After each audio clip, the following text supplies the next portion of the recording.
The story begins with an arrow being shot piercing straight into the monster's eye. The young archer gently lifted the monster onto the leaderboard.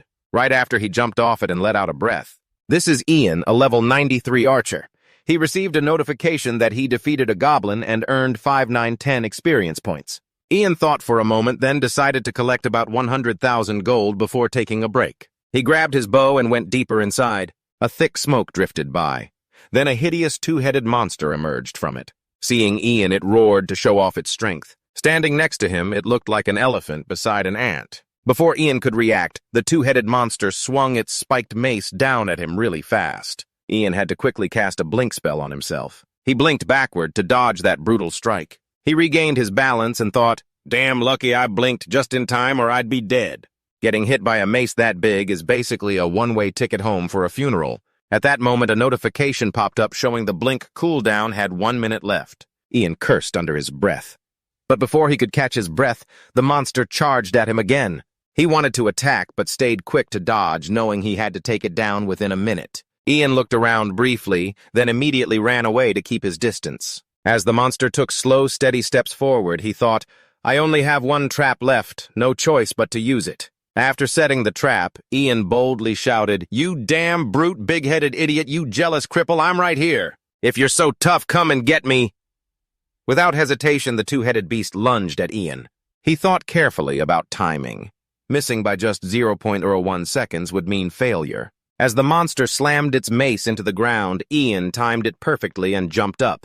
That swing triggered the electric trap Ian had set, stunning the monster stiff like the skill Dioken, freezing it solid. Ian didn't hesitate and immediately took advantage, raising his bow. At the same time, the system announced the advanced stun trap was triggered, stunning the target for about 5 seconds and weakening it.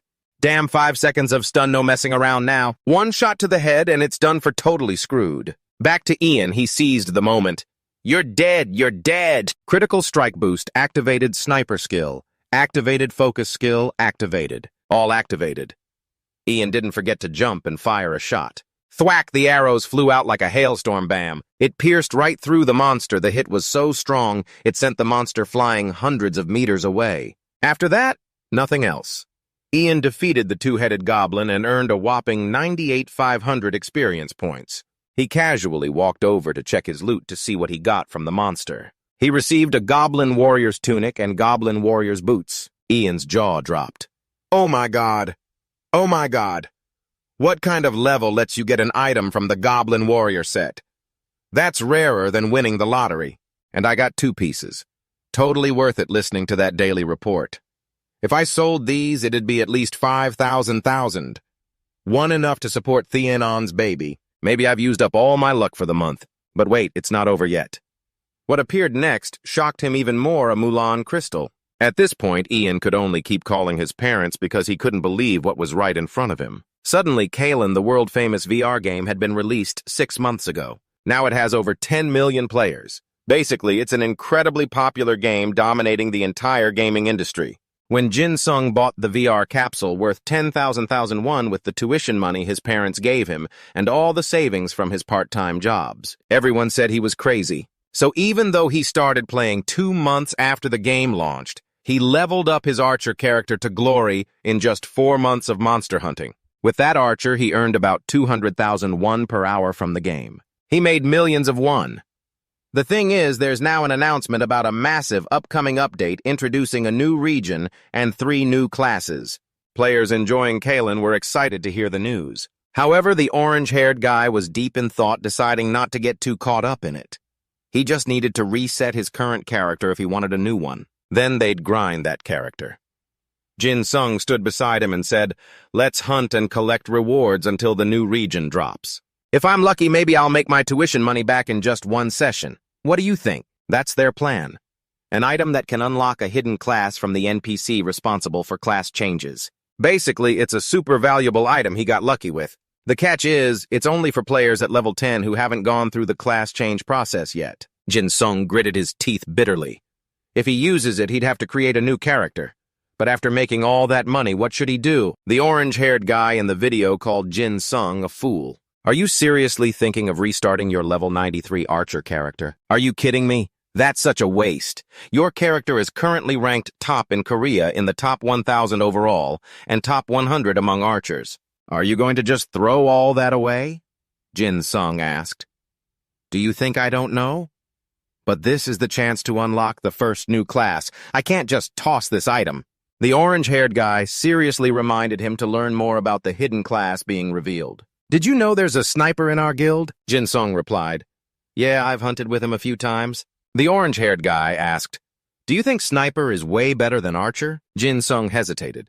Well, they used to have quite a big level gap, so I'm not sure, but it's definitely more useful than archer. Their range is unbelievably wide, and their shot damage is strong, but quick shooting is pretty tough. The biggest drawback is when there are lots of monsters nearby, it's very limited. Is that so?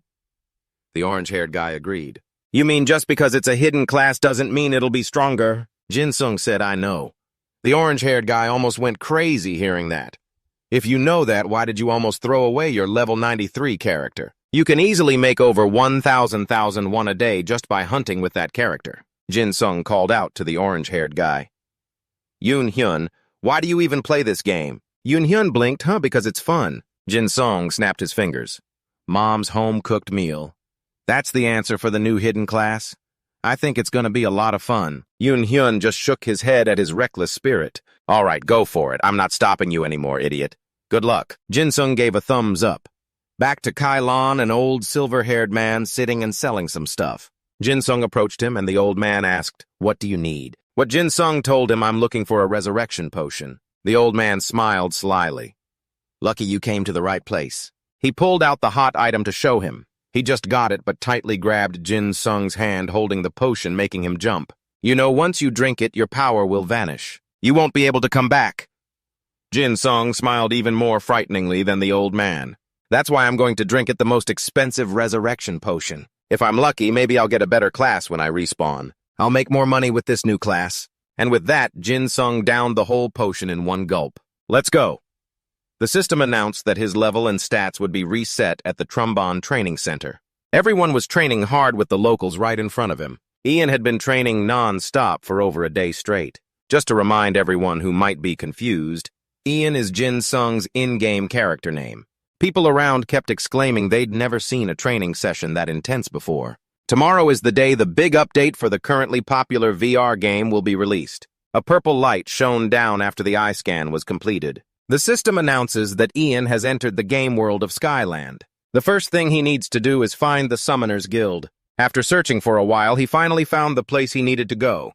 It seems Ian is the first person to set foot here. Slowly stepping up the floor, he met Guildmaster Ken from the Summoner Career Center, who warned him that the path of a summoner is not an easy one. Taming monsters is very difficult. However, he still accepted.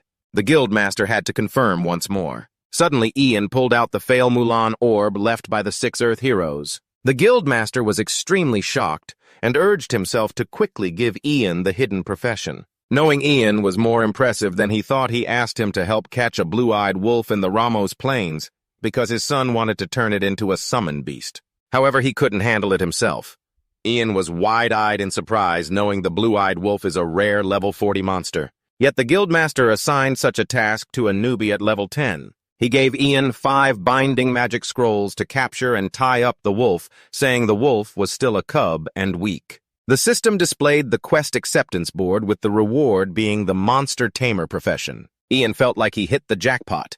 This was the hidden profession he had been searching for. Without hesitation, the tamer immediately accepted the quest and set off. Although Ian's current level was 10, his stats were like a level 30, so this quest wasn't too difficult. When he saw the wolf standing on the cliff, unlike the data, this wolf was level 20. Ian wasn't sure if he could handle it at his current level 10. Turning off the system screen, he carefully aimed at the wolf lurking on the rock ledge. He shot an arrow straight at the wolf, making it roar angrily. Slowly approaching, Ian's arrow and bow glowed with a blue light surrounding them. Suddenly, Ian remembered he had to capture it alive, and the last arrow was enough to kill the wolf instantly. While he was closing his eyes to think, the wolf lunged at him from behind. Its wild white eyes, bared teeth, and sharp claws aimed straight at Ian. Suddenly, Ian gently punched the wolf, making it want to break its own jaw.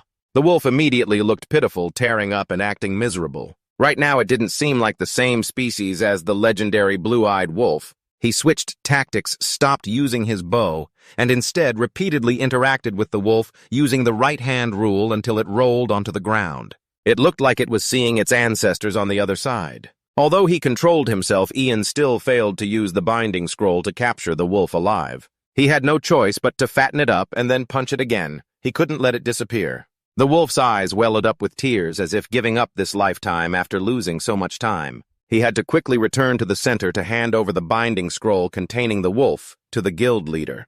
The guild leader was extremely surprised to see Ian had completed this mission. Keep in mind, most first missions for the taming profession end in failure. The guild leader quickly told Ian that tamers aren't suited for him. He suggested Ian become a master instead.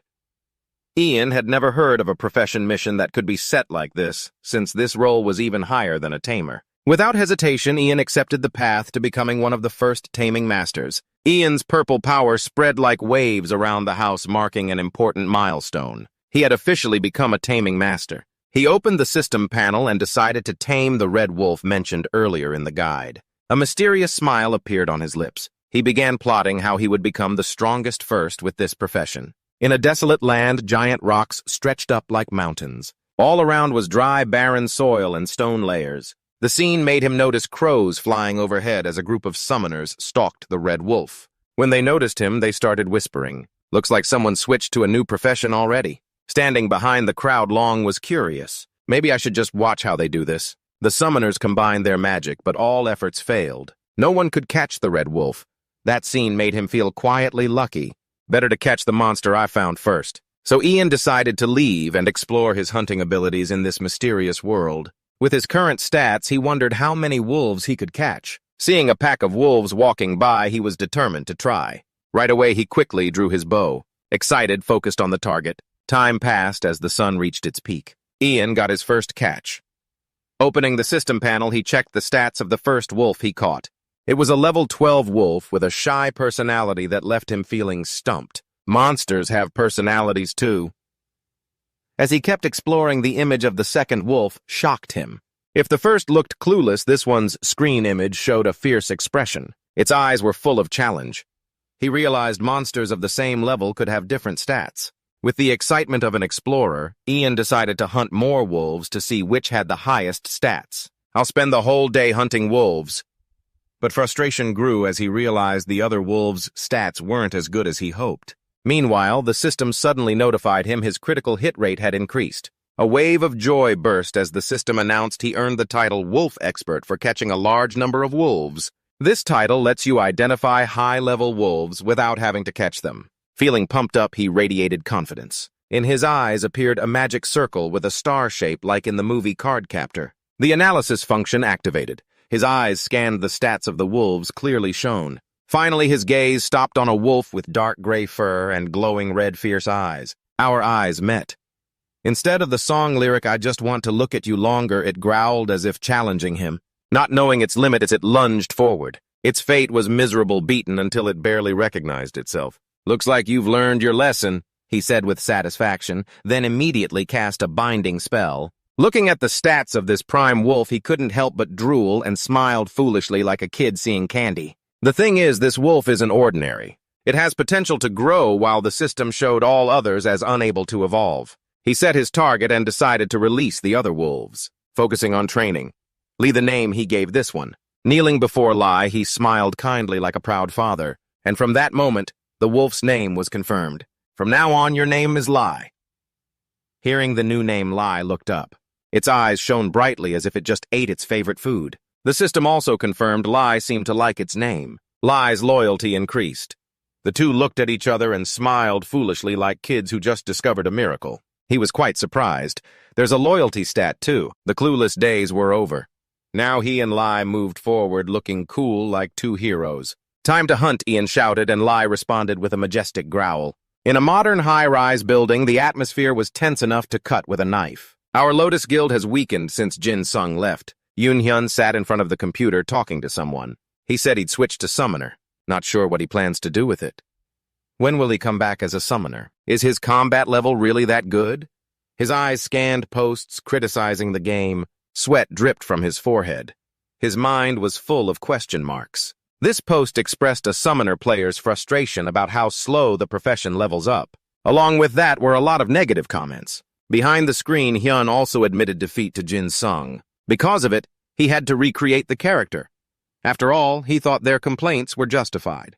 At that moment, he quietly predicted that leveling up to 20 and joining his guild would probably take a long time. At the same time in Kylon, the sky was darkened as if painted with streaks of bright purple. The light from someone's power was exploding, spreading across half the sky. It was Ian. He and his wolf fought with all their might tirelessly. The system just notified that he activated the wind blessing. Speed increased by 37%.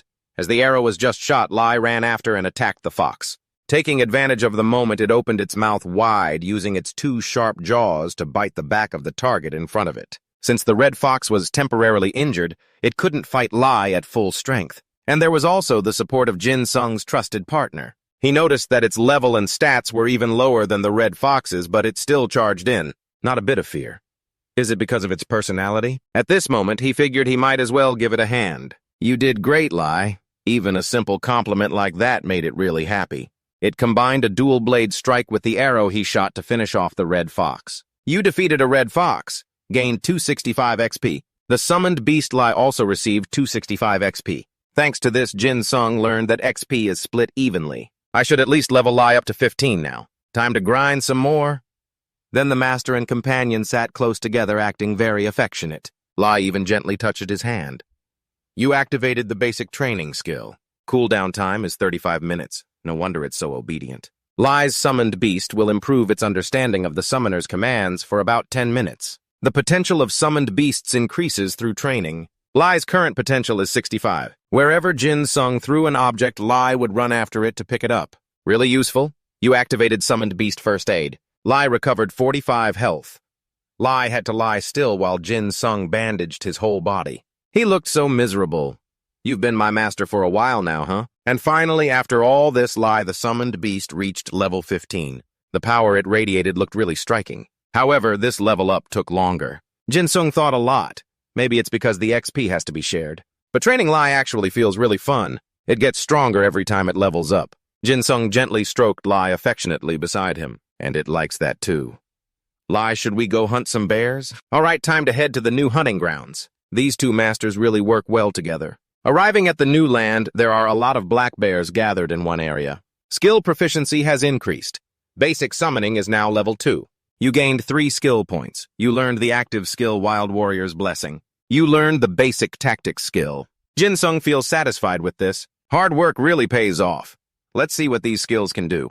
Wild Warrior's Blessing and active skill. Skill level unskilled.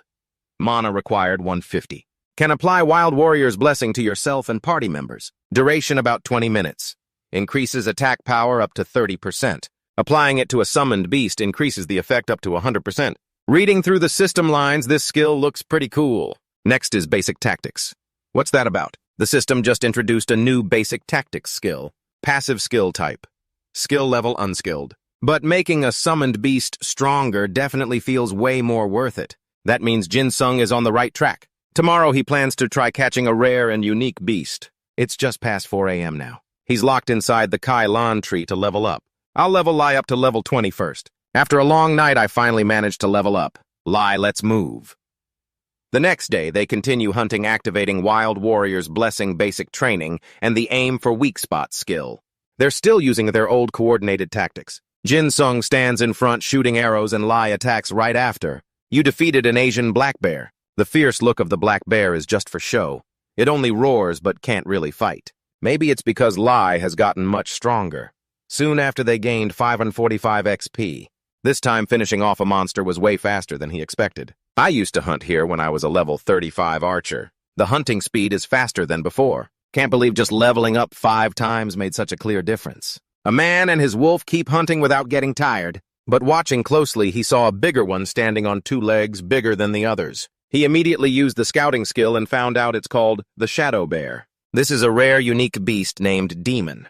Jin Sung is cautious, unsure if he can catch it. He suddenly remembered he let the other bear go before, so his leadership stat is still too low to catch one. Maybe after this, his determination to level up will be even stronger. Next time he's back in town, he'll buy a bunch of new soul contract scrolls. He decides to skip the big bear. He and Lai keep hunting the others. Lai's combat stats are almost equal to his now, so a level 38 beast is nothing. Two beasts rush at each other, but you can clearly see Lai's speed. In a flash, Lai defeats the Shadow Bear. After the fight, he receives 145 XP. Lai has reached level 20. Jin Sung is pretty proud and confident in his beast's abilities. Awesome. Once you hit level 20, you can do everything in Kailan, like joining guilds' dungeon quests or labyrinth challenges. There are lots of quests that require level 20. He checks the system mail to see what items he got.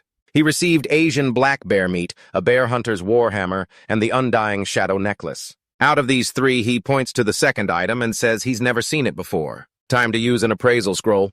He tests the necklace's stats. This is the undying shadow necklace. Unique rank requires intelligence, 35 plus durability, 124, 124. Options plus 15% stamina, 20% skill cooldown time. A mysterious necklace made by obsidian containing darkness as deep as an abyss. It's a valuable and rare item. Jin Sung is really happy to know its worth. I already have a pretty good necklace from the auction house, but this one's way better. On top of that, he's proudly bragging about his luck. Honestly, I have no complaints about this item right now. Let's see how much Lai's stats have increased. Attack up by 4, defense up by 2, but when he checks speed, he's totally shocked. What could it be that monsters get stronger as they level up? No, that doesn't make sense. Its growth rate for speed is abnormal. This definitely isn't a coincidence. He's determined to find out the reason. He's worried and tense, trying to figure it out. Meanwhile, the beast just sits beside him, grinning foolishly. Then a light flashes in his eyes. Could this be Lai's potential? He stares at Lai. The answer is the potential stat for the basic training skill has increased. Each time Lai's potential stat increases by 10, its growth rate also increases accordingly. I knew it, basic training skill has a bug. I was right. Hidden classes also have their own unique skills. Every monster also has its own potential stats, and this determines their growth rate while leveling up. In other words, a monster's class naturally increases based on its potential, and training skills are what boost it. From this reasoning, Jin Sung decided to spend all his remaining skill points on basic training. Basic training reached level 5 and upgraded to intermediate training. This is an active skill. An unmastered skill has a cooldown of 25 minutes after use. Select a pet to enter training mode for 15 minutes. A summoned pet in training mode will better understand the owner's commands. The pet's potential increases by repeating the training mode. Potential points will level up the intermediate training skill. After reading this, he felt lucky for saving his skill points instead of going after that bear. It was such a relief to uncover that big mystery. So Lai's potential is now 94 and will soon rise to 100. Looking at the clock, he wasn't happy at all that he'd wasted nearly an hour just to find the answer. Jin Sung and Lai stood up again, ready to gain experience as fast as possible. He hadn't eaten anything all morning, so he grabbed a ridiculously tasty sandwich. If I had pushed myself to study, I'd probably be a lawyer or a doctor by now. At this moment, he was back home researching on his computer. Oh, a video about shadow wizards. Those skeletons look so cute, maybe. Wait, am I really complimenting that Jin Sung's next sentence undercut the first one? Huh. He kept reading and discovered many strange things. Besides the Yoon Hyun hotline no one else had called. He checked and found it was a strange number, but answered anyway to see who was on the other end. Hello, is this Jin Sung's number? My name is Lee Ji-hun, assistant lecturer of the virtual reality department at Korea University. Do you know? Professor Lee Jin-guk Jin Sung replied honestly. Of course he's the head lecturer of the department. Suddenly, Lee Ji-hun asked him to contact the professor, which confused him and made him want to know why. Then he said, I think it's about your grades. Jin Sung felt like exploding, his head spinning, tears ready to fall. Could it be that I'm under academic probation? Things were getting unstable and it was already late. No rest, and now I have to deal with this too. Ma'am, what will happen if I don't call the professor? He said he'll send your grades by email and, of course, not to your personal email address. Jin Sung's face went pale, sweat pouring down, teeth clenched in worry. If my dad sees my grades, I'm screwed. Deep down, he had already guessed that his dad's image at that moment was dark and brooding, with a spooky voice saying, I'm very disappointed in you. Just imagining it made him feel crushed. He might get called back just when he's enjoying his youth. That's why Jin Sung decided to call his teacher, and the teacher, by setting a meeting for next semester, was secretly wishing him luck to get through this ordeal. Jin Sung hurriedly looked for the teacher's number to contact him. Hello, teacher. This is Jin Sung. I heard you were looking for me. May I ask what you need? Is it about my grades? The teacher immediately replied firmly. Yes, is everything okay? Why aren't you joining any department activities but already getting academic probation in your first semester? You only have 2 Fs, and I'm thinking about giving you a 3rd one. Jin Sung was frustrated that the teacher was threatening him. What the heck does he want from me? Even though he was angry, he had to keep his cool over the phone. What should I do, teacher?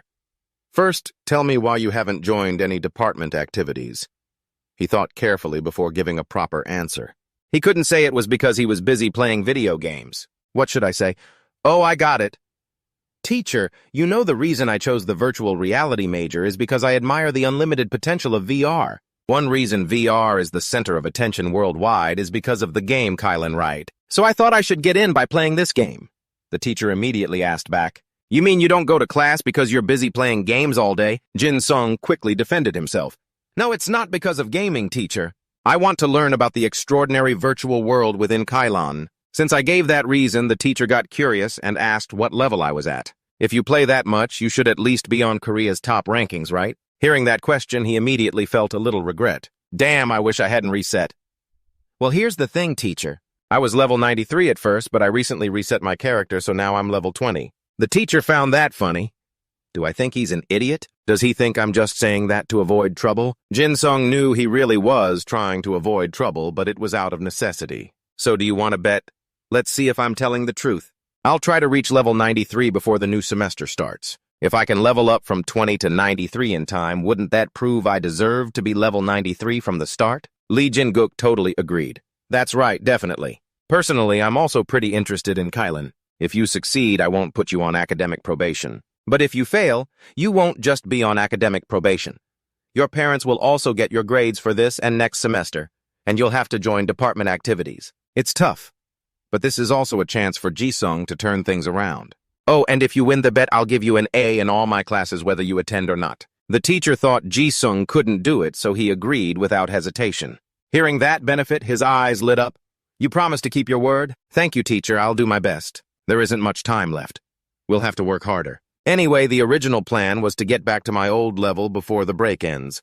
I avoided academic probation this semester, so that's good. I'll get A's without having to go to class. I can definitely do it. First, I'll join the Lotus Guild. But right now, I'm only level 20, and the Lotus Guild requires 3 times your level, so level 60. Although the guild master can send a join request for Jin Sung, he thinks he won't be accepted. Do you still want to go ahead? Jin Sung still followed his original plan. I still want to join. I'm good friends with the guild leader and the main members, so it shouldn't be a problem. He sent the join request for me. I'll be automatically registered once the guild leader accepts. Knowing this would happen, Jin Sung messaged Yoon Hyun separately. Oh no, Hyun Hai, will he accept it or not? But he's inactive now. Oh well, it's okay. I'm not in a hurry, he'll accept eventually. Next is the auction house. I'll change all my gear. This is a perk for wealthy new players. I'll switch to the best gear that fits my current stats.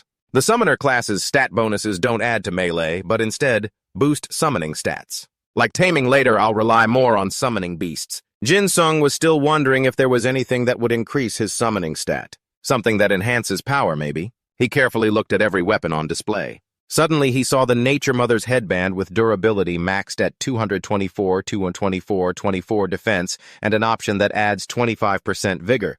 It's a hero-tier accessory requiring level 25. This is a weapon with special abilities. Summoned beasts get 20% more vigor and 15% more combat power, and summoned beasts have a 15% chance to dodge bullets. This is amazing. He happily bought it for 150,000 gold. Finally, gear for the summoner class started to be sold. Even though he was using this item now, he still had many unanswered questions. Wait, maybe all items named Nature Mother are for summoners. So he searched for this item in the search bar. Mother Nature also has other special items called Mother Nature's Staff. The combat power ranges from 150 to 165 degrees. Durability 201 out of 201. The option is Wisdom along with 21% Leadership plus 35. This is also a top-tier hero accessory. The item requirement is 20 Strength, 40 Charisma plus 20. Summoned Beasts increase combat power by 35%. Summoned Beasts increase critical hit chance by 15%. Now it's getting harder to choose caught between a rock and a hard place. I'm using a bow, but a staff. And then he bought it because he knew he couldn't use the bow forever. A bit early, but starting to get used to a different melee style isn't a bad idea. Holding a staff feels a little weird, but it's okay. Jin Sung stepped outside and summoned Lai to come along. Mid-range training still works even in town, so he had to use it as soon as the cooldown ended. Just right, he looked up at the sky and smiled brightly. Time to find some quests and get going. On the street, everyone's attention was on Jin Sung. Oh, he's a 1 million summoner. The women admire him, but the men envy him. You can see it clearly in their jealous eyes. I heard leveling up as a summoner is really tough. I've never seen a summoner above level 15. Jin Sung whispered to Lee, "Let's just do the Golan quest for now. We can get double experience from completing this quest and take all the XP for ourselves." Looking around, he finally found it. The quest, NPC. He waved warmly.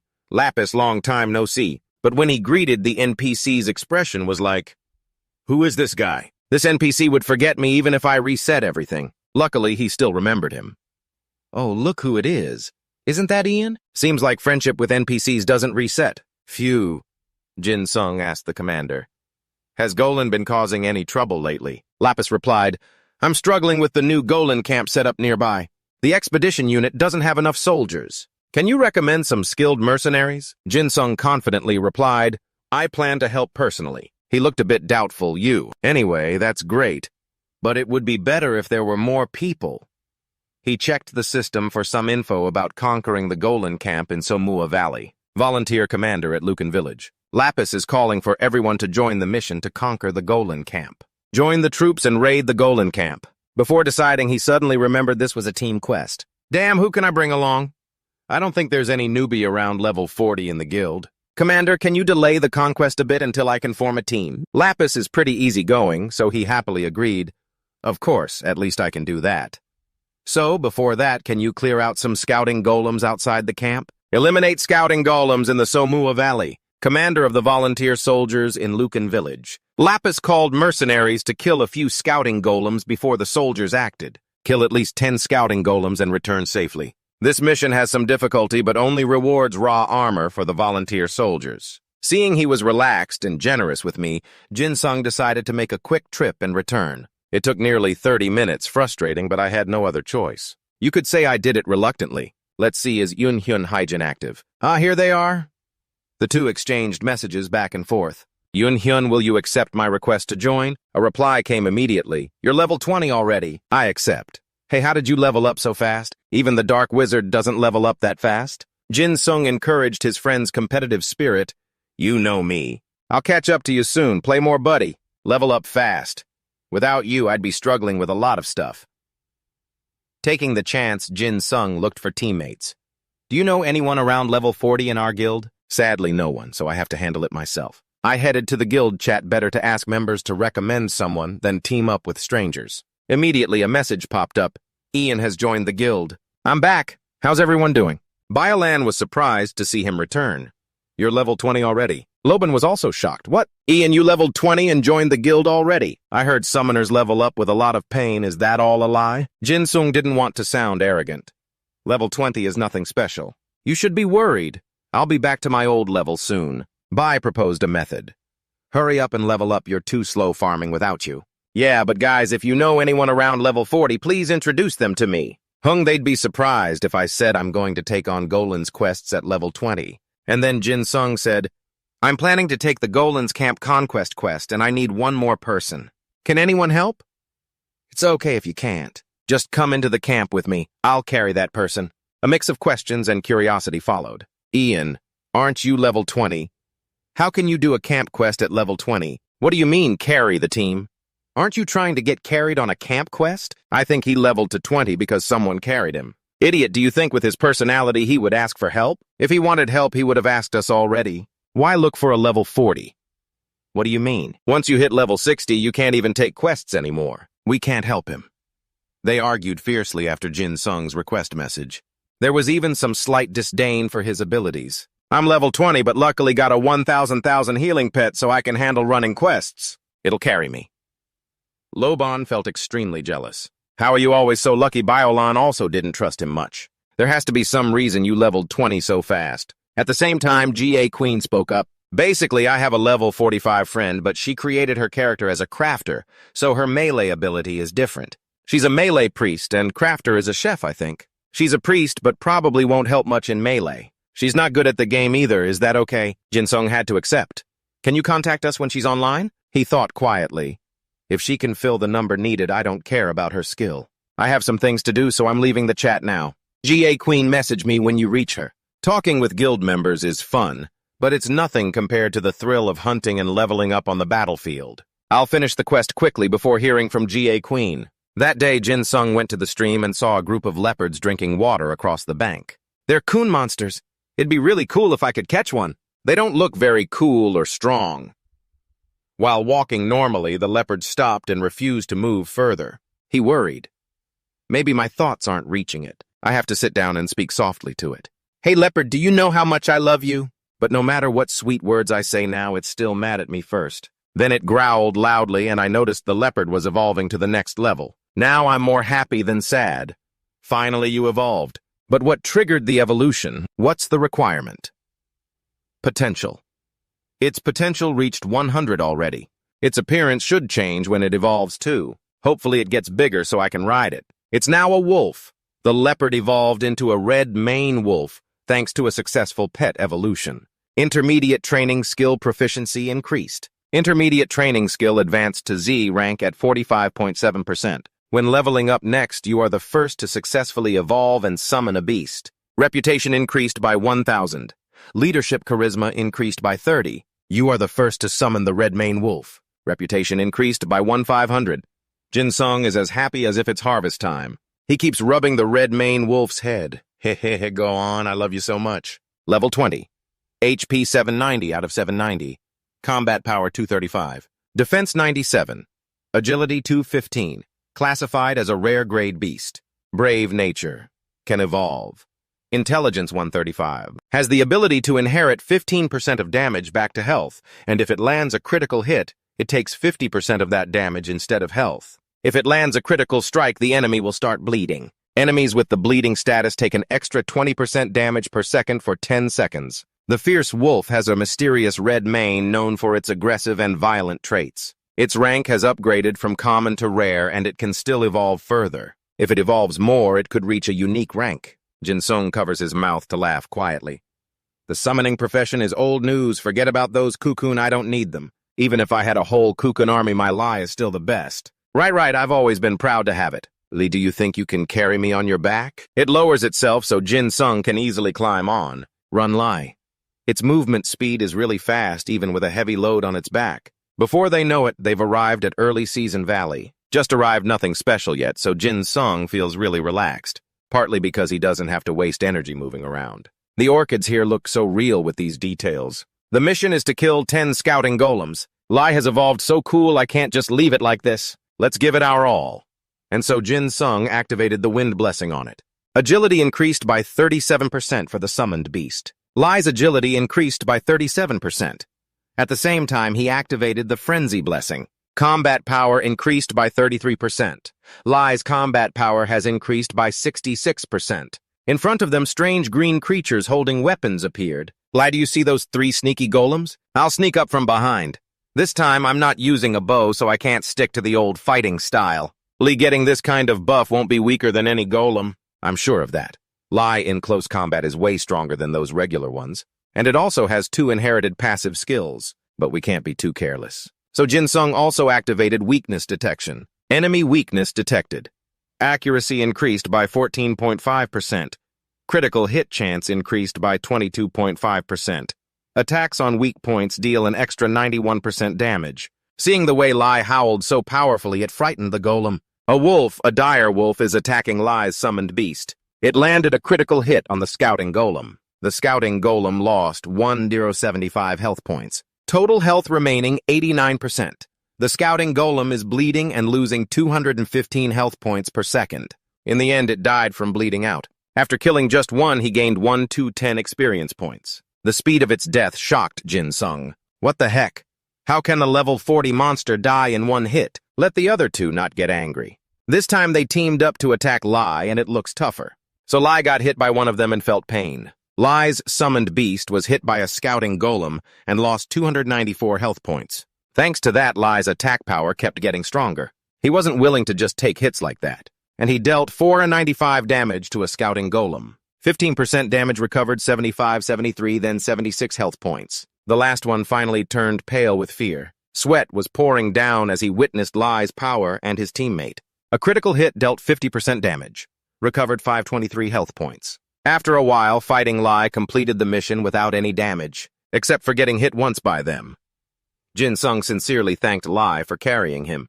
He bowed his head and snuggled up to him looking very cute. Only 3 down, not enough yet. They still have to kill 7 more to officially finish. Let's do it again, Lai. I'm so relaxed. Just lying under the tree singing softly. All the hard work depends on Lai the wolf. At the same time, Jin Sung's friend sent a message. Are you active? Can you talk now? To avoid any unexpected results. So I told Lai to stop temporarily. Maybe you guessed it. My friend contacted. She's active now. She's also accepted your invite. Her name is Harren. You should greet her first. But is that really okay? You should prepare for her close combat skills. Otherwise, Jin Sung might be a bit upset. He doesn't understand me. Hey, don't worry, I just soloed in the So-Mua Valley. Now coming out here with this news, your friend is pretty surprised. Where is So-Mua Valley? Isn't that the golem camp? You killed them all by yourself? Yeah, that's right, I hunted scouting golems at the Vanguard camp. I just leveled up 5 times. Your friend can't believe you pulled it off. Are you cheating or using a bug? Be careful or you'll get banned. Cry your eyes out. If that really is Jin Sung's power, he'll catch up to his friends soon. He set a goal to reach level 100 in 2 months, hit level 50 in 15 days, level 80 in the next 15 days, and level 100 in the last month. He's determined to win this bet at all costs, or the consequences will be serious. Actually, the bet with the professor might be more beneficial for me. GA Queen's friend's name is Harren. I looked her up and sent the message first. Hello, you're GA Queen's friend, right? Surprisingly, she replied right away. Maybe she was waiting for my message. Hi, yes, nice to meet you. She's currently in Lucan Village fixing equipment at the forge. Jin Sung told her to stay there and he would be there in 10 minutes. If it's real, if you want, I'll come find you personally. Hello, I'm Ian. She turned around, smiling warmly with a sweet voice. Hi, I'm Harren. I've heard a lot about you from GA Queen. Jin Sung just thought she was GA Queen's friend, but Harren said she feels more like his sister. I'm ready so I can take the mission whenever you're ready. How about you? Ian can see Harren's readiness and spirit. Jin Sung likes it too. I'm ready as well. Is there a special reason you're doing this camp mission? Yeah, there's a mission I want to do that only becomes available after finishing this camp's mission from the Duke Chepin's chef. But to enter the Duke's castle, I have to finish this mission first. Jin Sung was shocked since these 2 tasks seemed unrelated. The chef. Yeah, what mission from a chef? Harren's crafting profession is a chef. When Harren mentioned that Jin Sung remembered GA Queen told him her crafting profession was a chef. Right, I'm majoring in culinary arts. Even in the real world, you seem quite interested and want to know more about it. I heard crafting professions are hard to manage, but if you specialize in cooking, it's a bit easier. Talking a bit, it turns out they share the same hobby. Skills from the real world often affect crafting in the game. It can't take too long. They walked and chatted. You're the first chef I've ever met. When will I get a chance to taste your cooking? Harren is delighted to hear that, of course. After a while, they met Lapis. He was also surprised. You found a new member. I thought it would be tough for 2 people, but I know your abilities, Ian, so I'll entrust this to you. The Vanguard unit just left. If you hurry, you can catch up. Follow and assist them. Conquer the Golem camp in So-Mua Valley. Commander of the volunteer soldiers in Lucan Village. Lapis is calling for help with the mission to conquer the Golem camp. Join the Vanguard unit and raid the Golem camp. After reading it, Jin Sung frowned and sighed. The mission has changed a bit because we arrived late, but the rewards are the same. Luckily, he glanced over and asked Harren if she had accepted the mission yet. Getting ready to head out for battle. Jin Sung summoned Lisa unintentionally, scaring Harren. It's okay, that's my summoned beast, not a monster. She suddenly got an excited idea. If you can summon beasts, then you must be a 1,000,000 summoner, but that class just came out a few days ago, so how have you already done the Golem camp mission? He casually explained a bit to help her understand. Just lucky. This wolf is really powerful. I leveled up quickly and can handle the golems easily. It's a poor excuse, but if I told her I'm level 25, she wouldn't want to team up with me. Harren kind of understood, but it was all a lie. She's level 45, but still runs away. If she faced even a scout golem the way Harren answered so honestly surprised Jin Sung. Does this girl really believe what I said? She does believe me. Then I added that everyone's different. You mainly focus on crafting and cooking is a useful skill, but the game hasn't fully developed the potential to take advantage of it yet. Even if you focus on crafting. How did she get to level 45 without being able to beat a scout golem? Others recognized her unique talent and Harren was quietly happy inside. Thanks. I still prefer cooking over hunting, so I'm fine with that. This wolf is really cool. I've never seen this breed before. I'm confident that Lai is the only one like this on the entire server. Haran curiously asked its name. It's Lai. You could also call it Lai. Haran seemed to really like it and kept praising it non-stop. She offered a plate of beef to Lai as a treat. Seeing the delicious food and its aroma made Jin-sung want to share it with Lai. What's this, a steak covered in sauce? Looks delicious. I want to summon a beast too. Lai just ate smoked steak, gaining 200 health points for 20 minutes. Eating meat unexpectedly boosts strength. Lai's abilities just increased. Is that because of Haran's food effect? That's right. My skill has improved, but it also depends on the quality of the food. But it will drain the eater over a certain period. Lee's health of 400 is a bit low. Adding 200 will make him much stronger. From now on, keeping a close bond with Haran will be very beneficial. After eating, Lee stuck out his tongue, teasing Jin-sung. You having all the food to yourself, huh? That wolf saw the beast had something he didn't, so he asked, Do you have anything for me? Haran held a plain white plate and smiled, saying, Not yet, I'll cook something even better after the mission, so don't be jealous. Jin-sung sat down sadly, turned his back, didn't want to talk, and just doodled on the ground with his finger. But when he heard that he turned back and emphasized, Promise me, would this make Haran scared of his human side? But whatever, he had his own reasons. At the Somua Valley, Captain Trinfat's men, led by Hugo, were also present in large numbers. They wore armor and carried shields, looking very impressive. Jin-sung and Haran were there too. Oh, you guys are the new mercenaries. Each of you will be a huge help for this mission. Thanks for coming all the way here. Their manners were polite and grateful. Jin-sung replied seriously, I'm just doing my duty, sir. Luckily, they didn't arrive late. Otherwise, who knows what kind of problems would have come up. Are those other players? Were they really bad today? They looked uncomfortable, gloomy, and their eyes were full of fear. Well, that's none of my business. Anyway, we're fighting different battles. There were a lot of soldiers present, lined up neatly, ready to fight. The goblins were growling in packs across from them. They weren't afraid at all. Captain Hugo led with a firm voice. Today we will wipe out all the goblins in Somua Valley. Soldiers, advance. Don't retreat or give up at this critical moment. The battle ends when we kill their leader. The morale of the allies rose by 30%. All stats increased by 10% for 20 minutes. Jin-sung and Lee continued their fierce fight. The leader gaped in shock at his power. What? You're just a skin tamed by humans. In a flash, Lai leapt up and tore into the goblin leader, dealing critical damage. The goblin leader's health dropped by 1-15, meaning 0.7% of its total health decreased. Its health dropped by 243 points per second for 10 seconds. Seeing the situation improve, Hugo felt victory was possible and shouted to motivate everyone, Focus your attack on him right now. In this final moment, everyone focused their full strength on the leader alone. The goblin leader's health dropped by 30% and it went berserk, beaten up like a mangy dog. The goblin spat fire, scaring everyone half to death. Everyone screamed in chaos. What just happened all of a sudden? It's fire. Fearful, everyone dodged. Jin-sung dodged quickly but still got caught in the chain explosion, taking 684 damage. He lost balance and fell on his back. Jin-sung quickly grabbed his burned arm, crying out in pain. He had to use emergency aid, but a blue wind wrapped around him, putting out the fire. Haran from his team used healing light to restore his strength. Jin-sung startled, muttering, Haran healing light. He turned around, called Haran, and thanked her. Haran just smiled in response. Jin-sung summoned his pet, ready to fight. Time to counterattack. Lee appeared, letting out a call. Jin-sung stood beside, pulling out his hot weapon. He ordered it to draw the goblin leader's attention. Don't try to attack, okay? Jin-sung switched to his bow, ready to shoot down the goblins. Jin-sung raised his bow, took aim. He needed the right moment. This goblin looked like it just went crazy, attacking and yelling, Curse you all to die! The goblin leader was more violent now, so if Jin-sung made a mistake, everyone would be doomed. The goblin followed his plan, went berserk, attacking everyone, then let its guard down. Right then, Lai rushed in to draw its attention. And now Jin-sung released the arrow straight at the distracted goblin leader. The arrow flew like the wind toward it. By the time it realized it was too late, the goblin leader panicked and screamed loudly, then was finished off by Jin-sung's arrow in a single shot. The goblin leader lay still like a clam, slowly fading away into thin air. And Jin-sung had done it. Everyone was stunned, unable to believe it. The goblin leader was dead.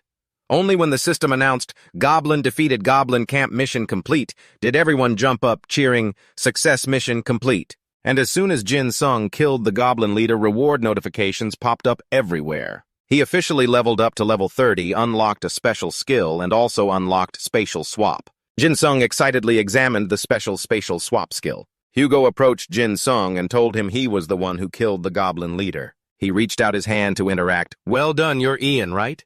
Jin Sung politely replied, "Yes." Captain Hugo showed goodwill toward him. They could raid the camp without heavy losses thanks to him. He was very grateful. Jin Sung humbly said, "It's nothing, all thanks to the courage of the volunteers who led them to complete the mission." Hugo advised him, "Return safely." Then he turned to the other soldiers and shouted, "Great job, soldiers!" He declared the mission complete and told them to head back to the village. Jin Sung sighed in relief, petted Lai. Finally done. Maybe he should check out the other skills he got. Just as I predicted, I received a skill related to potential. I can divide skills for summoning beasts. I should also give Lai a new skill. First, I need to check Lai's potential rank. Jin Sung checked and saw Lai's potential is still 6. I wonder if 100 potential points are enough for Lai to evolve significantly. If the potential points reach 20, I'll try dividing a skill for it. I want to help it evolve after it gains another 100 points. But actually giving it a skill first would be better. Let me check what the second spatial swap skill is. Jin Sung was a bit disappointed he didn't unlock any attack or capture skills. But these skills are still pretty useful in close combat. These skills are awesome. I'm really satisfied. While checking the skills, Harren suddenly waved excitedly from behind. Jin Sung quickly stood up and ran over to her. Harren bowed and thanked him. They could finish the mission thanks to him. Jin Sung laughed and told her, "You all did more than one person could do." Harren insisted on giving him the credit, but without him, they wouldn't have finished. "Please, I'm begging you." Jin Sung jokingly petted Lai. "Actually, it did more than me." Harren agreed. She was really surprised by Lai. Its close combat skills were amazing. She also petted it, saying, "Thanks today, Lai." A noise behind caught Jin Sung's attention. He turned around and saw other players moving this way. "Are these guys coming to introduce themselves?" A young man with an HKT lion mane spoke first. "You're Rukin. You didn't get a chance to introduce yourself during the mission." Jin Sung extended his hand for a shake. "Nice to meet you." "I'm Jin Sung." Rukin invited him. "Want to start another mission with us?" Jin Sung thought for a moment and asked, "What mission?" Rukin excitedly told him they know a hidden mission related to the camp mission. Jin Sung quietly thought it over. If it's related, it must be the Goblin High Priest mission. I was going to give up on that mission because of its difficulty, but now I'm at a new level after the running mission. Anyway, I'm considering that mission. But these guys look like they're over level 50, so why are they inviting us to do the High Priest mission? The level gap is too big for it to benefit them. Jin Sung pretended to be naive and asked. He hinted at a hidden mission related to it. "I have a bad feeling about this. Should I dig deeper?" Rukin replied, "There's the Goblin High Priest mission in the tunnel behind the camp. They just need to kill him to complete the mission. He's weaker than the Goblin leader, but it might still be tough for them. He saw you in close combat, and it seems like you have a very powerful summoner's artifact. So if you join them, they'll finish the mission quickly." Jin Sung sneered inside. "They think you summoned through a summoner's artifact. That artifact is very valuable. They probably plan to capture you and grab a big haul." "Got it." Jin Sung jumped in, always ready. "So should I come up with an excuse or something?" Jin Sung and Harren followed Rukin's group to see if they could find anything. The two opened a chat interface inside their heads, sending private messages to each other. Harren asked curiously, "Why send private messages?" Jin Sung told her. "Wait a moment." Then he turned to Rukin and said, "I like this offer, but I have to ask my teammates first. Can you wait a bit?" Rukin agreed comfortably. "Of course." Jin Sung turned to Harren. "What do you think?" Right in front of Rukin. Harren scratched her head thoughtfully. I think it's still through the chat interface." Jin Sung told her, "I think they're trying to PK them." Harren asked confusedly, "PK them?" Jin Sung replied, "You're right. Looks like they plan to kill them during the High Priest mission. More precisely, they want to kill you rather than them." Harren asked, "So what should they do?" Jin Sung told her, "Just say yes to my previous question." And so Harren agreed. The problem is they'll share the mission with them, so there's no reason to refuse the invitation. Rukin gave a thumbs up to the two, secretly laughing at their stupidity. Harren asked Jin Sung, "So what's the plan?" He replied, "Don't worry, I already have a plan. We'll wrap up these fools." At the same time, the scene switched to somewhere else, where Lee Jin-guk was comfortably chilling on a rock. The air in Kylin is always so fresh. Hard to believe this is virtual reality. Scientists created this, truly amazing, well done. He'll convince the outdoor club members to hold their next meetup in Kylin. Jin-guk rummaged in his bag, pulled out a corn cob, and cheered, "Here it is." He took a big bite and said with satisfaction, "No picnic without corn, right?" Right, almost forgot. Jin-guk reached aside to summon UBI the wolf dog, who gradually appeared fully. He took out a big piece of meat and rubbed it over the fire. He truly understands the taste of life. "Tell Luffy to eat this." Luffy dashed over and bit into the delicious meat. Jin-guk kept marveling, "Sitting up here is so comfortable. He must be grinding this game too." He quietly recalled the name Park Jin-sung. Right, he should have asked his profession.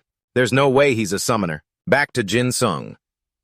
Haran and Rukin's group boldly entered the cave to carry out the mission. Haran and Jin-sung coordinated surprisingly well. They continuously wiped out several monsters inside. Rukin excitedly watched the two, thinking to himself, finally reaching the final part of the mission. The hidden boss, the Goblin High Priest, is about to appear. Should he get ready for the real plan? His plan was that while Haran and Jin-sung are busy dealing with the Goblin High Priest, they'd pretend to be overwhelmed. Boom, ambush the two and take everything. Soon he'd have the artifact worth millions of gold. Just thinking about it made Rukin drool, making Jin-sung shake his head.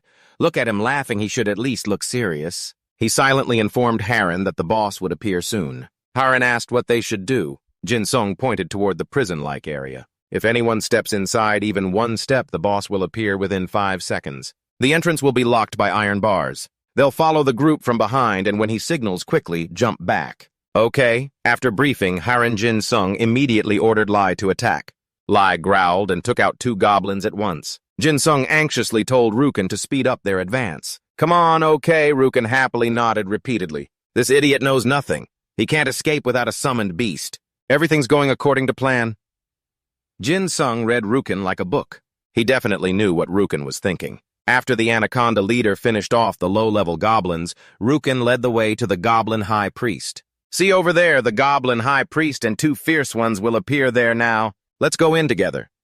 Jin-sung also said Lai lead the way.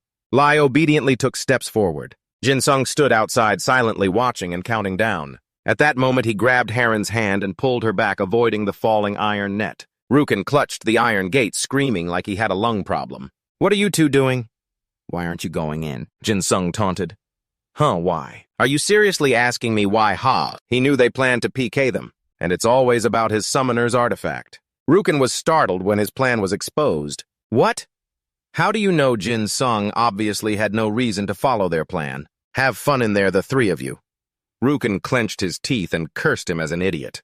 "You don't understand anything. You can't escape from here. The mission says returning outside is impossible unless the boss monster is killed or all party members are wiped out. Actually, they could handle the Goblin High Priest on their own. Once they kill the High Priest and these iron bars lift, it will be their funeral day. Hurry up." Jin-sung chuckled, thanks for the warning. Then he yelled, ordering Lai to bite. Following orders, Lai immediately charged at Milong, making Yukin a crazy fan. He quickly drew his sword to rush in, but it was too late. Rukin gritted his teeth in rage, that mad dog. At that moment, Jin-sung canceled the summon, leaving Rukin and the weak girl to face the Goblin High Priest. Rukin got hit by Ba Vena's move, standing there stunned, staring at the Goblin High Priest and cursing Jin-sung. Rukin was bitter and furious, just cursing loudly without knowing what to do. "You bastard, do you think we can't kill the boss just because of that? After killing the boss and the iron bars lift, you'll be the next one." Jin-sung leisurely sat back and waited.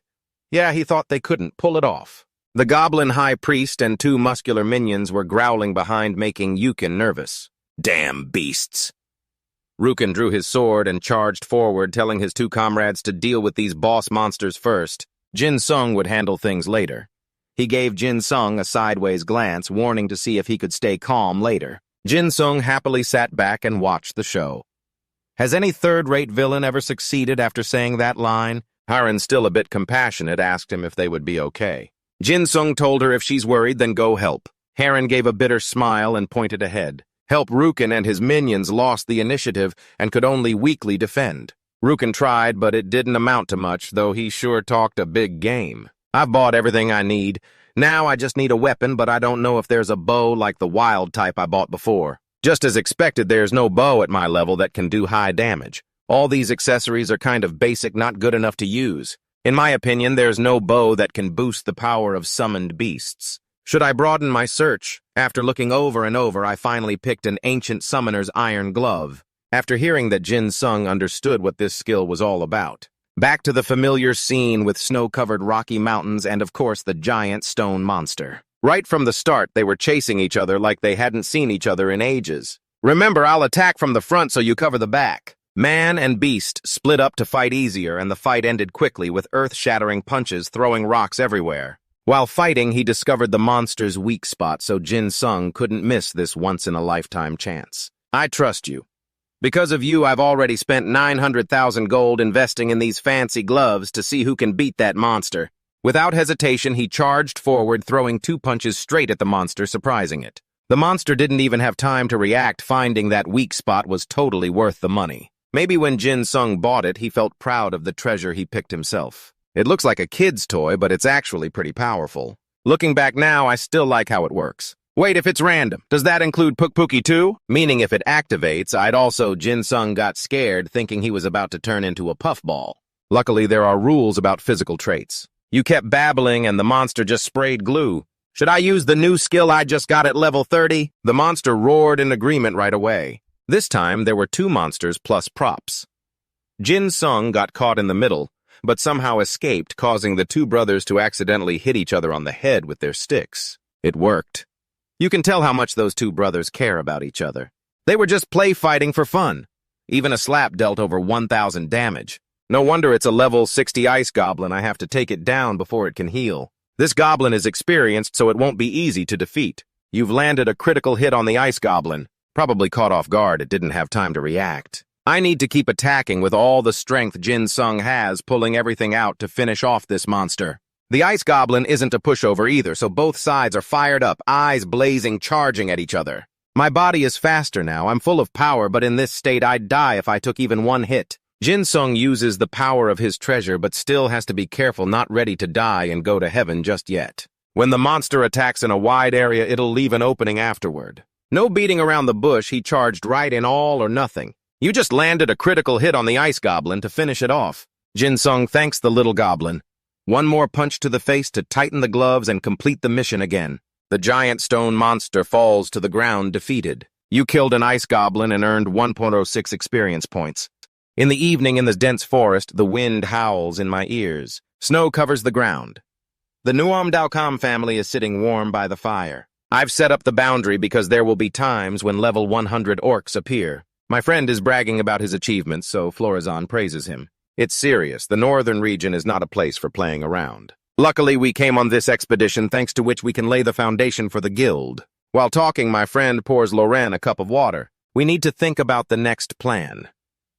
Although the reason we came here is that there's not much territory left in the northern area, the question is whether we can protect the land we occupy. We have to do it within 3 months. Until we achieve that, we need to utilize every member to reinforce our base. Right after completing the expedition, we must bring guild members here. The team seems quite large. The brothers are bustling. There's a lot to do, and we also have to hunt in the surrounding area. Everyone will come except for 1 person. How could the team leave a brother behind? What do you mean? Of course it's Ian. He has to hunt a lot in the southern area to level up without knowing if Ian has moved to the northern area yet. The best one has been left behind. Successful people have their own paths. Recently, he just asked me for some information about the northern area. He said he would hunt in the snowy mountains of Croatia and is looking for all the information. Hearing about Ian's diligence also makes my friend curious. I wonder what level he is now. I'm not sure about that either. Anyway, Ian leveling up quickly is a good thing, right? My friend with a face like a goose is confused, wondering what Ian is doing without inviting him. Taking down a frost elf, then the earth becomes peaceful again. Jin Sung is still wearing gloves, walking his lone wolf. Now I'm sharing my experience with 4 pets instead of 2, so I can clearly see that leveling up is much harder now. Even though I just passed level 40, I see my teammates getting beaten up badly. Scared the remaining frost elf is willing to become Jin Sung's pet. It's probably time for Slap's potential to reach 100, right? It's time to teach the pet that's bigger than its owner. What's going on? Slap's potential has reached 100, so why hasn't it evolved yet? This creature is big, but has a tiny soul. It hasn't grown up yet. I know one of the evolution conditions is 100 potential points. Are there any other requirements besides potential? 1 level. But I remember it only evolved at level 2 in the live. Each monster requires a different evolution level. Whatever, right now, I can't do anything, and Jin Sung is still mumbling to himself, thinking of ways to raise the little one. Now I have to use my training skills on Pukpuki. Why is this little turtle just starting to walk, being dragged out to be a test subject? Where did this Pukpuki go? It must have sensed this unfortunate event coming and ran away. If it got attacked, the system would have notified me. I have to lure it out with some tasty bait. Come out and I'll give you this meatball. I circled around and saw the turtle diligently digging its head into the ground, wondering what it was doing. Turns out it was munching on a yam. Pukpuki's potential increased by 10. All stats increased by 5. Jin Sung was furious because his pet was eating way too much to control, and the turtle just kept enjoying its meal. Yams are a rare herb boosting all stats by 5 points. See, you're jealous. I should have eaten that instead of this tiny turtle. Next time you find something like that, you have to give it to me. I'll give you a piece of meat, Jin Sung instructed, bribing in exchange for the meat. Although just by looking at the turtle, you could tell it understood human language. It seemed pouty and just walked away, probably looking for a new owner. Unexpectedly, it led you to a secret basement. No way you might just be the first person to discover this maze. Jin Sung exclaimed joyfully as he became the first to explore this maze. He also learned that in the next 5 days, the drop rate for items here would be doubled. It was worth the long trip to the northern region. Jin Sung was invited to register for the maze and would receive 500 reputation points. He was stingy and didn't want to share the experience or the double item drop rate with other players. Not even for 500 reputation points, which is no small amount. He hugged Puji and praised it for doing well. Finally, it did something useful. After a while of feeling relaxed, Jin Sung decided to enter the maze. Accompanying Jin Sung were Slap and Lie. Even though this maze seemed simple, something still made him feel chilly, like a scared chicken. It felt like a ghost or something would appear. Suddenly, a large explosion occurred. A horde of ghosts charged out. Jin Sung immediately commanded Slap to use the Ice Wave skill, causing the monsters to take hundreds of thousands of damage and slowing their speed.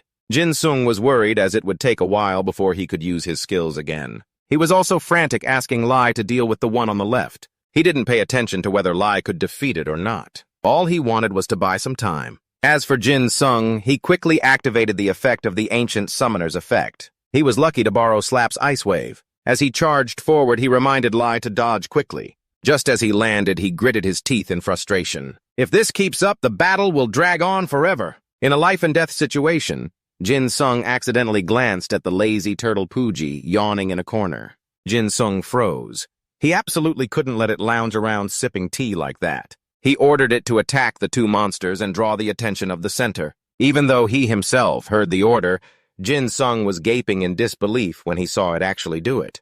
Jin Sung praised Puji for doing well. He thought it would be something impressive, but it turned out to be all bark and no bite. This lazy turtle quickly withdrew into its shell, only to receive numerous lethal damage hits. Though he was quite annoyed by this dramatic strategy, Jin Sung still kindly trusted in its peculiar defense. Jin Sung was strongly convinced that he would win this battle soon. Then he ordered all summoned beasts to attack. After a fierce fight, Jin Sung's side was close to defeating them. He looked around, frowning slightly when he noticed that even though he had gone through the entire basement, the atmosphere felt so different. A bright column of light appeared right behind Jin Sung. He recognized this as the summoning circle for the boss. He quickly reminded the 2 summoned beasts to prepare to attack, but unexpectedly what appeared was an old man's ghost. He smiled warmly and said he saw Jin Sung as a 1,000,000 summoner, making him feel cornered. Jin Sung was skeptical. He guessed this old man couldn't be a monster. He politely asked for his identity. The old man just murmured that he never expected the first person to challenge Goli's test would be a 1,000,000 summoner. The old man wondered if this was fate. Hearing that, Jin Sung asked if the old man's name was Woli. After receiving a nod, he then asked why he was here. Woli just replied that he still couldn't tell Jin Sung about that. Still in shock, Jin Sung saw him raise his staff and say that if Jin Sung passed his test, he would learn all the secrets of the maze.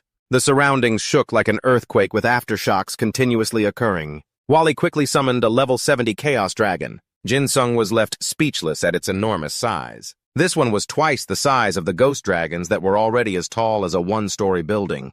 He stared wide-eyed when he saw it was at level 75, a hero level. He completely didn't believe he could defeat it. When he felt like he was about to die, the sensible thing Jin Sung believed was to cancel the summoning of his summoned beasts first. The Chaos Dragon roared majestically, causing Jin Sung's stats to drop by 5% for 10 minutes. He was determined. Even if he died, he wouldn't back down without fighting. Wally controls the Chaos Dragon to attack Jin Sung. He was a bit surprised to see that it could also attack with its breath. Then he cradles Pooji while ordering the other two to scatter quickly. Under the heat of this dragon's breath, thanks to Pooji's defensive ability, he narrowly escaped death, even though that attack could penetrate the bizarre defenses of this turtle and directly reduce a third of its health. He suspects that the Chaos Dragon is similar to the Demon Dragon. Poor defense and low health. Jin Sung officially counterattacks by ordering Slap to use the freezing skill. The others attack fiercely from behind. Even if Jin Sung might eventually have to give up, he is determined not to back down but to fight. Just as he activated the weak point detection function, a danger from the Chaos Dragon appeared. It used its tail to deliver a fatal blow to Slap before Jin Sung could warn. Slap lost nearly 5,000 health and Jin Sung was furious. Even if it is a boss over level 70, this is too much. He quickly canceled Slap's summoning. Turning around, he saw his other summon also receive a fatal blow, but managed to deal nearly 2,000 damage to the Chaos Dragon and inflict a bleeding status. Due to Lai landing a critical hit, his combat power increased for 5 seconds. Jin Sung silently thanked the heavens when he realized Lai attacked the boss's weak point. It was completely devastating thanks to his weak point detection skill. The Chaos Dragon gradually lost thousands of health points. Taking this opportunity, Jin Sung swapped places with Lai, using Pooji as a weapon to attack the Chaos Dragon. Jin Sung silently wondered why every attack was a critical hit. The foolish dragon was lucky that Pooji was still great. He only lost about 100 health. Lai was ordered by Jin Sung to deliver another critical hit to the Chaos Dragon, directly causing it to lose over 500 health. Even though the Chaos Dragon just took a critical hit, Jin Sung guessed it still had more than half of its health left. Just as he regained his spirit for a moment, he was slammed against the wall by the tail of the Chaos Dragon. He lost over 500 health. Jin Sung's mind was completely in chaos. His confidence began to waver. He doubted whether he could defeat this level 75 monster. If not, Jin Sung's valuable experience would vanish along with the game over screen and a 24-hour login restriction. It would cost him too much. He had to win, otherwise he would lose everything. Nevertheless, Jin Sung was determined to ensure Lai stayed alive at all costs. He couldn't lose Lai. He looked around to find Lai still continuing to land critical hits on the Chaos Dragon. Thanks to Lai, he suddenly realized that attacking the wounded areas would deal extra damage. That means if Jin Sung continuously attacked the injured spots, the damage would increase. He noticed that Lai had always been attacking the weak point on the Chaos Dragon's neck. Jin Sung felt both happy and secretly frustrated with himself. Why did he only realize this now? He never thought about this characteristic before, and it didn't really matter. Because right now he was going to test it out. After Lai's intense attack, the name tag of the Chaos Dragon was flashing. That means its health had dropped by more than half. From another perspective, it meant that Jin Sung could only reduce its health by half after such a long fight. This thing was truly a monster. Now he needed to make a practical decision. Could they win in their current state? After a moment, Jin Sung sighed and thanked Lai for fighting hard. He canceled Lai's summon. There was no time for emergency first aid. If the battle continued, his body would become heavy, and that would directly lead to him being unable to dodge the dragon's attacks anymore. And he couldn't win with just Lai alone. So right now, he had to try to minimize the losses. Jin Sung grabbed Pooji. He clicked his tongue, recalling the consequences of failing against the threatening roar of the Chaos Dragon. Jin Sung still didn't back down. This surprised Goli, and he recalled the Chaos Dragon. Jin Sung was sweating profusely when he saw that the monster had disappeared. Along with it came countless rewards for conquering the Chaos Maze. Hundreds of thousands of experience points and leveled up to 43. Jin Sung was still in shock when he saw that he had conquered this maze. He suddenly thought of a possibility. Maybe he could never have sent this dragon away in the first place. Nevertheless, the experience points received were quite low compared to his expectations. Jin Sung, ignoring his fatigue, sat straight on the ground. Wally came over to praise him, surprised that Jin Sung could fight so well against the Chaos Dragon. Jin-sung felt a bit shy and said there was nothing surprising about it. After all, he still lost. Wally replied that wasn't the case because it was a summoned beast. He couldn't defeat it with his current abilities.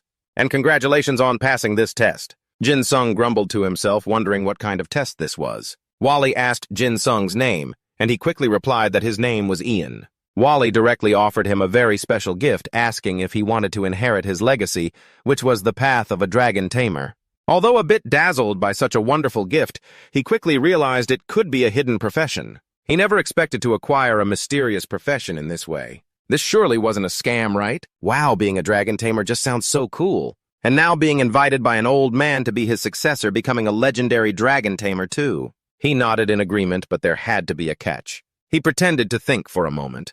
After all, was it better to be a master tamer or a dragon tamer? Jin-sung had easily unlocked the master tamer profession at the start of the game, but almost unlocked the dragon tamer title after overcoming countless challenges. All right, if that's the case. Jin-sung looked up at Goli confidently. He wanted to become a dragon tamer. The old man was pleased to hear that. He assured him he would never regret it. It seemed he hadn't even had time to feel proud yet. The transfer began. Let's bless the birth of the new dragon tamer. Looks cool, but it didn't last a minute before it faded away. What the heck? How come the system shows up like this? You cannot switch to a lower profession. Transformation failed. Damn, is it frustrating? Being too good can be a curse. Goli just understood now. Jin-sung was on the path to becoming a master. No wonder he couldn't pull him back. Well, it was a matter of skills, after all. He felt sad knowing this wasn't an ordinary summoner, as he could see Jin-sung's red mane wolf, but he never expected Jin-sung to be a master. Looking at Gully so majestic, he actually just learned that master tamers were even higher than dragon tamers. Although it felt a bit over the top, it was okay. Jin-sung knew he was good and he would try to dig up more information. So maybe he would discover something useful. Wally helped him analyze a bit. Lai Jin-sung's wolf was a rare grade. Being rare surely meant its power wasn't normal. It had to be super abnormal. But that was only possible if the Tamer nurtured the summoned beast by that special method right. He appreciated this person, no doubt about it. Yet he could accurately state the grade and power of Lai. If he were an NPC, that would still be quite impressive. The title of Legendary Dragon Tamer wasn't just for show. It was something to be proud of. Except for Jin-sung, Wally must have felt heartbroken reading his thoughts. But how could he forget? After all, why was he waiting for a challenger like him? There he almost forgot something important. I knew it, planning to cheat me out of it. There's no spring without a reward after overcoming a bunch of silly challenges. I almost forgot and would have gone home empty-handed. Meanwhile, in a different scenario, things weren't any easier. While John Hyun was struggling with this slap, Gowon stood by clapping loudly to cheer him on. That's my disciple frustrating but doing nothing. It took forever to finish off this monster. It was exhausting. Finally, they also achieved 1,000 territory points. The Lotus base has been upgraded to Lotus Village. The position of the head of Lotus Village has been automatically given to the president, John Hyun. Floating in the heart of joy, being praised by everyone for growing up is also nice. But looking at myself, I feel like I'm aging too quickly. It's a bit heartbreaking. The upgrade of the club base is complete. I wonder if my little teammates over there are doing okay. I mean, Jin-sung, I hope you guys are holding up. But it seems like more than that 5 consecutive days with only 2 hours of sleep each day is making him sleepy even in-game. Damn, I'm tired. The little turtle next to me, usually relaxed, now looks pale and sickly. Both of our eyes are bloodshot. Poor Jin-sung is starting to regret taking on this mission. But there really isn't any other choice. If we mess up this crazy task, we won't get the rewards. Giving up or failing would cost us the reputation that matches the task level, plus, it's a difficulty level B. On top of that, he hasn't even reached level 50 yet. If only he hadn't accepted it at the start, he wouldn't be in such a mess now. The mission is for a summoner with skills recognized by Goli, and forming a party isn't allowed. But luckily, there's no time limit, otherwise Jin-sung would usually go home on this day, the full moon, and on Memorial Days. The most important part is being handled very carelessly. The rewards are also unclear. It's really frustrating. Although I like playing solo, it's really tough right now. It might be more feasible after leveling up. Before starting the mission, Wally gave him a spirit stone of the dragon god. At the very end, this guy finally opened up. Once upon a time, a long, long time ago in Wally's era, there were legendary monsters that no longer exist. Just like the summoned beasts that had been with him for a long time. His best friend, the battle dragon Cassios, 1,000 years ago where the dragon tamers lived, was attacked by evil dragons. Countless dragons and tamers lost their lives. Their side was 100 times stronger than Cassios. That's why he ran away and hid here in the snowy mountains of Croatia, because he had a mission to protect his companion. The evil dragons wouldn't let them go easily, so he had no choice but to seal himself and Cassios underground. It's so touching, I'm about to cry. Oh my, what a beautiful friendship. Looking back at myself and my friend, it's like Wally has endured here for 1,000 years without a single ray of sunshine. To resurrect Cassios, he decided to give this stone to you, so Jin Sung can take on this noble mission. The Space Mage will tell him how to bring back the battle dragon's soul to this world. It doesn't necessarily have to be a dragon tamer who can restore Cassios' spirit stone. However, you do need some experience and knowledge. The innate skill of the dragon tamer has revived Cassios into a battle dragon. And the only one who could do that and caught his eye is Jin Sung. Oh, wow, what a pity. If it bears the name of a divine dragon, it must be a 1,000,000 extraordinary summon. Well, let's just grab the shorts and take them to the Space Mage, then we'll figure it out. At the same time, Wally also gave you a reward. After a long wait, it turned out to be the decorative feathers of the dragon tamer. This is an artifact passed down to the leaders of the dragon tamers. However, you need to find the Space Mage to remove the seal, then it can reveal its true power. In the end, you still have to find that mage before he disappears. Wally blessed and hoped that Jin Sung could revive the descendants of the divine dragons in the world. It felt like he had just been given an extraordinary mission. At that moment, he also checked this item. What the heck? This is an epic item, totally insane. Looking over the system panel showed a strange item. That means the stats are ridiculously high. Moreover, it's only usable for your own summon. If this gets unlocked, I'll definitely become a super Gao completely invincible. Those red parts look really tricky, because if your summon runs out of health during a fight, you can totally swap in another one. That's peak drama. Capturing a dragon is the dream of so many summoners. You definitely have to have one in the future. Looking closely, this feather is really useful. It was worth doing that silly quest. Hey, hold on, when was spring ever that easy? At least right now, you have to reach level 70 to complete a B-rank quest alone. Going at this pace isn't stable. If I stay up for 5 days straight like this, I might meet my ancestors soon. I might be tired, but my summon doesn't know what tired means. One hit, and I level up to 50, finally achieving the magic power stat. Although our Jin Sung didn't do much, he was totally exhausted. Luckily, he reached level 50 before time ran out, or else he would have been toast. Only after the battle did he wonder what this summon and soul power was. Forget it. The important thing now is to get some deep sleep first. Thinking he could rest just like that, the real story was just beginning. Muhaha. Just as he stretched, 10 notifications popped up. You are the first summoner to reach level 50, earning 1,500 fame points, and so on. In general, it's all praises. The first to hit level 50 feels like just having saved the world. And then there's the mission again. Who wouldn't be annoyed? On top of that, it even boldly states the first oracle of summoners. You are ahead of all the summoners in the Lucifer Kingdom. Emperor Solius wishes to meet you. Find the Emperor within 3 days. The difficulty is no joke. This is truly a special mission. With such a big contribution, you might even get 10 iPhone 16 Pro Max. Just thinking about it makes me feel the heat. Suddenly, I feel like I'm in big trouble. I know Kailan is known for creating many good loot for players. Okay, now to get some sleep. You can sleep while being in the capital Mulan Folino. The Lucifer Kingdom was peaceful all of a sudden, and then there was an earthquake. The ground kept shaking and rumbling. Something began to appear inside the castle. Just as everyone speculated, it was the Tower of the Summoner who was the first to reach level 50. The people around started to buzz. Who in the world is that? Meanwhile, the guy everyone is talking about was snoring away in bed, going back to normal life. Feeling, life is so much better. He got up to cook 8 ramen noodles with 2 eggs and sat down to read comments in the game forum. This is the leisurely life of a legendary gamer. I wish I could have that too. I knew all the news was about the summoner reaching level 50. It's always the hot trend. Hey, everyone is really out of their minds. Heaven forbids me from eating. Just as I picked up a piece of noodles, someone said they knew who the summoner was. What the heck, I thought it was a clickbait, and then I saw my picture on there. I really thought I was famous only to find out it was a scandal. Life is so tragic, and I even got told it was a fake image. These guys must be out of their minds. Man, it's tough for Jin Sung, the hybrid summoner. Right after that, he poked at the clueless turtle. Sticking by my side, Bup, if it could hear it, would surely be heartbroken. Summoning it out, he could see it was angry with him. so he had to go and comfort it, tiring himself out. Luckily, this one loves meat just like me. A little bribery, and it wagged its tail obediently right away. Just chilling in the middle of the storm when a message from Joo-hyun came in saying, "Are you crazy? What the heck are you doing, my friend?" Man, that's tough. Just this morning, they're already calling me insane. It seems like the chubby guy has caught on. Luckily, only Joo-hyun knows that it's me. It seems Joo-hyun isn't the only one messaging you. Oh my god, your goddess is Hajin. She knows you reached level 50,000 summoner and immediately messaged me. Okay, I take back what I said before. Now let me ask again, is Jin Sung out of his mind? Looking at that face, it's clear she's planning to take advantage of you. Joo-hyun isn't wrong to be suspicious.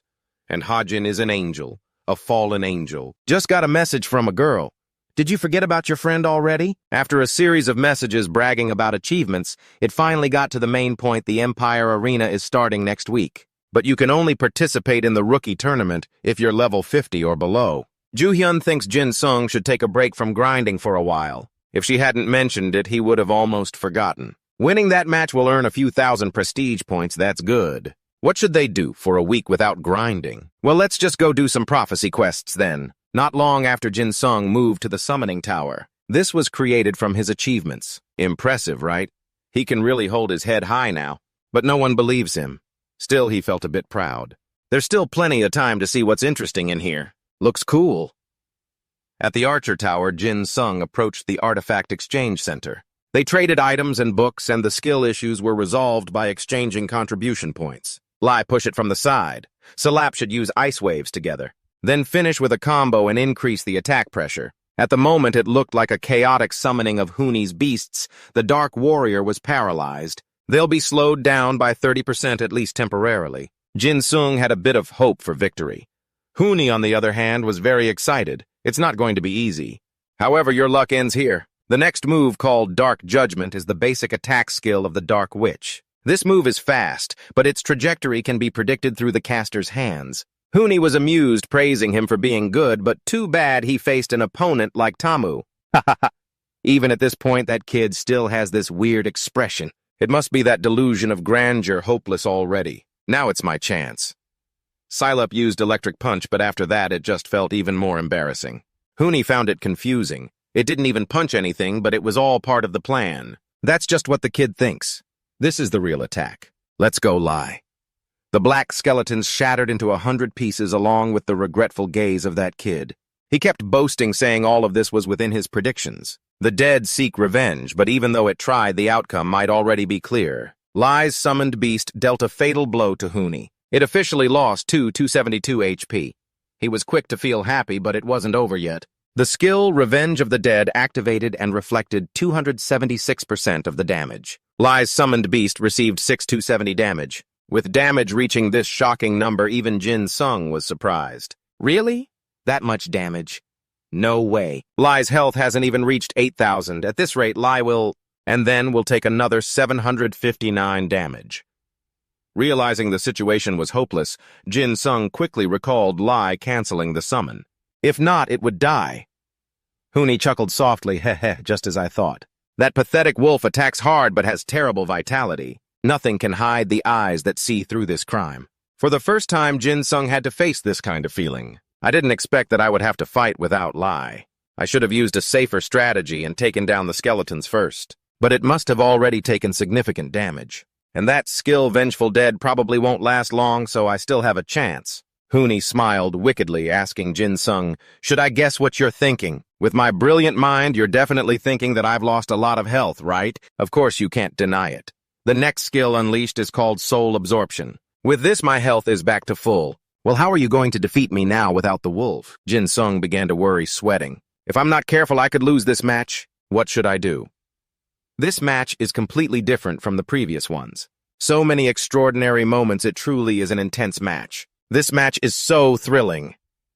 Henbin asked, Lucia, who do you think will win this match?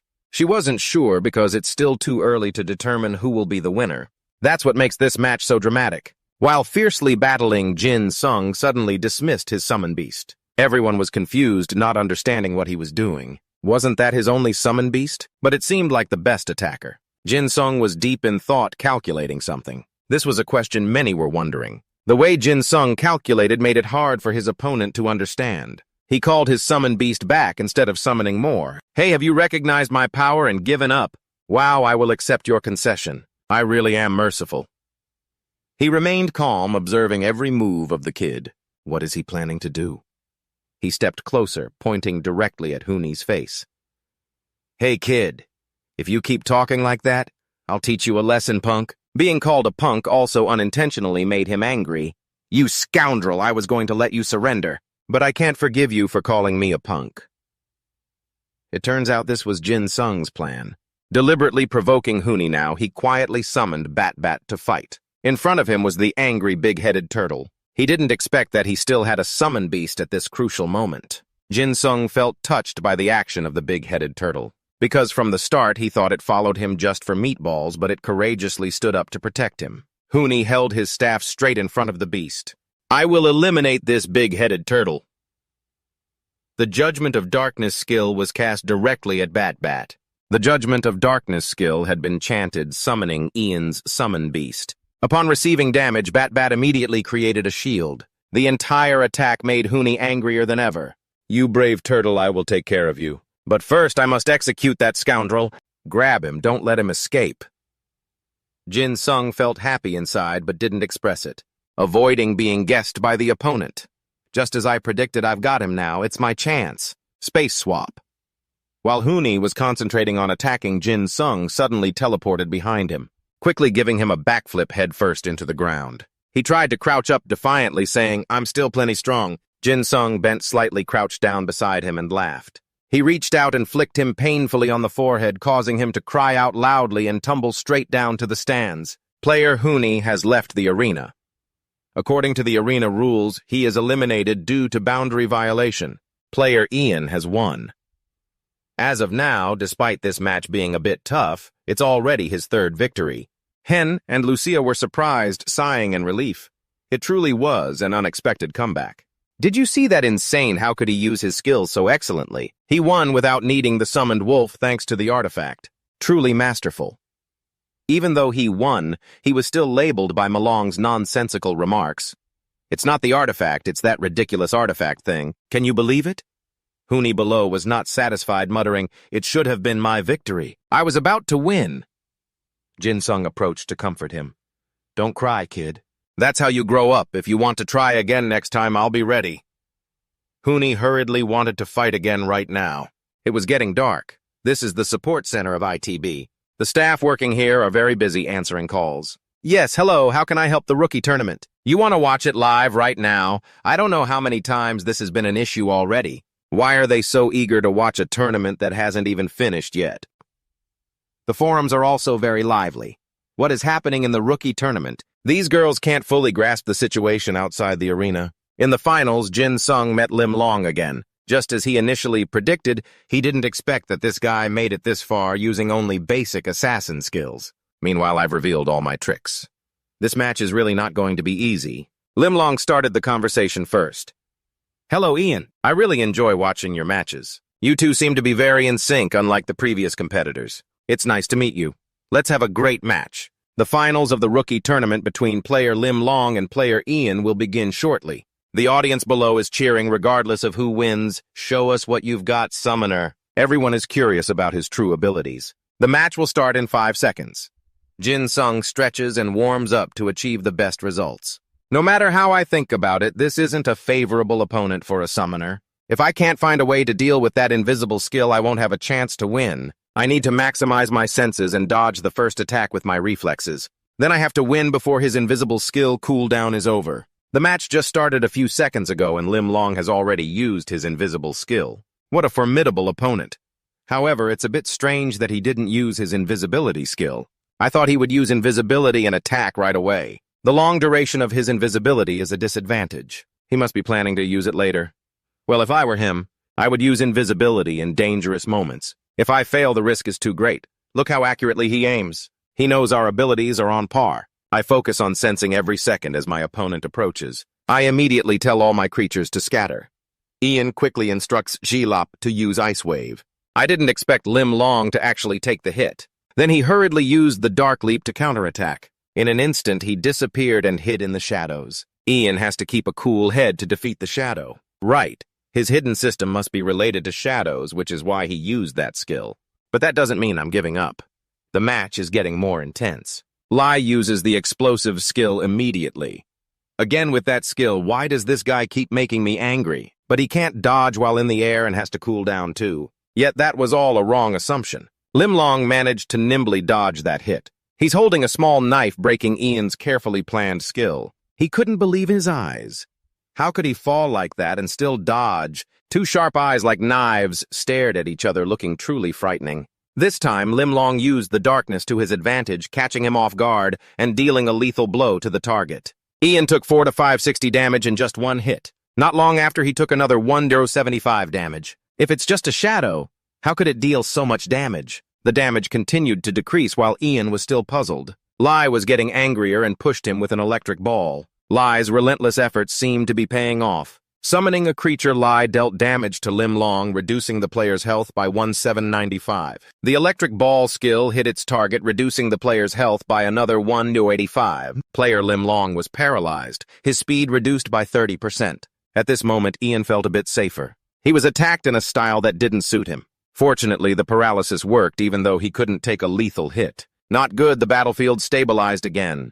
Lim Long was worried, but still managed to stay as calm as possible. Ian thought that if he could just be the bait, Lai would successfully attack. Let's break a few of that guy's bones since the assassin's health had dropped to that of a dark mage. Lim Long planned to use that move again, but this time don't even think about it. He thought he could catch the shadow, but it wasn't that easy. There was no shadow. It was an invisibility skill. Where did that guy go? He predicted where the opponent might be. To his surprise, he managed to hit the target. Player Lim Long was hit by paralysis. He grimaced in pain. I got hit. However, he still tried to unleash all his power. The summoned beast Bat appeared to protect Ian and took the lethal damage. Bat's health dropped by 27.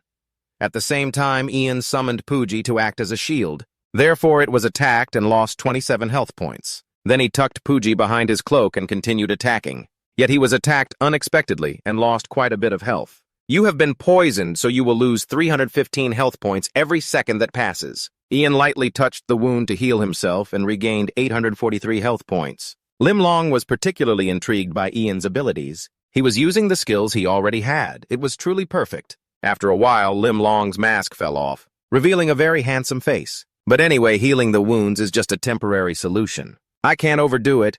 Ian's health is already too low, but I will never give up. I will put all my strength into this decisive attack. He shouted out with a strong voice, saying 3 words, "Peak, give up." The attack speed was indeed dazzling. Before he knew it, he switched positions, causing Lim Long to be unable to react. His eyes widened in surprise. The sharp gaze and wide-open teeth of Lai were enough to scare the opponent into submission. It bit straight into his arm, causing blood to gush out. Player Lim Long lost 350 health points. Having been severely injured, he would lose 630 health points every second.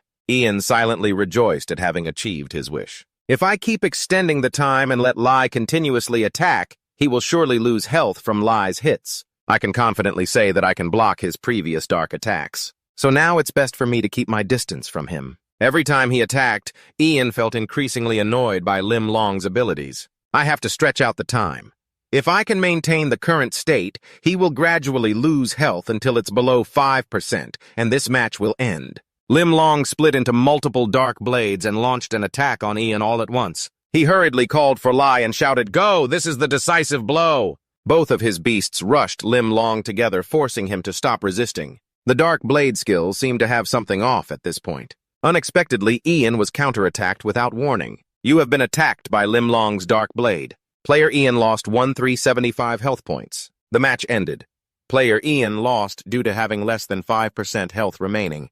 Both sides struggled for a long time, and finally there was a definitive result. Ian painfully wondered to himself, is it a defeat? Player Lim Long is the victor.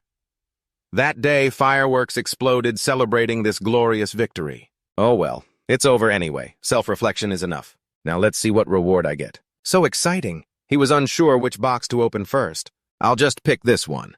Inside was an attack ring with 205 to 235 damage, usable 255 times hero level, costing 100 mana per use. Requires level 50 or higher to use. Miscellaneous mana 30 attraction.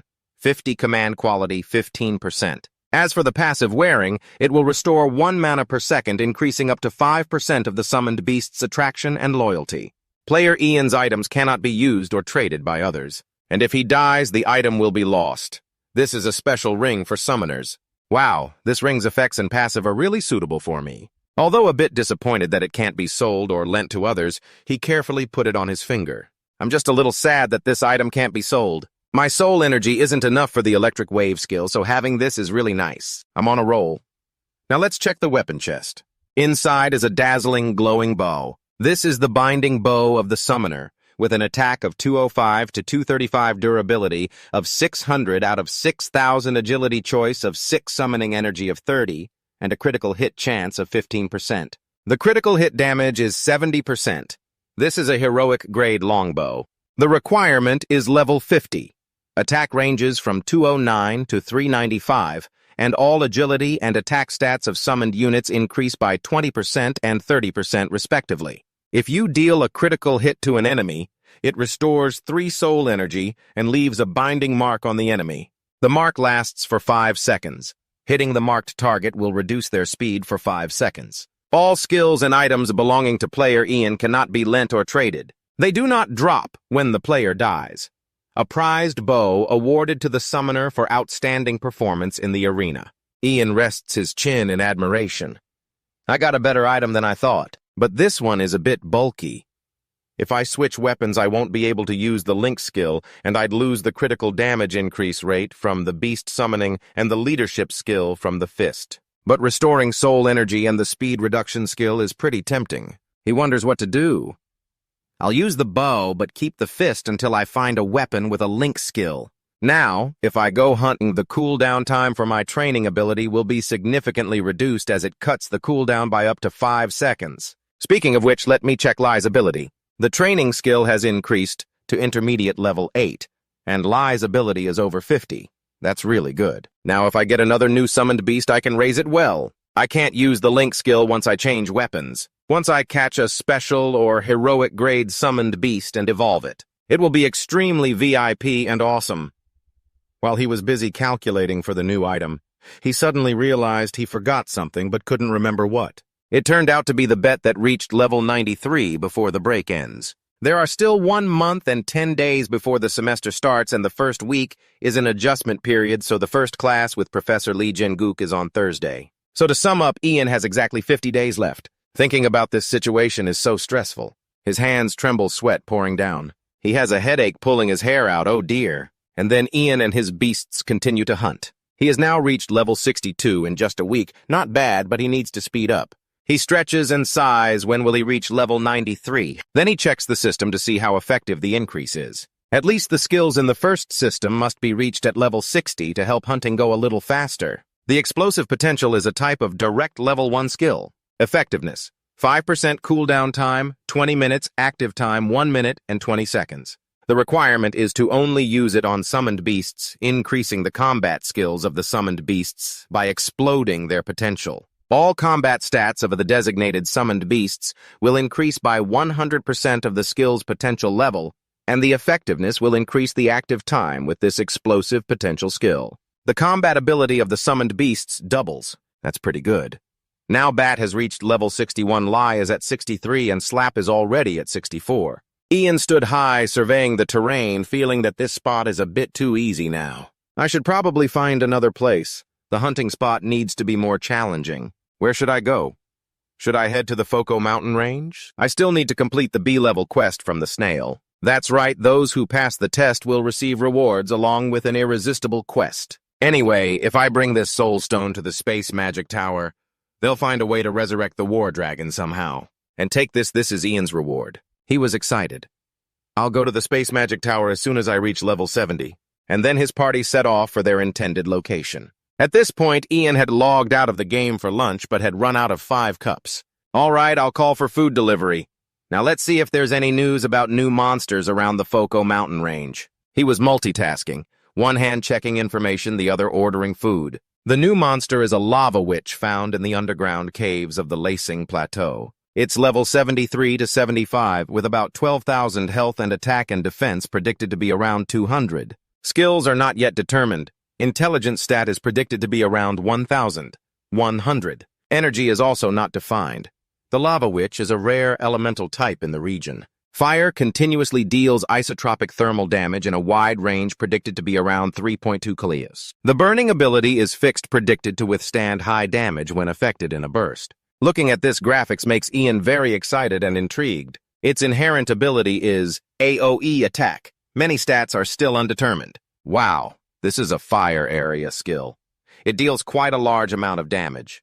Although the area of effect is large, okay, I'm going to catch this Lava Witch. You are mine. But thinking again, this is a rare tier.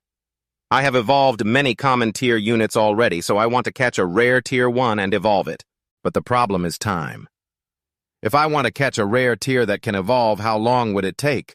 It must take a long time. Oh man, I'm so torn. But if I catch it, it will double my leveling speed. He stood up, shut down the computer. All right, I've gathered enough information, time to eat and reconnect. A little while later, Ian arrived at the Foco mountain range. It's been a long time since he last came here. He got a lot of things from this place. Before he fully restarted, the hideout of the outlaws in the Foco mountain range must be somewhere around here. Their average level ranges from about 68 to 72, so this is not a bad hunting spot. In front of him was a bottomless pit. The canyon is wider than I remember, but my plan should still work. Right now, Ian, summon Big Boy, bring those rocks over here. I'm worried they won't be able to move them because they're too big. But it looks like we can do it.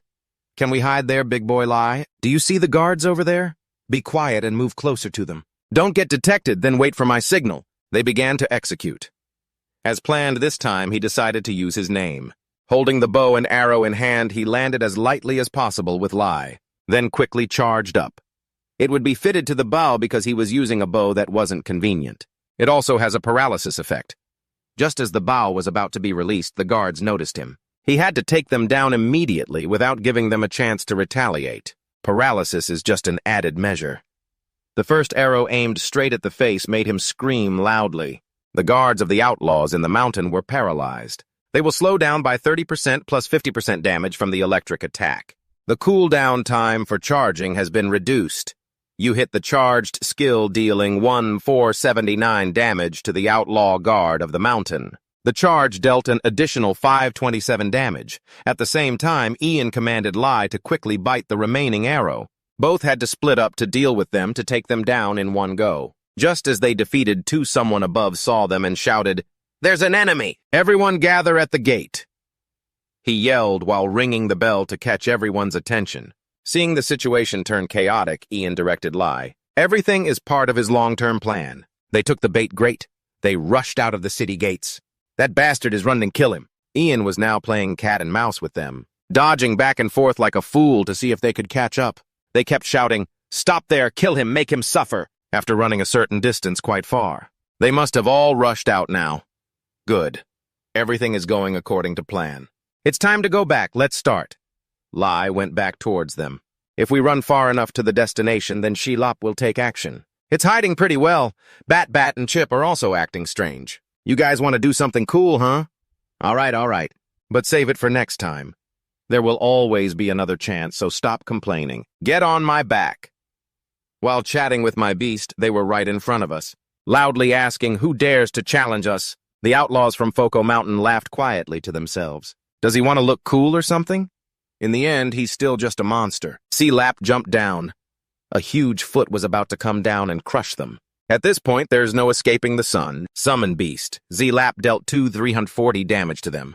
Gotcha, so you have to use that head. However, Shelob also lost 892 health from jumping down. Even though they took them down, Shelob still suffered heavy losses in the end. So the ambush is useless now. Let's use ice waves to continue attacking them. They could do nothing but run away. The bald guy just stood there, frustrated, shouting, "What the hell are you all doing? Kill this fat golem first, hurry." But Shelob only targeted the leader, making the bald guy almost lose his life. At the same time, Lie struck fiercely, blocking his path. Looking around, there were dangers everywhere. That guy kept shouting for help to his useless subordinates. And then summoning a beast, Lie dealt a fatal blow to him. The outlaw from Foco lost 5,475 health. He will suffer 1,095 damage per second due to bleeding for 10 seconds. In the end, he died from excessive bleeding. The experience points are high, wow. Even the bleeding damage was in the thousands. They all died within 4 to 5 hours after being bitten by Lai. Good, very good. At this moment, Ian noticed the brilliant mark left on the outlaw from Foco. All cooldown times will be reduced by 5 seconds. Ian felt great. Reducing the cooldown by 5 seconds is awesome. All right, let's go on a rampage. Speaking of which, why are there so few outlaws here? How can we be sure there were more before? Should we chase after them? The bald guy was hurriedly running away, when another guy stood in his way. He shouted for that guy to get out of the way. That guy raised his axe and yelled back, "Who do you think you're talking to?" That guy was the leader. In an instant, he took the life of the bald guy. Ian was startled when he saw the outlaw witch from the mountain and now level 70. No wonder everything has been going so smoothly, but I don't need to run away. Witches living outside the law Mount Foco. One is level 73, another is even higher at level 75. They're all around level 70 or higher. Ian is facing scary guys like these. The scruffy guy Kia says his people should deal with the big guy first. Everyone is teaming up to attack just the lone slap. Those damn witches must be fire-based. Ian is worried, wondering if he should retreat. Big Buddy can't take it. Tisk, tisk, what's left to cry about? If Big Buddy dies here, I'll have to fight without him for a week. Should I pull back before he dies? This is so awkward. Big Buddy's XP is at 99.7%. This is my chance. I could level him up. Lai use Fury aim at that guy and shoot, and Big Buddy lean back a little more. They all follow Ian's instructions. At this moment, the witches are using high-level fire spells. If Big Buddy gets hit by that spell before leveling up, he won't survive. Lai, take him down first. It's too late. Summon the beast. Big Buddy has taken damage from the witch's fireball spell. He will lose 745 health per second. Lai is furious, fighting back. Boom, you've defeated a living witch and gained 3007 experience, summoning the beast. Big Buddy has reached level 60. Ian can finally breathe a sigh of relief. Nice, Big Buddy is fully healed now. It's time to take them all down. I timed this perfectly. The confidence of victory is growing. However, the light surrounding Slap hasn't faded yet. It's evolving. The light bursts out, pushing the witches away for miles. Ice Golem Big Buddy has evolved into Abyss Golem. Ian is quite excited. Abyss Golem sounds familiar. Do the monsters on those Abyss Islands all become Abyss monsters when they reach special rank? Even the Abyss Turtle. Intermediate training effect increases. No, it hasn't successfully evolved. Beast Summoning has upgraded to Advanced Training. Advanced Training at level requires 98.7% to reach the next level. He's so happy he's almost in tears, and he's also upgraded from Intermediate to Advanced Training. Intermediate Training was slow, truly a rare rank. That scruffy guy is getting loud again, shouting, "What are you waiting for? Attack no matter the situation." At this point, Ian is more excited than nervous in front of a heavy opponent. Oh, come on, they won't even let me check Big Buddy's status window. Big Buddy could take them out with just one punch, and at the same time create a shockwave that sends them flying. Wow, this is great. You're a VIP pro. Big Buddy, the evolution status is even better than I expected. Is this the power of Abyss Golem? All right, let's finish this. At this point, only the scruffy guy Kian is left. So he's cowering in fear, raising his axe above his head, trembling, wondering, why am I the only one left? Everything seems to be resolved. Ian is exhausted but happy that Big Buddy has evolved. He must have evolved because of leveling up, right? The evolution requirement is level 65, but Lai evolved at level 20. Are they different? Intrinsic abilities will be updated when skills are clicked. As for the Abyss, it protects the Abyss. The Ancient Guardian protects the Deep Lake. It possesses a massive form and destructive power. What a pity you can't evolve anymore. Lai can still evolve even after evolving before. Forget it, the other things are still great. He goes straight to special rank without needing a rare rank. Defense is high too. Just look at the rank to see the difference. A whole different level compared to Lai. Although Lai's attack and agility are still higher, let's check the intrinsic abilities. The Ice Wave will be replaced by the Abyss skill he just used earlier. The Abyss skill stretches out, creating a conical shockwave within a 20-kilometer range. After the shockwave, a vortex will form in 10 seconds. All opponents will be pulled into the vortex. Affected opponents will suffer 35% of the summon's attack stats. Cooldown for the beast is every 0.4 seconds, and the vortex will explode when the duration ends, causing 150% of the defense stats as damage to all enemies within 10 km. The cooldown time is 5 minutes, which isn't too long.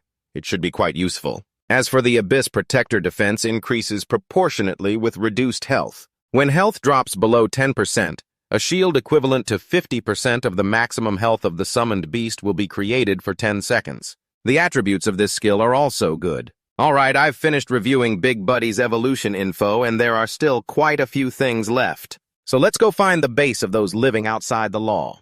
Not many of them are excited to ask about their pets. That night, Heron was bustling around preparing food in the kitchen. All done, it looks delicious, and she suddenly remembers Ian. He must be out of meatballs by now. Next time I should make meatballs. I wonder what Ian is up to. Maybe she's missing him again. That night, Ian, along with Slip and Lie, was still busy taking them down. Slip stood high continuously, throwing large rocks down to crush them, giving Ian a hand. He's too exhausted now. He needs to rest and heal. Anyway, I need to find some supplies. Holding a meatball in his hand, little one shows a cute expression, wanting it.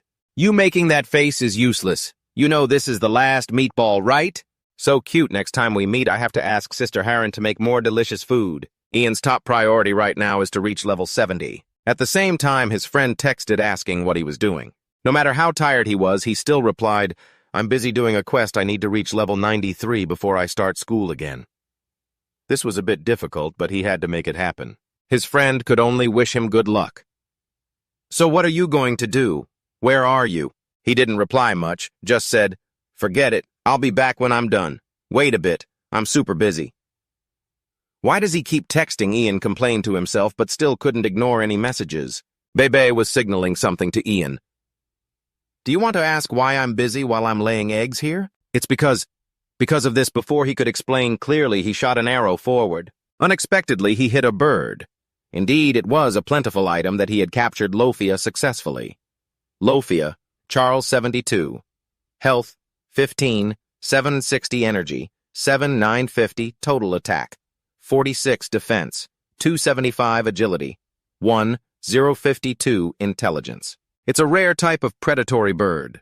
The shy trait cannot evolve. Regarding its inherent ability as Dangfong Lofia has the ability to sense wind currents, taking no damage for 5 seconds, increasing speed by 70% while flying. A rare bird inhabiting the Foco mountain range, possessing beautiful white feathers. Just as Ian thought, because of its high agility, he needed to boost his own agility with his existing skills. He would only use it for a short time, so it wasn't necessary to name it. Wow, this little guy costs too many leadership skills. Now I don't have room for that stat anymore. I need to level this up quickly and increase my leadership stat. All right, let's get back to hunting. Today's hunting is going well. It's a wonderful day at the Foco Mountain Center. The guards are surrounding the gate is very strict. It seems they have spotted Ian. Baybuck immediately used the pitfall technique to strike down. Everyone was calling for help. I'm being sucked in. The impact of the punch became more useful when the pitfall was activated. And conveniently, Ian got 2 more electric orbs. Then switched to the DNA electric oscillation technique so they wouldn't have time to react. Just as I thought, mass killing is indeed the most satisfying way to hunt. Then back to the bow, attacking in waves is better than killing in bulk. Many of Ian's shots hit the opponent, the bandit leader in the center of Foco Mountain at level 80. Seeing this number, Ian paused for a moment. Level 80. I'm only around level 75 before restarting everything. Not to mention his weapon has turned into a crossbow, but I can escape due to the increased agility after capturing Lofia. But what should I do? No, I can handle the guys on the mountain. Their health is low, so hitting fast should work. This is Ian's personal hope. Big Baby once again lets use the deep pit to attack together with Ian's bow and arrows. Lie caught the leader. The thug frowned and cursed them as bastards. You dare to underestimate me. He used a wide-range buff. Usually only heavyweights have that move. Ian was determined to kill him as quickly as possible. Who knows what other tricks he has? He immediately used the dwarf's weak point skill and told Lie to use Fury right away. Both sides fought fiercely, but ultimately the thugs were still in danger. They were trying their best to hold on. But how long could they last? As for Lie, she just kept attacking, not caring about their expressions or anything else. The thug was getting more and more irritated. He aimed his crossbow at Lie, but forgot that Ian was behind her. Don't get cocky, I'm protecting Lie, absolutely. He thought he was great, but let his guard down. At that moment, Lie followed the arrows and charged at him. Now, if he curses, Lie was right in front of him. What else is there to do but curse? Cursing is useless, it just wastes more saliva. Lie used her claws to tear him apart in pain. The summoned beast had dealt a fatal blow to the thug leader. The thug leader's health dropped to 6,018 bleeding, taking an additional 203 damage per second. Ian was quite proud of Lai. Nice we took more than half of his health with just 2 hits. The thug was panting, thinking that if he continued just a little more, but before he could finish thinking, Lai attacked his other hand, but it was unsuccessful. The summoned beast had taken damage from the thug leader. Lai's health dropped to 5,956, nearly 6,000 damage from a single hit. He didn't even bother using the crossbow. Even if Lai's defense went down with her fury skill, that wouldn't be a problem. Was that buff he used earlier his attack? This guy is cheating. Ian was very frustrated, but didn't just attack randomly fall back. Big baby, throw me over there. Silop looked confused and hesitated. Ian spoke up. I know it's dangerous, but just throw me. The crossbow and bow were hitting each other at the same time. We'll finish him off first. Ian was confident he could do it. But the thug leader was clearly scared, visible in his eyes. Ian could quickly dodge that crossbow shot, but he could not. However, he still took 2 to 352 damage from the fall. Oh my, I went a bit overboard. How could the ancient summoner's iron fist activate its influence ability, but still it was worth it? Ian borrowed the power of the big baby summoner. He took the pit skill to attack the thug leader, determined to hit him, so he had no way to retreat. Lai also took the opportunity to sneak attack. This is the finishing blow. He charged in for a close-range attack. We did it, a perfect ending. You have defeated the thug leader and received 18,500 experience points. He gave me a lot of experience, truly a final boss. Oh wow, this item is unforgettable loot dropped. Well done, Lai. As Ian was about to open the mirror, Lai looked away and barked loudly. It turns out that the story isn't over yet. He was surrounded by thugs. That bastard killed our big brother, don't let him lay eggs. Oh my, with my current health, I won't easily escape from here. After dealing with these guys, right? If I push too hard this time, it might backfire. Just watch. That leader has loyal subordinates, so it's time for him to use Lofia to escape. Wow, my body feels as light as drinking oolong tea. With Lofia, my agility is top-notch. Bye-bye, guys.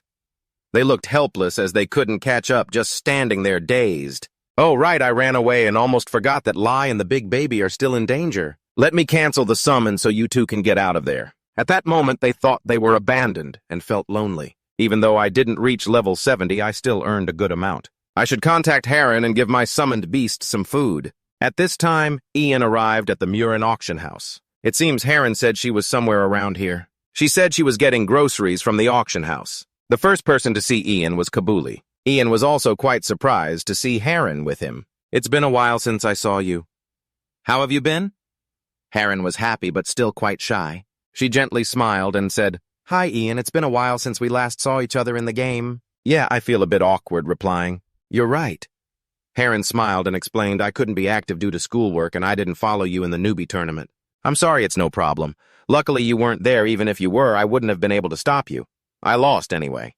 Heron said a few comforting words to him, making Kabuli behind feel defeated too. Second place is still good, congratulations, Ian. However, this was not the ranking Ian wanted, so he wasn't happy at all. What is this feeling? It feels like I'm just air. Kabuli didn't feel good and didn't want to discuss this anymore. Ian suddenly remembered that he said everyone in the guild had leveled up to level 95 or higher, right? That's amazing. Kabuli crossed his arms behind his head, proudly replied. Of course, I'm sure Piolan is over level 100 by now. Thanks to that, he realized that the high-ranked people were at least level 120. I have to get involved. It's all thanks to us working hard. Our checkpoint has grown bigger, so dealing with the nearby monsters has also become tougher. Having you there will be really helpful, but you went and reset your character. Ian told me to just wait. I'll be back before the reset, and I'm currently level 69. I'll also get an academic warning if I'm not quick. Kabuli has to respect Ian, too. Is this guy really sacrificing sleep to play games? Haran just hinted to tease him. Ian, you're going to burn out. Ian scratched his head, looking down. Actually, I have a reason to level up quickly. Oh, right. Can you show me the new friend you mentioned? Does he like my meatballs? At this moment, she learned that its name is Pooji. Just looking at it, you'll understand why it's named that. Haran seemed to find every creature adorable, her eyes sparkling. It was nibbling on a carrot, but wasn't happy when Haran approached, even dodging and giving her a side eye. Ian, does Pooji not like me or something? Ian wasn't sure why, feeling quite awkward. Pooji is a proud one. Haran, did you accidentally bring some meatballs with you? It must be mad about Ian not letting it eat last time. Haran seemed to have brought some that she made when leveling up her cooking skills. Let's see. This is the meatball made with an improved recipe. Show me for a bit. As soon as Pooji saw it, its eyes lit up, filled with love. It was able to nibble on it and accepted it. Harren really changes her mind faster than flipping a pancake. Ian looked utterly helpless. He knew it would be like this. Harren intended to give it more meat, but was stopped by Ian. Don't give it more or it will become spoiled. But if you give me some, I'll give Pooji one when it's hungry. It's all just your brother's hints. She was generous and agreed. You'll definitely take good care of Pooji. However, that turtle is $0. It's clearly upset with Ian. Kabuli felt sorry for it. If you keep treating Pooji like this, it will cry. Why don't you give it another meatball? Fine, one meatball will turn into 2, 3, and then more. But I should probably calm it down. Pooji, you know there's a turtle named Paji in the northern region. It's famous for being the greatest turtle in the world, and that annoys me. As far as I know, no turtle can compare to your handsomeness and greatness. So I've always pondered and realized that maybe you lost to Paji because you gained weight. You've eaten too many meatballs, so I can't give you a lot of meatballs. Pooji, do you understand how I feel? It seemed that just by saying this, it got psychologically manipulated and started crying. So just be a little more patient, I'll help you become the coolest turtle in the world. Hearing these lies makes Kabuli sick. That con artist, they continue their hunting journey. Just a little further and we'll be able to exit with Foko. The air is getting hotter. It seems we are approaching the scorched land. Does Harren's meatball affect the lava patrol? No, I don't even know if they eat food. Just looking at it makes me not want to enter that area. But I can't avoid it. I need to catch a monster and I need to level up to 90 as soon as possible. Lai and Datdi are struggling to hold on, successfully destroying its tail in the underground dungeon of the scorched land. You are going with Lai and Datdi into the tomb. The air inside is very hot due to the lava eggs. There are some lava quam and lava quad on guard here. You can't let your guard down, because if you fail and more than 10 lava come at you, it will be dangerous. You need to quickly get to the lowest level of the dungeon to catch the lava patrol. The lower the level, the rarer the monsters. A few monsters charged forward. D cautiously supported behind you. Lai waits for your command to attack whichever one you shoot first. After giving the order, you draw your bow to activate the boost. You have to quickly escape from this group of monsters and get down to the lowest level of the dungeon to catch the lava patrol. So annoying. The lower the level, the rarer the monsters. I hope the next one will be a special one. Looking back at Slap, I feel so sorry for it. So many sisters' dreams are ruined just because Slap rushed ahead without thinking this time we're all going to hell. And Lai takes on the task of attacking the targets you shoot at. At that moment, the brothers charged forward. Jin Sung aimed his bow at the fire-faced monster and shot. The explosion of potential erupted. Slap and Lai coordinated quickly. Every shot took out an enemy. With this smooth progress, reaching the lowest level is just a matter of time. Oh, after all, it's a rare monster. Who would let you go so easily? No, Jin Sung is thinking too early. I'll take my time, then we'll lure it. I knew it while we were busy fighting. I suddenly realized they changed color. Are they tainted? Smelling this strong. Odor, is this part of their mission? Forget it. I'll come back later. Right now, let's explore another area. Staying here too long might lead to a stroke. The three of them rushed up to the clouds, reaching level 10, eagerly opening the door. Oh my heavens. The lava flames are blazing. It's so hot it's like roasting meat. It seems Jin Sung is the first to discover the source of the lava. Fire attribute attraction increases by 5%. Fire resistance increases by 10%. He had never heard of the existence of this before, and he could be the first to discover it. How precious. Just as he was about to celebrate for more than 10 seconds, another disaster appeared. A monster with 2 horns on its head, said Jin Sung is the qualified one. The qualification to enter this place is him. Luckily, he just came in. It was immediately a wise decision. This goat-headed monster claims to be the guardian of the lava source. The ID name is Hellion. He gets straight to the point to avoid being lengthy. Can you clear out the source of the lava and solve its problems by yourself? Thinking of refusing, but my mouth agreed that's silly. Before I could mentally prepare, I had to run the deadline right away. First, he asks you to catch at least 20 tainted lava patrols. Difficulty level B, huh? Logic tells me to refuse, but seeing the reward of 42,500 experience points made me do a complete 360. Yes, right away, this price is a steal. Equivalent to 12 regular lava patrols in that dungeon. Hellion gives you a sealing stone. All right, let me handle this. I'll make sure it's done right. Thinking this time I had the reward secured as easy as pie, but there are 3 hours left. It got tricked again. Greed for material things is so painful. 2 hours passed gradually. Jin Sung felt like he barely had time to breathe, let alone rest. Helion was eating cake and drinking tea, watching him complete the task. TikTok time is running out and still no sign of love. Jin Sung always knows how to surprise us. With just a few seconds left, he rushed in. He even thought he wasn't trustworthy at all, until he knew Jin Sung had caught a total of 31. From now on, we conclude never underestimate others. Looking at him now, he seems relaxed, but earlier he was running around like crazy, so he completed the task and got 1.3 million experience points in his pocket. He really hit the jackpot. Usually it takes half a day to earn that much, but now it only took 3 hours. He's about to level up to 71. With this momentum, he accidentally asked if he needed anything else. As expected, there's still a lot. Just take your time. Emperor Zeliat wanted to update the situation of the summoner pioneer, the one everyone knows, who doesn't even bother to prove himself. Yet my brother prefers to live in seclusion, completely hidden with no news at all. Halim suggested that he personally lead that person to meet Celia. Even 100 scholars would have to rack their brains for a year to hope to find a solution. Yet the emperor entrusted him with the task to find it within a month. Not to mention that the National Day is approaching. At that time, the power of the royal family will be strengthened if the symbol of the Xin Phi Empire appears. If there's still no word in 2 months, then bring that person here. Right now, that person in the story is still busy with their flashy task. Who knows when this hassle will be over? You've been working for 24 hours straight.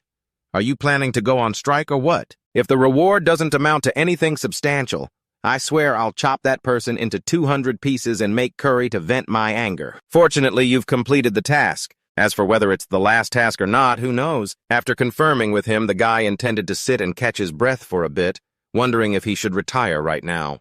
You've collected herbs 5 times already. Please give me another task. Just give me 3, or better yet, no task at all would be great.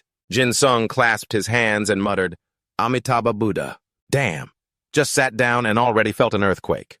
Are you about to kick the bucket? All right, you'll be the only one in Kailan to kick the bucket in the dungeon. That sounds pretty cool, doesn't it? Oh, look, the lava tower has stopped flowing. At that moment, Helium also appeared to join the fun. Seeing the old man laugh, he felt happy too and hurriedly thanked that thing. Finally finished the task. But why haven't I seen the reward yet? Is this how it is? Here it comes. I thought I was being cheated. Saw the notification. You received 1.2.935,000 experience points.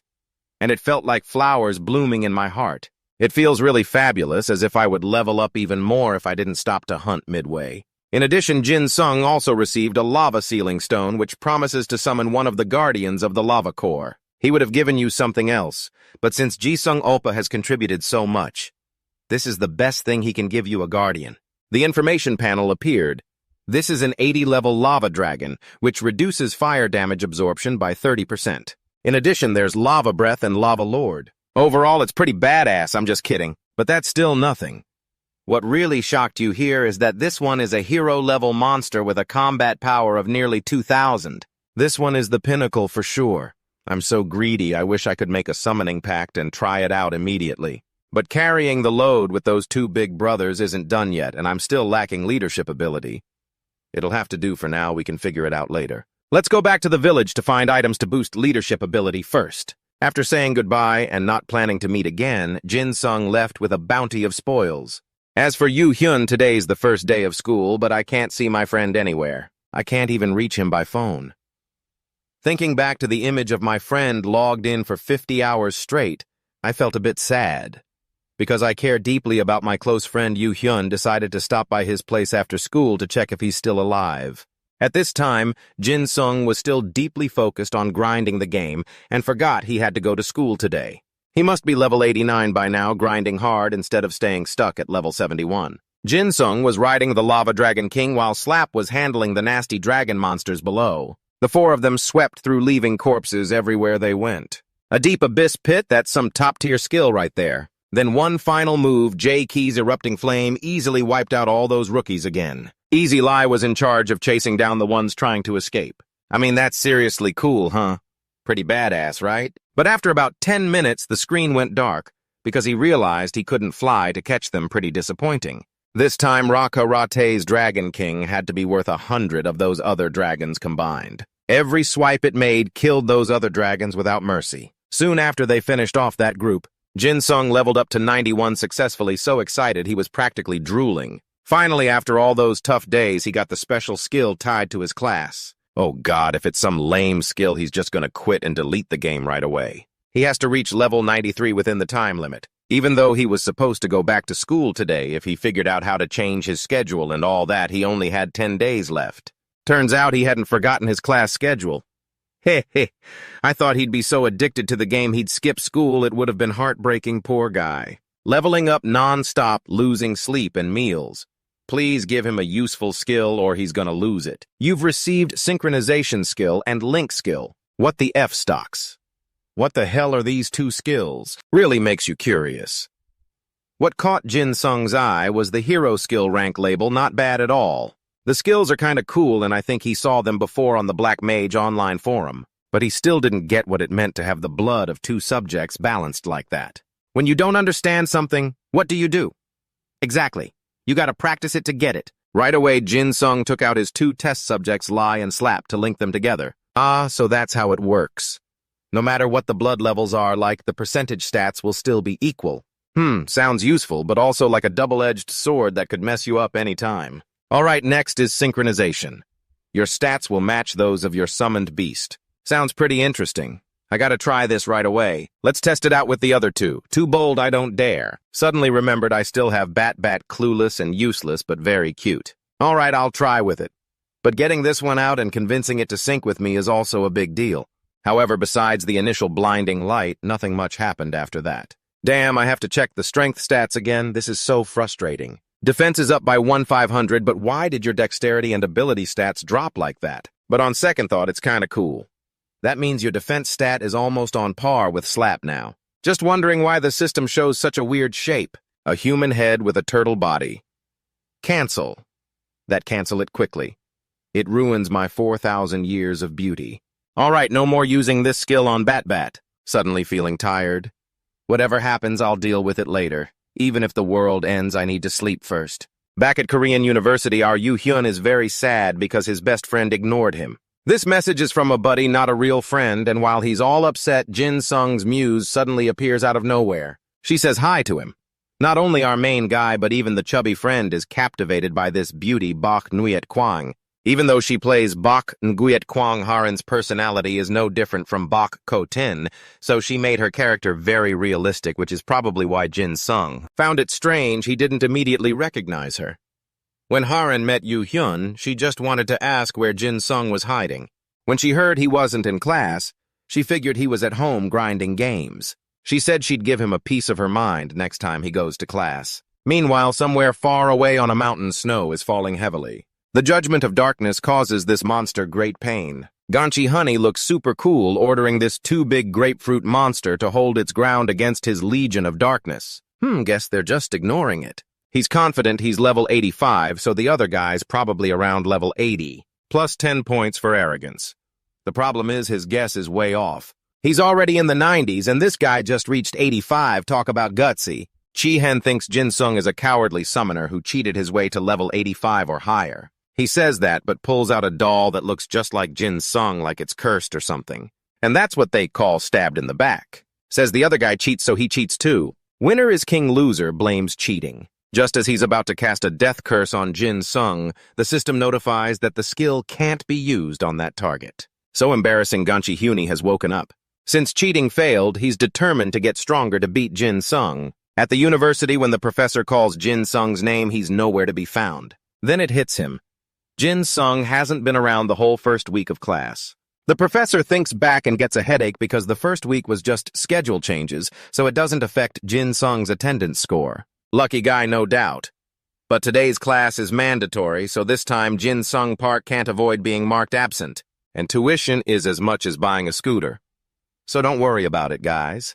Just as the professor is about to mark him absent, a guy rushes in wildly. Hello, Professor, I'm Jin Sung. Jin Sung runs in at full speed just in time. Jin Guk waves him over quickly to find a seat. Jin Sung drags himself to sit next to Hyun and immediately gets scolded. Hyun asks why Jin Sung hasn't come to school or replied to Tommy's messages or calls all this time. Jin Sung looks deadpan and says it's because of circumstances. Then he holds up his phone.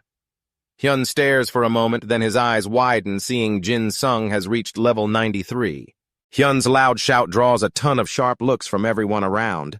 Hyun is still stunned that Jin Sung just recreated his character and already hit level 93. Jin Sung isn't modest and admits it, saying Hyun can honestly be jealous of him. Hyun admits defeat, looking all frustrated. Yep, he's definitely jealous. Then notices Jin Sung happily doing something on his phone. Turns out Jin Sung just sent a message to Professor Jin Gook. Hyun panics and calls Jin Sung an idiot. Why would you send that to the professor? Jin Sung replies mysteriously. Everything has a reason. Up at the podium, Jin Gook sees Jin Sung's message and replies, "Come to my office after class," along with a reminder that Jin Sung's deadline has already passed. Jin Sung breaks out in a cold sweat after seeing that message. After class, both show up at the spot. After a chorus of cicadas, Jin Sung breaks the silence. He asks the professor what he wants. Jin Gook tells him to first explain the photo he sent. Jin Sung says it's the status of his character Kai Lan. Isn't it obvious the professor recognized it right away since he plays Kai Lan himself? After some small talk, Jin Sung notices the professor's expression is weird. He anxiously asks, "You haven't forgotten our bet, right?" Jin Gook immediately hits Jin Sung's weak spot. He replies the bet only applied before school started again, which is why he said the deadline has passed. Jin Sung's eyes dart around as he explains at length. Actually, he reached level 93 before school started, but because he played continuously for 50 hours, his body isn't in great shape. So you had to stay in bed to recover until yesterday. Finally, you started to get better. Jin Suk just said, "Does Jin Sung really think you'd believe that braggart's nonsense? Even an elementary school kid wouldn't buy it." Jin Sung felt uneasy but swore to God it was true. He thought to himself, they don't have a contract. The teacher can easily cancel the bet, and there's not much I can do about it. Jin Suk thought, I didn't expect Jin Sung to actually reach level 93 when the highest level summoner in the official game news is only level 78. Even if he's a bit late, that's still no small feat. If he's telling the truth, I might be able to use him for my data gathering. Jin Suk directly asked, "Is Jin Sung free this Sunday?" At the Land of Missing Bones, Jin Sung arrived early. He thanked heaven that the professor almost let him off the hook, and even told him to come to the robot village at 2 p.m. this Sunday. But why does the teacher want to meet him on Sunday? Anyway, it was a relief that he was done grinding levels. Jin Sung wondered, maybe I should start finishing some of the tasks I left undone. Right now, the ones he was most interested in were the space magic lighting task and hatching Jimin's egg. He didn't have enough info to do the egg hatching task yet, so he decided to do the other one first. He and Lai headed to the space magic tower. It was his first time coming here directly, and he felt the place was kind of deserted, which made sense since most players had no reason to come here. Then the teleport gate in front of him lit up. He was asked if he wanted to go to the higher floors of the tower, and he agreed and went up. Passing through that gate, another teleport gate appeared. He was a little suspicious. Do I just keep climbing up using these teleport gates? Suddenly that gate flared brightly and countless giant demons appeared out of nowhere. Jin Sung was stunned and realized this was probably a barrier before reaching the next teleport gate. So he had to defeat all the monsters appearing on each floor. This was going to be tiring. Jin Sung quickly summoned all his summons and ordered them to wipe out the giant demons. They fought up close in a fierce battle with Jin Sung's side having the upper hand. Chibi kept screaming like someone was stabbing it. Even Jin Sung had to scold it, "You're really noisy. I don't know how many more power-ups you'll need to evolve." The chip had long reached 950 mana spirit points, but was still stuck at 975. At first, it increased fast, but now the rate had slowed down a lot. Just 25 points left, so it probably wouldn't take much longer, Jin Sung told himself.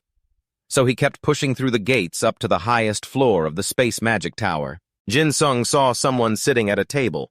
It was a space wizard. She greeted him, "Jin Sung, it's been a while. Since the last time I saw a Gipper visitor, I guess since Jin Sung made it here, you must be quite a skilled explorer." Jin Sung nodded. He thought to himself she seemed cold but actually kind-hearted. So Jin Sung officially completed the mission to track the lost ancient monster and earned nearly 570,000 experience. Although this mission didn't give much experience, something is better than nothing. He introduced himself, "I'm Ian, a level 1,000 healer. Here on the request of Dragon Tamer Wally."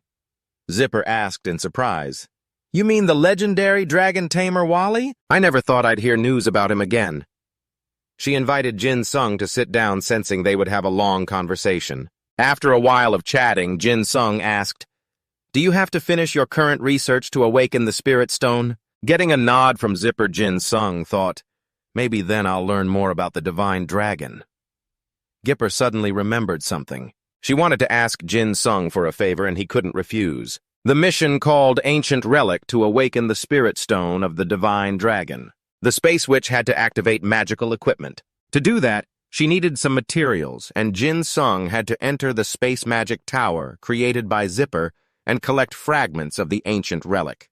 There were 6 pieces total, and Jin Sung had to collect all of them.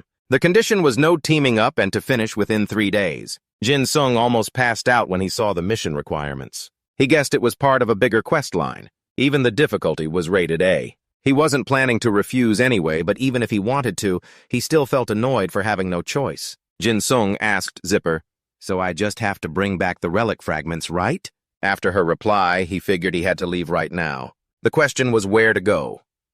Zipper asked him to wait a moment, assuming he didn't know what the relic looked like, so he'd probably need something. Zipper pulled out a magnifying glass. Jin Sung was a bit suspicious about its quality, but she explained it was a piece of magical equipment that allowed him to distinguish the ancient relics. The 6 types of fragments looked pretty similar, so he'd need this to tell them apart. Then she pointed to the nearby gate, saying it led to the underground dungeon of the ancient Nobel Empire ruins. And there Jin Sung had to hunt the souls of grave robbers. He could get relic fragments from them. Jin Sung realized the souls of the grave robbers were holding the relic fragments. Zipper also reminded him that whenever he got a relic fragment, he should use the equipment on it and return within 4 days. After collecting all 6 types of relic fragments, Jin Sung confidently said, "Leave it all to me," and stepped through the gate. Jin Sung looked around, sure this was the underground dungeon of the ancient Nobel Empire ruins. The place was a bit eerie. Thinking back, the Nobel Empire was the predecessor of the current Kaiman Empire, one of the 2 superpowers in the Great 6 Coloners. He wondered what level these monsters were. These monsters were under level 90, perfect for him to hunt. But where was the soul of the grave robber? He didn't see a single one here.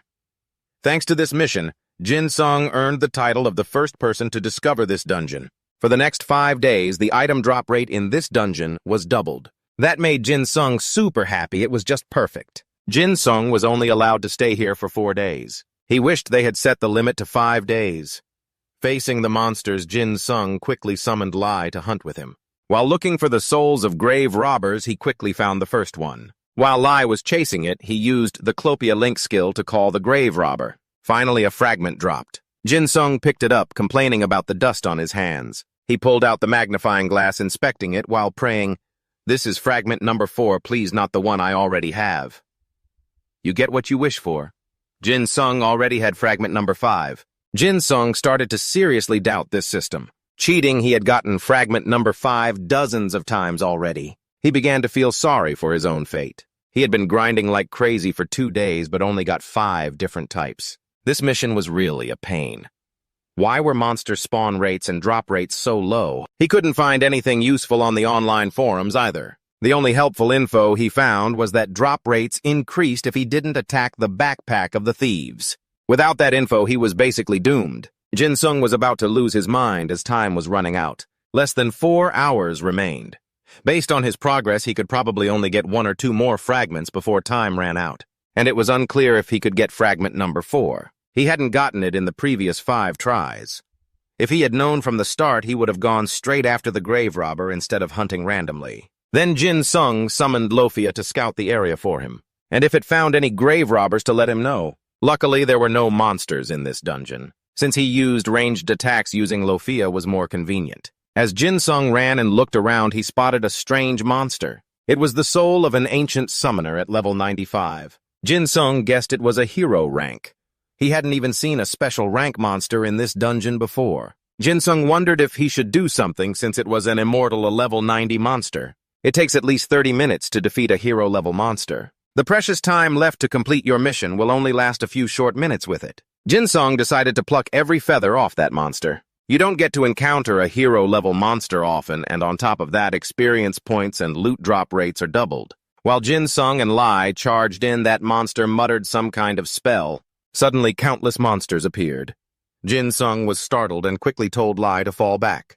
Jin-sung summoned more help from Dat Day and Jake to back him up. Jin-sung saw it with his own eyes and knew for sure that this monster, although low-level, was a summoner. Sure enough, a hero-level monster won't be easy, but that doesn't mean you can just retreat easily. He ordered Lai to attack. Lai quickly took out about 10 of the monsters. Jin-sung cursed silently at that low-level monster, guessing it knew its summoner status was its weakness. Lai was told to dodge to the side, then Jin-sung asked Dat Day and Jake to move forward.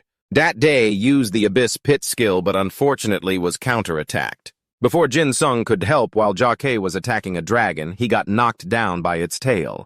Just as he got up, another monster appeared behind him. Seizing the chance to strike suddenly, Jin-sung broke into a wicked smile. He immediately knew it would do that. Quickly, he summoned Puji to defend behind him. The monster bit Puji, who teared up because he was just too adorable. Jin-sung took the opportunity to shoot a piercing arrow at the monster's flesh. He confidently boasted that this fight was definitely a win. He called Lai to rush over and finish off that low-level monster. Finally, the battle ended. Jin-sung let out a sigh of relief. This low-level monster was hero rank, so it held up pretty well. Maybe he just had to keep killing it until it was dead for good. Isn't its body already dead? The reward flashed up. Jin-sung smiled happily and said that's exactly why he joined this game. Jin-sung received 2 items in total, the Ancient Summoner's Staff and the Ancient Summoner's Encyclopedia. Jin-sung was pretty satisfied with these hero-level items. Basically, he now had another damage skill scaling with summoned mana. Although the encyclopedia was kind of useless since it converted flat power to mana scaling, he could still significantly boost his damage level. Jin-sung was lucky he didn't skip this hero-level monster. Suddenly, Lai bumped into Jin-sung, confusing him. It kept bumping into his bag. Suddenly, he remembered the artifact fragment mission, and realized since it took 30 minutes, the system automatically went into full sprint to hunt the grave robber, cursing loudly. Stupid mission item, where the hell are you hiding, damn mission item? Jin-sung and the lone wolf dashed off like madmen being chased by ghosts. After running the marathon, you just sat down on the stairs like you were being chased by ghosts. You hadn't even settled when you suddenly remembered the time was still ticking down. If I'm super unlucky, the mission would have failed already. Have you collected all the artifact pieces? Jin-sung sighed deeply like he was about to collapse. Yes, I've got everything right here with me. You really didn't disappoint me. I was worried you were taking too long. I'm exhausted, but having you care for me helps a bit. Jin-sung finished this mission carrying a bag full of artifacts. Mission completed at grade C. Damn it, still haven't reached grade B. Poor guy running like a beast, but still no level up. Mission's over, I'm so tired. And there's still the zinc task. Jin-sung looked worn out as he dragged himself into the room while his little sister sang happily carrying the bag. You sit at the desk, but your head keeps nodding off. Look, I finally finished. The magical items are all thanks to you. Explorer, thank you so much. The girl jumped up excitedly while Jin-sung kept yawning, unable to fall asleep. It's nothing, I'm just glad your experiment succeeded. Now that the magical item is complete, can we use this to revive the soul stone of the dragon god? Unfortunately, no, because we don't know if this will work reliably. This could backfire and blow up the soul stone. Both of them started racking their brains trying to decide which item to use. The dragon god probably has 1,000,000 resurrection points with insane combat stats, and might even be legendary rank. Thinking about those giant dragons tearing the earth apart, Jin-sung kept shaking his head. If the soul stone explodes, I'll lose sleep from the nightmare. So I think we should try it on the soul stones of other ancient monsters first. We'll test the magical item on your dragon god's soul stone later. My little sister decided to take the risk, go big or go home. The next mission is to revive an ancient monster. Good news is, it's difficulty level A, and you can't refuse this mission. Jin-sung got excited, pulling at his hair and ears, jumping up and down. This game won't let me be good. Then you collapsed to the ground, tears streaming non-stop from happiness. His little sister just stood by, wishing he'd smile soon. Early in the morning, sunlight shone down on houses packed closely together. I remember the teacher said to meet near the gate.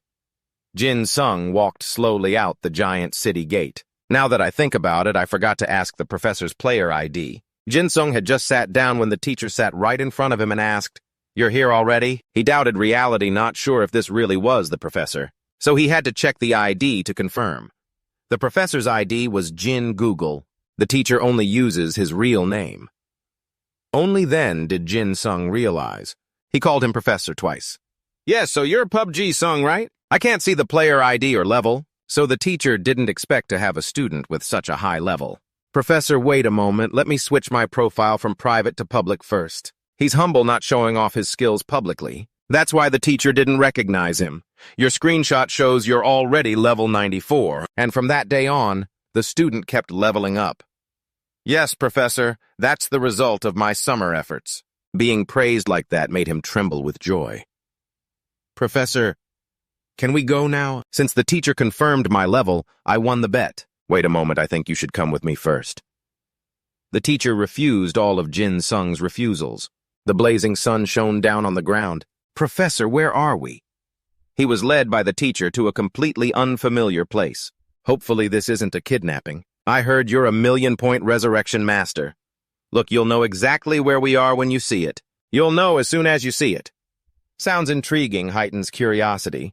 The teacher opened a warehouse door, then smirked at Jin Sung. His face looked a bit sly, but he still followed. Jin Sung walked in looking around in amazement. He saw various wolf and bear cubs locked in separate cages. This is a monster breeding center. This place actually exists. I was lucky to meet an NPC manager at the Summoner's Tower. The NPC told me about this place. Turns out it's where the wolf and bear cubs were born when I first found it. It was still under construction then.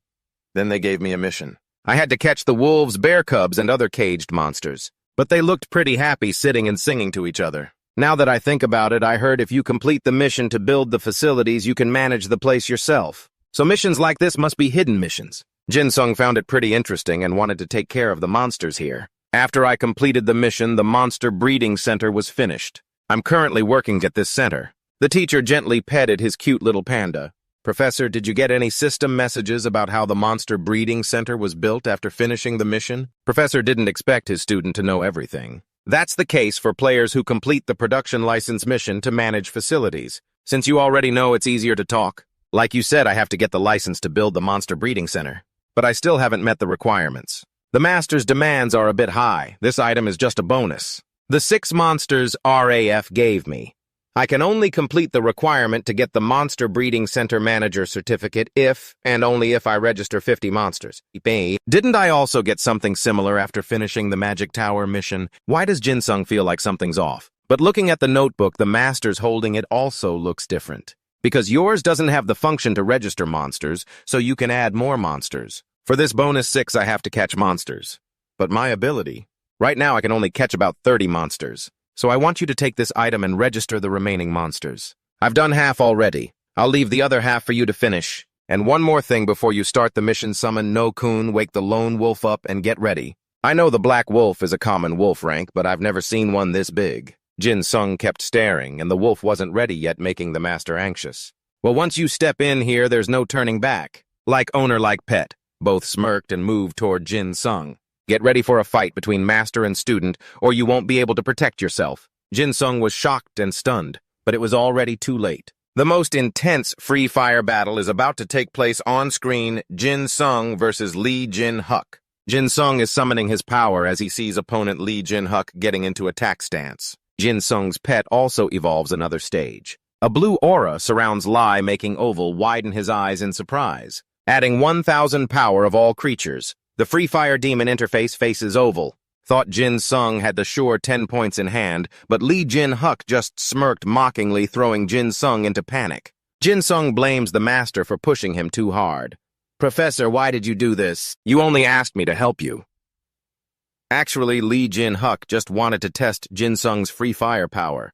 Looks like you've also evolved your summoned beast. Lee Jin-huk explains what happened earlier, so their teacher-student bond isn't broken. Sorry for scaring you. I just wanted to see your summoned beast. Oh, the master wanted to see your summon. Although Jin Sung passed this tough test, he still got scolded by Lee Jin-huk for skipping class. But we'll talk more about why you didn't attend lectures during the schedule change. You still haven't forgotten. Oh, I guess that's hard to avoid. Lee Jin-huk wonders about the evolution of divine beasts, which has been a mystery since he started teaching. This monster breeding center trains summoned beasts to trust their players. Our oval training ground here evolved into a black pan wolf. I'm not exactly sure why it evolved, though. Jin Sung kind of understood what teacher Jin-huk meant. I get it. So your wolf is also an evolved wolf. There's a spiritual connection between the player and the monster.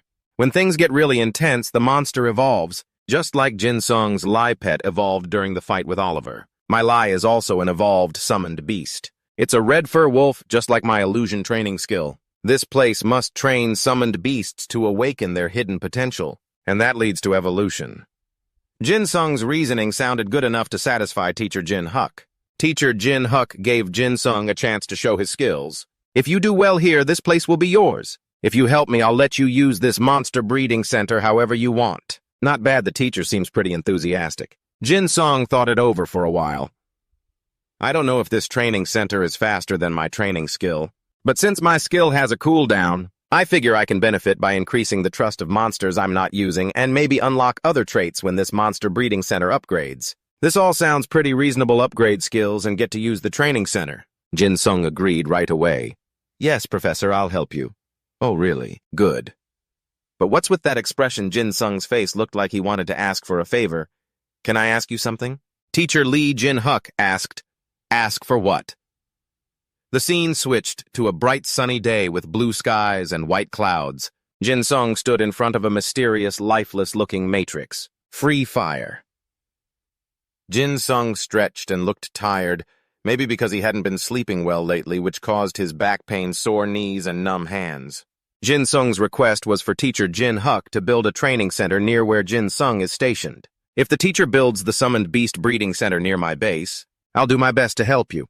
This request isn't difficult. The teacher agreed, of course, because Teacher Jin Huk trusted Jin Sung enough to accept the offer. This is exactly the kind of teacher-student bond that should be nurtured more. Before this intense battle, Jin Sung reviewed his monster list before starting the mission. Should I record the recently acquired summons? Everyone was wide-eyed, amazed by the huge collection of monsters Jin Sung recently got. Jin Sung just summoned another awesome Lie pet, a strong bull, to increase his influence. You've registered Red Fur Wolf, your reputation increased by 1,200. You've registered Abyssal Turtle, your reputation increased by 53,700. You've registered Abyssal Golem, your reputation increased by 5,600. Having just acquired the Lie Mountain Goat Sung, was amazed at how much his reputation had skyrocketed. Registering Pipo Puji gave me the most reputation points. Compared to Big Kid, who's also rare, it gave me 10 times more reputation points. The unexpected jump in numbers made Jin Sung really excited. Is it because Pipo Puji has the potential to become a legendary monster after evolving, or is it a system glitch? But before he could think more about it, Jin Sung had to go do Teacher Jin Huk's mission. Now that I've finished registering, I'll move on to the next mission. Lie Mountain Goat was sent out to fight alongside Jin Sung for this mission. Jin Sung rode Lie, promising that a bright future was waiting for them ahead. Today will be perfect if we discover the dungeon inside the teleport gate. Do you think so too? Lie and Jin Sung faced the first challenge of their journey. You've arrived at Anoban Highlands. You're the first to discover this land. Your reputation increased by 100,000 over 10 days. Jin Sung's reputation points will double along with countless other titles. These amazing rewards have Jin Sung totally hooked. There should be rewards like this more often. Jin Sung was immersed in rewards from various dungeons. Rewards vary by mission and region depending on the rank of monsters defeated. So the rank of the Stone Spirit monster set relates to the ranks I've defeated and the rewards I'll receive. With this huge hunger for rewards, Jin Sung was determined to hunt down the strongest monster in this area. I'll take the soul of the strongest monster in this land. I just need to search all over the area. Plus the bonus for being the first discoverer. Within 10 days, Jin Sung and Lie charged forward with high spirits. Let's go. Now that I think about it, we're leveling up like crazy. Stopping at the edge of a high cliff, Jin Sung wasn't sure if he should jump down or not. Phew, should I jump down the cliff or not? Down there are all higher-level monsters. Below, monsters block all paths, their fierce eyes making it harder for Jin Sung to move. After thinking it over, Jin Sung gathered all his pets into a team, preparing fully for this battle. Let's see if you guys are ready to fight. Jin Sung picked 2 pets to evolve because of their insane strength and trust. Lie and Puji are about to evolve, right? They've both done well as million-level pets, and there's potential manpower about to be unlocked. I think JG is about to evolve too. The soul points are almost maxed out. Along with the command to advance burning determination in his heart, Jin Sung also rose up. Let's go, guys. I've never fought these monsters before, so let's get familiar first. The stomping footsteps of Lie charging down the cliff echoed loudly. Linking souls with Clopia, Jin Sung shouted, "Lai evolved to the next level." A blue light covered his whole body, and the overwhelming power even caused Jin Sung to feel strange. It even changed his face. Lai vanished in the blue smoke, evolving into a wolf with long fangs and a roar that shook the sky and earth. It turned out that both Jin Sung and Lai synchronized with each other, causing a completely different change from before. I think synchronizing with Lai was the best choice for me. Both appearance and other aspects changed. Jin Sung ordered Lai to move forward. The big guy leads the way. This transformation scene even surprised the brothers watching. From the cliff looking up, a giant wolf walking on two legs holding a magic staff charged straight down. Everyone attacked the monsters below. An endless source of power beyond description. Jin Sung let Lai choose which monsters to kill, like picking dishes to eat. "Lai, just bite them, your call." The fire dragon in his mouth shot out a huge fireball. It burned all the monsters, setting them ablaze like a free fire match. Lai was worried because the monster's strength was about equal to his. "I can't even lose half my health because their defense is too high." Lai used his sword to kill those monsters, but their power was terrifying. Yeah, I can't do much damage. How about this? Take this Lai's 2 Diaochin moves." But what left him speechless was that while the whole team was fighting those twitchy monsters, Chibi seemed reborn. Lai was startled. "Oh my god, what is that?" Chibi shone with a huge bright light. The system window popped up. Just as Jin Sung predicted, Chibi had evolved to a new level. It looked like an eagle spreading its wings like the emblem on the shirts of the Soul Fighters. Its wings spread wide talons sharp like those of the Soul Street girls. The lightning had evolved from a beginner soul to an intermediate soul. Lai saw Chibi's evolution and couldn't help but exclaim, "Wow, Chibi evolved."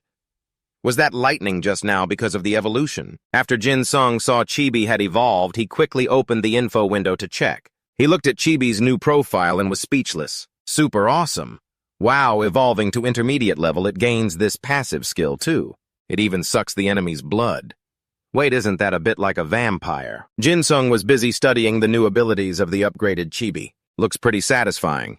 Manipulating the area isn't really a damage skill, so the attack is pretty low. But on the plus side, its healing skill is pretty solid. Probably just leveled up so its mood is a bit unstable. Chibi ignores Jin Sung's words. "Not cool," Chibi says and turns away. Chibi refuses and spins away, making Jin Sung really annoyed. Lai feels like he hasn't been praised yet, so he snuggles up to Jin Sung to get some attention. Me too, me too. It's cute. And since it's devouring all the monsters, Jin Sung praises it fully. Our Lai's doing great too, so I'm giving you praise as well. The idea to exploit Chibi's power flashes in Jin Sung's mind. Since Chibi evolves and has innate abilities, should we just wipe everything out? This greed even makes the viewers nod in agreement, because it makes so much sense. The camera quickly shifts to a table full of sparkling blink stones. Those are the stones Jin Sung collected from the dungeon. Zipper looks at the blink soul stones on the table as Metis peeks out. What the heck? How do you have so many soul stones? Jin Sung brags after Zipper's praise like a toad with sores. He recounts his adventure. Well, that's how it went. Zipper looks at Jin Sung admiringly. "Henley Lee Jin Huck trusts you that much, huh? Thanks for completing my request, Henley. Lord Jin Huck sent you to me. Look, your reputation points are rising faster than Revival in Free Fire. No wonder you're the king of monster recovery quests. Mission complete. EXP increased by 2.04, 57,500 points. That much EXP worth every bit of effort, even if it stings a little." Jin Sung's power is off the charts. Zipper offers to show him the Soul Stone recovery process. "Please follow me. I'll show you how the Soul Stones get restored. Bring all your Soul Stones." In the blink of an eye, the two arrive at the castle gate. It looks old and antique outside, but inside it's fancy and pristine. Zipper's Soul Stone recovery place. Wow, this is the place. Yes, this is where we restore Soul Stones. Zipper opens the bag filled with countless Soul Stones and prepares carefully. So, shall we get started? The Soul Stone fragments float into the air. They gather into a huge, colorful stone that fills the entire room with light. Can't tell what kind of monster is inside that stone. The glowing light makes Jin Sung and Zipper suspicious about the monster inside since they still can't see it. Breaking the cocoon. I don't know what this is. After 749 hopes and waits, a giant monster appears looking like a turtle. The Soul Stone fragment hybrid made for Zipper makes her overjoyed. Success. A brilliant success. Jin Sung checks the tablet again because he's still confused. Success, you have successfully restored the monster. Clubship, your reputation increased by 500 after restoring a regular monster. Jin Sung thinks over the recent monster restoration. If I successfully restore an ancient monster, it will appear in the 6 Corona regions. Why would I get more monsters appearing in the 6 Corona areas with such great rewards? Jin Sung is stunned and amazed, totally hooked. After Zipper's huge success, Jin Sung tries his luck next. Let's keep this momentum going and restore another monster. In Jin Sung's imagination, inside the Soul Stone would be monsters with immense power, and it doesn't disappoint. He fails, crushing his hopes and knocking him down like a sudden blow. In bad luck, there's only one Soul Stone fragment left for Jin Sung's unlucky fate. Light appears again, slowly growing brighter. The monster slowly emerges. Luckily for Jin Sung, it's a huge red tiger. It roars across the arena. This looks insanely awesome. Jin Sung successfully restores the monster. Highlight, your reputation increases by 30,000 after restoring a monster. Even Zipper thinks the highlight is super impressive. Damn, I never dreamed I'd see this monster with my own eyes. I want one too. Zipper and Jin Sung are so in sync they managed to get a rare monster. Thanks for your effort. I get to meet monsters I've only read about in books. Jin Sung's pride flares up as he responds to Zipper's thanks. No problem, I had a special experience thanks to you. Zipper trusts Jin Sung's reliability so much that she entrusts the Halai monster to him for raising. Well, I want you to take care of this kid for me, okay? With the right timing and everything aligned, Jin Sung agrees to the deal without hesitation. Jin Sung checks the highlights info. The profile couldn't be better. Oh, it's only level 1. Then I can raise it my way, boosting hidden potential to 100 before leveling up. That way it might grow even more. Jin Sung summons the monster. Wait, haven't you named it yet? You've got to name it. Hey buddy, what should I name you? After some thought, he settles on a name for the cute tiger. Alright, you're Halai. Let's just stick with Halai. Zipper sees how affectionate Jin Sung is with the highlight and gets a little jealous. Haha, this little guy probably likes you a lot, Explorer. Jin Sung is totally hooked, showing off his new pet. I really like it too. It fits perfectly with the summoner title. But there are still many big goals ahead in Zipper's beast summoning journey. Now our target has appeared. The Soul Stone of the huge divine dragon is in hand, giving Jin Sung a new mission in this conquest journey. Standing before the magnificent European-style palace, the radiant glow shines directly onto the sacrificial altar, leaving Ian stunned. Is that a divine dragon? He immediately took out a dazzling red crystal. He asked her, is this it? The crystal in his hand glowed brilliantly. The light was so dazzling and beautiful that Ian could feel this was completely different from other spirit stones, even from its sharp exterior. Without thinking much, he handed it over to Zipper. She gently accepted it and carefully placed the spirit stone on the sacrificial altar. Immediately, the light grew even more magnificent. Energy surged out from the spirit stone, continuously radiating its essence. He was extremely excited. Could it be that after all this effort, he could finally witness the divine dragon, a creature on a completely different level in every aspect? It would surely become a legend of Kai. Suddenly, the whole atmosphere seemed compressed, then exploded, causing the space to ripple for a moment. After waiting a long while, he was so anxious he couldn't wait any longer. He worried, what if something went wrong? Before he could worry more, a terrifying light shot straight into his eyes, making it impossible to see the current situation. When the light finally softened and the scene came into view, Ian was left completely stunned. On the sacrificial altar now floated an egg hovering in the air. Seeing this, she shouted loudly, "It worked! The egg you're seeing is the divine dragon's egg." Looking at the glossy black egg floating there, he grew even more doubtful. Is this really the divine dragon's egg? Before the egg could settle for 3 seconds, Zipper quickly lunged to tightly hug its rough outer shell. As soon as this egg hatches, he will be the first summoner to own a divine dragon. That title has been lost for over 100 years. She cheerfully said this without paying attention to her surroundings. Seconds later, she got her comeuppance twisting her ankle on the red carpet. The egg she was holding carefully flew out of her hands by reflex. Ian saw this and turned pale with fear. Speechless and desperate to hold on to the last bit of hope, he dashed forward with all his might to catch the egg. Luckily, the elderly carrying heavy loads had helped him, and the egg flew right into Ian's hands. But before even 2 seconds passed, the egg seemed unhappy and fell straight to the ground, shattering the stone surface. Unbelievable. Falling from that height, the egg should have shattered to pieces. But that little guy Nguyen Y Van scared you so much you actually cried like a waterfall. Luckily, it was harder than the floor. Zipper apologized frantically. I almost lost my mind and my senses. Today was your lucky day. After carefully inspecting it inside and out, Ian confirmed there was no damage and finally breathed a sigh of relief.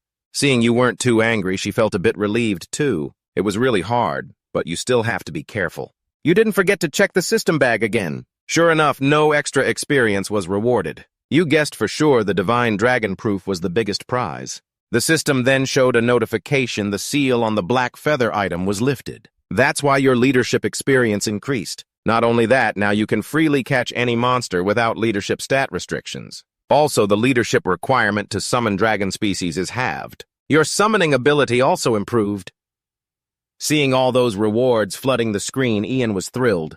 Just thinking that you can hunt without limits and cut leadership requirements by more than half means you could summon at least 2 hero-tier beasts and still have leadership points left. Your excited expression made the girl beside you suspicious. Could it be? You're a little crazy now from the hard fall, but you didn't really care at the moment. Now you had to check the egg's detailed stats. Looking at all the intimidating info on the screen, most of it was still unknown, which made you extremely excited. If it ever hatches, you still want it to be a dragon, not just an egg. Because you'd researched summoner eggs for Griefin's hatching quest but found no info. But now thinking back, you still wondered, maybe this way is better. You had to figure out how summoners hatch eggs, since now you owned both Griefin's and the Divine Dragon's eggs, thinking maybe Zipper could know how summoner eggs hatch. Sure enough, she didn't disappoint your hopes. She understood very well, hearing that you were so eager you couldn't wait, and urged her to quickly tell you the method to hatch the eggs. She was surprised, too. Obviously, Ian was a summoner, but didn't know. This is really simple. As long as a summoner incubates it, it will hatch. To put it simply, the summoner is like the mother of the summoned beast. You just imagined yourself turning into a mother hen incubating an egg and got totally terrified. Then you realized she was tricking you. You're sensitive even without chili. Does she really think something so basic even a kid would know, but you wouldn't? But the problem is the mother of... Giphy can be used by a 130-level Sika with your current rank. But going there is like putting a noose around your neck. There are already level 130-plus monsters at the entrance. You thought for a bit and decided maybe it's better to ask a knight instead. Ian wanted to find another way because the divine proof has no mother beast, but still hatches. She didn't mention this part. Zipper's thought made you speechless. Thinking it through, she had no other method but knew a summoner familiar with this issue. Hearing that your eyes lit up like you'd struck gold, you quickly asked where this summoner was. But her answer was like a cold splash of water, because that person died in a Noban capital 300 years ago. But since you asked, she would open a gate for you to meet their spirit. You thought, how messed up is this? Still patching things like that was better than nothing. So you hurriedly thanked her. But she reconsidered your earlier attitude that seemed like you wanted to say something rude to a pretty flower like her. That made her rethink. Seeing her displeased, you couldn't let food fall from your mouth now, so you decided to humble yourself. Feeling your sincerity, she dropped it and got to the main point. That summoner was Azil, one of the top experts in ancient Anbin. She guessed that person could answer your question. Hearing the name Azil surprised you. You didn't expect it to be a woman. Seeing her respectful attitude, you boldly guessed she must have been quite old. Before letting you meet her, she had one request she hoped you could fulfill. You were pretty surprised until you saw Zipper's notice board about raising ancient monsters, because she didn't want the divine dragon you just restored to go extinct in the Corona continent. So she wanted you to learn how to raise them from Eggle at difficulty A. But with the Summoner's Hatching Skill Book as a reward, you read through it once and found it hard to understand. She didn't want them to go extinct. There's already news that monsters will appear all over the Corona continent. But when you saw the reward, the skill book for hatching eggs was exactly what you needed right now. Truly wish granted. It was like killing 2 birds with 1 stone, completing this mission and doing well for the Empire. Only a fool wouldn't accept immediately. You rushed up and shook her hand repeatedly, fully agreeing to her conditions, which even confused Zipper. In the cold, snow-covered Man Mountain, a hand wrapped in a cotton coat was cautiously probing the flower before her. She found the flower's reaction very amusing. Watching her happily, you prepared to gather your spoils and leave. But just as you were about to go, you didn't notice when an uninvited guest appeared behind her. The white tiger charged swiftly, pounding its paws onto the pure white snow. causing snow to fly up all around. She noticed this as something quite usual and immediately focused more. An arrow zipped through the air, making her only have time to let out a warning shout. Gawai took advantage of this moment and quickly raised his bow. He sharply released the arrow, shooting straight at the fierce beast. Seeing his younger sibling stunned and thrown off balance, he noticed the beast's fighting spirit was still intact. He shouted loudly, telling her to run quickly, but before she could react, the snow tiger lunged forward again, aiming a direct attack. Knowing there was no use running now, he had to take down another enemy. Her startled scream made her turn around just in time to see the beast ready to pounce and devour her alive. She quickly pulled out her magic staff to block this unwelcome approach. The air around her formed a shield protecting her from the monster's claws. That's when he drew his bow, aiming true. He shot the arrow straight at the snow tiger, hitting a critical spot, causing fresh blood to gush out non-stop. Seconds later, it could no longer stand and collapsed onto the snow. But how could these tricks fool Gawai? He stomped hard on its pure white fur, raised his bow high and aimed right at its head, asking, "How dare you scare her so badly?" She turned pale. Seeing he didn't seem convinced, the tiger roared even louder. But it didn't know that the angrier it got, the more Gawai enjoyed teasing it. He pulled hard. This shot would be the end. After dealing with the troublesome big tiger, he turned to remind her that this place was extremely dangerous, especially those weak monsters, which still were about 20 levels higher than her. Without him, what would she have done? She couldn't argue back, so she acted all cute and clingy. "That's why you have to come with me, so thank me, okay?" He found that annoying, but what Gawai really worried about now was when she would finish gathering everything. So he really wanted to go home already. Seeing him lose patience like that, she was sure she was almost done. The reason for searching for materials in such a dangerous place was simply because Hajin wanted ingredients to improve the seasoning level. Actually, she wanted to go with Ian, but he said he had a mission. Gone already, really annoying, no point talking. Gawai saw his sister sitting there dazed and spaced out like that, so he got curious. Why did she need so many ingredients? He wondered how much food was she planning to make. They'd been gathering for over an hour already, and he was about to throw a tantrum. But when she said she was going to cook many dishes, Gawai immediately spun around and started flattering her. Was she trying to cook something delicious for this poor little brother? But her hesitation and silence shocked him deeply. Could it be that it's not? Why are you worried now? Let's go finish the job. Ian is still on his hunting journey. Now the little film is lucky to be spoiled by him. Hey, little film, are you hungry? Then I've got the perfect dish, let's see. Where are the meatballs? Bougie heard and immediately acted cute, trying to beg. Ian gave some to it too, didn't abandon any of them. It eats like it's never had a meal before. You guys really like this dish, huh? If I go back to the guild, I probably need to start managing the estate first. If I train NPC soldiers and use them for hunting, the efficiency will probably increase a lot. I don't have enough leadership stats to register more monsters, so I'll focus on the ones I already have. I wonder when the divine dragon egg will hatch, but by then I'll find a way to increase leadership stats. After thinking for a while, he asked, "Have you guys finished eating?" Looking over, Pooji shyly hid behind a tree at Griffin's appearance. Look at those two. Griffin probably isn't much of a glutton. Pooji must really like him. Those two are so close, like they've known each other forever. Everyone, let's go. It won't be long until we reach our guild headquarters. The monster breeding center is running really well. It's tough, but definitely worth the time. The uncle's waiting for Ian because he'll have to leave soon. Why hasn't he arrived yet?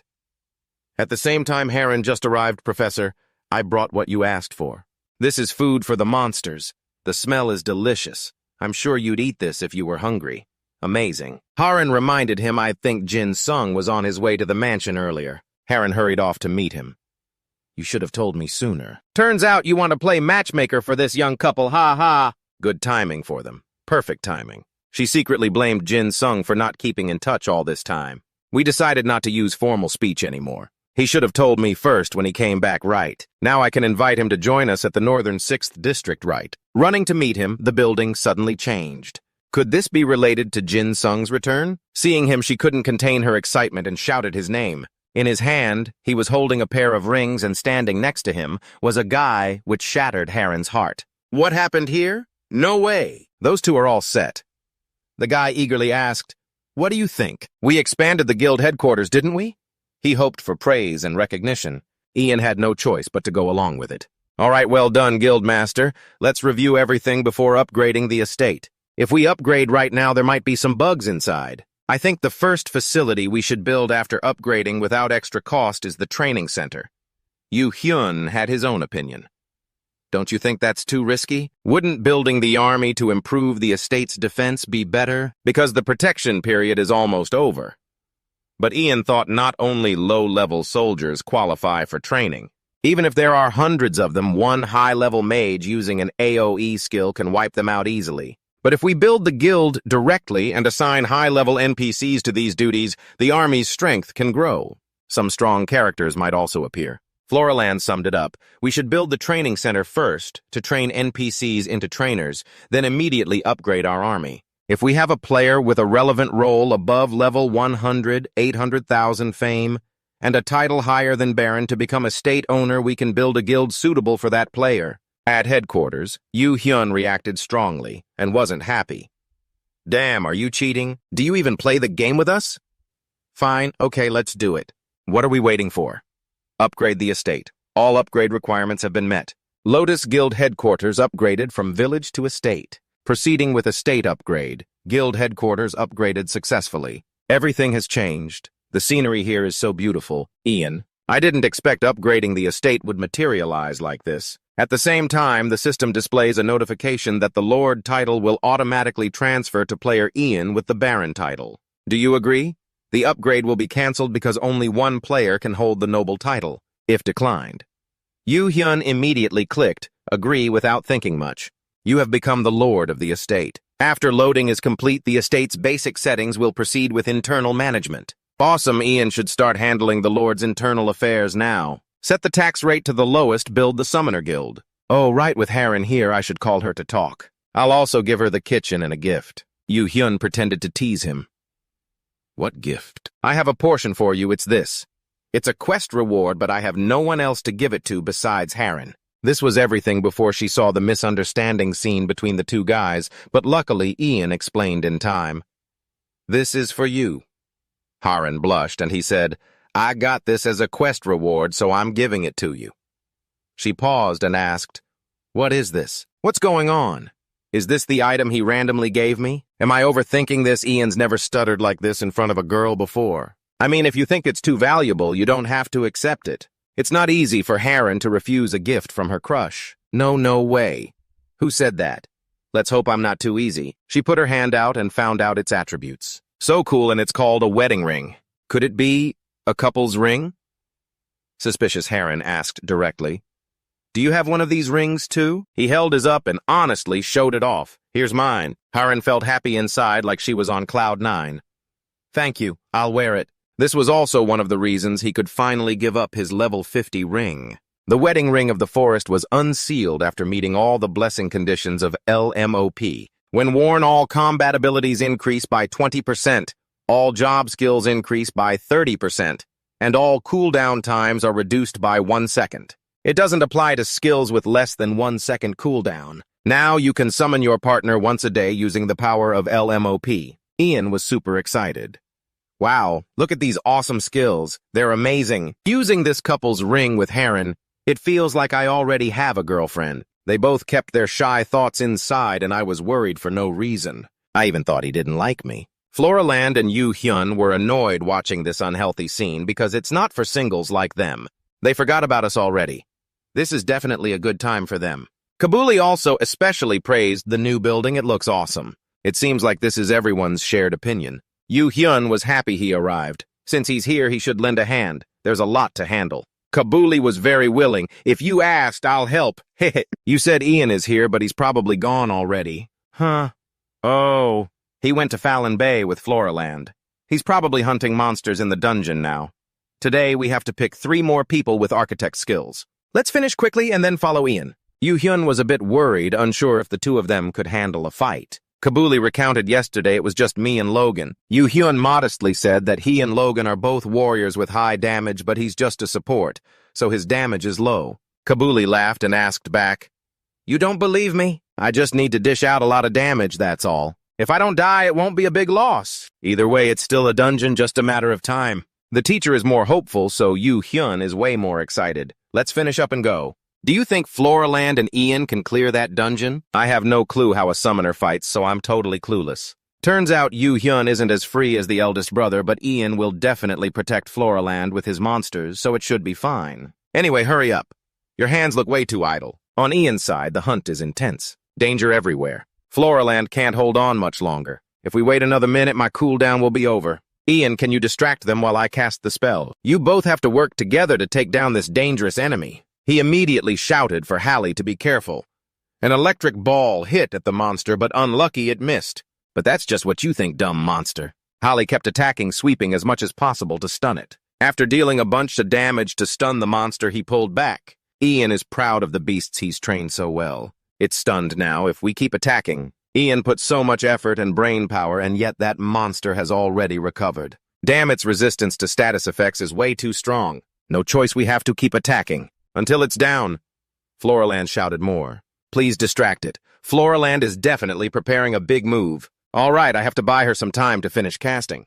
While Ian focused on distracting the monster, it used all its strength to attack him. He planned to dodge, but if he dodged, Floraland would get hit. The whole plan would fail since she can't move while casting. He told her not to stop casting.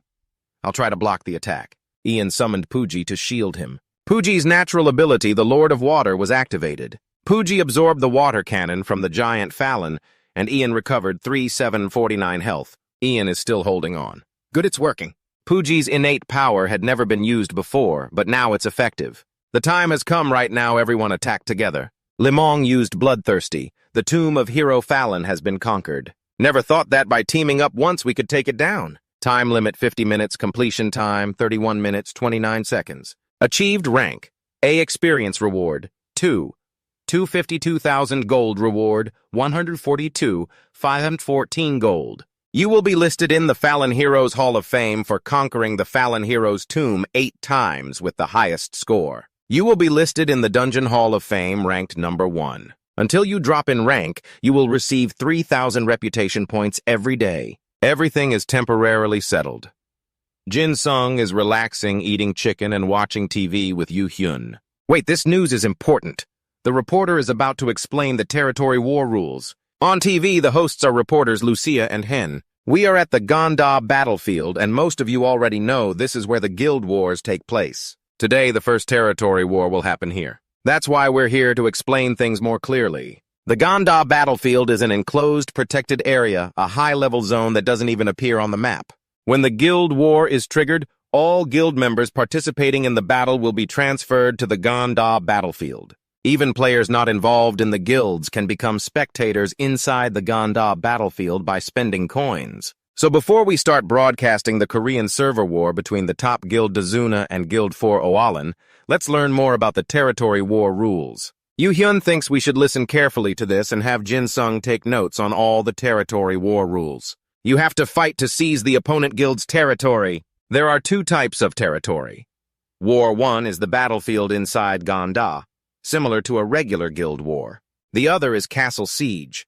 The defending guild must protect their castle and the attacking guild must capture it. Castle sieges take place in the protected battlefield because it displays the corresponding guild's mansion. So the map will change depending on the territory war match. All territory wars end when all members of a guild are eliminated or when one side has more survivors after 1 hour. For the protected battlefield to win, the defending guild's crystal inside the castle must be destroyed. The attacking guild must win 3 matches in the protected battlefield for the map to switch to the Ganda battlefield. And if they win the 4th match, they can seize the territory. The defending guild must win 3 matches in either the protected or Ganda battlefield to defend their territory. Territory wars happen once every 24 hours, and the winning guild is listed in the protected fortress for a week. Each territory war match allows up to 30 players per side. If the battle scales up to a national level, the maximum number of players increases to 100 with unlimited NPC participants. A player can only participate in 2 matches per territory war against the opposing guild. Reading all these rules makes your head spin. This is way more complicated than a normal guild war with consequences even bigger than losing guild reputation and dropping a few ranks.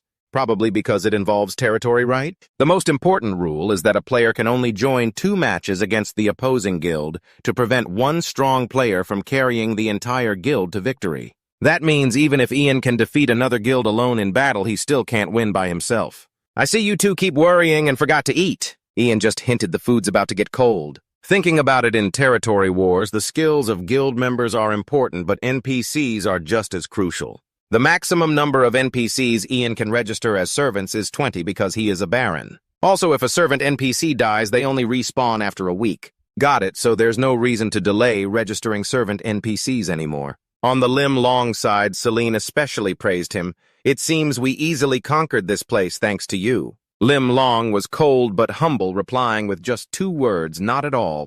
Then she started wondering, but why haven't you joined any guild yet? With your skills, Lim Long, you could join even the highest level guilds. Aren't you ranked first in the assassin class category? Lim Long's reason was simple, because I really like playing solo. Taking the opportunity, Celine promoted her guild. If you think about joining, why not join us? Guild C is in the top 10 though, currently ranked 13, but they have reached rank 8 before. What do you think, want to join? Lim Long crossed his arms and answered with a very serious look. I don't think I want to join any guild yet, but if I do, I'll let you know first, Celine.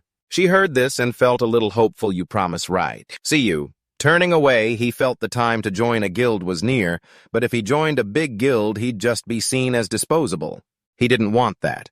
He wanted to save his skills to have enough authority in a guild. In front of Lim Long now was the Hall of Fame, the player rankings. He was curious if he should check who had the highest score. Rank 1, Challenger Ian Guild, Lotus Flora Land. From Guild Lotus, Level 6, 31 minutes 21 seconds, Grade A. Rank 2, Challenger Samut and Team Guild Dazuna, Level 6, 34 minutes 49 seconds, Grade A. Rank 3, Challenger Giant from Guild Dazuna and Makam Guild Titan, Level 6, 34 minutes 52 seconds. Seeing the results, he was just as surprised. The Fallon Dungeon can be conquered in half an hour. Who came after these guys? Guild Lotus rank 1 and 2 are 3 minutes apart. The Dazuna Guild and the Titan Guild are always competing for first and second place, but I've never even heard of the Lotus Guild before. But I'm sure I've seen the name Ian somewhere before. Suddenly remembered, turns out he's the guy I met in the rookie tournament finals. But shouldn't he be level 100 to rank first? Is the player level in Flora Land around 112 or something? Even so, my pride still took a hit seeing the loser sitting higher on the leaderboard. Jealousy started to rise. I can't just sit here doing nothing. That morning, Jin-sung casually walked around in broad daylight. The professor happened to see him and asked, "Why are you here today?" The Lord himself coming here, what an honor. It had been a while since they last met. He especially asked if the professor's breeding facility had stabilized yet. The professor proudly answered, "Of course. Since the Summoner Guild hasn't been around long, it seems there are a lot of summoners in the area, meaning lots of customers. Ian thought we didn't have any player customers at all." "Oh, Professor, have any NPC summoners stopped by? You have to register them as NPC underlings. But they told me they might have come from the Summoner Guild." "Oh, if you mean that cute girl, she's over there and Quiban is making her leave our spot over there?" Jin-sung looked surprised. "A cute girl. Ah, thanks, Professor. See you later." He thought to himself, could that NPC lady have a quest? She often stops by the breeding facility and seems to be a pretty NPC. Wait, the professor forgot something.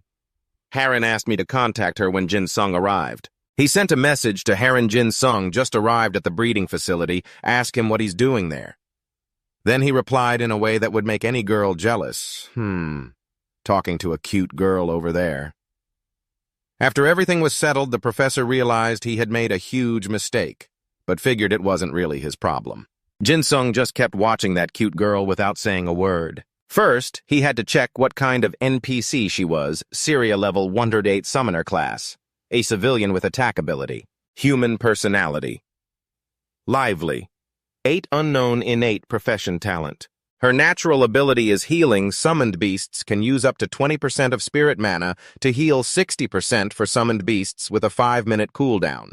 The spirit's protection can increase the combat ability of all allied beasts within 20 meters by 5%. But her passive skill, Summoned Beast Cloning, can clone one of the allied summoned beasts participating in battle. The cloned summoned beast has 50% of the original's combat ability and lasts for 30 minutes. Even if the time limit hasn't reached 30 minutes, it will disappear once its health drops to 0 with a 20-minute cooldown. She is a 1 million apprentice summoner, quite talented with an energetic and bright personality. Jin-sung really likes people like her.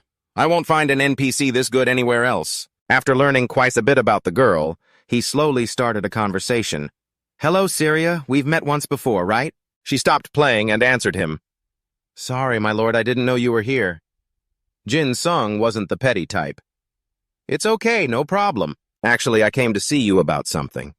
And since we're a man and a woman standing here chatting, I figured Syria might feel a little shy. He carefully took something out from his coat. I can register her as an NPC subordinate by giving her my seal of authority. Will you accept this? I hope you can help me move forward. Hearing this, Syria's eyes widened happily. You want me to help you? You have proposed summoning apprentice summoner Syria as your subordinate. You think I can be of help to you? Lord Jin Sung trusts his judgment in people because he already knows her abilities well. Of course, that's why I asked her to do this. Her eyes sparkled with joy. I gladly accept. You have summoned apprentice summoner Syria as your subordinate. The current number of subordinates for player Ian is 1 out of 20. Syria's talent level is hero rank with rare profession skills. If you dismiss subordinate Syria, you will lose 17,000 reputation points. If your reputation falls to 0, you will be considered infamous. They happily cooperated. Thank you for your help, Syria. You too, my lord.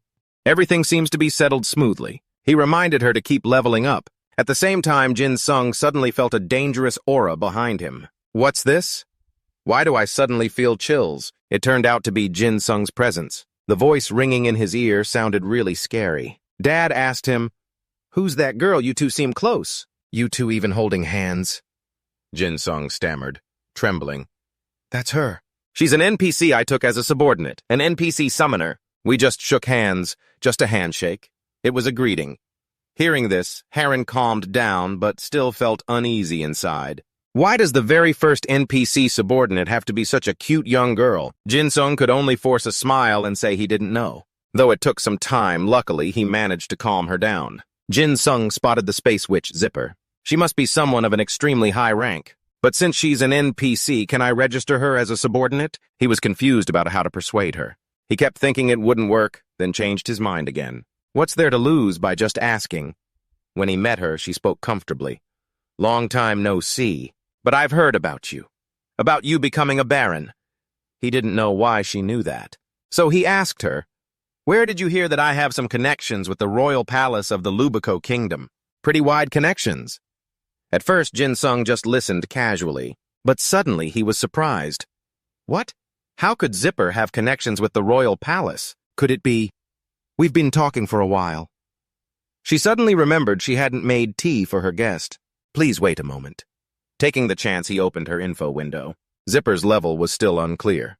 Her profession was Space Witch. She was human, curious personality, talent level unknown, normal status, has attack ability. Innate ability unknown, a Space Witch continuing the legends. Now Jin Sung started to make guesses. Could she be equal in rank to that freak Helen? And a count, higher status than a baron like me. Then she probably can't be a subordinate with a rank higher than mine. He pretended to ask for more info. Zipper, are you also a noble of the Lubico kingdom? Just as he thought the previous king granted her the title of count. Since then, she occasionally helps the royal palace's witches. Now Jin Sung knew his place. He had no choice but to cry inside. Too bad. I guess I'll get a higher title first, then try again later. The first thing said, as soon as the protection period ends, they requested a territory war. Yu-hyun's face looked tired. Reply, it can't be avoided. Considering guild ranks, our territory is much higher level. So the other guilds craving it is understandable. Our guild has gotten stronger. This will be a castle battle, so no need to worry too much. The opposing Police guild's rank isn't much different from ours, because 70% of territory wars are guilds successfully defending their territory. By the way, Yu-hyun asked, does anyone have any useful info about the Polyzit Guild? Actually, Kabulabit has quite a bit. He eagerly volunteered, a friend of mine used to be in the Polyzit Guild. Unlike us, they seem to constantly change members. Besides the guild leader and vice leader, they also often swap out the executive members. They have about 200 members in the guild, but only 10 of them are founding members. Providing that much info made him proud. See, I know a lot, right? Flora. Land knocked on his head. How does bragging help us beat them? But from that info, it means they're constantly recruiting new members, which means they don't have much experience fighting together. Based on the team and skills, a few executive members are very strong, but the other members aren't. Kabuli agrees with that, just doesn't know how to put it. Seems like they give a lot of gold to people who join the guild. Yu-hyun joked, Then maybe this battle will be easier to win than we thought. But Jin Sung disagreed. That doesn't mean they'll be easy to defeat, because they're at diamond rank, I'm sure of it. The key members have extremely outstanding combat abilities. Looking at recent territory wars, most defending guilds give up fights in the brave battlefield. Instead, they focus their strength on the protection battlefield. We probably need to use a similar strategy. Yuri Hyun opened the rule book and read, "The attacking guild must win 3 battles on the protection battlefield for the map to switch to the brave battlefield. If they win the 4th battle, they can take over the territory. The defending guild must win 3 battles in either the protection or brave battlefield to defend their territory. This is the classic and least risky strategy because we only need to win 3 matches. Besides that, Jin Sung also has a pretty good idea. We could go against the classic strategy, saying that he immediately did it, startling everyone. The only member participating in the first territory battle is Ian. They nervously asked for clarification. You plan to fight alone in the first round. Isn't that too much? All the NPCs will fight with me. It's fine. Mentioning NPCs made Harren both sad and worried. The Police Guild will think we're giving up on the brave battlefield, so we'll use the minimum number of fighters. That's what we'll use to fight against them. Don't worry. I'm sure I'll win 2 battles to get to the brave battlefield. Ian and his NPC allies had been here a while ago. I just joined the brave battlefield. Syria, level 110,000 healer. Hero Sirius, level 109. Unique level wizard, Tempest, level 114. Regular level priest, Lawton, level 110. Rare level warrior, Malim, level 107. Rare warrior. Ian must control both summoned beasts and supporting NPCs, so his control level needs to be extremely high. The guild battle will start in 30 seconds. His opponents didn't expect him to show up without hiding his rank. The levels I've seen before, no one's over 100. The max level is about 95.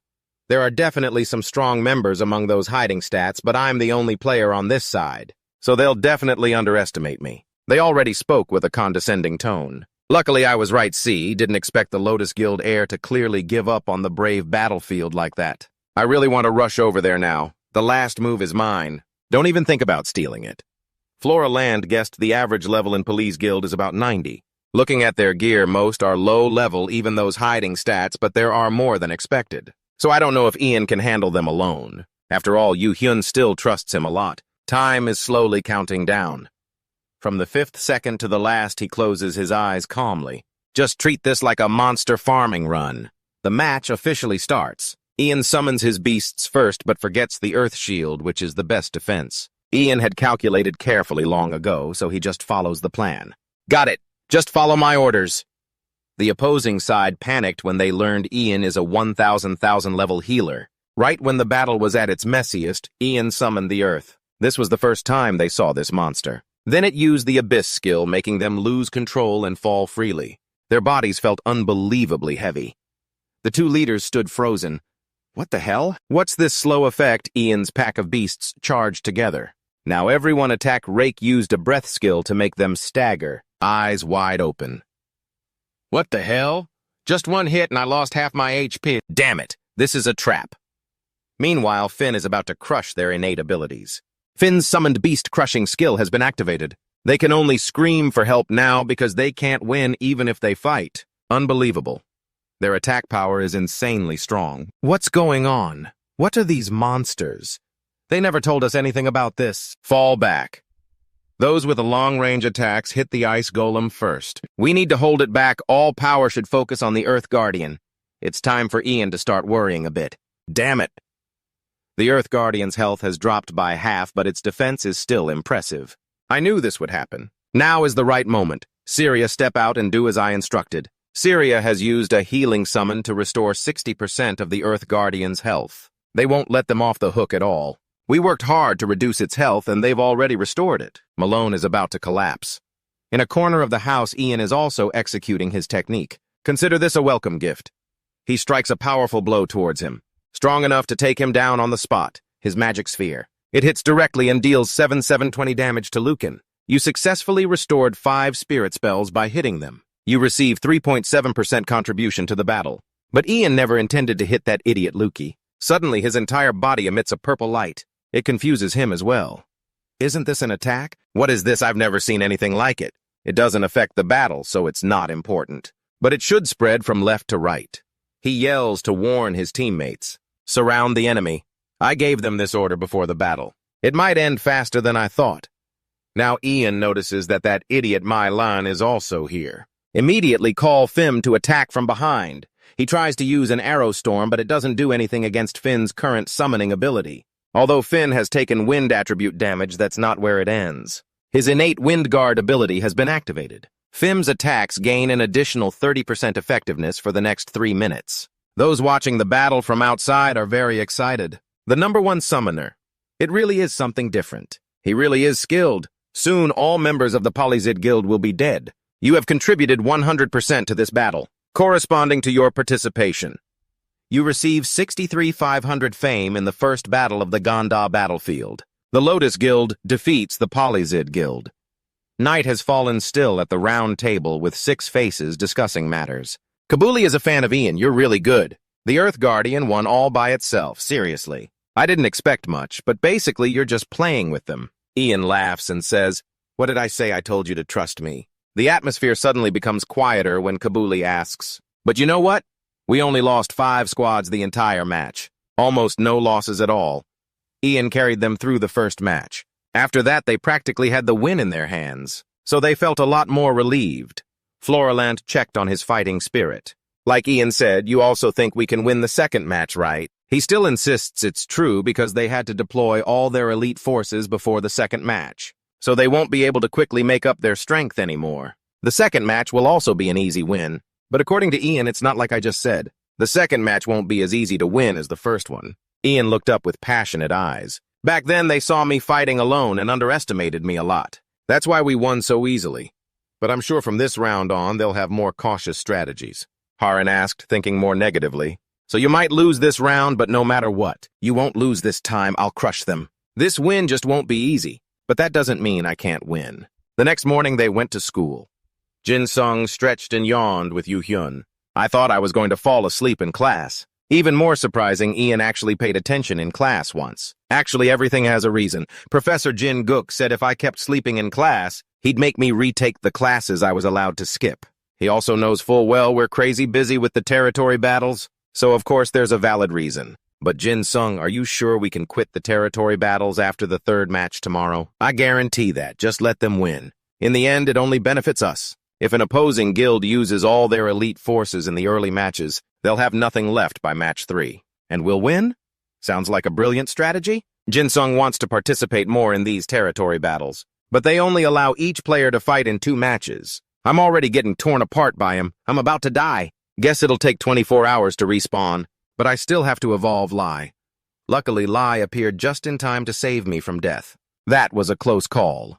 Even though Lai risks it all, I can't bring myself to cancel the summon right away. Oddly, this command can't be canceled. This has never happened before. Lai's remaining HP is gone. I'm frustrated but can't do anything. Why can't I cancel the command? But why isn't there a notification that Lai died? Turns out Ludehan's hidden skill unlocked. Jin Sung's eyes widened, seeing Lai in evolution stance. He felt hopeful.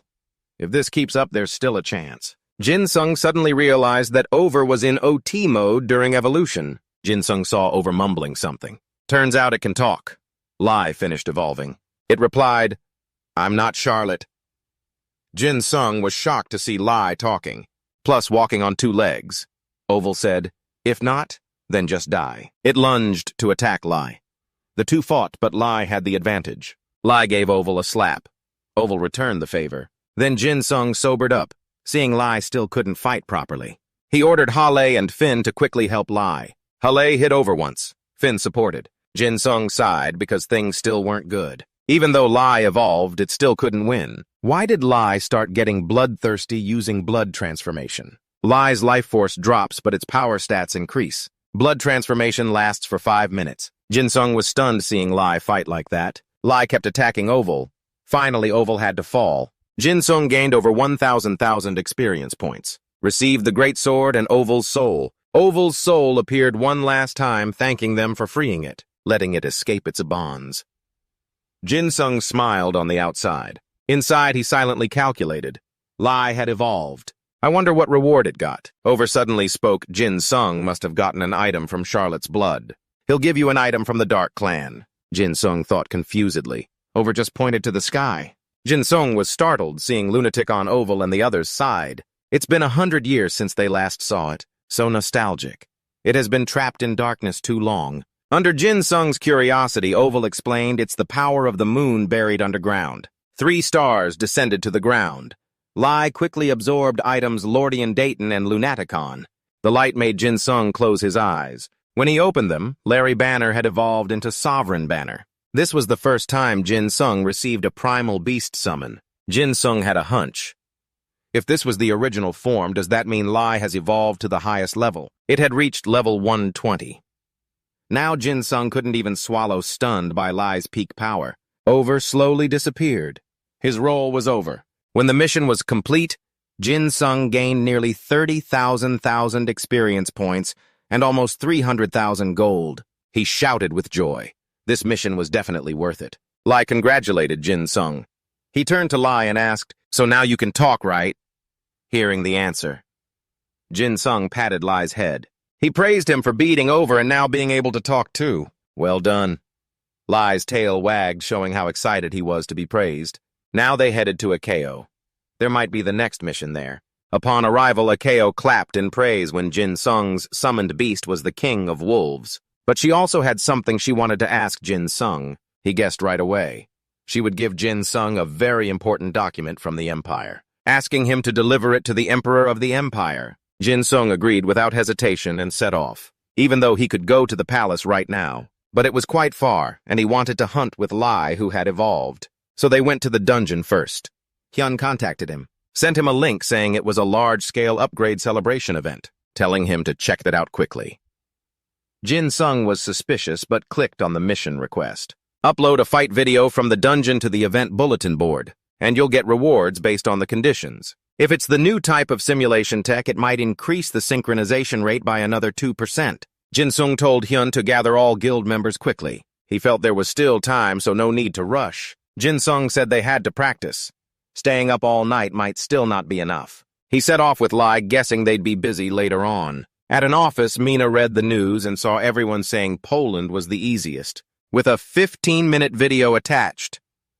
She thought even though she was over level 100, she still couldn't clear the 3 dungeon floors in the 50-minute time limit. She clicked to watch, but accidentally left the sound on, so her coworkers gathered around and asked, "Mina, you play Kailan too. What level are you at?" Mina almost fainted, but luckily they noticed the video on her computer. They couldn't believe someone could clear the Poland dungeon in just 15 minutes. They all watched the whole video and reluctantly accepted this harsh reality. But what caught everyone's attention the most was the summoner in the video. Someone looked familiar.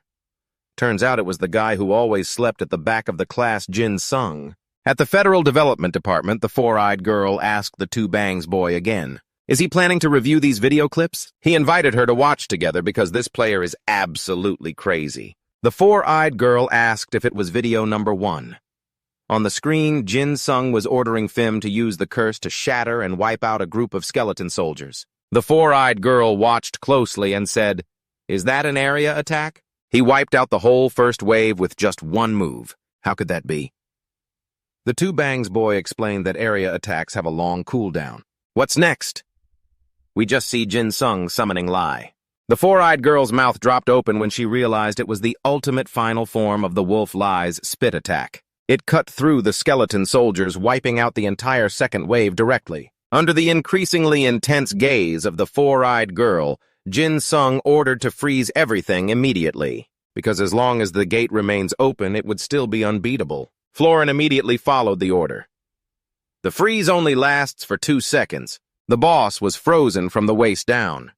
Lai kicked a few basic moves and sent the boss straight to the afterlife. The 4-eyed girl watched with bright eyes, happily pounding the table so hard that the 2 Bangs boys' hands started bleeding from the impact. She wondered if she should find their contact info. Maybe we should just send first-class rewards to them right away. At home, Jin Sung nodded with satisfaction when he saw his group had the highest view count. He was still debating whether to play a bit more. Now Jin Sung decided to do Akeo's mission, deliver the documents. Jin Sung hesitated.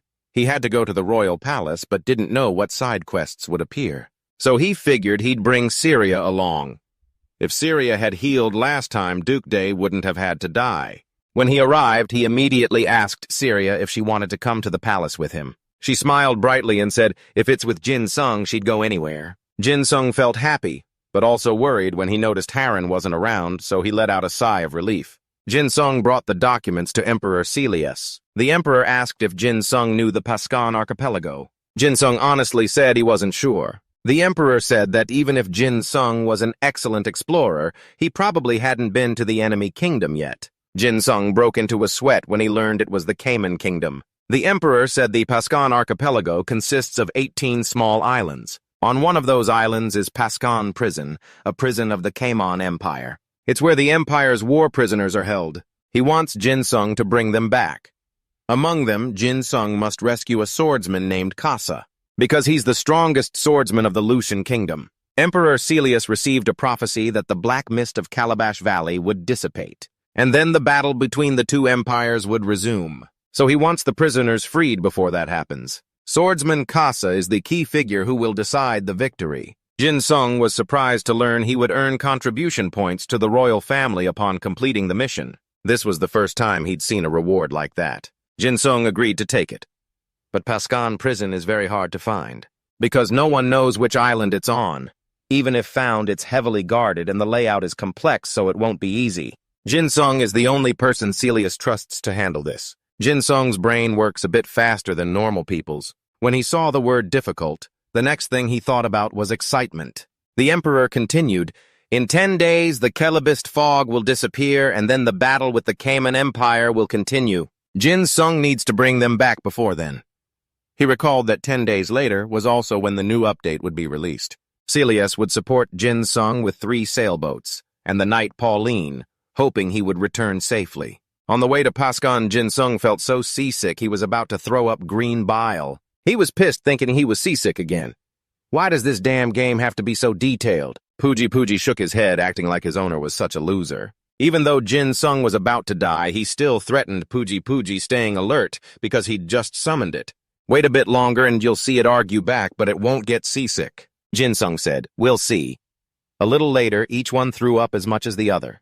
Jin Sung and Puji seemed to be competing over who could puke more. By evening, both master and pet were completely exhausted. Then they got shocking news. From here on, Jin Sung would have to go alone. Pauline corrected him.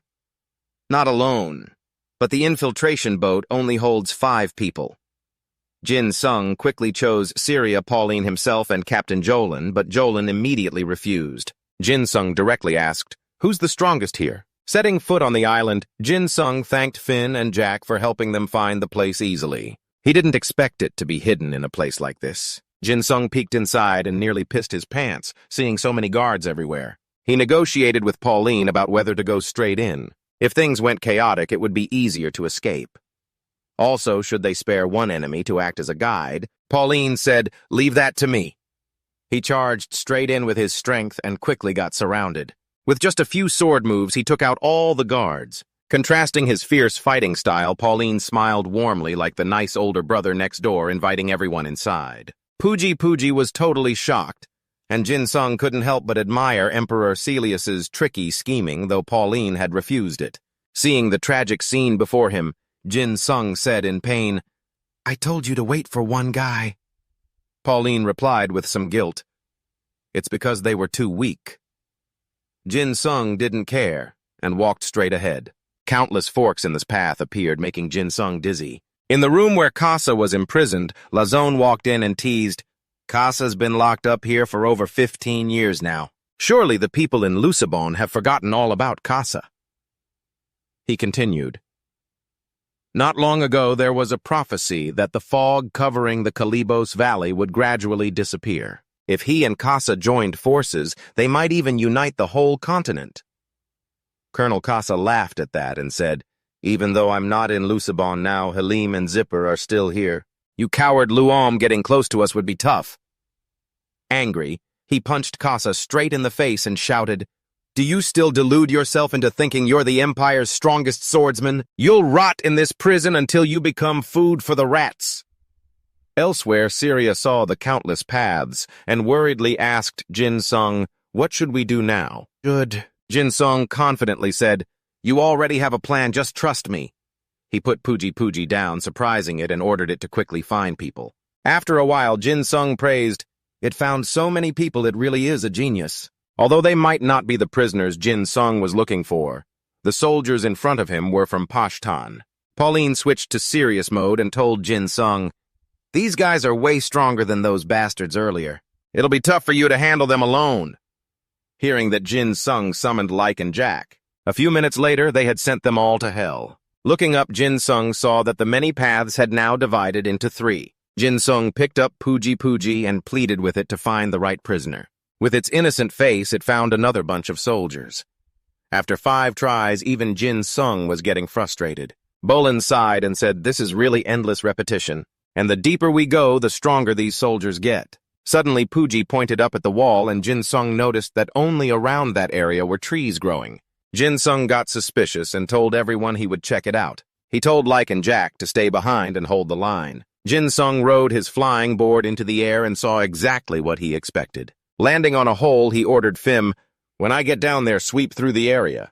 I'll attack from below, you attack from above." Phim asked how Jin Sung planned to get down there himself, and he said, "Don't worry," then used highlight. Immediately, the guards raised the alarm about an intruder. Phim attacked as instructed, while Jin Sung used fireballs, and together they wiped out all the soldiers. The wall collapsed, revealing someone imprisoned inside. A strange voice echoed. It seemed like Jin Sung was a player from the kingdom of Lusabon but had found every way to get here. "Are you hunting for something?" Jin Sung forced a smile and asked Sajan, whose identity he didn't know what he was looking for. "How did you guess they're from the Kaiman Empire already? If a fight breaks out, it'll be a headache." The mysterious person replied, "So what if that's true?" Jin Sung tried to ease the tension, saying, "What if we just finish our own business without fighting? Charging in and fighting recklessly isn't a good idea." The stranger nodded, seeing the logic, but now he really wanted to heat things up a bit. He launched the attack first. Jin Sung's head hurt from how things turned out, so he had to defeat them quickly. Hale was ordered to use the Wind Guard. Jin Sung guessed the opponent was probably at the warrior level, so he'd have to win with agility.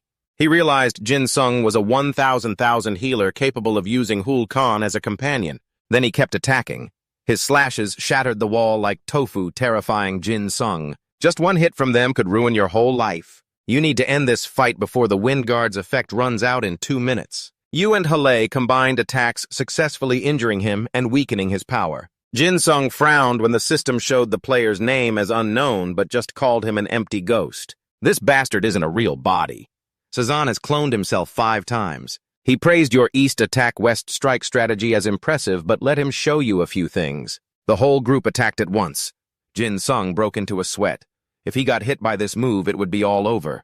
Jin Sung quickly rode his flying board into the air to dodge the attack. Seeing that power made him swallow hard. The destruction range was terrifying. If it weren't for the board, he definitely would have taken the hit. But a skill that strong needs a long cooldown. Taking advantage while Hale dealt with him, Jin Sung attacked with a mana orb. After that move, Sajan was seriously injured and his power dropped to critical. He blocked the attack, but had to admit a 1,000 healer could be this strong. It was scary. Still, he was inexperienced.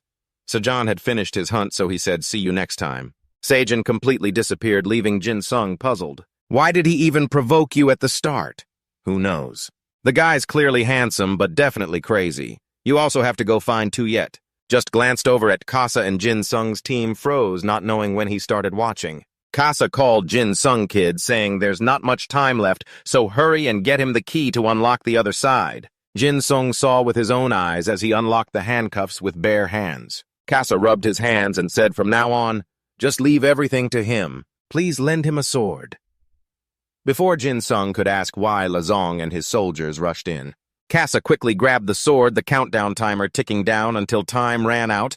Then the iron lock popped open with a splash of red liquid. You then guided everyone to escape from prison quickly. Go straight south and you'll see the galleon ship waiting there. The group silently thanked heaven that the king hadn't forgotten them. Seeing the mission nearing completion, the leader breathed a sigh of relief. Luckily, you had already sent the ship notification beforehand. Suddenly, a notification popped up, leaving you confused. The message clearly showed an unexpected event, the mission to stop the Kaizen Empire's reinforcements fleet. Time remaining, 12 minutes. Looking at the main screen, the approaching army was as numerous as the Mongol horde, making you even more puzzled. Clearly, the group arrived quietly, so how did they find out? But now is not the time to hesitate. You have to act quickly. Why are you moving like a snail?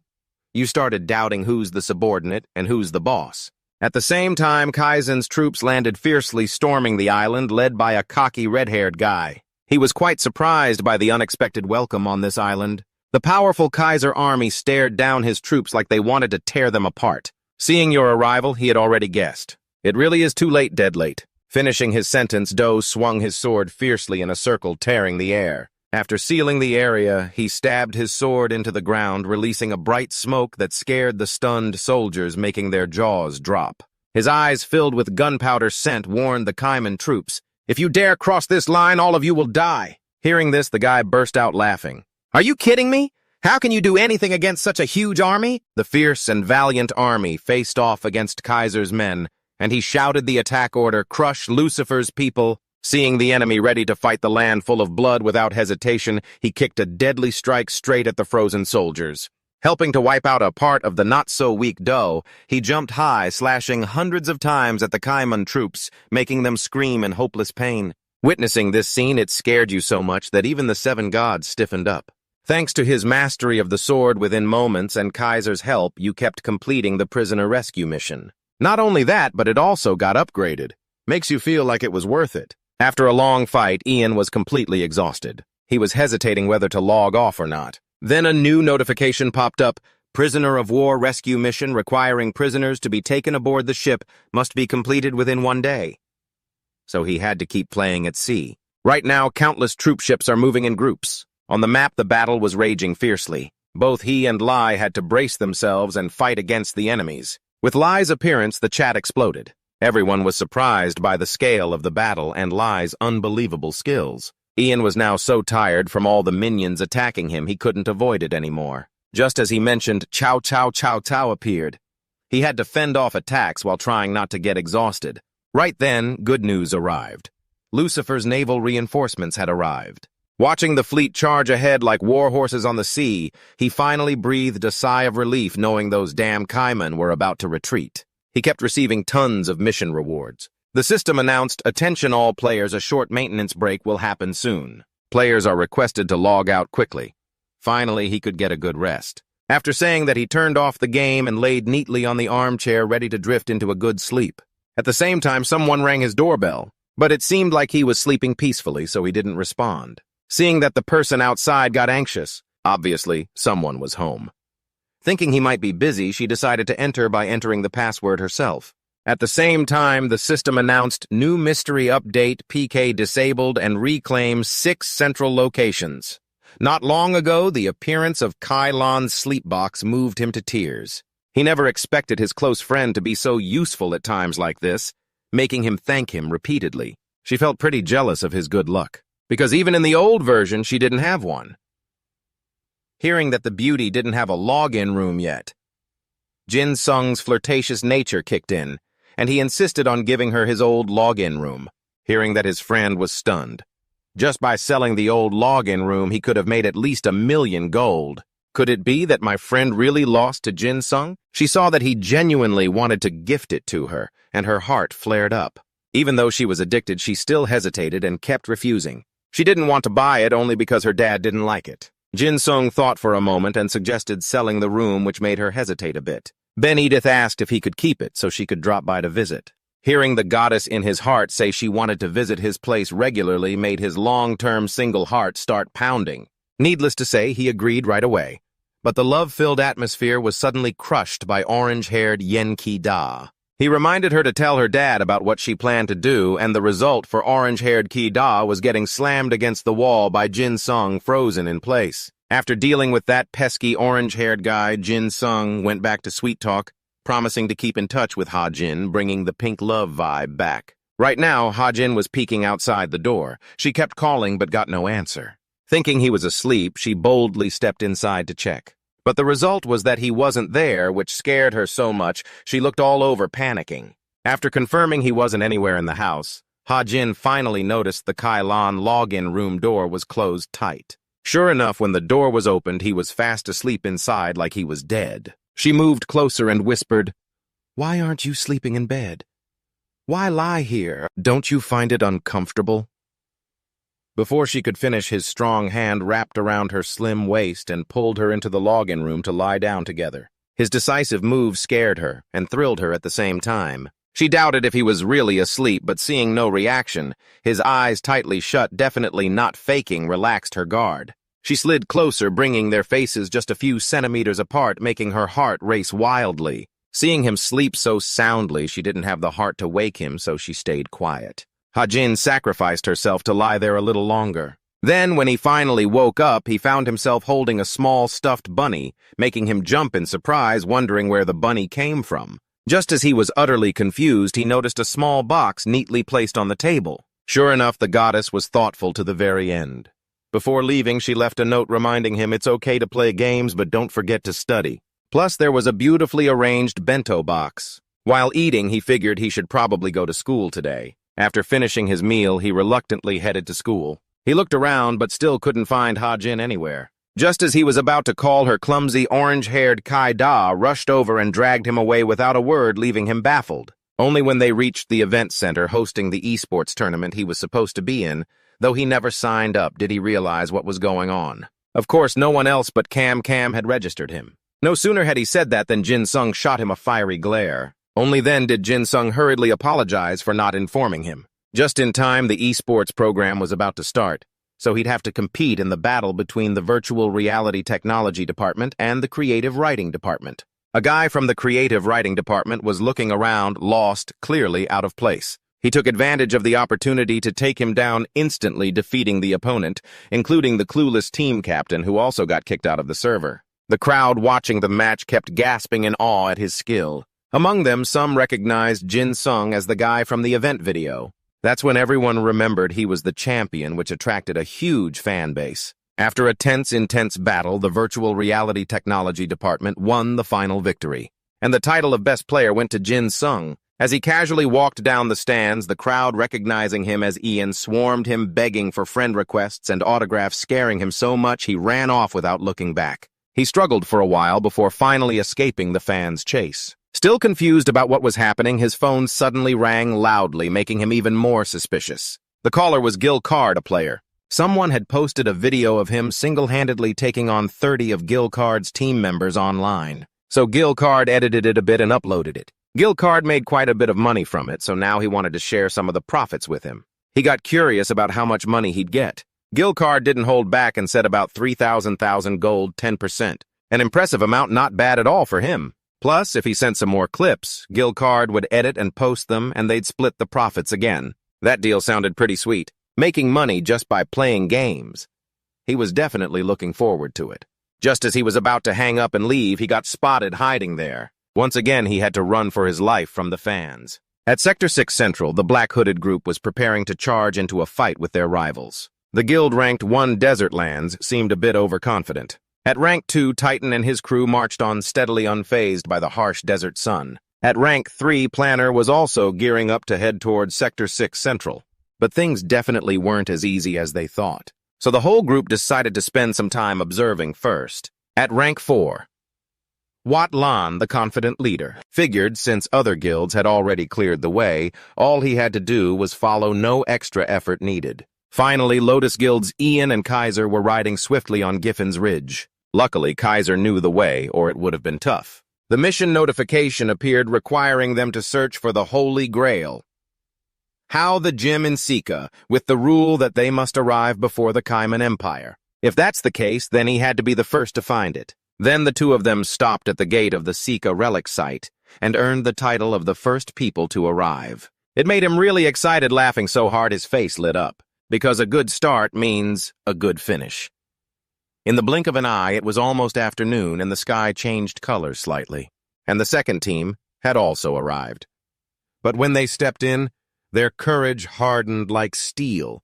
He was so angry he gritted his teeth and gums, cursing anyone who dared to get there before him.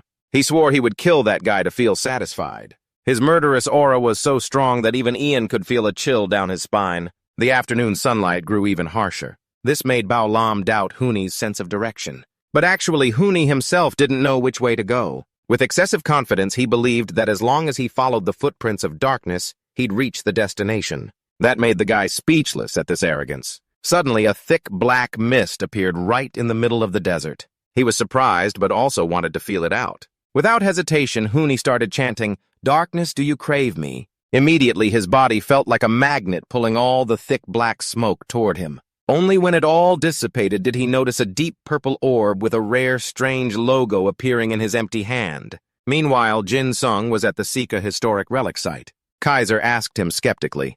They would soon have to enter the tomb and face monsters. But could there really be someone inside? As he spoke, he stared fixedly at the tightly shut gate. Kaiser's words made him very concerned. Clearly, they were the first to arrive. So how could there be someone inside? Only when the gate slowly began to open did he stare in shock and disbelief at the person standing right in front of him. Gan Chi-Huni. He didn't expect that he was exactly the person he was looking for. Recalling the time he was beaten by him so badly he couldn't get up, his eyes reddened with bitterness. But it was also a strange coincidence. This was the moment he could settle old scores and new debts with Ian. Just thinking about it made him feel satisfied and laugh uncontrollably, seeing that he felt a chill down his spine. Could this guy be crazy? Finally, he managed to stop laughing, because today he would show him what respect means. After saying that, he dashed forward like lightning. He kneeled down in front of him, admitting defeat. This made him so angry he could cry, but had no tears. His attack didn't even get close before being suppressed by his strength. He was forced to kneel and raise his hands. But looking back, he had to admit, this guy really had gotten stronger. He really did seem quite familiar with this dungeon, thinking that he called his name to threaten him, and Huni's heart skipped a beat. Suddenly, out of nowhere, you praised him as a pretty amazing guy, making him question life itself, wondering what glitch Ian had hit today. To make his words more convincing, you didn't hesitate to say he was not only smart and good at catching monsters, but also skilled in dungeons. Truly amazing. Good job. So you were very happy to have him as your teammate. Not sure if he had any other desires. Not being recognized by his enemy, and even having to humble himself first, made him even prouder. You also mentioned that your main request was the Holder Gym crown. You obviously agreed happily because you didn't even know what it was, but the rest had to be yours. He wasn't greedy either, since the crown was all he needed. Right after he spoke, Ian's eyes lit up like headlights, making Ba Lum beside him sense trouble about to warn him. But you cut in, urging to hurry and take down the dungeon boss. The whole group then stormed toward the large hole inside the ruins. Huni announced they had arrived, making you somewhat skeptical and asking if this was the gate. Judging by his confident look, it probably really was. Without further ado, he placed a deep purple orb into the black part of his eye, causing purple smoke to spread continuously. The gate then slowly shifted open wide. Nuhi seemed delighted as the dark power resonated together, unleashing a surge of energy from behind. Ian and Jihoon couldn't believe their eyes when they saw the Holy Grail and the crown right before them. At the same time, you asked if that guy's level was really 270, and Jihoon told you not to worry. Holder Jim was the ancient king of the giants in the 6th Central Land. Holder Jim was a great king who ruled the 6th Land peacefully, but near the end of his reign, he became a puppet of the immortal god and spread the seed of darkness across the whole 6th Central Land. The immortal god needed to restore the crown to regain his power, because Holder Jim's crown contained all the dark power he had accumulated over the years. Ganji Hun held the orb and shouted, "I've come to reclaim Holder Jim's power. I am Ganji Hun, heir of the immortal dark god, here to fulfill the 1,000-year-old contract." Following that, the GK Lei Ton monster roared in pain. Its stats dropped by 40% for 10 minutes, and it was temporarily blinded. Ian happily praised "Good job, Hun," but that's just a few basic moves from him. Ian ordered the team to defeat the boss as quickly as possible so they could get what they wanted soon. Immediately, several Shike Dat Day monsters charged together to surround Holder Jim, making it scream. But this time, the stamina of the Dat Day Live and their film kept dropping, which Ian couldn't even imagine. Holder Jim was truly terrifyingly strong. Without Jihoon, you would definitely be in danger. Even Kasa couldn't compare to him. Speaking of Kasa, you suddenly realized you didn't know where he had gone. You turned to see him lying around casually relaxed and skilled. You asked him, "Have you been here all this time?" Kasa closed his eyes and answered, "Yeah, don't bother me with that monster." But you pleaded, "That monster is way too strong. Help us out."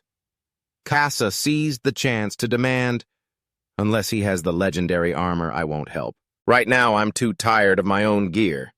Seeing this, you reluctantly agreed to his terms, but were unwilling, mumbling, "What a waste. I mean, here it is, the legendary armor, you like it." Casa instantly perked up and didn't forget to thank you. After he put it on, he was about to leave somewhere and told you, "I'll be back soon."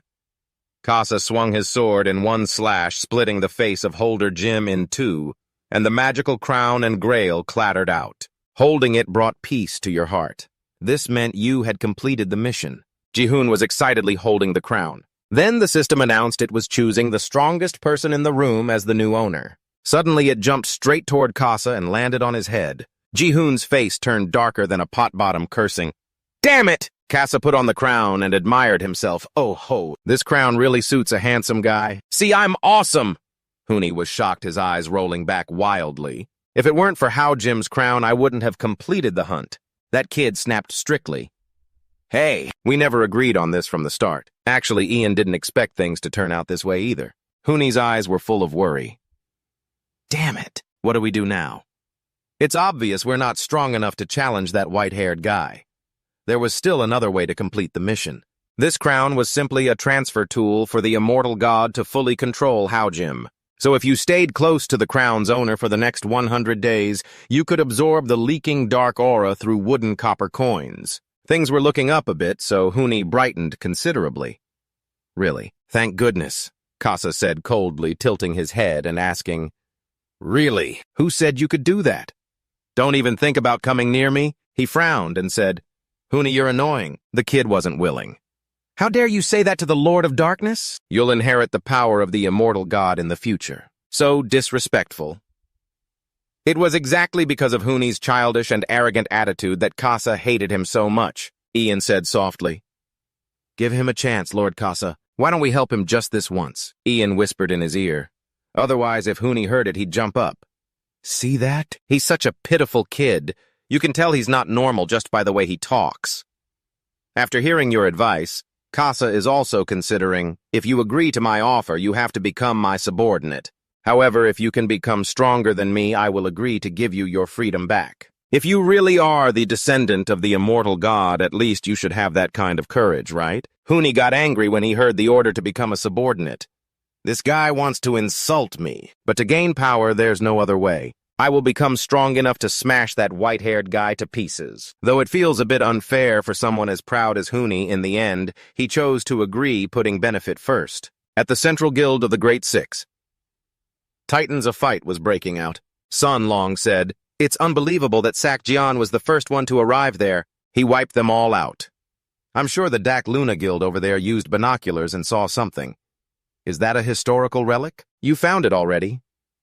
Is that a dungeon?" Sak Jian looked wide-eyed. "No, that is the war tower at the Central Land Guild base." Dak Luna, the guild leader, asked, "Has Solon found any clues about the Holy Grail yet?" His face always cold. "Yes, guild leader, I found it.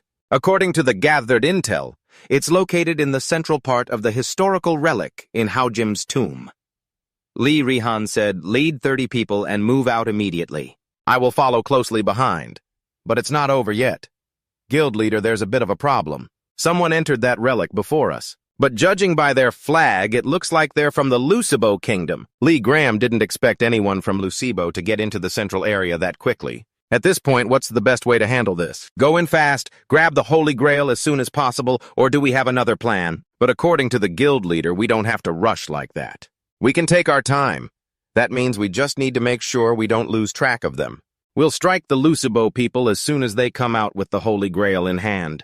Going in there, Ian thinks that besides the Holy Grail, everything else is useless. Well, at least I've completed the search. This tough quest means you now own Hao Jim's Holy Grail. You've completed the search objective, explored the Sika relic, and reached production rank. You gained an extra 25,000 experience points for successfully completing the quest. A new search link path has just been established. Using Hojim's Holy Chalice to occupy a holy water camp in Hojim's Chalice helps increase the base expansion rate in the 6D central area and also shortens the camp occupation time. Use the Chalice's ability to take over a base without any tracking difficulty. The tracking conditions are unclear with a time limit of 7 days. If you lose or the Chalice is stolen, the system will automatically count it as a failed tracking. If you want to get the Chalice back, please restart the tracking mission. He paused after reading.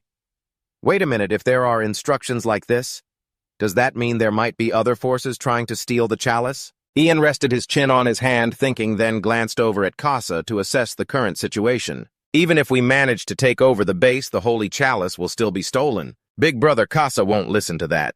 What bad luck. If I lose this tracking mission, I still need to get stronger first. After thinking it through, Ian spoke up and told everyone to move out. Where did it go? Canceling Pooji's summon, but Pooji's close companion refuses to cancel. Cannot cancel the summon. He shouted its name to go find it. Turns out it was just wandering around. I kept smelling something really good. Then I accidentally followed it to a super high place, but I just needed to climb up there. I can do it. Turns out that delicious smell came from blooming flowers. This sweet fragrance is irresistible, so good. Ian tried to cancel the summon while Pooji was biting a flower petal. I still want to eat more. But canceling the summon was disabled thanks to the power of the 100-year Rainbow Bridge. And then it fell headfirst in a big flop. It silently cursed Ian, its owner, as useless. Only took one bite and he canceled the summon right away. But thanks to the power of this herb, I'm still safe and sound. Suddenly, a clone of Pooji appeared. Who the hell are you? Pooji freaked out and shouted, no way! Pooji suddenly recalled what Ian had said. In the 6 northern lands, there's a turtle named Pooji. Clearly, he's the most handsome turtle in the world, but you know I just can't stand hearing that. I know no turtle is as handsome and amazing as my Pooji, so what did I think? You know, maybe it's because my Pooji ate too much and gained weight. Maybe that's why you're not the most handsome turtle in the world. No, I've fed you way too many meatballs, so I can't let you eat too many meatballs, Pooji. You understand how I feel, right? So just wait and see, I'll make you the most handsome turtle in the universe. Every word Ian said, it didn't forget a single one. I never thought I'd meet it one day in a place like this. Pooji was furious, hated Pooji bitterly even before meeting him. Pooji had sparkling eyes with long eyelashes. Suddenly, Ian appeared right then. It was really hard to track you down, so we almost couldn't keep up. I didn't notice until Pooji turned around. I was startled. What is up with this turtle? Is this really Pooji? The story was made up. It was deeply moved because Ian found its lost identity. To show gratitude, I will offer you something I cherish. Ian held out his hand. If it offers, I guess I should accept. It spat out something covered in saliva. Though a bit gross, it's a spirit turtle shell, a legendary magic item. Whether it can be equipped depends on familiarity. Increases all combat abilities by 55%. Reduces cooldown time of all inherent abilities by 15%. When worn by an ancient turtle, it lets the wearer use their inherent abilities. Water curtain. The water curtain blocks any weapon from piercing through. Effect lasts 15 seconds, cooldown only 1 minute, returning to the user. Ian can only be transformed once. Originally, it contained 1 aerosols of the legendary ancient turtle. It holds the secret for an ancient turtle to evolve and become a dragon turtle. He thought silently that if Pooji evolved, it could become a dragon. Pooji has been asleep for a very long time, so I don't remember much. Please help me restore the ancient turtle's mission memories. Pooji in the ancient relic area. Tomb of the Giants. The dragon turtle has awakened from its long sleep. However, because of that sleep, Pooji doesn't remember its past. To recover its memories, you must find the ancient dragon turtle's magic pearl hidden somewhere in the tomb. Find the ancient dragon turtle's magic pearl and return to Pooji. Hidden mission with SS difficulty. Player must gain the trust of the dragon turtle. Player must successfully defeat Hojim. No time limit. Reward is the dragon turtle certificate. Only 1 team member can receive it. Dragon turtle scale armor. All team members will gain reputation based on the raid level. But Ian needs to gather information to upgrade Pooji, yet it even assigned him the mission. What a win-win. At this moment, Casa was lying alone, staring at the ceiling. Everyone had gone to look for the ugly turtle. That's so boring, I should go outside and get some fresh air. He stretched and yawned. Behind him, Solan's men were watching, ready to assassinate him. They rushed to ambush Casa, but he sensed it just in time and dodged with incredible speed. He grabbed the attacker's arm and struck hard right in the middle of it. It hurt so much the guy nearly cried. There wasn't just one attacker. Several masked figures surrounded them on the cliff above. Bravely, Casa pointed and asked, "Who are you guys?" Solan hesitated a bit. He knew they were strong enough to conquer the dungeon. But being this strong, Casa asked again. "I'm asking, who are you?" Solan got straight to the point, hand over the Holy Grail. "Kill him alone." Casa could hold them off for now. Solan jumped right into the fight, aiming to kill that bastard. To their surprise, as soon as Casa struck, the guild members were wiped out instantly. While their leader was on the way, they had to buy time with all their strength. Solon launched a downward strike. While the guild leader was leaving, they had to hold him back. Casa gave a sinister smile and took her life with a single slash. "Oh, did I tell you I don't have the Holy Grail?" Solon felt really guilty. What terrible luck. "Sorry, boss." Casa held his weapon regretfully. "My weapon's broken again. There must be some good ones around here, right? Maybe I'll stop by that bastard Lord's place or somewhere else." Later, that event became known as the Nightmare of the Six Central Territories. Among the members of the Dark Luna Guild, Sion and Selong had also entered. It was great that we got that mission. Sion had heard about the War Tower from Lazo Milk during a previous mission. At that time, someone said he looked really pathetic. "Sorry for failing you, sir. I probably won't reach my goal anymore. Instead, I'll give you information about the War Tower. It's a place to hunt monsters or buy relics and rare items. However, you need at least 5,000 contribution points to enter. What I'm looking for is the FA flag, a relic that can double experience when hunting monsters. If I get this relic, I'll be much stronger. The Kaizen territory will win the war." Suddenly, Saiyan felt uneasy. That item was the skill book Loyalty of the Desert Warrior. A legendary passive skill. It can't be consumed. No cooldown. You can create a sword veil by focusing your mind. There's a 15% chance to form the sword veil before a surprise attack. The veil blocks 300% damage for the user and reflects 150% of that damage back. Condition for using the skill swordsmanship skill must be higher than the swordsman level. Every time a sword form is created, the player's damage increases by 10% for the next 15 moves and can stack continuously for 10 attack rounds. This is probably a legendary item. Saizan thinks if he gets this skill book, he can boost his stats insanely fast. But he'll have to use all his contribution points to buy it. If that's the case, he can't buy Facia's flag anymore. Is it okay to spend all my contribution points right before a big battle breaks out? But he might not get another chance to get this skill book, so he bought the Loyalty skill book of the Desert Warrior. Your contribution points have decreased by 12,000, leaving only 375. That's right. Once I get stronger, the whole team will be stronger too. I didn't expect Sazan to also hate Lily Han. This time I'm definitely going to beat that bastard. Inside a square container holding a legendary ranked item, Ian is standing outside waiting for Florin and Yu Hyun to arrive. "Finally here, you slowpokes?" Yu Hyun asks if there's been any progress. Ian brags about his achievement. "Of course I also got the Holy Grail, but I still have some questions." What Ian means here is he's looking for the magic gem of a turtle named Paji. But how can there be a turtle named Paji? Flora has heard about this for a long time, but there's a hidden NPC related to your quest. That actually makes sense since hidden NPCs are named based on the context. Huni feels the darkness inside him boiling up. "I want to face the enemy as soon as possible." Ian casually asks Honey, "By the way, since everyone's here, do you want to go hunting?" Yu Hyun is confused not knowing who this kid is. Huni immediately protests, "I'm not a kid and I don't consider myself anyone's subordinate. I will become the Lord of Darkness, you arrogant bastard." Ian is worried about Casa, but figures he'll find his own way. Ian summons Rake to attack first.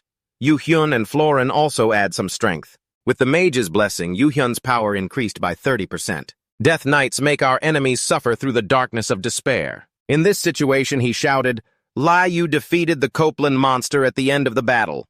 Ian thinks we've mostly finished hunting here. Suddenly, Pooji looks panicked. Something's coming.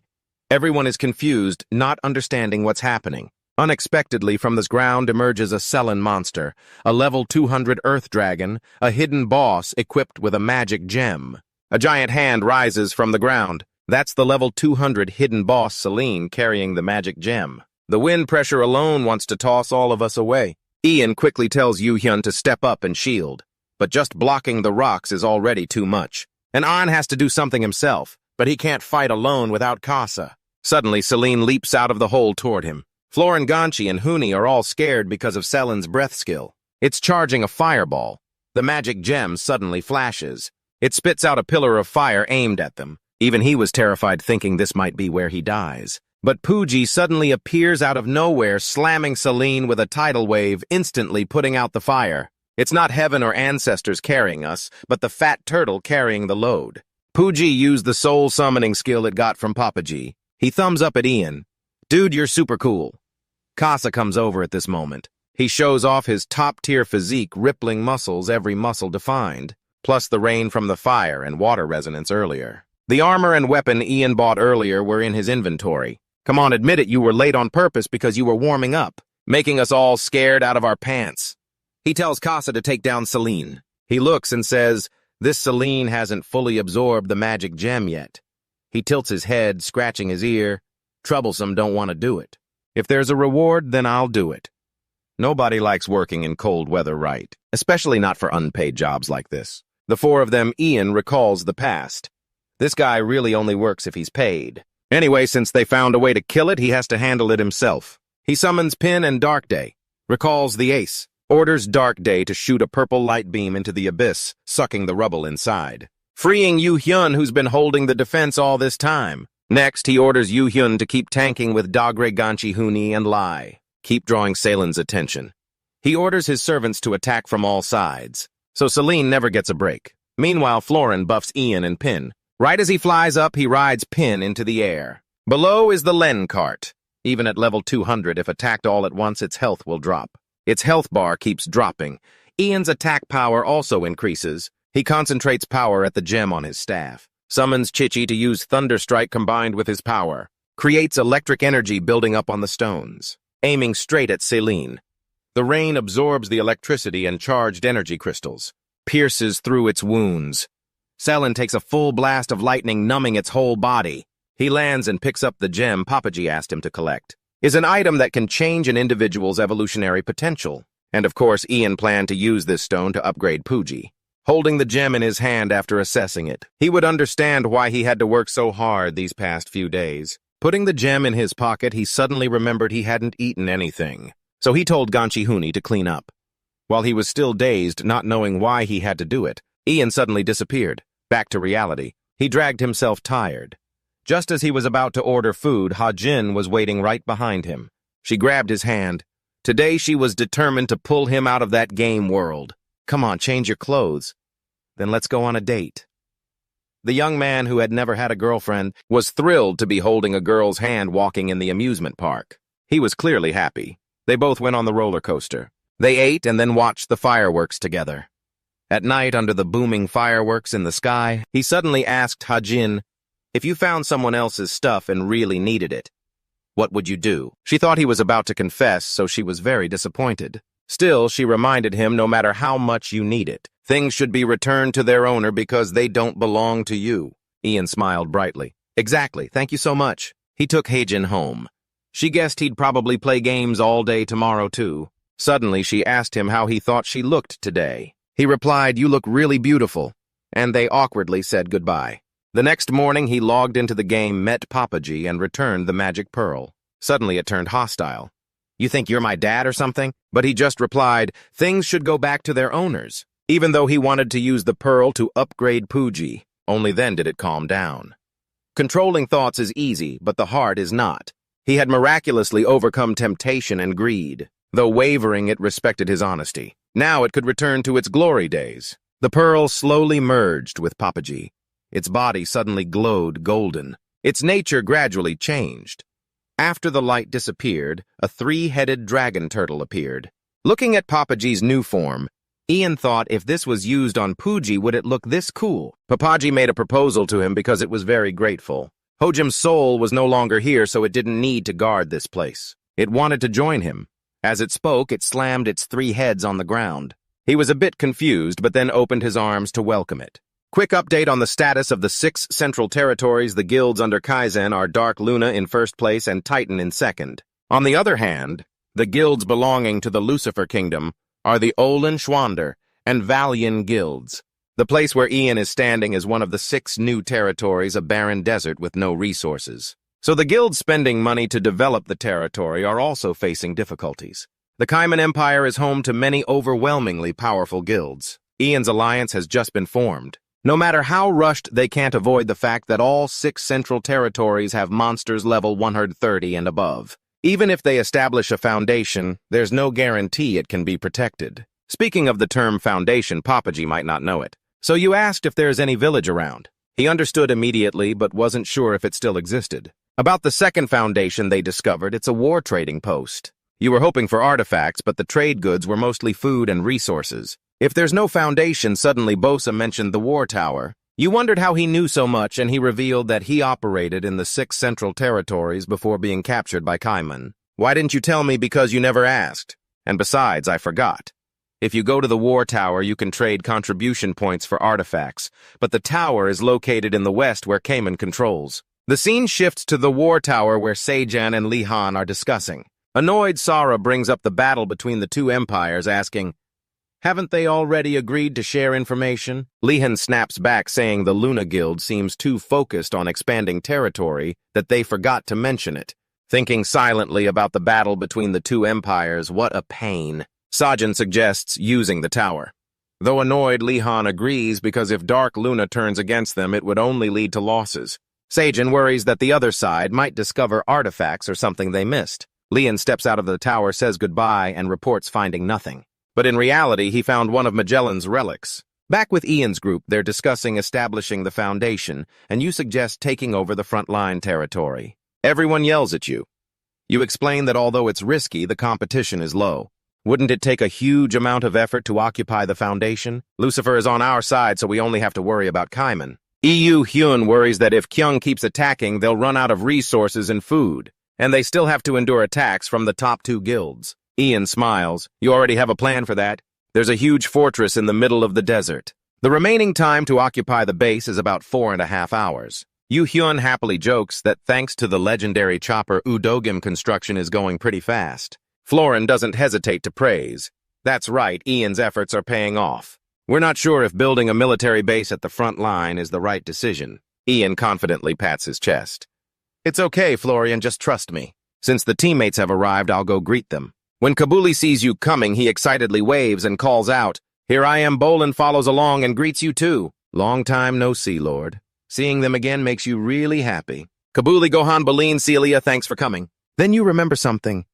Celia, do you still have leadership points left? She respectfully replies, "Yes, sir." Why do you ask? You don't try to hide it. I got a new attendant but don't have enough leadership points. Can you take care of Jangdi for a while? Celia respectfully agrees. Of course, it's my honor. Right then, many future plans flash through your mind, thanks to the pure dragon's wrath. I really don't need to get more leadership points, but I don't have enough to summon all the spirit beasts. Since Papaji is a heavyweight fighter, even if I summon Jangde, he wouldn't have much to do. If I leave him with Celia, I can use Jangde as a secondary fighter when I go with Celia. Celia notices you've been quiet for a moment and looks at you puzzled. Then you shout, "Summon Jangde." A huge stone monster shaped like a chimpanzee appears. You stroke it gently and whisper, "Jangde, I'm sorry, but can you stay with Celia for a while? I'll become stronger and come back to get you." It obediently goes to Celia. Following your whispered words, she's happy to have him along. Let's do our best together, okay? Though a bit reluctant, you still remind him. Don't cause trouble and remember to listen to her. In the distance, 2 mysterious figures seem to be assessing the fortress far away. Lihan asked Solon, "Who are those fools building a base on the front lines?" Solon respectfully replied, "Yes, they're ranked 107. They are the Lotus Guild from the kingdom of Luciba." Cayman showed interest. "Perfect timing, I'm bored. They're perfect prey." Solon quickly warned her master, "Master, sorry to interrupt, but if you attack their base now, there's a risk that Lucifer's guilds from the outskirts will send reinforcements." Then she suggested a plan. "Why don't we use the Magellan relic you got from the War Tower?" I paused for a moment, then reluctantly agreed. "All right, since you were defeated by those weird guys, the guild members now are all low level. If that weren't the case, we could have attacked them immediately." Then she raised a red emblem and smiled slyly. "It's the same either way. We should try the Magellan relic to test the strength of these desert warriors." The Magellan relic is an item you can only get once recognized by the desert warriors on the central continent.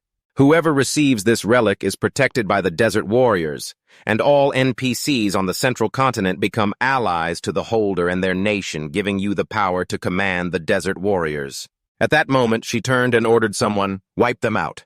Katajan, a mummy warrior, appeared behind her out of nowhere, making Solon jump. Solon looked at him, pulling out 2 knives, and was terrified. When did he get here? That guy is really strong. In the city, the bell was ringing loudly. Patrol soldiers saw the desert warriors approaching, dust flying everywhere, and shouted, "Desert warriors, all troops prepare to fight." The desert warriors showed no fear, their eyes blazing red as they charged toward the city. Casa and Ian stood on the city wall watching. Ian asked Casa, "Aren't the Desert Warriors supposed to be neutral?" Without hesitation, he explained, "That's the Magellan relic, an item that lets you command the Desert Warriors. I guess it's fallen into Kaiman's hands." Ian was frustrated. "Sure, you can give orders, but how can you command a bunch of level 120 NPCs to do whatever you want? Can you help us?" But Casa just turned and walked away. "I'm not getting involved. I owe the Desert Warriors a lot." Ian seemed to realize something else. If that's the case, Casa's loyalty points are only 3. It's a miracle he hasn't turned against us yet. Looks like I have no other choice. Somehow, we have to do our best to stop the Desert Warriors ourselves. After getting ready, Ian summoned all 3 of his spirit beasts, calling out Hallie and Papaji again. Celia, excited to see him summon a new spirit beast, asked, "Is that the new attendant you just got?" The Desert Warriors also recognized the Golden Dragon. That's the Golden Dragon Turtle. So the fact that the real Golden Dragon Turtle, the guardian of Udon Jim's treasure, is fighting like this, means these are the ones who defeated Udon Jim's vengeful spirit. Katajan quickly reminded his underlings, "Don't let your guard down, they're not ordinary." The whole group behind him shouted, "Yes, sir!" At that moment, an idea suddenly flashed in Ian's mind. "I have a combo I want to try, should I use it?" No sooner thought than done, he immediately ordered Lai to charge in. But Katajan was no coward. He single-handedly blocked Lai's attack and countered. Lai was lucky to have the Golden Dragon Turtle's protective skill from Papaji. When this skill is used, Papaji absorbs 1,274 damage instead of Lai. Katajan's sword was knocked away and Ian took advantage to push forward. Hallie, the Wind Guardian, with just one roar, increased all allies' agility by 30%. Then Lai activated Fenrir's Fury, entering a rage state. All stats increased by 50% and critical hit rate rose by 20%. With just one swipe, Lai seriously wounded Katajan. That's when he realized he was dealing with a spirit beast. How could a spirit beast defeat all of our Desert Warriors? No, if we can't take down that spirit beast, then we have to kill the summoner Katajan. At that moment, overcome by rage and losing his reason, he rushed at Ian wanting to kill him, but before he could touch him, Bolin knocked him away. After defeating Katajan, Bolin couldn't help but marvel and said to Ian, "Just like you said, they immediately focused their attacks on you." Ian sat confidently on Hallie's back, watching his overwhelming victory. Of course it would be like that. Yahan, watching the whole battle from afar, was so angry his face darkened. To think they were defeated by a rank 107 guild, could Katajan really be that weak? Solon was about to say something, but upon seeing Jahan's anger, he could only say, "Master," and fell silent. Yahan left, but inside he was still fuming. First Solon's failure, now the Desert Warriors' defeat, a string of losses. This is a shame to Dark Luna's reputation. Then she turned back to Solon and said, "Send a message to Titanic. Time's up, we're starting the hunt for Luciba." Her expression was deadly, as if she could kill anyone who approached. Back with Ian, the bodies on the ground had turned into streams of purple smoke, all sucked up by him. Hallie watched him gathering all the smoke, her head seeming to fill with 1,000 question marks. At that moment, Ian heard a notification in his head. Cassius's hatch rate has reached 91%, and happily said, "Great Cassius is about to hatch." Then he ordered the troops back to the city. "Let's head inside now."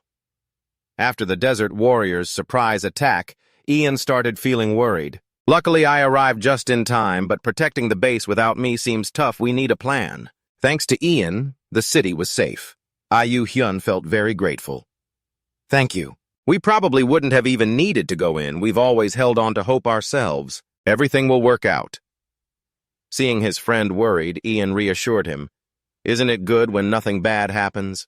Then he paused, thinking, to be honest, the Desert Warriors were stronger than I expected when I fought them. If Papaji and Bolin hadn't joined the fight, we would have lost. So there must be something we can do, right? "Ayu Hyun, can you protect the base for a while?" He agreed enthusiastically without hesitation. "Of course." Feeling relieved by his friend's promise, Ian said, "Thanks. I'll be back later." "Take care." In the Luciba Kingdom in the capital Moran, a soldier shouted loudly, "If you're here for the Central Continent mission line up here." Ian arrived later than others, looking at the long line of people in disbelief. "Damn, all these people want to go to the Central Continent." The soldier kept shouting non-stop, Line up all you hopeful adventurers aiming for the central continent. Ian felt nervous, waiting. This line is way too long. How long will I have to wait? Suddenly, a soldier came over and interrupted his thoughts. Are you Baron Ian? Though confused, Ian answered, yes, that's me. And who are you? The soldier proudly patted his chest. I'm not sure if you remember, but we were in the same camp during the Griffin mission and the prisoner of war mission. Ian vaguely remembered, but the soldier kept talking. What brings you here, Baron? Ian answered honestly, I just want to go to the central continent. But you see this line? The soldier laughed and confidently said, Leave that to me. I'll take you to Captain Helm right away. Ian was overjoyed. Really? Thanks a lot. Two people were talking loudly a bit farther away. Thank you. At that moment, two people in the distance were chatting lively. A mysterious hooded person curiously asked, Who's that guy? The royal guards recognized him and are giving him special treatment. The muscular guy also guessed, I guess even in the game, knowing the right people still matters, huh? The mysterious young man suddenly remembered, Is it him? In those rank 1 announcement videos, the muscular guy got the hint immediately. You mean the summoner? I think his nickname is Ian or something, right? So that guy is a famous summoner. The mysterious guy shook his head. I don't think so, but I'm sure his level is around 110 or so. Suddenly, a voice cut into their debate. No, Ian has to be over 130 by now. Both said in unison. Who are you and how do you know? The girl slowly took off her hood. Because I'm the #1 summoner, Lauren. Their eyes suddenly lit up when they saw Lauren. Introducing the idol summoner, Lauren. Lauren confidently continued, summoners are often judged by the beasts they summon. You all might not know this. Since Ian activated his hidden stats mode, he's actually the strongest summoner here, but he just doesn't want to show it. Ian had now arrived at Helm's room. He was very happy to see him again. Ian asked without hesitation. Helm, I want to fight on the front lines in the central continent. Florin noticed Eugene was deep in thought and asked, What are you thinking about? Yu-Hyun looked troubled. No matter how hard I try, I just don't understand. Jin Sung and Florin patted Yu-Hyun on the shoulder to comfort him. Don't worry, everything will be fine. After all, it's Ian we're talking about. Time went on, and the battle between the Dragon King and the Empire dragged on endlessly. In these battles, the Empire's victories became certain as the kingdom kept losing. So Ian returned to base to strengthen the forces preparing for the upcoming fights. All the goals Ian set were accomplished. Because of his outstanding achievements, Ian was assigned to oversee building a fortress with 3 watchtowers and an outpost on the front line. EU. Hyon looked at Ian gratefully. Thanks to you, the fortress was completed, but how did you manage it? Jinsung Ian still didn't understand what EU Hyun was saying. What do you mean? EU Hyon began questioning every detail carefully. Even with all your achievements, you couldn't possibly have enough money or manpower to build such a massive fortress. But in response, Ian wore the smile of a winner. If I want to, I can do it. Ian started going on and on. His nose was practically up in the air by now. Now let me explain the most important part. Gathering wealth and materials in a barren desert is an extremely difficult challenge. There's nowhere to buy or sell anything even if you have the money. So other guilds have been using their command funds to transport materials from other regions to expand their bases. Of course, basically we did the same, but with one key difference. That difference lies in the boundaries and the preparations made beforehand. When I set up the beast breeding facility with Professor Lee Ji-moon, I prepared a lot to guard against unexpected situations. That task was pretty tough, but the professor was really excited about it at the time. Thinking about the money flowing into my pockets like this is more than my teaching salary every month. Yu Hyun was shocked and wanted to shout out loud. How many summoners are out there? I didn't think you'd popularize the summoner profession this much. Seeing Yu Hyun so agitated, Ian quickly tried to calm her down.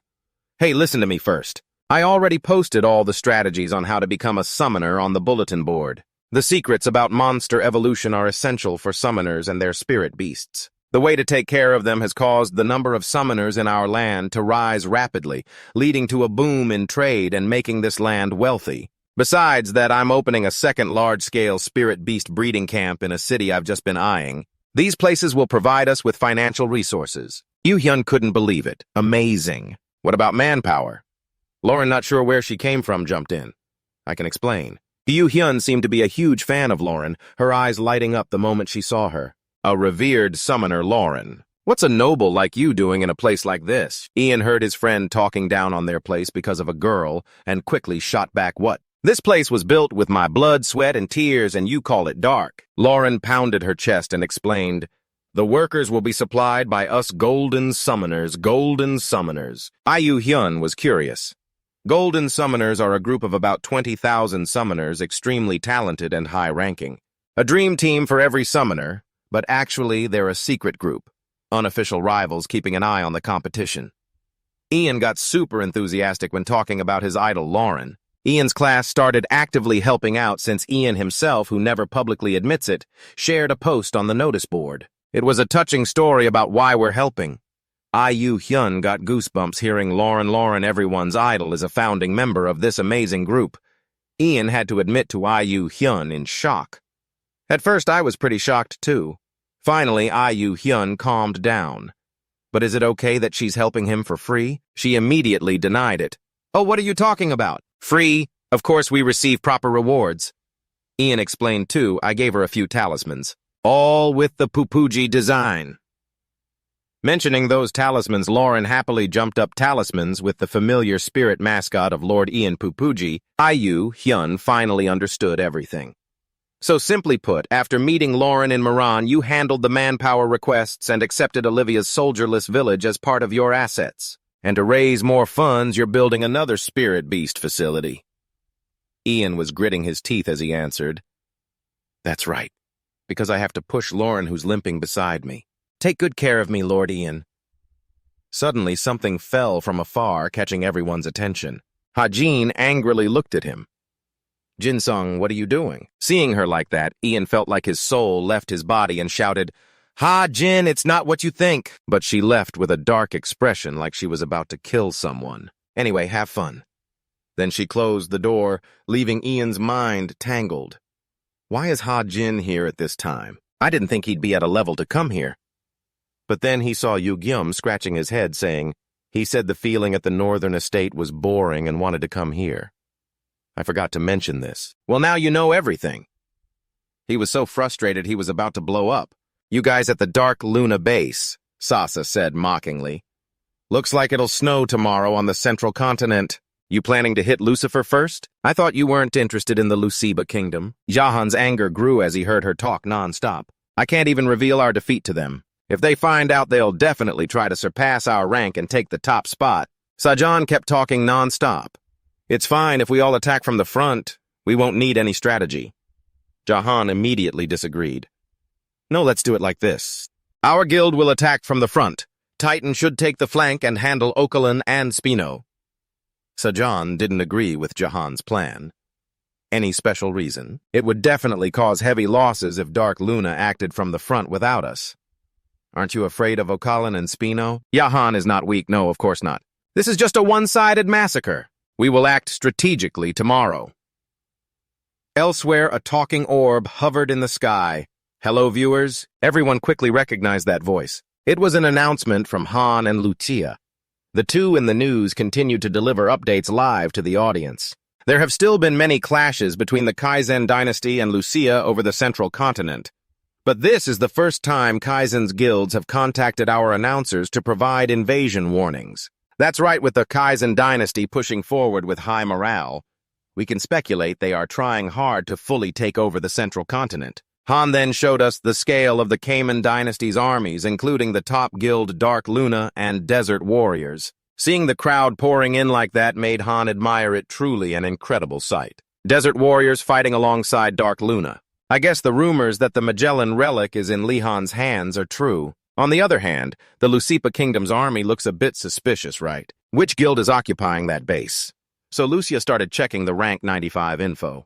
I think they just recently entered the top 100. Are the 3rd and 4th ranked guilds Wakalan and Spino supporting them? Wakalan's leader Simu supports that ass. Will anything change? Even if we send reinforcements, right? Mon, leader of the Spino guild, Man, you're absolutely right. Leader of the Valian guild. Roichin, nothing changes for a 95th ranked guild even if they get reinforcements.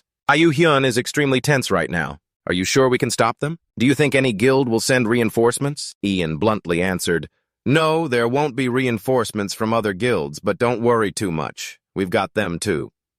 Then Jahan handed Solon a short sword. "Hold this." Solon looked confused.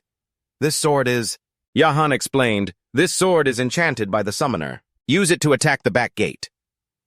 "Yes," Solon didn't hesitate. "Yes, sir." Jahan turned back to command the army. "All right, all soldiers, crush those bastards." Ayu Hyun's heart was in chaos at this moment. "It's starting, we're going to lose, the opponent is Dark Luna. This will be a tough fight." But Ian was relaxed, patting him on the shoulder and saying, "Enjoy it after all, it's just a game." Hearing this, he felt courage rise in him. "All right, all soldiers, ready for battle." Activating the defense tower, the cannons on the wall immediately fired continuously at the Dark Luna forces. Johann rode his horse, watching them without saying a word. The people below were fighting fiercely, struggling with all their might like moths to a flame. The cannons had been loaded and aimed carefully. It fired a huge shot. The crowd below just stood frozen, not daring to move an inch. As it hit the ground, a destructive explosion erupted, accompanied by screams filling the air. The two young men looked so scared their faces turned pale. The boss wiped sweat streaming down his face.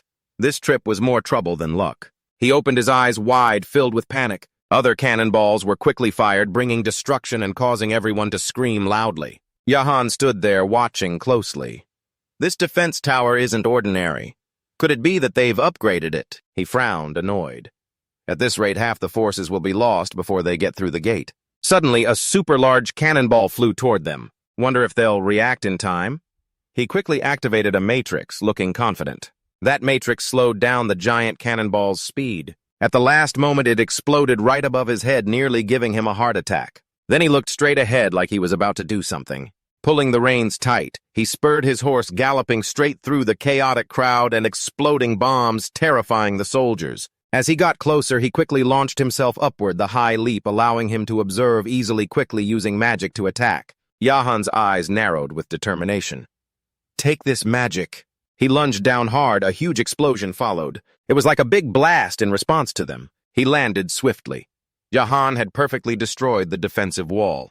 He looked serious, seeing this as a way to open a path for their forces, then happily watched the remaining ruins. What crazy fools spending so much money just to reinforce the base. But where did that money come from? Looking at the strange tower ahead, it seemed he'd never seen this kind of defense tower before. Jahan quickly drew his sword. Thinking about this could cause a chain reaction. He narrowed his eyes. Now there was an even bigger problem, so Jahan quickly charged forward with his sword. Now he had to wipe them all out to feel satisfied. Meanwhile, Jin Sung was busy admiring the results. Truly a top-tier guild leader. He and his spirit beast were full of excitement. Even though he had high hopes for it, they couldn't just let Jahan break this wall so easily. Looks like it's time to step in. Each jade goose had been fully activated. Everything was ready, just waiting for Jin Sung to move forward. Something was rushing toward the base of the wall at incredible speed. In the sky, he wasn't far behind either. Let's see who's faster. The whole city was now engulfed in flames. Still, a solemn atmosphere remained clearly present. Han watched with excitement. The battle had been going on for a while. Below were scattered piles of ruined weapons. Bodies lay everywhere. It looked like a mass grave now. Both sides had taken heavy losses. Some were exhausted and slept right by the wall, others just collapsed on the ground. Bodies were strewn everywhere. The aftermath of this battle was terrifying. At the rear gate of the Lotus base, a group of soldiers had gathered. The leader was Solon. He said he'd send a signal from inside, but wasn't that taking too long? And what about that strange guy? He raised his binoculars. Fatsin and Gachagini were already waiting. They were with the freak he had faced before. What if he's part of the Lotus Guild? Fa looked a bit discouraged. They had to guard the back gate. Suddenly, the gate opened, terrifying him. He focused hard. There was still a small chance to win as long as the owner's sword was in his hands. Inside the gate, it was completely silent. Very eerie. Bodies scattered all around. Someone quickly reported the gate had been opened. Now everyone advanced. The soldiers quickly ran forward on command. You stayed silent. After everyone left, you slowly took off your mask. You're done here. Now just wait for him to handle things. Jin Sung the soldiers started flooding and confusing Jahan. He looked down at the crowd, not understanding what was going on. There were still quite a few defense towers to break before his army could enter. Suddenly, he noticed something more troublesome. Jin Sung was flying in very fast. Just by looking, he recognized who he was, a core member of Lotus. The two young men still looked at each other confused. Suddenly, the gate slammed shut. They knew there was another wall inside this one. Should they go now, but they had to fight. Now, Jahan realized something was wrong. This couldn't be happening. Jin Sung raised his staff. It was too late now. Power surged out with his excitement. This was revenge for his fallen comrades. Suddenly everything seemed to awaken as if energized. A flood of power. Suddenly, with strange energy, the sky darkened. In the middle was a massive lightning bolt. It spread to Jahan's soldiers. The damage dealt was enormous. One by one, everyone was struck without exception. Everything returned to normal. The shocked soldiers couldn't get back up. Everything around really had turned into a pile of bodies because of a very strange man. He covered his whole body like a mummy. He looked full of deadly intent. Seeing this, Jin Sung shuddered. In a brief moment, he stabbed his sword into the ground. He reduced the damage by letting the electricity flow through his entire body. What a fierce willpower. The bodies lying around were no joke, scattered terribly. But fighting him, in this condition, it was definitely tough. He suddenly smiled proudly. That was all he needed. An armored knight looking heroic charged fiercely at the terrifying man. He wasn't a kid. As he got close, he sensed everything. With a decisive strike, he easily blocked the attack. He couldn't land a hit. Looking at him made you a bit scared, but he still acted tough. Could it be that he came here just to be defeated again? With those bloodshot eyes, he does look pretty cool when he talks. Let's see if he can keep talking after a little while, all right? He's channeling his inner energy with destructive force, his power surging wildly. He's not going to get it beaten this time like before. He charged forward like a god, making you jump in shock. His sword tip was already right next to you, no way to dodge. And just like that, Cyro lunged fiercely, retreating a bit near the back gate of the Lotus Guild headquarters. At that moment, Solan's lightning was still watching closely. The bright lightning made it hard for him to see, so he covered his eyes with his cloak and peeked through. If I'm not mistaken, the timing is just right. The whole army is ready to attack. That thing is the signal from their leader. Everyone advance. They'll break through quickly from the back gate. He drew his sword decisively, leading a huge troop with the blade granted by their master. Meanwhile, Fa Khan's side was in chaos. Even though they saw them coming, they had to stay calm for now. No matter how much they resist this time, they could still be defeated. As he approached, he swung his sword to summon a large horde of ugly monsters. Leading them was a bronze giant, a bronze figure with blood-red eyes. Look at that, that's Juna's power right there. The bronze giant struck down mercilessly and quickly. Ganchihuni quickly used a ghostly spreading spell to fight swiftly. The bronze giant's movement speed was affected. Solan remained calm. Those things were useless. On Fa Khan's side, his sword glowed so brightly it seemed to bind his whole body. His eyes locked onto him. This time he's definitely dead. Even Solan was scared. The bronze giant had no awareness, so it wasn't afraid, and kept attacking, but Fa Khan quickly sliced it cleanly. He panicked, completely flustered. How could he so easily cut in half a level 200 bronze giant? The bronze giant decisively fell back with a loud thud. Look at that, who knows what level this guy really is. Just like that, the bronze giant took massive damage and was defeated. The creatures under its feet were also crushed and wiped out. Ganchihuni was stunned, surprised that his teammate was so strong. He felt annoyed inside. He really was too dumb. Even if he got power from an immortal god, he would never be able to beat Fa Khan number 301. Damn, this guy's both handsome and strong, a real monster. His opponent has to be on that level. Meanwhile, the knight over there was still fighting fiercely. Suddenly, Ayu Hyun appeared, startling him completely. The sword was drawn and struck with a very decisive and swift slash. Just like that, the enemy was easily defeated, but looking back, that damage wasn't enough. At this moment, he was pale with fear, waiting a long time to find another chance when the sword emitted a destructive light. It was launched forward at lightning speed. The mummy shuddered. Could it be that he's going to die like this? The knight launched it so powerfully that even Ayu Hyun was shocked, let alone Katojin. He laughed triumphantly. By now, Jahan was so furious, veins were bulging, letting out a terrifying power filled with hatred. He stared at them, those damn bastards. He shouted loudly, using a sorcerer's ultimate skill that startled Jin Sung. He used the phantom rage, causing the earth and sky to tremble, scaring both birds and people. By now, Bin had been defeated. So scary to die from just one blow. That made Jin Sung fall hard, and very quickly Papaji was summoned. It quickly caught him after the staggering fall, landing safely on the ground. He thanked Papaji a lot. Right now, he had to summon both Lai and Pupuji. To face Jahan together, Jahan glanced at them without saying a word. He stood with his back to the light, creating a gloomy atmosphere. Summoning so many, but it's useless anyway. Jin Sung was a bit scared. What should he do now? The situation didn't look very promising. He was scared now. Jahan only needed one move to take down Pin, so it seemed impossible to use aerial attack tactics, just magical or bow attacks. Better use it early. He thought of Rake, but its defense was even weaker than Pin's. The same thing would happen. He quickly swung his staff, preparing to attack. Blessings of the wind, blessings of the warrior, his abilities were enhanced. Protection of the turtle dragon, Fanny Lai's rage was strengthened and took the damage instead. Too strong. Jin Sung was extremely pleased. It's great to be in a fully supported state. With all these effects, it's definitely worth trying. Awesome Jahan still stood there brooding for a long while. He had to make a move. The wizard's blessing his power once again began to spread fiercely. The sword also glowed brightly. His mask looked truly terrifying. Within him, destructive power spread throughout his body, filled with hatred. His strength increased significantly. Ayu Hyun looked scared. Even Hen was shocked, not knowing what was going on. Jin Sung laughed fearfully.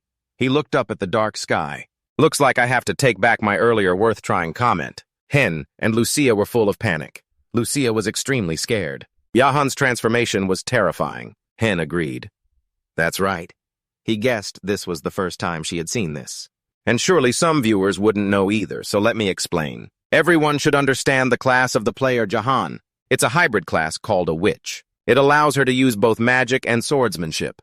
He uses sword skills, but until now, which skill he's more proficient in hasn't been revealed. Everyone assumed the top swordsman was Seijin and the top mage was Jamie. The reason his appearance changed is because witches actually use dark magic. When they use dark magic, their appearance changes as well. According to Lucia, it's scary enough to make you shiver. Seriously scary. I thought it was because of the dark magic, but actually it's not. It's just because, look, Jin Sung is overwhelmed.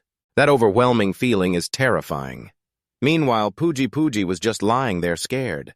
You'd better pray to heaven and Buddha first before fighting hard. Lai got knocked back, collapsing against the wall corner. Even Papaji couldn't take it and collapsed too. Scary.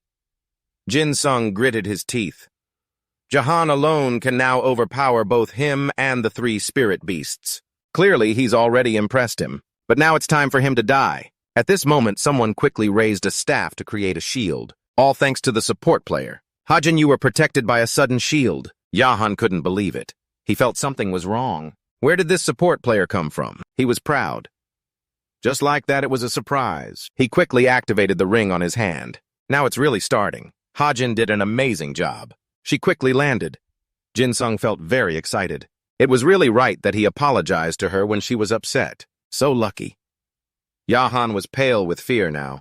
He thought it was terrifying that no one from the guild came to support. What else could he be hiding? Is Hajin a cleric? That's a headache. Lucia was also surprised, but didn't understand why Jahan's attack couldn't penetrate the cleric's defense skill. Maybe it's because the skill gap is too big. Han was curious too. Witches use dark magic. What about the cleric's magic? Is it supposed to counter dark magic? This is a sure win. Suddenly, Jahan laughed loudly. He was brimming with murderous intent. Ridiculous. Where does he get the confidence to fight him with just a cleric? He tried his best to strike the shield. Although their powers countered each other, the difference in level and skill between him and Hajin was huge. But look closely. That magic defense armor is about to break. He smiled slyly. After breaking this defense layer, he swore he would bury Hajin along with him. But at this moment, Hajin strengthened his magic, making all of Jahan's efforts go down the drain. He was very irritated, almost at his limit. A defense even stronger than before. Looks like he has to attack faster. Jin Sung was very smug. What's this? The florin fruit was already next to Hajin. Knowing this would happen, Jin Sung had prepared some high-level support right away. These two helpers, along with their strength, made Jahan tremble with fear. In this situation, it's normal for him to be scared because they had the upper hand. He was so angry he was shaking, shouting at them, "Shut up!" Then he charged forward to attack. The two helpers combined their forces to create a strong, protective shield. Jin Sung calmly shifted the space. All right, now it's Puji's turn. Puji's going to make a move. He stood in front of Jahan and used his power. He shouted fiercely. Immediately, his huge shell rose up. Even though Jahan knew the turtle shell was very tough, he still tried to hit it like smoke, but it made them disappear. Pretty fast runner, huh? He looked at Puji, surprised. Puji attacked but only took 3 damage. Taking advantage of his distraction, Jin Sung told him to spray water. Hearing that, he quickly gathered water in his big belly. He quickly sprayed out a powerful jet of water so strong that Jahan couldn't stand it and couldn't see anything anymore. Now it's Hajin and Florin's turn. The magic seal on Jin Sung's staff started working. He quickly summoned Jia Di and aimed his blue bow, shooting an arrow with destructive power. Jia Ji quickly charged with the arrow flying at a very high speed. Jahan just opened his eyes after the water attack and was startled. By the time he realized what was happening, it was too late. Each one stabbed straight into him, dealing huge damage and paralyzing him. Not only that, he was also slowed down. Hen and Lucia were overjoyed. Jahan got hit. Now will Jin Sung manage to turn the tide? Everything around stopped like a chaotic mess surrounding Jahan. He was still cocky, saying it was only 1 hit. Did he really think that 1 hit could defeat him? Exactly. A figure slowly stepped forward from behind. It's clear that was just a warm-up hit. That person is Faye. I guess you're a bit surprised. He still hasn't been defeated. Jahan was scared the moment he saw him. Is this the person Solon talked about? He approached from behind, so Solon's army was completely defeated. Hajin started healing. Ayu Hyun and the knights quickly helped to recover him. He's scared now. They've all gathered together. Supporters and even the ones taking the damage. It's definitely too much to face them all at once, especially while he's affected by paralysis and slow. Could he actually lose? Thinking that, he suddenly burst out laughing. He laughed like a madman. Interesting. He admitted that he's lost today. Seeing Jahan like that, Jin Sung was surprised. What's wrong with him? His expression suddenly changed, but still he vowed he'd make him pay for this humiliation. You pulled out a piece of paper. He tore it decisively. Let's retreat. He began to enter the teleportation state. The entire army also entered teleportation, including those who had died. Then they all quickly disappeared. Jin Sung was surprised. Just retreat like that. He's loaded, spending 600,000 yen on potions. He sat down relieved. Joy was clear on his face. Anyway, everything ended well. Hen stood high above, looking down and laughing loudly. Wow, unbelievable, that's Lotus. They actually managed to defend themselves against Dark Luna, the #1 guild. That's truly a miracle. But probably because he got too excited, he said, "Shoot everything pure and powerful right at Lucia." She just wiped her face while he kept saying, "Oh no, this can't just be called an ordinary miracle anymore." Everything succeeded thanks to the #1 summoner of the Lotus Guild player Ian and his rare strategy. Ian was still stunned when he was mentioned. Then he thought it over. Yeah, the strategy was really his. Even if it was barely enough to survive, winning is still winning. But suddenly Ian snapped awake. He shouldn't have let his guard down like that. The reason Dark Luna stayed strong as the top guild was because of Lihan's crazy obsession with victory. You know from far away. Seeing it, you calmed down. You were really scared just now. Well done. Thanks to you, I survived. He recalled when Ian suggested switching spaces, which made him fuming. Ian was hurt, then gave you a loving cheek claw, and he sulked off, leaving Ian sitting there crying. Boo-hoo. Ian sobbed, wondering when he'd grow up, evolve, and get stronger.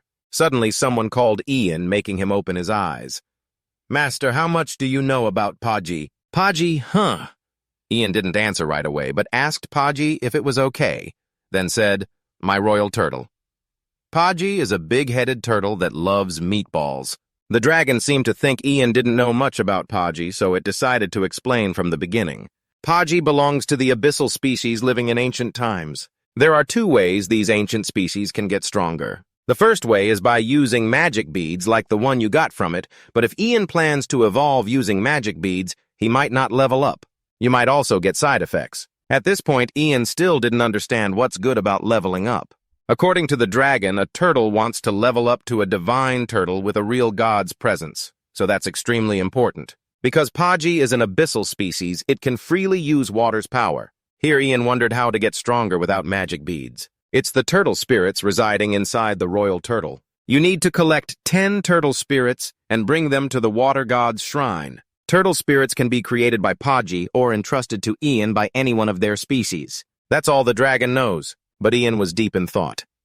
It's a bit complicated for Paji to get stronger, but it's not the only one that needs to grow stronger. He's realized that through many battles. But the summoner class is too weak for PvP. Ian hurriedly opened the system to check his inventory. The screen showed Cassius's egg with a 93.7% hatch rate. Even though things might have been different if Cassius hatched this time, Ian didn't kill anything, and Li-Han returned so he didn't accomplish anything. Ian stared into the distance, vowing to fix the base next time. Lian frowned.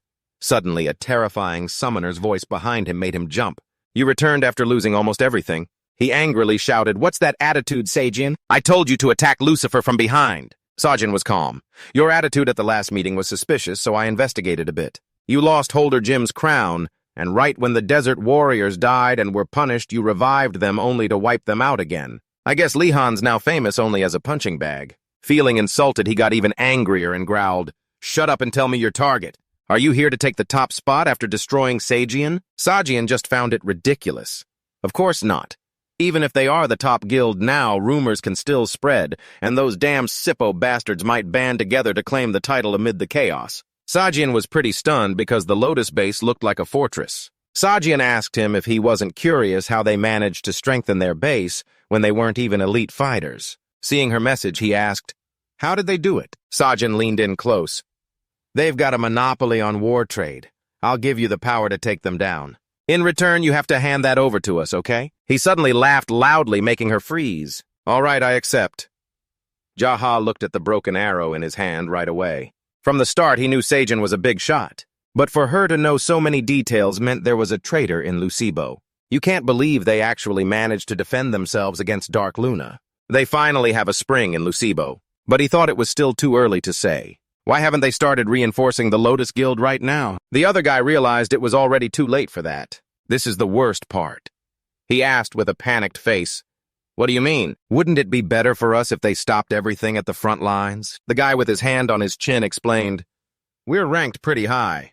High enough to be third and fourth among all guilds. Because our guild is relaxing while one ranked over 90 is struggling on the battlefield. So the community must be busy bad-mouthing us already. And what's even scarier is how much they've grown. They jumped from level over 100 to over 90 in just 1 week. And who knows what they're like now, because they've already been able to defend themselves against Dark Luna. We're going to get swallowed up by them. He slammed the table and stood up. So what do we do now? He smirked easy. Just strike first before they do. Ian sighed in relief as he finally finished.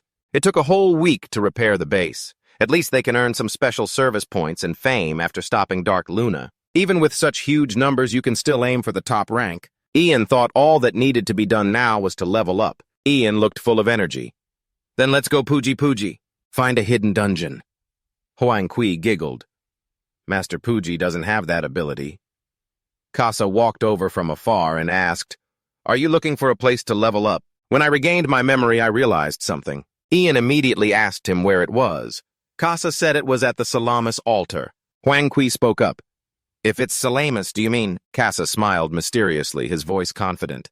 You're spot on. It's the tribe that specialized in creating summoners since ancient times. The sacred shrine of the Salamis tribe. Ian felt like he'd been hit by lightning upon hearing this news.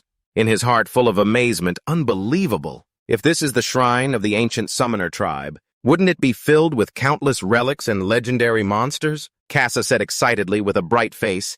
Then the next destination is crystal clear. Let's head straight to the Salamis temple.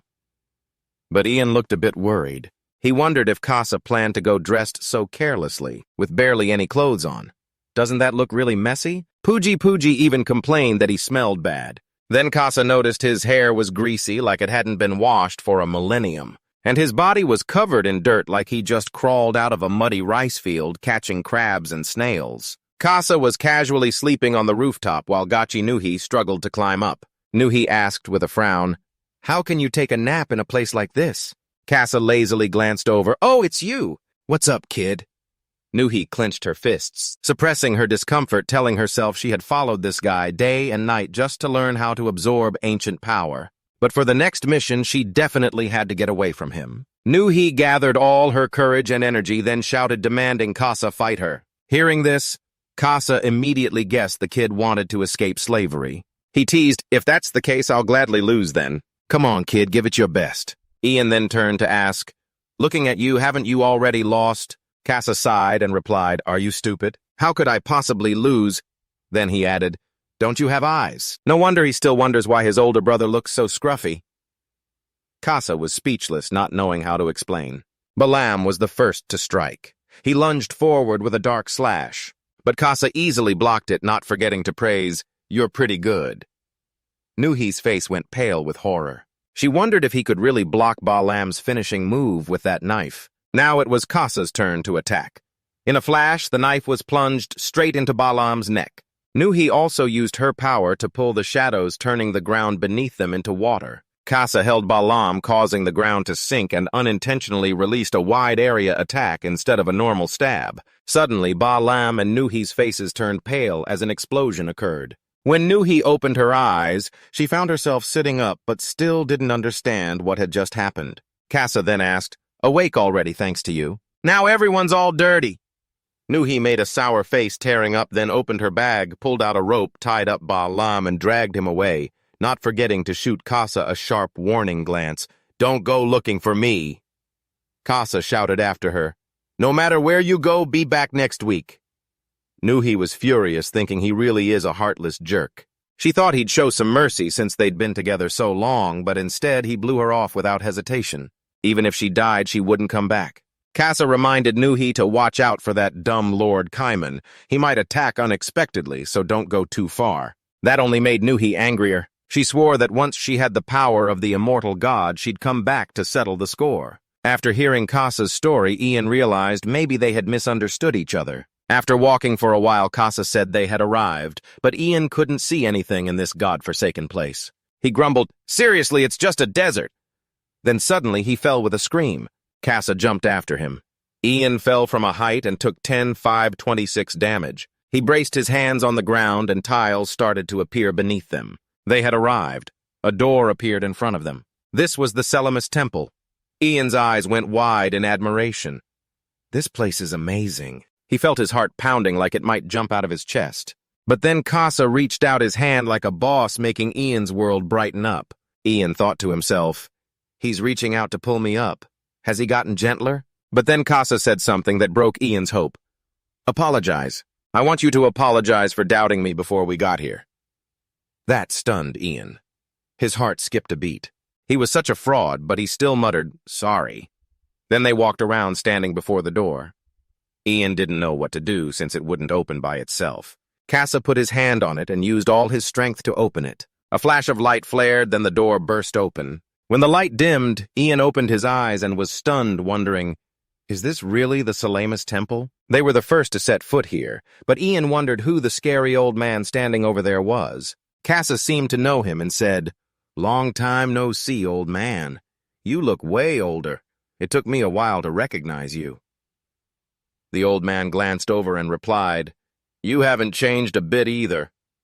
Ian curiously asked, "You know him?" Casa explained that he was the only survivor after a duel with the guard of the Selamis tribe Eclipse. Ian suddenly realized that if he fought Casa and survived, he must be incredibly strong. Eclipse also asked Ian who he was. Casa was taking in a Tamer as a student. He looked at Ian and said, "I'm under this Tamer lord." The old man couldn't believe it and shouted, "What did he say that made you willingly bow down like that?" Ian scratched his head with an innocent look. "I gave him a legendary item."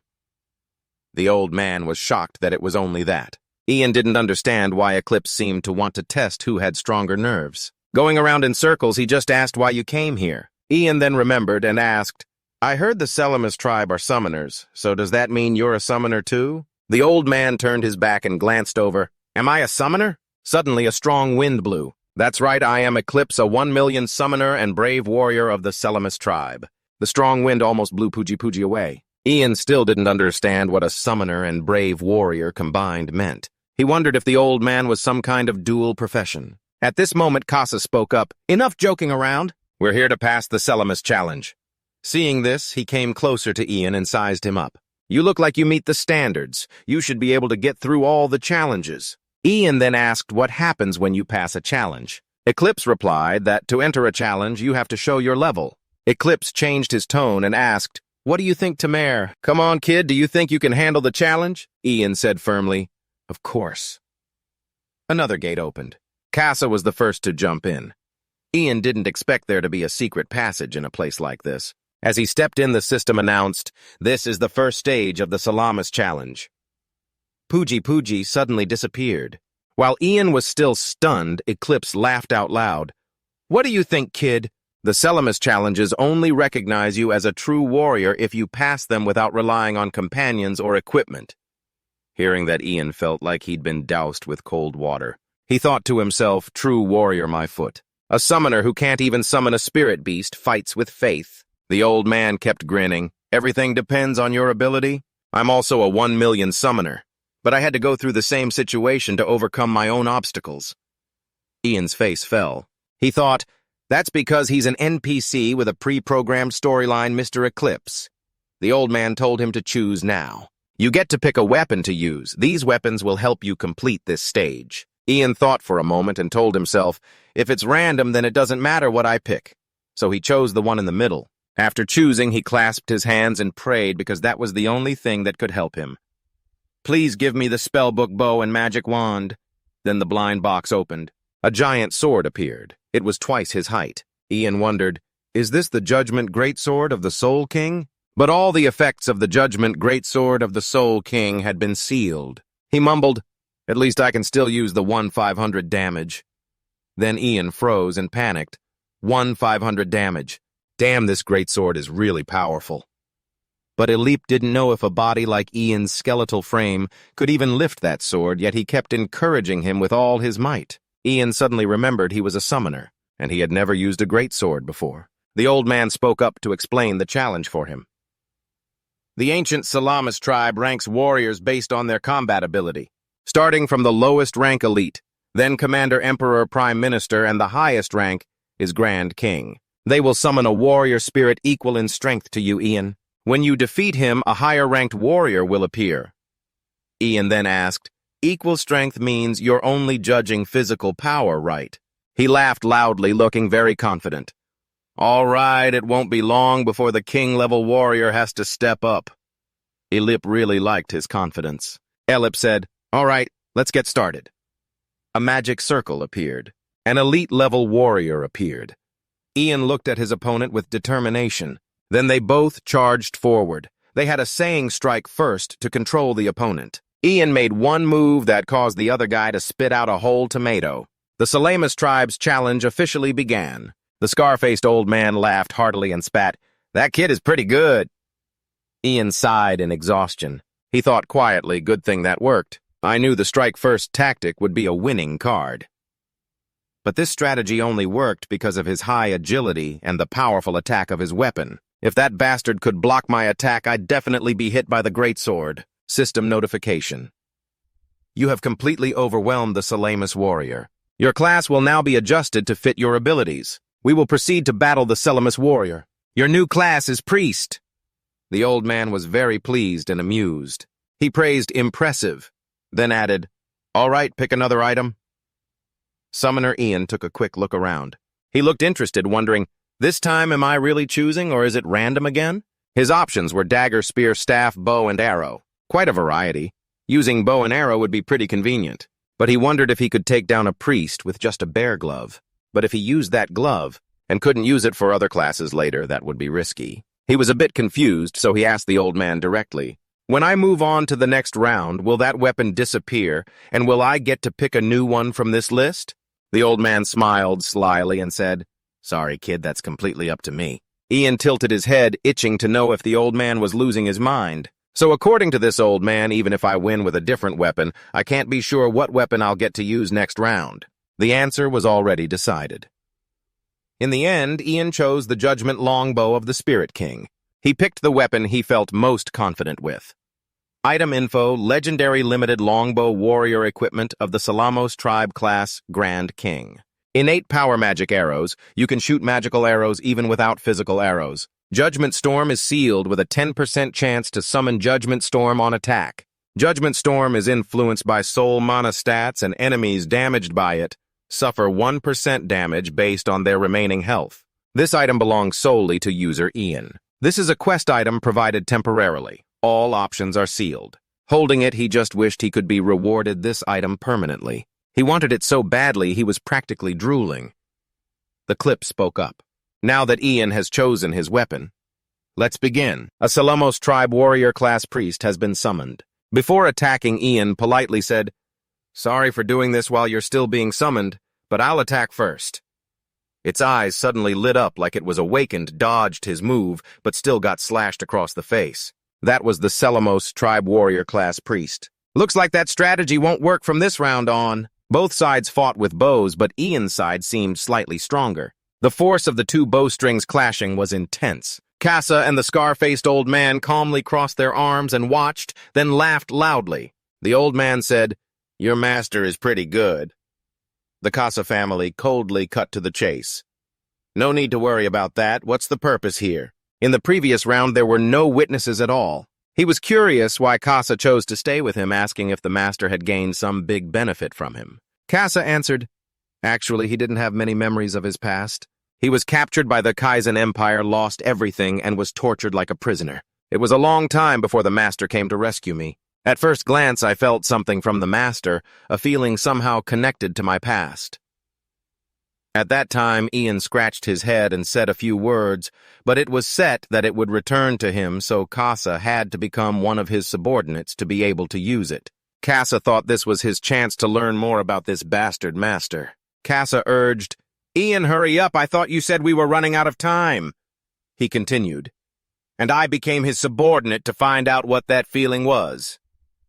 The old man laughed heartily upon hearing this. "That's quite convenient for you." Ian interrupted. "Wait, I heard you say you lost your memory, so how did you find this place?" He looked at his hand thoughtfully. "Even if it's just bit by bit, my memories are coming back. Since I set foot on the central continent, coming here might slowly restore some of my memories." Just after a few words, Ian already settled everything neatly. System notification. You have completed overpowering the Selamos warrior priest profession. Your profession will be adjusted to remove the Prime Minister profession. We will now proceed to the battle with the Selamos warrior, the Grand King profession. That old man is really interested in Ian, praising him quite highly. Even I couldn't fight like that at his age. Ian said, "Please summon the weapon and the Grand King profession warrior." Ian's health fully recovered after downing that green bottle. That old man suddenly drew his sword and declared himself the final round of the Selamos tribe challenge and the Fa-Ra Eclipse profession warrior. Right after saying that, he pointed the blade at Ian. The summoner proves his strength. The last battle has begun. The fight with the Fa-Ra Selamos tribe Eclipse warrior is underway. Ian feels the pressure bearing down on him, making him want to give up as everything is happening too fast. So for a moment, he couldn't keep up. He called out, "Wait, old man, I thought you said you fought Casa, survived, and stayed here to pass down the story to future generations." The old man replied, "Ian, you don't have to defeat me. What matters most is just proving your own strength." He didn't want to say more and rushed forward. Ian was too scared, unable to stand still. He chose to dodge the first strike. At least he needed to figure out how the old man fights. "Your feet are really quick." Ian recalled what happened. "Where's the weapon? You're not planning to give me a new weapon, are you? I already caught you off guard plenty of times." The old man suddenly realized he forgot about that, and he was standing too close to Ian. He said, "All right, it's free anyway. I allow you to use any weapon here at will." The system immediately displayed, "You are allowed to use all judgment weapons of the Spirit King. If you want to switch weapons, just shout 'switch', followed by the weapon's name. All options are available for the Spirit King's judgment weapons." Ian thought if he's willing to accept such a disadvantage, then Ian will switch whenever he feels it's necessary without worry. He shouted, "Summon the great sword!" He seemed very confident he could win. The judgment flame effect was activated. When everything was settled and better than before, the old man asked clearly, "Ready to fight now?" Ian was pretty excited for this fight. He also wanted to know just how strong he really was. "All right, old man, get ready." The first strike already gave Ian a hard time. Blocking with the great sword, a wide-surfaced weapon, while attacking with the spear, a long-range weapon. The Spirit King's Judgment Spear has a 10% chance to trigger the Judgment Ice effect on attack, freezing the enemy. Ian seemed frozen in place, stunned without any reaction. The old man was about to launch a powerful attack. Ian switched back to the staff. He didn't expect the kid could dodge it. Thinking to himself, "Looks like the kid's not just quick on his feet." And so every move was completely thrown by that scar-faced old man. In this situation, Ian could only block or dodge. He thought silently, Good thing I carefully reviewed all the weapon options earlier.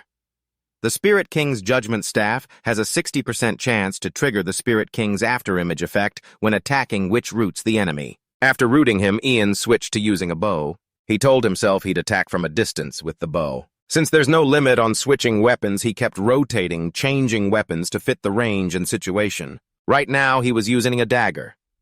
The Spirit King's Judgment Dagger has a 60% chance to cause bleeding and deep wounds on the enemy. Ian planned to finish the old man off with the dagger, but things weren't that simple. The old man gave a very confident smile and grabbed Ian's arm. At that moment, in case of an unexpected twist, Ian switched to gloves. He flipped the script with another surprise move. The Spirit King's Judgment Gloves have a chance to trigger the Spirit King's aura effect when attacking, creating a dazzling light. He started gathering power into his fist and punched the old man straight in the face, then switched back to the dagger again, thinking, at this close range, better use a small, sharp weapon. Finally, the battle was over. He thought he could take down the final boss, but at the last moment, the old man landed a punch that echoed for miles, hitting the wall so hard it cracked. He probably wasn't hurt lightly either. Ian was shocked. Only 3 left. He took 1 hit and his health dropped to just 3. What kind of skill is this? He felt really confused and restless. Eclipse spoke up. The challenge isn't over yet, Summoner. The warrior spirit of the Salamis tribe, all combat stats increase by 40% for 20 minutes, and the duration of negative effects is reduced by 50%. Ian was gasping in pain and exhaustion after using so much energy on the final move. He thought he had won, but no. What crazy skill is that? All stats combined to boost one other stat. Sakjan didn't want to end the fight too quickly since he was enjoying it. So he suggested to Ian that if he still wanted to fight, he'd better summon all the rest of his clones. Ian gritted his teeth, tired and worried. With 1 clone, it was already tough. Now with 4, it was surely over. Sakjan launched his finishing move. The summoner's illusions attacked continuously. Meanwhile, things were going smoothly over at Paulin's side. He thought to himself, this Casa guy's kind of scary, this fight. He mumbled about how since Casa was tormented in the Kaizen Empire, he'd been filled with his own deep hatred. Ian, on the other hand, was taking continuous damage. For some reason, purple light suddenly appeared and distracted her. Ian seized the chance. Here's the opportunity. The Void Illusion took 172 damage from Ian. The Spirit King's Judgment effect activated thanks to the successful attack. The Light of Judgment was summoned. Sakjan looked like he was burning at that moment. The Void Illusion took 999 damage from the Spirit King's Judgment and was completely destroyed. Sakjan took 561 damage from the Spirit King's Judgment. Ian thought Cassius's egg still had 6% left to hatch. Is this really the Spirit King's Judgment effect? Lucky. She mistook the energy incubating Cassius's egg as an attack. Actually, the fact that we could summon this energy means everything is going according to plan. Finn and Pooji did really well. Ian praised Finn for perfect timing. Finn, great job.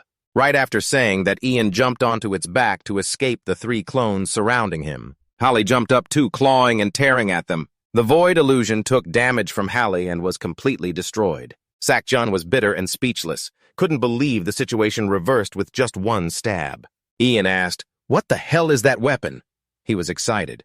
Now it's time for me to show off one more move. Maybe now Sakjan would use the sword energy. Is it her strongest weapon? It's not even a normal sword energy. It's spreading everywhere. Sakjan thought if she wanted to turn things back to how they were, she had to use this skill. Caught off guard, Hallie blocked, took the damage and disappeared. It was defeated by just 1 strike. Sakjan used the Desert Warrior's Wish exactly like the skill that Icy Bastard used. Ian wondered if that guy had also been through some kind of trial. She even knew how to remove all her clones to avoid spreading damage. Her combat ability was really formidable. Sakjan's weak voice said, "Why don't we just end this?" He urgently told Finn to sweep through, and she took damage from Sakjan's surprise attack.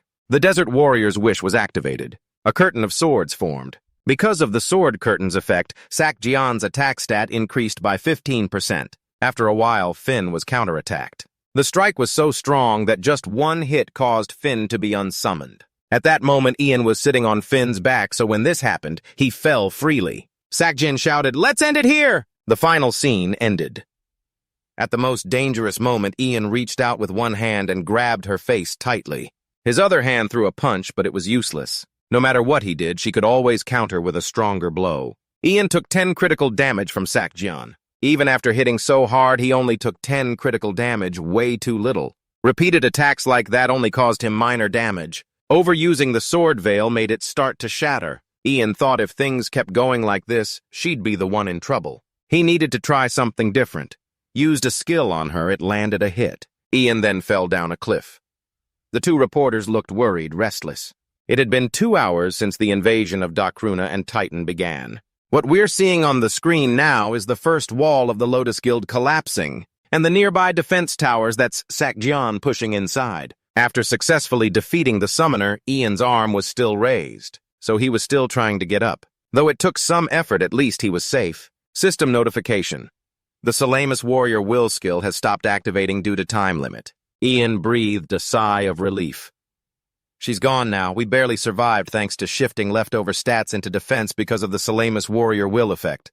That damn Sakjian. Her confused face when she realized she was actually causing critical damage. If I'd known, I would have taken a screenshot. Ian thought, well, even if the first wall falls, this was expected. I should go help Lai. He stepped forward, pulled his weapon stuck in the rubble, and said, all right, let's go. Sakjian was also cautious. Ian wondered, who the hell is that bastard? He's tough like a normal person.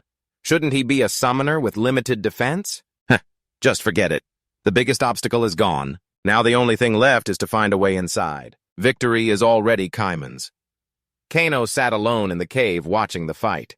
It's way more intense than I thought. Mrs. Lamb asked, but is it okay for you to stay here? If I remember right, you have someone you need to defeat over there. Huni finished the match. Ian came so Harren could heal the Divine Guardians. He took the chance to ask, I think we need to go help Lai. Do you agree? Today Harren was kind-hearted and definitely wouldn't refuse. He summoned Rake to carry the two of them for convenience. He reminded, hold on tight, and then they arrived at the battlefield of death. He saw Lai and turned pale. What the hell is that? What the hell just happened? Back to when Lai was fighting Rahan. At that time, he was closing in. Rahan could strike once to push him back. Kinbi said, you stupid wolf, you must want to die. I guess one beating wasn't enough for you, huh? Lai was still very fierce. Of course not yet. Hearing him reply back, he was startled. This wolf can talk. So you understand, huh? Your summoner and your precious priest aren't here to protect you, Li answered like a brave hero. Since no one's here, I can go all out. Li is an ultimate Fenaria and king of all wolves. But even though he evolved from a Fenaria bloodline into the ultimate Fenaria, he never had the chance to truly show his power because he had seen with his own eyes both Sharklot and Oval belonging to Lunacy. Lai knew Lunacy would target Ian and his team, so he held back on using his full strength. His full power could only be used when he was alone isolated. Lai unleashed the power of the ultimate Faria. This was when his true power finally burst out. Yet Jahan saw it as a joke. He was stunned by just one attack, eyes wide in surprise. He said, the battle is just getting started. No matter how strong you are, there will be a slip-up. That's why Lai took a hit from him and was knocked far away. Seeing the situation was bad, Yu-hyun and Roy stepped in to fight. Not knowing if they'd survive, they told Lai privately, please protect Ian for us. They all took heavy damage from Rahan. Lai used Shadow Invasion. All of Lai's attacks would now deal critical damage. Lai's movement speed increased by 50% and his dodge rate rose sharply. Rahan switched to using the Mask of Damnation. After a long fight, the mage's blessing effect from him was nullified. The Mask of Damnation effect was also nullified. He told himself, anyway, I really respect Lai's strength. You did well even if you're just a subordinate, but your master and Lotus will lose. Lai burst into tears after hearing this, crying, I'm sorry, master. He seemed to collapse in ultimate pain. Lai died from a critical hit from Rahan. System announcement. The spirit beast with Shadow Invasion skill has died. Skill is now disabled. The darkness in the sky gradually faded. Only Rogent remained. Ian urgently called out, Harren, heal him! After a moment, he opened his eyes. Ian, who was always by his side, immediately asked, Are you okay? Richard replied, Luckily, Richard is fine.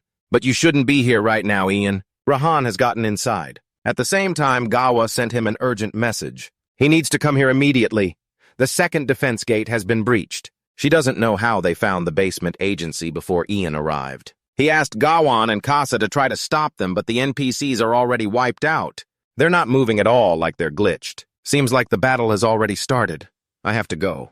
Ian was frustrated, one problem after another. He showed his frustration openly and told Roy-chan what happened, but still wasn't sure where the problem was. Roy-chan thought that Samu and Martin's group had finally made their move. Sighing, Lender and Olin had joined Titan's forces, so the assassin had returned.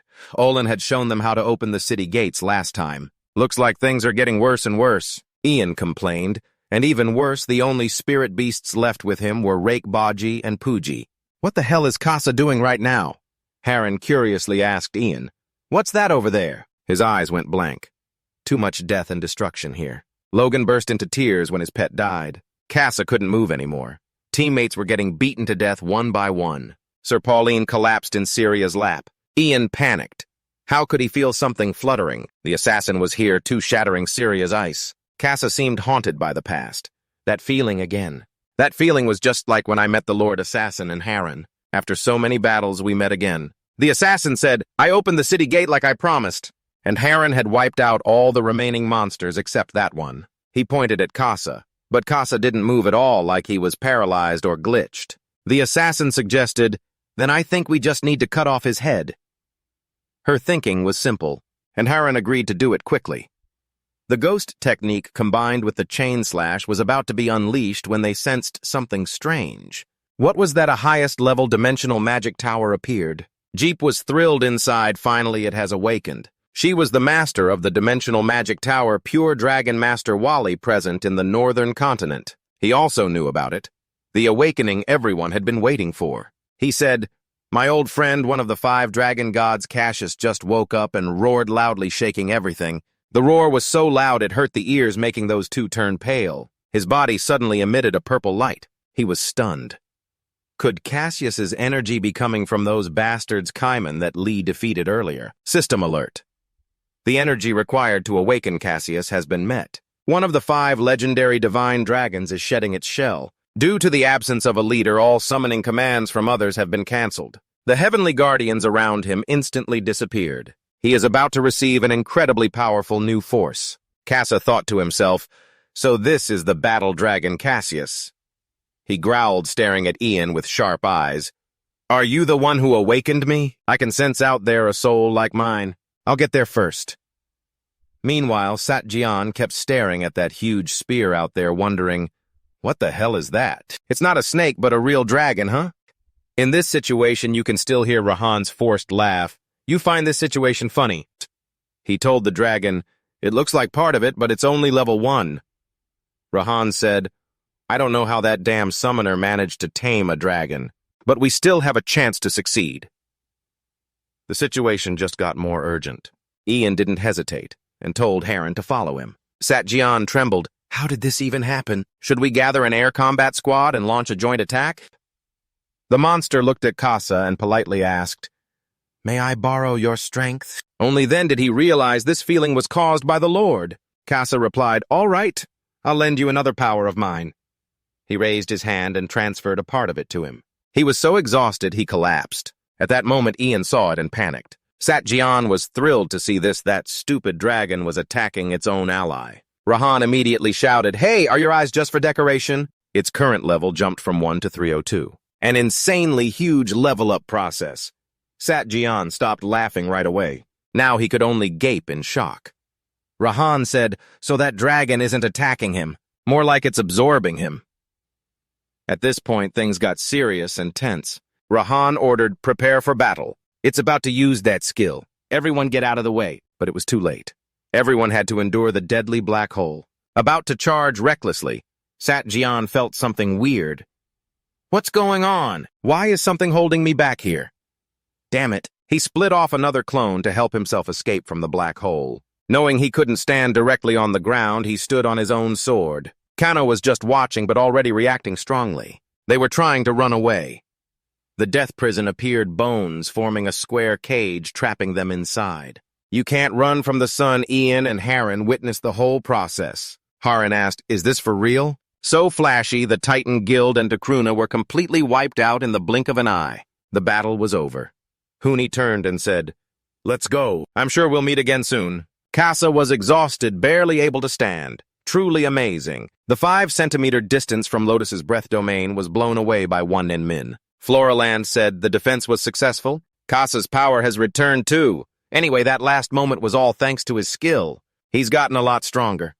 I look forward to seeing him again soon. Ian saw Kasa muttering, so he curiously ran over and asked, "What do you mean by successful?" "That dumb dragon just blew away the whole domain," Kasa replied, although it was pretty impressive. "Thanks to that, we were able to hold off the second-ranked guild from Kylan. Now they won't be able to challenge us anymore, because we took some loot from those damn Kaiman guys. We can repair the domain and level up at the same time."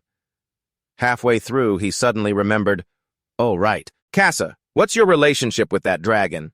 Kasa explained, "During the founding era of Kylan, there were 17 gods with different powers. Among those gods, 5 descended to the human world to stop the demon realm's invasion. However, those gods couldn't directly interfere in human affairs. So the war god Chijet granted his power to the war dragon Cassios and the human hero Lucibo. After that, Cassios fought the demon dragon Khalifa along with the dragon master in the northern continent, and that was the end.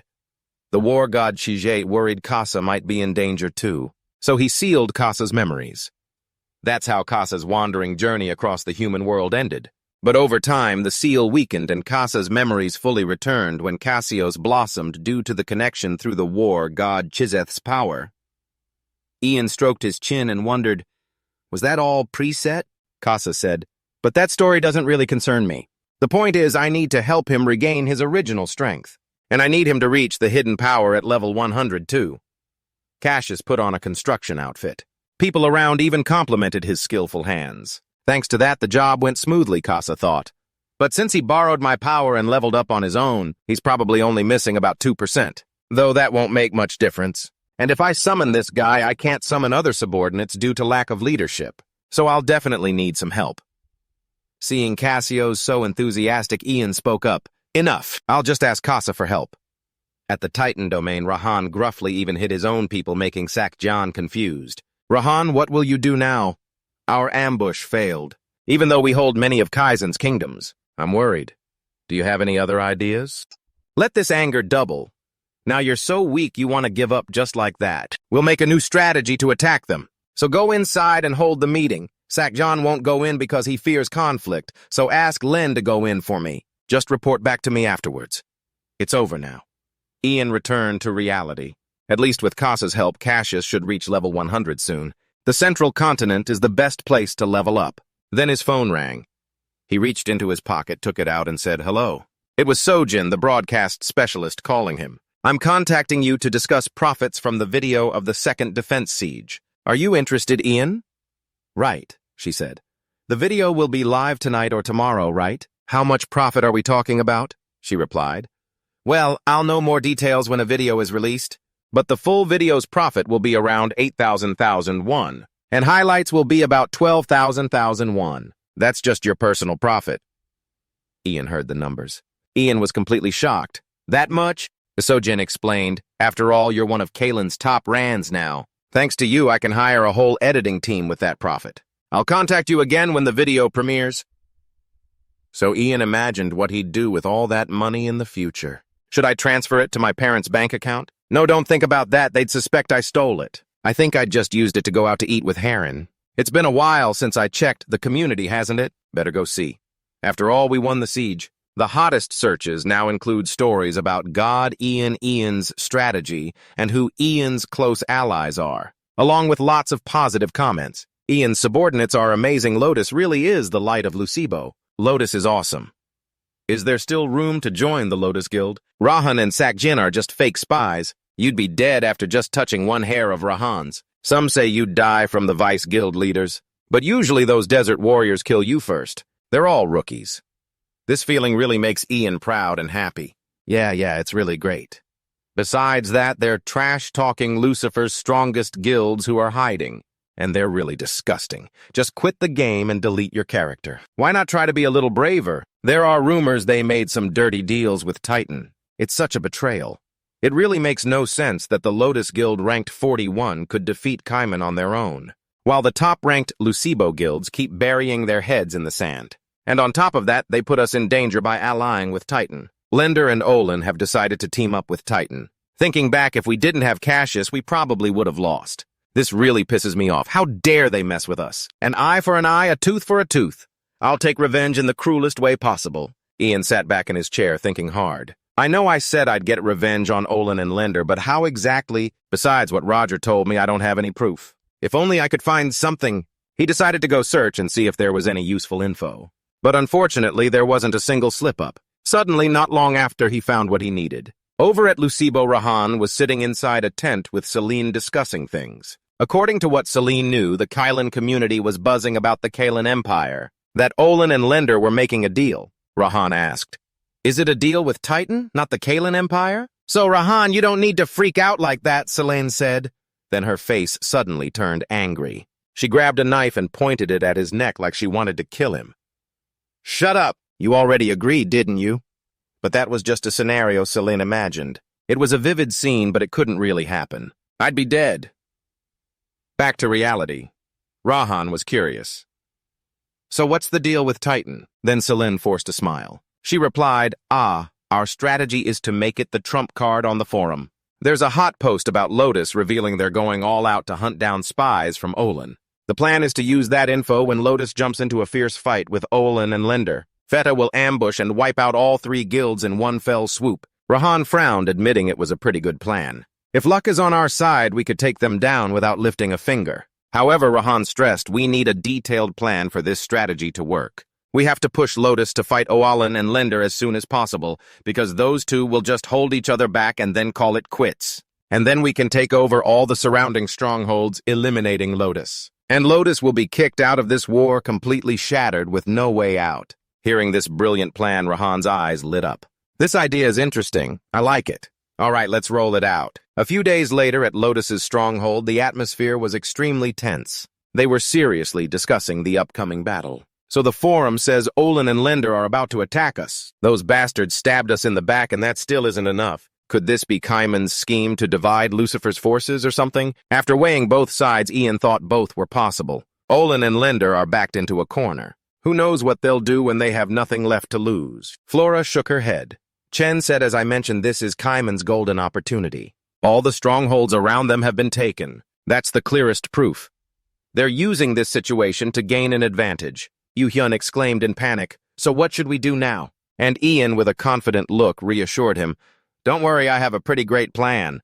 Then he handed Yu Hyun a thick book. Meanwhile, at another scene, Haran and Solon looked furious. They stormed in, kicked the door open, both charging straight at him, Solon getting right up close, eyes cold. What the hell is going on here? You bastard, it's been days since that post went up and those damn Lotus dogs still haven't made a move. Solon was so scared his whole body was shaking, unable to say a word. Sharp almost hurried to soothe the situation. Please stay calm. We're also making plans because Kaiman has taken almost 80% of the continent. The Lotus Center has no other option but to act. Solon angrily pressed a knife to his neck, warning, shut up. He hasn't given you permission to talk that much. Want to cause more trouble. Seeing the situation getting worse after quickly calming himself and everyone, he said, please stay calm. Don't make a big deal out of this. This is one of the scenarios we anticipated. If they don't make a move, then we can only invade them. We have more strongholds. What we need to do is strengthen our forces and attack at the right moment. Time is on our side. These words seemed to be what Haran wanted to hear, so he let go. You better take responsibility for what you just said. Because of that, Solon withdrew his threat. Done, they left immediately. Salon and his group breathed a sigh of relief. Man, that was way too hot-headed, but what the hell are those bastards up to? Why haven't they made any moves yet? Just then, Ian summoned Cassius and opened his info panel. He belonged to a legendary bloodline with destructive traits and the ability to evolve. A passive war god skill that boosts attack power for allies within a 150 milliliter radius based on a certain ratio depending on the number of enemies. The passive dragon skin reduces 40% damage from magic attacks and 10% from physical attacks. If no damage is taken within 10 seconds, it regenerates 2% health every 2 seconds. 4 dragon might causes fear status to enemies within a 50 milliliter radius. The higher your level compared to the opponent, the greater the chance to trigger fear. And once in that state, the enemy won't be able to attack. Cassius's Dragon Breath continuously deals damage equal to 40% attack power over the next 10 seconds. But for the user, the effect is halved. Polymorph lets Cassius transform into human form. In human form, all combat stats drop by 30%, and active skills can't be used. Cassius the Dragon is one of the 7 legendary holy dragons with abilities passed down by God. His power hasn't fully recovered, so he hasn't reached perfection yet. After reading the rare skill list, Ian was very excited. Who would have thought he had this skill? Cassius Polymorph, let's go. Right after he transformed into a human shape but surprisingly looked painfully ugly. What the hell, Ian froze. What is this crap? Cassius seemed to not have been in this form for a long time. Ian compared him to a friendly neighbor uncle. After polymorphing, all of Cassius's stats drop 30%, and he cannot use active skills while in this form. Cassius slowly admired and examined every part of his body. It's been a long time since I polymorphed into this form. Ian was using this skill for the first time, so he asked cluelessly, "Is this your default form when you polymorph?" Even his way of speaking gradually changed. Cassius replied this wasn't his default form, but he felt most comfortable in it. "Why aren't you happy I didn't turn into a woman?" Ian then showed a few photos of Samu and Mon asking, "Can you transform into these forms?" That's pretty easy for him. Of course, no problem. A week later, Samu clenched his fists, face scowling angrily. "Damn it, we got played. I shouldn't have listened to that damn Ma-an." Seems a bit late to realize now. Thanks to him, now everyone's suspicious of us, about why we didn't help Lotus, and whether we secretly made a deal with Titan behind their backs. That damn mercenary assassin ran away in just a moment, and we also fell behind Valiant in the guild rankings. This is such a damn situation. Samu stood high up and saw Mon being blocked. "Even though you're the leader, we still need to verify your identity." He didn't say much and immediately attacked them. "No matter how much you try to run, you can't escape." Samu didn't understand what was happening and ran like a fool. What the hell is this? What's going on here? He tried to run after to catch up with Mon. The mission was immediately assigned to him. After Mon looked directly at all the Olin members, he grabbed his weapon and approached the Lender Guild. The Lender City gate had been opened because of an ambush. Samu was the one who shot the arrow straight inside. Everyone gathered. They used grappling hooks to cling to the walls and climb into the city. Only at this moment did Samu realize it was a trap. They were completely surrounded by chains. "Oh God, my body can't move at all. Why would you do this to us?" Samu blamed Mon. "You attacked my guild members first, then you ran away." "You bastard," Mon pretended to be innocent and clueless. "What are you talking about?" "Why would we do that?" "There's no time to think about this right now. 2 days ago, one of our guild members was assassinated by an arrow in the scorpion hunting grounds. That was Olin's doing, you coward." Samu was even more annoyed by these words. "What kind of nonsense are you spitting out? Why would our archers go all the way there to hunt those tough scorpions? I think someone's trying to divide us."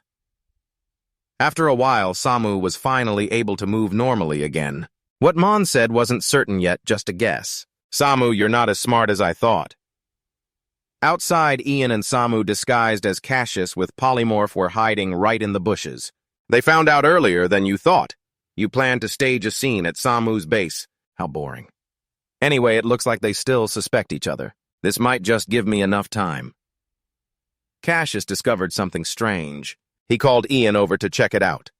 "The Immortal Dark Lord is a consecutive hidden quest. You've met all the conditions to awaken the power of the Immortal Lord. This person founded an underground immortal empire thousands of years ago. You've successfully completed all the tasks from the Immortal Soul, and you now qualify to become the next Dark Lord. Right now, awaken the Immortal sleeping at level 100 in the underground dungeon and defeat him. He will become the Dark Lord." The difficulty of this SSS rank solo quest has been acknowledged by the Immortal Soul. There is no time limit. The reward changes your class to Shadow Magic. Depending on the player's current class, the reward may vary. Casa noticed that it seems like that kid has found a way to activate this mission. That's why the mission window was shared with me, because that kid is my subordinate. But he's a bit puzzled. Even missions done by my subordinate's subordinate are shared with me. If the difficulty is SSS, it's on par with the challenges in the Salamis tribe. I'm the village chief, but I don't know what this guy's up to, and he might get legendary summoner rewards. I don't think we can just ignore that. Right then, Ian sent a message to Cho Huni. "I heard you just got a big mission, right? Don't pretend I already know Casa is your master, isn't that right? Since you're Casa's subordinate, this mission was also shared with me." Honey sighed. "Not hiding it either." Ian asked straight up, "So what do you want from me?" Ian simply wanted to join the kid on that mission. The kid hesitated after all. "It's a dark magic mission, so you probably wouldn't benefit much, right? And Ian didn't care about that. Don't worry, we'll figure it out once we get there. Seeing Hunie's expression getting worse, Canoel immediately showed concern, but the kid didn't want to say, "It's nothing. Big looks like someone else will join our mission. We need to finish this mission quickly and deal with that person." And Canoel lit up at the words, "that person." Could it be the summoner? Ian and Honey spoke seriously coldly. He might also show up. Meanwhile, Canoel was more excited than ever. "Awesome, finally, I get to meet him." He skipped around like a kid. Hunie was dumbfounded. "You admire him that much?" Canoel went on, "You know, Honey, he's the strongest summoner. If I meet him, I'm definitely going to ask him to teach me how to train dragons." While the Lotus Guild was discussing, Ian was suddenly missing. Turns out he said he had something important to do and already left. Actually, it wasn't that important, but Floraland wanted to ask him about the next updates for Keelan, and also about what was written in the book Ian showed us last time. Yu Hyun firmly put his pen down. "If you say so, then those are the plans for the future. The plans for Lotus. Lotus will leave the central continent." Floraland knew nothing until hearing the news and was stunned.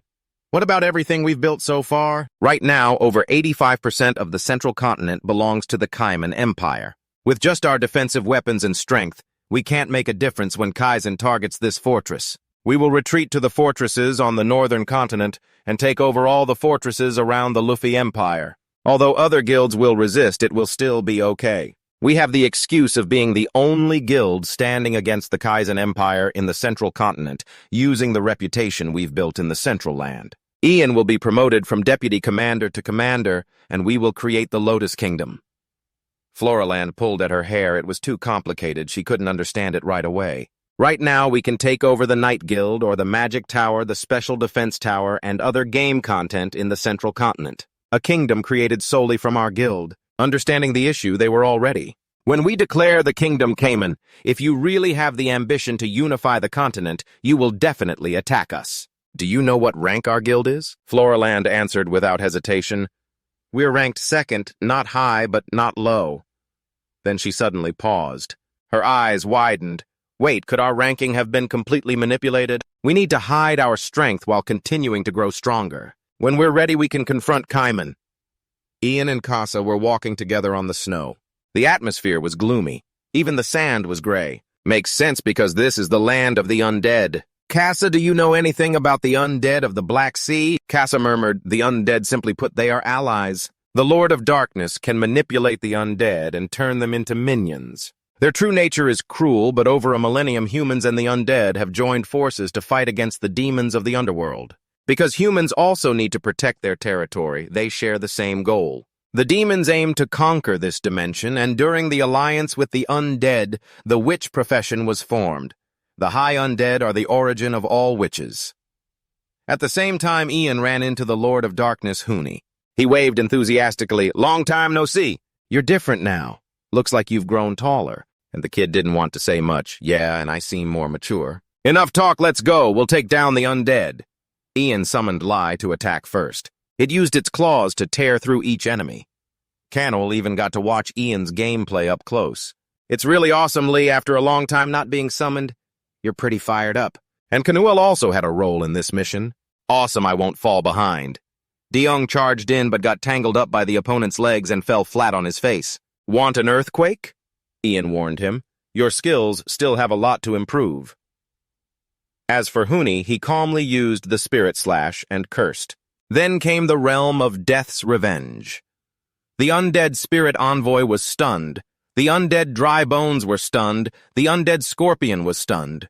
Congratulations, you've completed dungeon number 36 of the undead tribe. Casa lay back relaxed, watching the kid.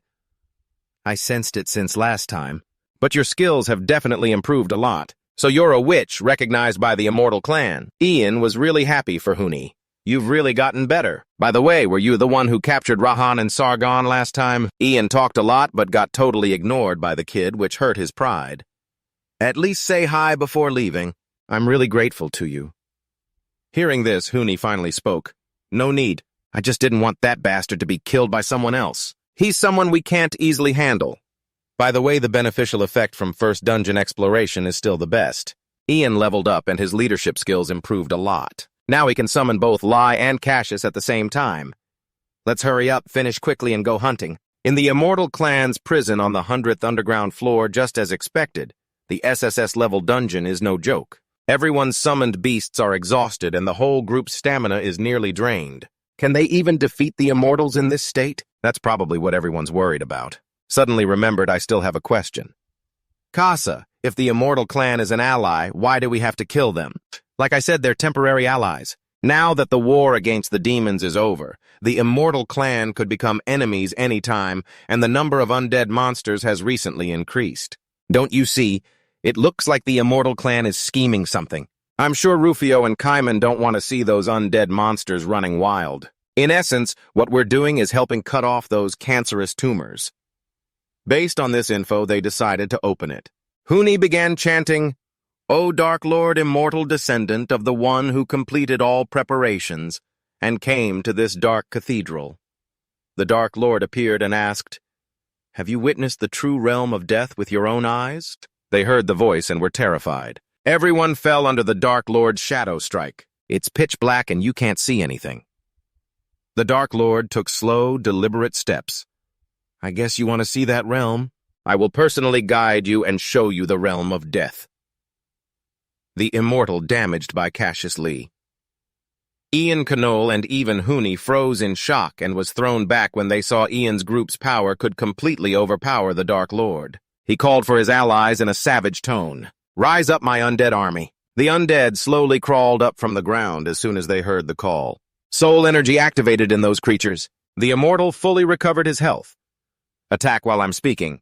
In such a hurry, Huni, just grown up and already facing so many tough situations. He devours the zombies to heal himself. We need to take out the skeletons first. Ian handled this quickly and cleanly. "Cassius, let's attack together." The Immortal laughed and said sarcastically, "Oh, so you really want to kill me?" He cast an aging spell on them. At the same time, it exhausted them and blinded them. However, only Cassius was immune to the curse thanks to his dragon skin. Lee and Balam were also immune due to their dark resistance. From this, the Immortal realized some bugs seemed immune to his curse. "Father is fine, just let the zombies finish them off." Ian panicked, sweating profusely. "What should I do? We're at a disadvantage if we have to fight with this negative effect. Besides, I can't focus because I'm blind." The only ones who could fight were his 3 immune guardian angels. Lee, does the Dark Wizard have any weaknesses? Huni thinks a really strong magic attack might work. We can't let him absorb all the souls at once. Maybe Cassius's dragon roar will be effective. Could it be our last hope? But if we use it, the dungeon might collapse on us all. Ian hesitated, thinking about how to pull off a move to take him down. Huni then came up with a strategy, but with this plan, we have to risk our lives. Hearing that Jin Sung was stunned, risk our lives, he collapsed, face full of panic. "What kind of terrifying strategy is this?" Dihon calmly replied, "Counterattack skill. You know this skill, it's the counter you used in the arena last time." He guessed right.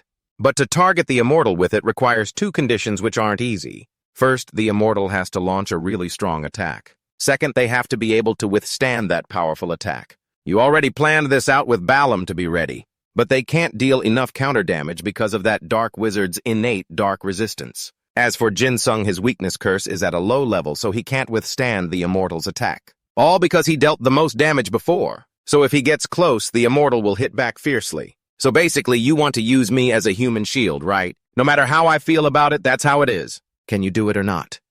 He smiled confidently. Of course, just watch the timing carefully. Then Cassius suddenly touched Jin Sung. He knew exactly what he had to do. He stood up firmly. "Let's try it."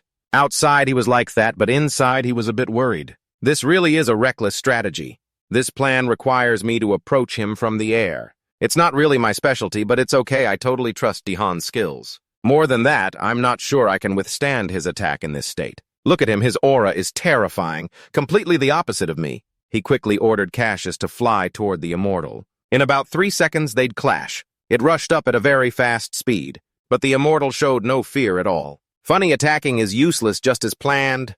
Dragon Roar strike.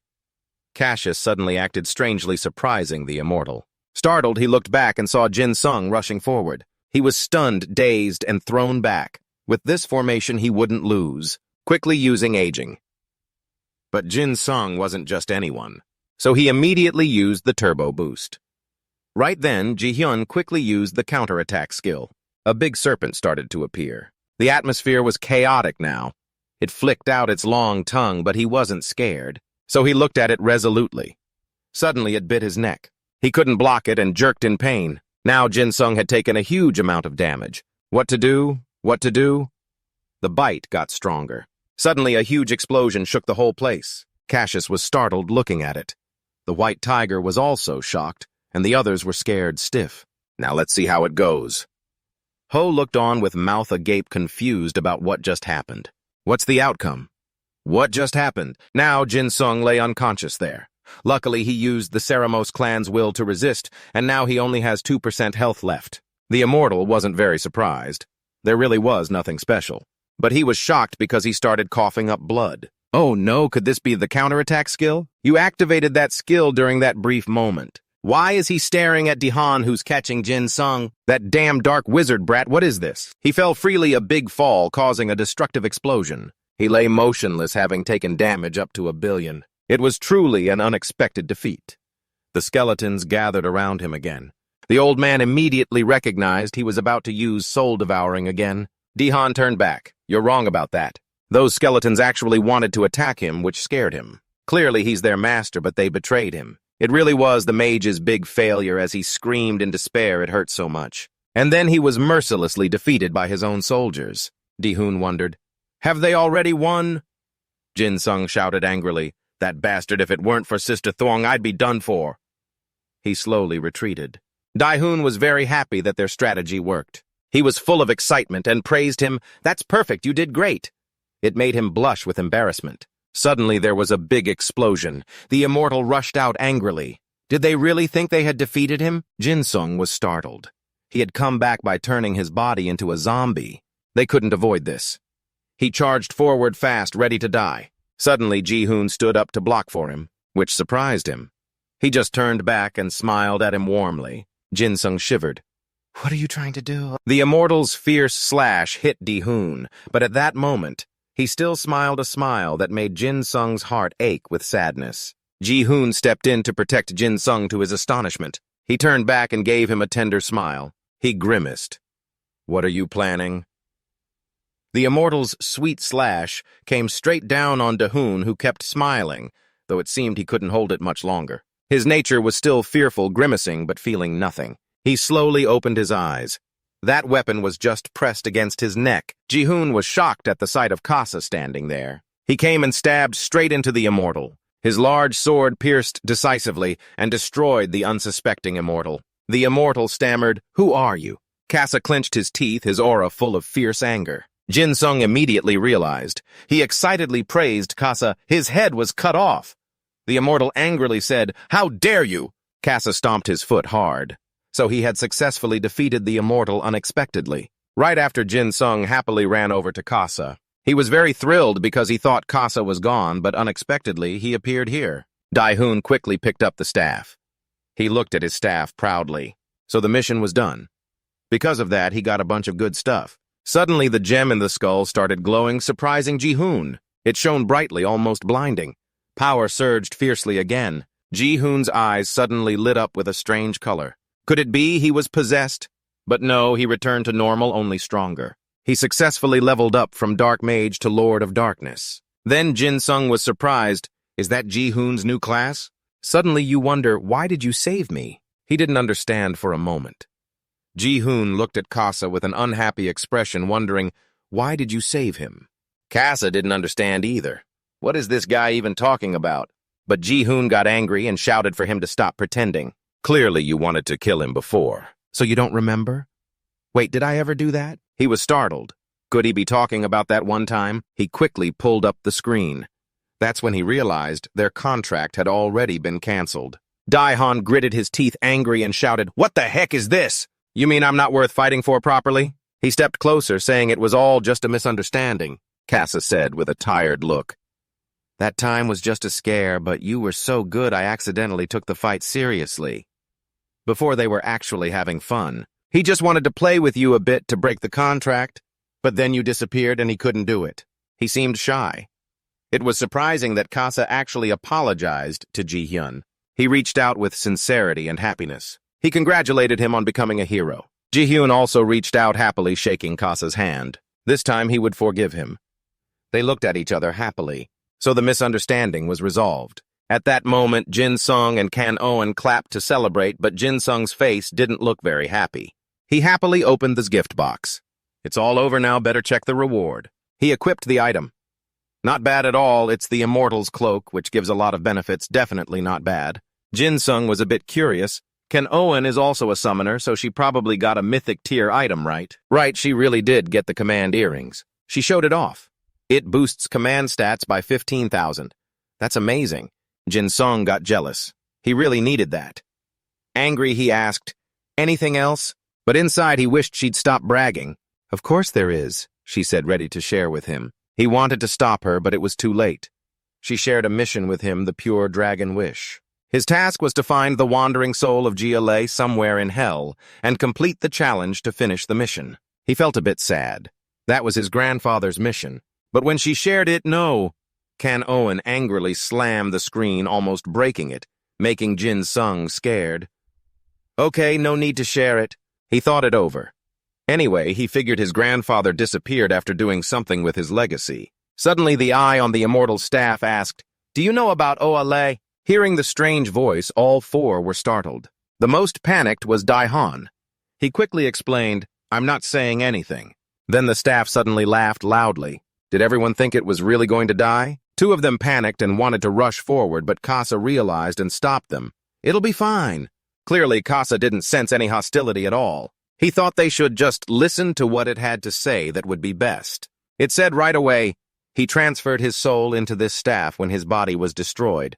That's not important. What's important is, does Jin-sung know about Oale? He shyly said, "I met him before." That's all he could say, because admitting he already got this mission before would reveal his identity. Actually, it had suspected something odd about him when it saw him battling the divine dragon. It even sensed love from his hand. Jin-sung was surprised. Was it talking about the person in the forest of love? It immediately asked, "Will you fulfill his request?" He got the mission right away. This was the demon's work. This mission was linked with the demon dragon Kafa's earn mission too. He doubted. So they killed the person who was preparing the battle against the demons. It felt he was feeling too bad, and there was another person, its descendant. Daehan was surprised it was him. Why would it seriously entrust him with the fight against the demons? Hearing that made him ready to sacrifice himself. Those eyes suddenly lit up but then went dark like nothing happened. Ji-hyun tried shaking the staff but got no response. Did it disappear? Daehan seemed to realize something. He turned around and saw Kasa furiously angry. He looked at him 5 to 5, very angry. Did it just say demon? At Jin-sung's beautiful house, the weather was really nice today. Inside, the lights were shining as Jin-sung sat focused at his computer. Turns out he was watching a video. The video was about Kailan's war across dimensions. Just hearing that tells you how huge it is. The video started in a freezing place stretching across continents. Kailan's dimensional gates began to appear. Through these gates, creatures from other dimensions would come to fight. Here, the first barrier opened in the other world. It's a barrier. And the creatures there were really strange. Those are the demons. Many explorers have gone in, but sadly none of them were a match for them. Those people tried hard. That new power born from strong desire and willpower combined created a great force called Zola. It's a mode that combines players of different levels designed to defeat creatures from the other world. And gradually they established it as a way to team up with players of different levels. Get ready for a new battle. Jin-sung observed carefully, then said, "This must be the mode the system just updated, right? Looking at these two, that mage can shoot red beams, and the swordsman fights mid-air. But something's off. What can a summoner really do here? Are you kidding me?" Suddenly he realized something. Looking closely, they're demons, not monsters, so they're harder to deal with. Demons are way scarier. Jin-sung brightened up. He was right. Good thing he remembered that. He was happy thinking he'd jumped to conclusions and almost scared himself to death. Remembering Kasa's strange look when he said the word demon sounded really frightening. Kasa looked extremely tense, which surprised Jin-sung. Actually, Kasa knew very well that many had made great achievements fighting creatures from the other world. Those people were called heroes because they fought directly, like Faker, for example. They knew those creatures better than anyone. Because of that, each hero prepared for battle in their own way. Kasa wondered how they would get to the love forest. Jinsung thought there was no need to rush. Slow and steady wins the race. Actually, but Huey's first exploration of the Immortal Clan dungeon ends, they'll have to clear all the stages here to make the most of that effect before moving on. Jinsung also suggested that Ji-hoon and Kanuel join the two of them in this battle. The other two were very surprised. All the work was divided, now it was time to fight. Now Jinsung was very happy. Thanks to the dungeon battle, their group had grown much closer and improved their skills together. But that wasn't the biggest prize. The biggest prize he got was the Ring of the Spirit King. I'm really happy I finally got the item that boosts my leadership stats. Thanks to that ring, Jinsung can now summon Cassio's Earbud Fim and even Harley all at the same time. If I can get Kanuel's command earrings, I'll be able to summon Puji and Paji all at once, too. That's awesome. But this is the most important step yet. I opened the glass box, and now I think I have to head to the Love Forest. Jinsung put on the glasses and quickly logged in successfully. A bright light flashed right in his eyes. At that moment, the sun was shining over the central continent Lotus City. Jinsung and Kasa were discussing strategy. The Love Forest is in another dimension, so he has to climb the magic tower and ask Pillar for help to get there again. But then he suddenly remembered something. When he was in the Love Forest, he was given a gift, a crystal ball. If he has it, he can contact them whenever he wants. But why would they give him something so nice? He quickly opened his bag. Jinsung excitedly fumbled inside and pulled out the crystal ball. This is perfect. Jinsung handed it to Kasa, who was stunned, bewildered, and almost fell over. He quickly called out Israel. Very soon, the crystal ball started glowing. On the other side, Israel was startled. She stared at the crystal ball in confusion. What appeared on the main screen was Kasa's 8-pack abs. Seeing that made her blush. What is this supposed to mean? On this side, the reply made Jinsung happy. But little did he know she was cursing him on the other end. She covered her face shyly. Put some clothes on, please. At this point, neither Jinsung nor Kasa understood what was going on. Clearly, Jinsung was wearing clothes, but just look at what's in front of him now. Jinsung froze. Got it, that's not mine. The two quickly headed to the teleport gate. Even I feel amazed. I didn't expect that just rubbing the crystal ball 3 times would take me to the Love Forest. This is awesome. They quickly stepped through. As soon as they passed the gate, a beautiful scene appeared before their eyes. Israel was already waiting there in the middle. She greeted them cheerfully, and on her arm was truly the golden ring of the goddess. She looked even more beautiful standing under the sun, quickly welcoming Jinsung back to the Love Forest. She looked at him with such a tender gaze, just a bit more and you'd be completely smitten. She told Kasa and Ian to stop by her place and talk more later. Ian looked around, then a hesitant thought crossed his mind. She seems okay, but I already have a girlfriend. What about Kasa? He looked uncomfortable. He's been single for 1,000 years and Kasa's face was all scrunched up like a monkey's butt. Is the mood here always like this? Suddenly he pulled out a huge sword and said, "We have to cut them all down." Then the 3 of them decided to sit down to eat some cakes, drink tea, and chat. The girl spoke up, "I know why you came here. You want to learn about the demons through the Immortal Clan, right? Then why don't you ask Kasa about those who have fought demons before?" Kasa, resting his chin on his hand, said, "I'm not the type to remember those little details." Ian chuckled. "My friend's mind isn't quite normal." The girl looked shy. "You're right." So Kasa turned his face away, looking annoyed. The girl suddenly stammered, looking hurried. "Anyway, you're so eager to help the Immortal Clan. So when will it be my turn?" It turned out Ian had forgotten about that task. "You've been trying to level up as fast as possible already." She stood up and said she had something to give him. She brought out something like a gourd. According to her, this is an ancient book, and a gourd used in a battle 1,000 years ago. It contains clues about this war, and the clues about the demons are top secret. The ancient book is sealed, and the gourd is an artifact created by ancient magic. If you use that gourd to capture 10 demons, you can imprison their souls inside it. Ian thought for a moment. She means the demons live in the demon realm. He asked her which demon souls he should collect. If Ian can tame low-level Ra-Ko-Um demons and bring back the souls of 200 Ra-Ko-Um inside the gourd, she can break the seal on the ancient book. Hearing this, Ian got excited. "So you think now we can infiltrate the demon realm, right?" "That's right, but the demon realm is a different world just like this one. I can open a barrier for you to reach the outskirts of the demon realm, but at most you can only stay there for half a day." But Ian felt half a day was too short. The girl understood that too. I wish I could keep the barrier open longer, but I'm not a demon, so it takes a lot of energy to open the barrier. In the end, none of this stopped Ian. At the hall, a woman spoke. That concludes our presentation about Kaylin's third update. Thank you all for listening. The crowd started murmuring. Mr. Google Tran stroked his chin before speaking. Thanks for your report. Director Kim, in your opinion, what's the biggest difference compared to the last update? Director Kim responded immediately. Mr. Chairman, it's the feature that lets players change content based on their decisions. Of course, our original storyline has lots of room for development, but looking closely, players can only change content within allowed limits. No matter how they play, it's just a difference in timing and outcomes. The direction of the stages is the same, but with the latest update, depending on the player's ability and decisions, they might branch into a different platform, which is what Wanchan just asked the director about. To give an example of what was just said, Director Kim is still that quick. For instance, in the first storyline involving the demon world in the game, a player can choose the battlefield based on completing a mandatory mission, disarming across the continent.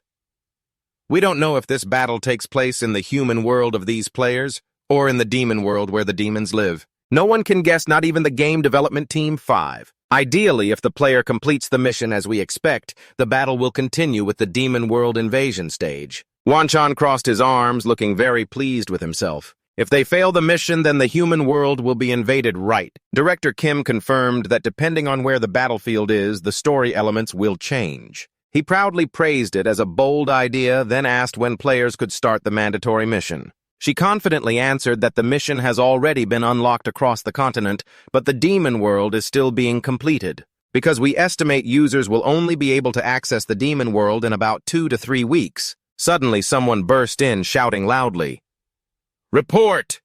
The manager's been attacked." Director Kim asked what was going on since she remembered telling him not to interrupt the meeting. He was out of breath, saying, "Sorry, but it's really urgent. The demon world, the map to the demon world that's still under development, has been accessed." This news hit like a lightning bolt. Everyone there, Ian and Casa, were standing facing a bunch of vicious rats. Ian thought to himself, could these be the vermin Israel was talking about? After regaining his composure, he decided, all right, let's start the fight. Ian charged forward, and one by one the rats were wiped out. Casa asked if he was sure these were demon beasts. They're much weaker than you think. Ian told him to trust him because he was certain these were demon beasts. And the reason they're so weak must be because of that thing, right? As soon as he arrived, Ian looked around cautiously. So this is the demon world? It's not much. Suddenly, the system popped up, confusing him. What's magic resistance? He had stepped into temporary zone 125 of the demon world, and Ian had to face a new challenge, meaning the demon world map is still under development. They increased magic resistance for them to make the challenge harder. So doesn't that mean they're lowering the difficulty a lot just to collect 10 data points for quality analysis? Magic resistance is also applied to all their minions and close allies. That means in this demon realm, Ian is the king. Thinking about it, he felt like a kid with a secret and giggled to himself.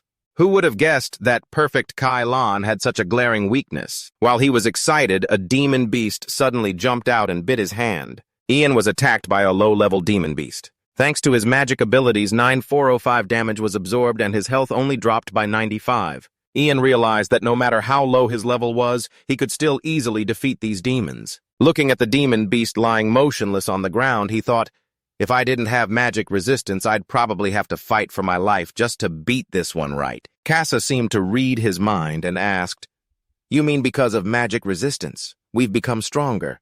How does that work? Ian scratched his head and said, even if I explained, I doubt he'd understand a word of it. For now, we just need to focus on wiping out all these bastards. In the big room, everyone was focused on their work. Director Kim looked uneasy and complained that she couldn't believe some lunatic dared sneak into the demon realm right now. Manager IU hesitantly asked what they should do now, or if he should contact the server side to disconnect them. The director sighed. Even if we could do that, do you think we'd still be here right now? Skyland is a high-end full-dive VR game, so if we suddenly cut the server connection, the players would be directly affected. The moment that happens, our entire team's career would be over, and if this incident reaches the chairman, we're done for at least 15 years. The female manager finally responded to IU's words. Right now, all we can do is keep watching. She recalled that in the previous meeting, she said this was the main topic of discussion. Our goal is to get player Ian out of the unfinished Demon Realm map. Even though we blocked his experience points and reputation from increasing the items he drops, and the info inside the Demon Realm keep appearing, the enhancement system is the same. Someone suggested that since we froze his experience and reputation, we could just ask him to log out, then restore all his items and enhancement points afterward. She immediately rejected that no way. Player Ian played normally, and this is clearly our fault for missing this case. A demon raised a hand and asked, "So what if we just reward him? That way he won't spread info about the Demon Realm outside. We'll let him keep his enhancement points and items." The female manager was pleased. Good idea. We're in a rush to prepare everything for the Demon Realm map update anyway. So manager, I'll authorize you. Make sure player Ian logs out. Now the meeting is over. Thanks for your hard work. Then everyone left, leaving him standing there confused. They expect me to handle everything alone. In the game, Ian tried to recruit Ian Kun, but the system kept saying no. No matter how many times he tried, it didn't work. He said regretfully, "Ian Kun's sorry, but maybe you can't be my subordinate after all." It cried and begged. "Is it because I'm too weak?" He quickly waved his hand. "Don't worry. It's not that, it's probably because I'm not a noble." It thought it was something serious and then showed him the entrance to the Demon Realm. "If that's all it is, I'm relieved. If you keep going that way, you'll enter the real Demon Realm and you can grant me a favor." No, he happily agreed. "Of course, what do you want?" Suddenly, a notification popped up on the screen. Curiously, he read it was a quest. "But what is pure demon blood, Ian Kun?" It explained to him it's simply pure blood from a demon, but if you drink it, you'll become a half-demon. He was stunned for a moment, then gasped in amazement. Half-demon like that character in the otherworldly trailer deal or class. He did some quick math. Mid-level demon crystals are pretty powerful, but pure demon blood is as powerful as Muzan's crystal. After thinking it over, he said to Ian Kun, "All right, Ian Kun, I'll handle this for you." It was very grateful. "Thank you, sir." Then gave him something. "Please take these items." He was puzzled. "What are these?" It enthusiastically explained, "These are high-level demon seals and a demon realm map. If you possess the high-level demon seal, low and mid-level demons can't touch you." He was delighted. "Monsters, huh? Thanks a lot." It didn't forget to mention there are lots of sneaky monsters all over the demon realm, but most only appear in zones 115 and 107. He cautiously thought, "Even though my eyes are about to fall out, I have to somehow endure until this mission is over." Then he said goodbye to Ian Kun. "I have to go now, Ian Kun. See you next time." Casa went with him deeper into the demon realm.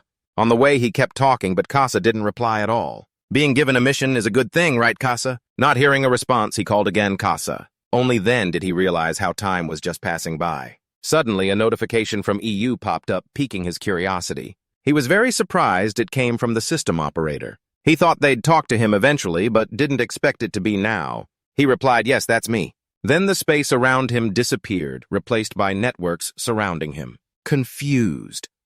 What the hell is going on? IU appeared out of nowhere and bowed to him. "Hello, Ian. Nice to meet you. I'm one of the system operators for Kalen. You returned the politeness. Yes, hello, sir. I could chat with you, but I'm pretty busy, so I probably won't stay long. Not sure what's going on." Even though you said that out loud, inside you're thinking, "I need to stick to my ground," while IU was scratching his head, unsure how to start the conversation. You just focused on the number 500 above his head. Isn't level 500 a bit over the top? Since gamers aren't demons, I can't do anything to him. Just one swipe from him and I'm wiped out. And finally, EU spoke up. "Sorry to bother you. I didn't mean to waste your time. First, the Soft Federation wants to sincerely apologize to you, Ian, for the control issues that caused problems. You had to keep playing through a lot of weird stuff. It's all our fault." You quickly waved it off. "It's okay." But inside, with him being this kind, it was hard for you to stay indifferent. You started to pull out your sly side. "So what are you planning? You're not just going to apologize and leave it at that, right?" You grabbed EU's sleeve and grinned mischievously. "I guess you just tossed your conscience aside to grab some benefits." EU was shaken back and forth by you, but stayed calm. "Of course not. We admit our mistake. But instead of simply giving you power in the game, we want to offer you a deal." You were suspicious. "A deal," IU confirmed. "That's right. Why don't we make it a win-win? You know there's an update coming in a few days. A bunch of our game developers have finished the final touches before the new content drops. But we can't do it while you're still here, Ian. So we're proposing a deal with you. The condition is you log out, right, Ian? You're not about to waste your effort for nothing. So what do I get? EU started to make the offer. What if we let your character keep 5% resistance? You quietly calculated they're letting me keep 5% resistance. This deal is better than I thought. But the thing about resistance is it naturally increases when you fight demons. I don't know if that 5% is really worth much. In this situation, I have to push my advantage. EU went on. Of course, you can increase resistance through quests by continuing to fight demons, but even a 1% resistance boost is tough to get. 5% is not a small number. While talking, EU acted like he knew everyone knows this, but you still want more. So what about max resistance? Is there a max cap like other stats? IU immediately said, yes, the max level for resistance is 30%. Hearing that, you bargained right away. Then let me have an extra 5% on top of that. 30%, and I'll accept immediately. EU saw you set conditions, and quietly calculated. If I agree, his max resistance stat will be 35. It's pretty much impossible if he insists on maximizing all the stats. Should I just go along with it? After thinking for a bit, EU gave an answer. Yes, we can do that. But once you saw him agree, you want to ask for even more. Is he really willing to accept that? Should I ask for more? So you asked about the items already taken. What about the items and stuff obtained in the demon realm? EU answered right away. As soon as you exit, those items and stuff will disappear. Because this is the demon realm's mission area and the items will be automatically deleted. You asked again. Then what about the things I enhanced using demon essence? This question was also discussed in the EU meeting. We'll let you keep the enhancement points. But the mission you're currently on will have to be abandoned. Hearing that, you felt pretty satisfied. Of course. I spent hours enhancing those items. You smiled and said goodbye to you, thanks a lot. You also said goodbye but didn't forget to remind you. No problem, sorry for disturbing your gaming experience. So when will you log out? You bowed deeply. You go ahead. I'll clean up and log out as soon as possible. You checked the time and estimated. Please try to log out within 10 minutes for me. You scratched your head and smiled. Of course. I'll be done in 5 minutes, don't worry. You said goodbye and waved his hand, sending you back. Goodbye. Goodbye. You screamed in shock, but actually you were sitting on the floor. That's weird. I'm back already. Suddenly you stripped off all your clothes and Kasa's two which made Kasa jump. What are you doing? The owner ignored it, no matter how much Kasa protested. You didn't care as long as they weren't taken, so you decided to make use of it. You started taking off all your clothes. Only then did you step out of the gaming machine. You stretched, looking tired. Then you grabbed your phone to check the time. It was already late. No wonder I felt like I was about to pass out. Definitely got a great deal.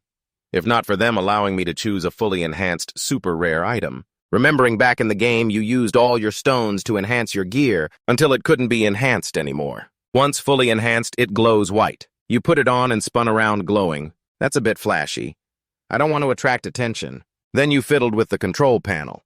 I set the mode to hide all personal info already. No way I'm walking around with this stuff showing. Good thing there's an option to turn off equipment effects in settings. And I also got extra gear for trading plus recovery options. Even the controls for this fit pretty well with my playstyle. At least agility is still the main stat. You didn't think about anything else and went straight to bed. Anyway, it's hard to believe I got this. While you were sleeping, the guild leaders were discussing. Samus sighed, resting his chin on his hand.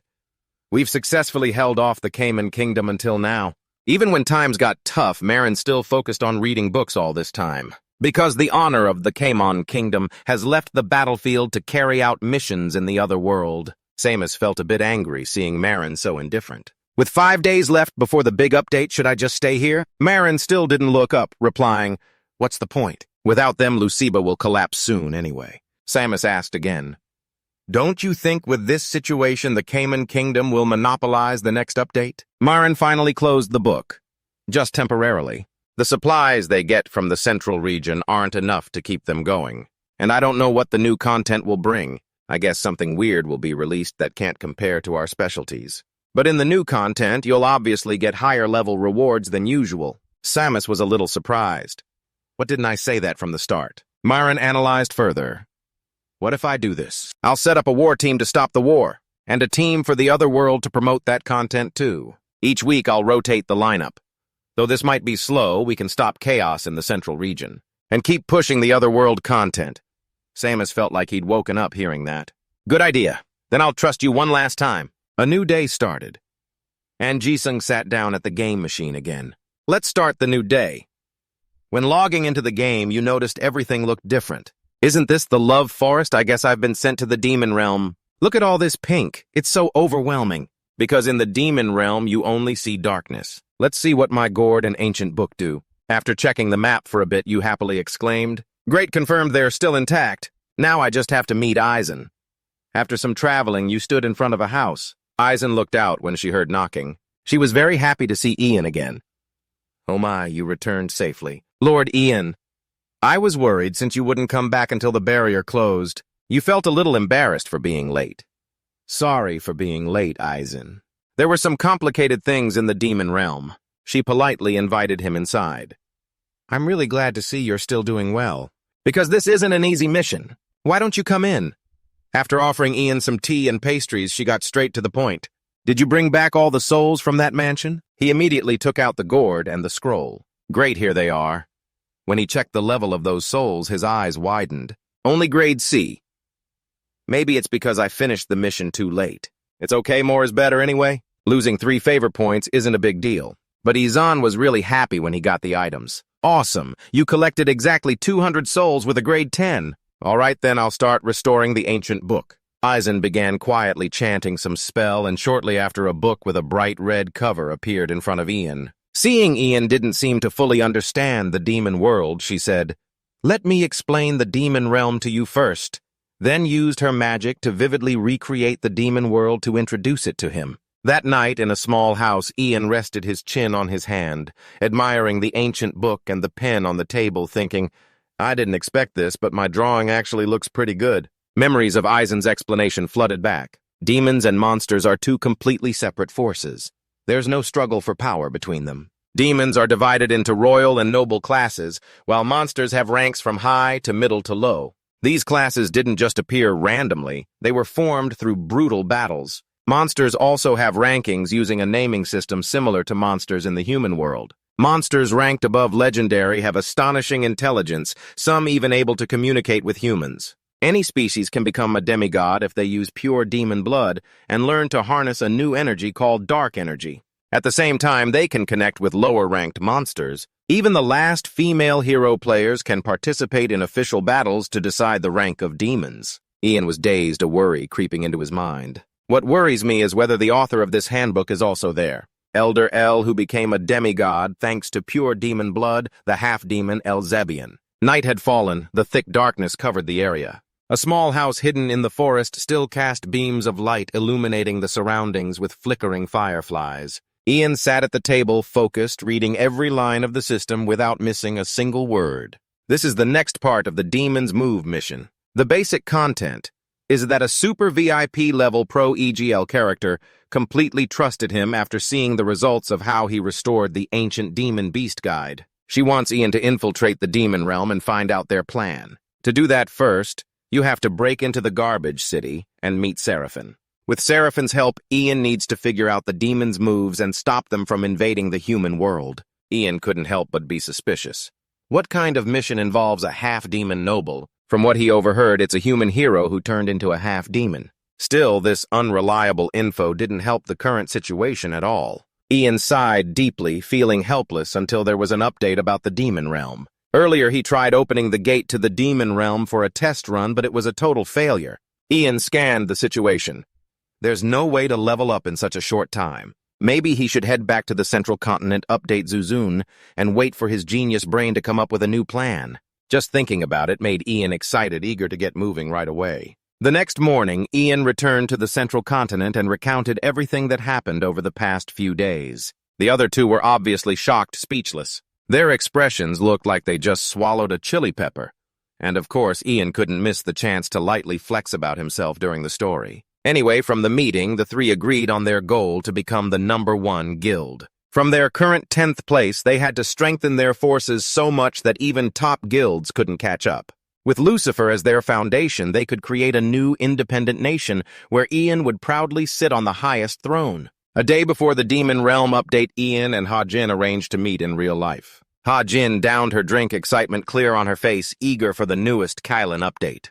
Ian wasn't far behind, he was just as anxious and eager. Little sister Ha-Jin was extremely happy, considering herself lucky thanks to the update. And today they had a wonderful date, right? Suddenly, she flipped her attitude. Her tone changed, sounding sharp like a popped balloon. With a threatening glare, she asked Han Ian, scaring him stiff. Words almost slipped out but were swallowed back. He smiled awkwardly and scratched his head. Of course you're really enjoying this, huh? Even if you had 10 guts, you wouldn't dare say otherwise. Suddenly, Ian suggested, how about Ha-Jin comes over to play Kylan with me? She obviously didn't refuse. Wait, before that, our sensitive boy had prepared a meaningful gift for her. He patiently organized some mission info so she could enter the demon realm with the ingredients she might need for cooking. Maybe they wouldn't be able to do the mission together, so Ian thoughtfully made a notebook for her. He kindly reminded her, when you finish everything, remember to call me. Ha-Jin felt quite happy inside. She smiled brightly, eyes sparkling. Then the two sat down and shared all kinds of stories, the kind only lovers tell each other. The next day, as agreed, Ha-Jin came to Ian's house. He hurriedly urged her to hurry up less than a minute until the server opens. Seeing Ian's eager and flustered expression, Ha-Jin was puzzled. Do you like Kylan that much? That stuff doesn't really matter. The two quickly got ready to log in. As soon as he entered the game, Ian saw Lucia happily greet him. You have returned, Lord Ian. The notification that he logged in successfully for the first time appeared everywhere. Everyone who saw that huge message relaxed, smiled, and sighed in relief, while the opposing factions' faces turned dark as a pot bottom grinding their teeth angrily. Sajiang joined in half-joking trum-trock. She's going to go crazy.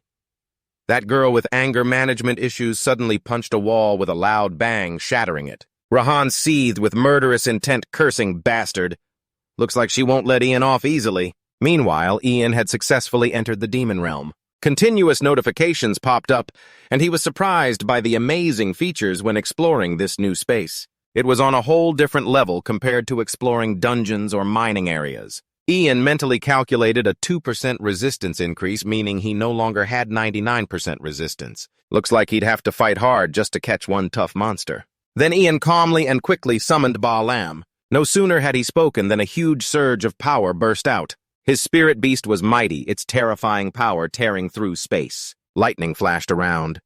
Ian looked at the beasts wildly charging at him like they were foolish animals. He smirked slightly and ordered, "Let's start the hunt." Finally, Ian and his guardian angels wrapped things up smoothly, but it was definitely tough. Huang Kui told Cassius, "I think the master will keep hunting." And Cassius agreed. "What are we going to do?" "I don't think we'll get a break for the next week." Huang Kui felt jealous of Puji. "Why want to rest too?"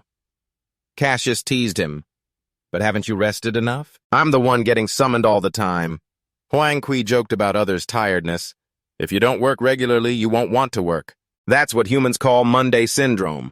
That's what the master's girlfriend told me. Everyone goes to work with shoulders drooped in boredom, leading to Monday blues after the weekend. People just hate working." The demon realm sky was blood red, a dull, gloomy color. Cassius said every line like it was a direct hit, wasn't it? Because we're all bored inside. Ian and Lee watched their conversation helplessly. Those two must be acting. Do you guys really think hunting is work? You guys are so lazy. Unlike the other two dragons, Kia-Lai is really enthusiastic about hunting, so Ian cares for her a lot. And then the twin dragons thought Lai was crazy. Why would she want to go hunting? This is called workaholism, a scary disease. 4 hours later from afar, Syria and Helem arrived. They hadn't seen each other for a long time, so Ian was really excited. "I have a mission for everyone. Syria, just pick up heroic grade items and above okay. Halim, you take care of the remaining monsters, and Casa come hunt with us." His eyes always look like he's sleep-deprived. He bluntly said he doesn't like these ordinary monsters. It's really boring. If there's a rare-level monster, he'll step in. Ian shouted, "No, it's not worth the time to fight rare-level monsters. Normal monsters give more experience." You could tell from Casa's eyes that he was still skeptical. Ian opened the ranking window. His current level was 179. Number 1 was 181. He thought he was about to catch up, but it looked like it would take a while. But isn't Remia the top one on the leaderboard? At first, Remia, a famous mage, was ranked #1, but now her info had disappeared. So she set it to private. Why would she do that? If Remia hadn't stopped playing, she'd probably be 12 levels above #1 now. Ian told himself to work even harder. He started to join them. Is this the Demon Realm? It's way more comfortable here than I thought. The Crimson Flame King is Remia, a former member of the Lendo Guild, and once the top-ranked mage in the magic level leaderboard. She used to be known as the Crimson Flame. When she was on the Central Continent, she completed the Fire Dragon quest and created the first legend. She became the Crimson Flame King, the heir to the will of the Fire Dragon Granhan. Remia was excited to find out the first person to enter was Ian. The Crimson Flame King had stepped into the Demon Realm. She was also curious how Ian got into the Demon Realm so quickly. But Remia wasn't about to lose. The fight was intense. Eventually, they both got injured because of the Soul King's judgment effect. You heal 10% HP after dodging an enemy attack. It had been a week since Ian entered the Demon Realm until he started the quest. There were quests related to the Demon Realm, one from Iriel, one from Ian Kuhn. He had to finish Ian Kuhn's quest before doing the one from Iriel. Time to start the first quest. Ian remembered feeling a bit uneasy. Wait, to do this quest, he had to pass through the place Ian Kuhn was guarding. Could the intimacy level have dropped because of the update? Last time he beat him easily thanks to a bug in the magic resistance stat. Now he wasn't so sure he could win. If the quest was still active, maybe the intimacy was still okay. Area 120 belonged to the Demon Realm, but Ian Kuhn wasn't there. There was also no big summoning circle like last time. Does that mean I can handle the corrupted monsters here? This was Ian's first time in this area. Best to be cautious. The ground was still cracked and a bunch of monsters were popping up. Some even screamed loudly. Ian took a hit that left him confused. Damn, what kind of damage is this from these monsters? Casa and Syria counted on support, but he raised his hand and said, I'm fine, I can handle it myself. This was the first time he saw a creature like this. The creatures were level 262, then 263 also had names. They seemed to be chaos. If my magic resistance was less than 1%, I'd probably be done for. Awesome Ian summoned a whole bunch at once. Full force attack. Baji cast Long Turtle's Blessing on Lee and activated absolute defense. Finn used a crushing move to block the enemy's vision. Cassius watched over that spot. Lee went in to fight up close with him. The warrior Salamis will transferred all stats into speed. Anyway, Ian kept his cool and stayed calm. Chakut kept attacking non-stop, then used his claws on him. After a while of struggling, the Soul King's Transcendent Judgment effect activated. When dodging an enemy attack, there's a 15% chance to deal lightning damage equal to 30% of attack power. When dodging an enemy attack, there's a 30% chance to recover 10% health. At that moment, Lee stepped into the middle of the fight. Its claws were razor sharp thanks to the effect from Long Turtle's Blessing. Baji took damage instead. Baji was invincible thanks to the absolute defense effect. He took no damage in a heartbeat. Lee successfully defeated them. The fight was over. Ian arrogantly said, easier than I thought. Since all stats were converted to speed, my attack power is weaker, but thanks to the Transcendence option, I can heal while dodging. Just by dodging attacks, I deal damage to the opponent. From this battle, I also figured out the weaknesses of Ian's Wong group. Right now, there's Casa and Syria. Probably should count Pooji, too. For damage, there's Casa, Helm, Holly, and Cassius supporting. But only Syria has the ability to heal a lot of damage, and that's not enough to help us progress far. This is really strange. Ian quietly wondered if he should let Hallie, who has pretty high defense, join the Wong team. Looks like we need to find more support quickly. Guild 37 is also entering the Demon World. 10 days after the last update, they found this place. On the community page, Kylon said the terrain in the Demon World varies by region. If that's true, this must be the outskirts of the Demon World. Everyone cheered to level up together. Everyone agreed enthusiastically. At that moment, a type of vicious creature attacked him. He grabbed its neck and told everyone not to overlook them. We will defeat it. The community post said we'd get rich by collecting magic stones from them. He ordered everyone to eliminate all those vicious creatures. 10 days after the Demon World update, top guilds entered this area, one after another. Meanwhile, in Demon World Region 115, Jin Sung looked around stunned. He asked what this crystal was.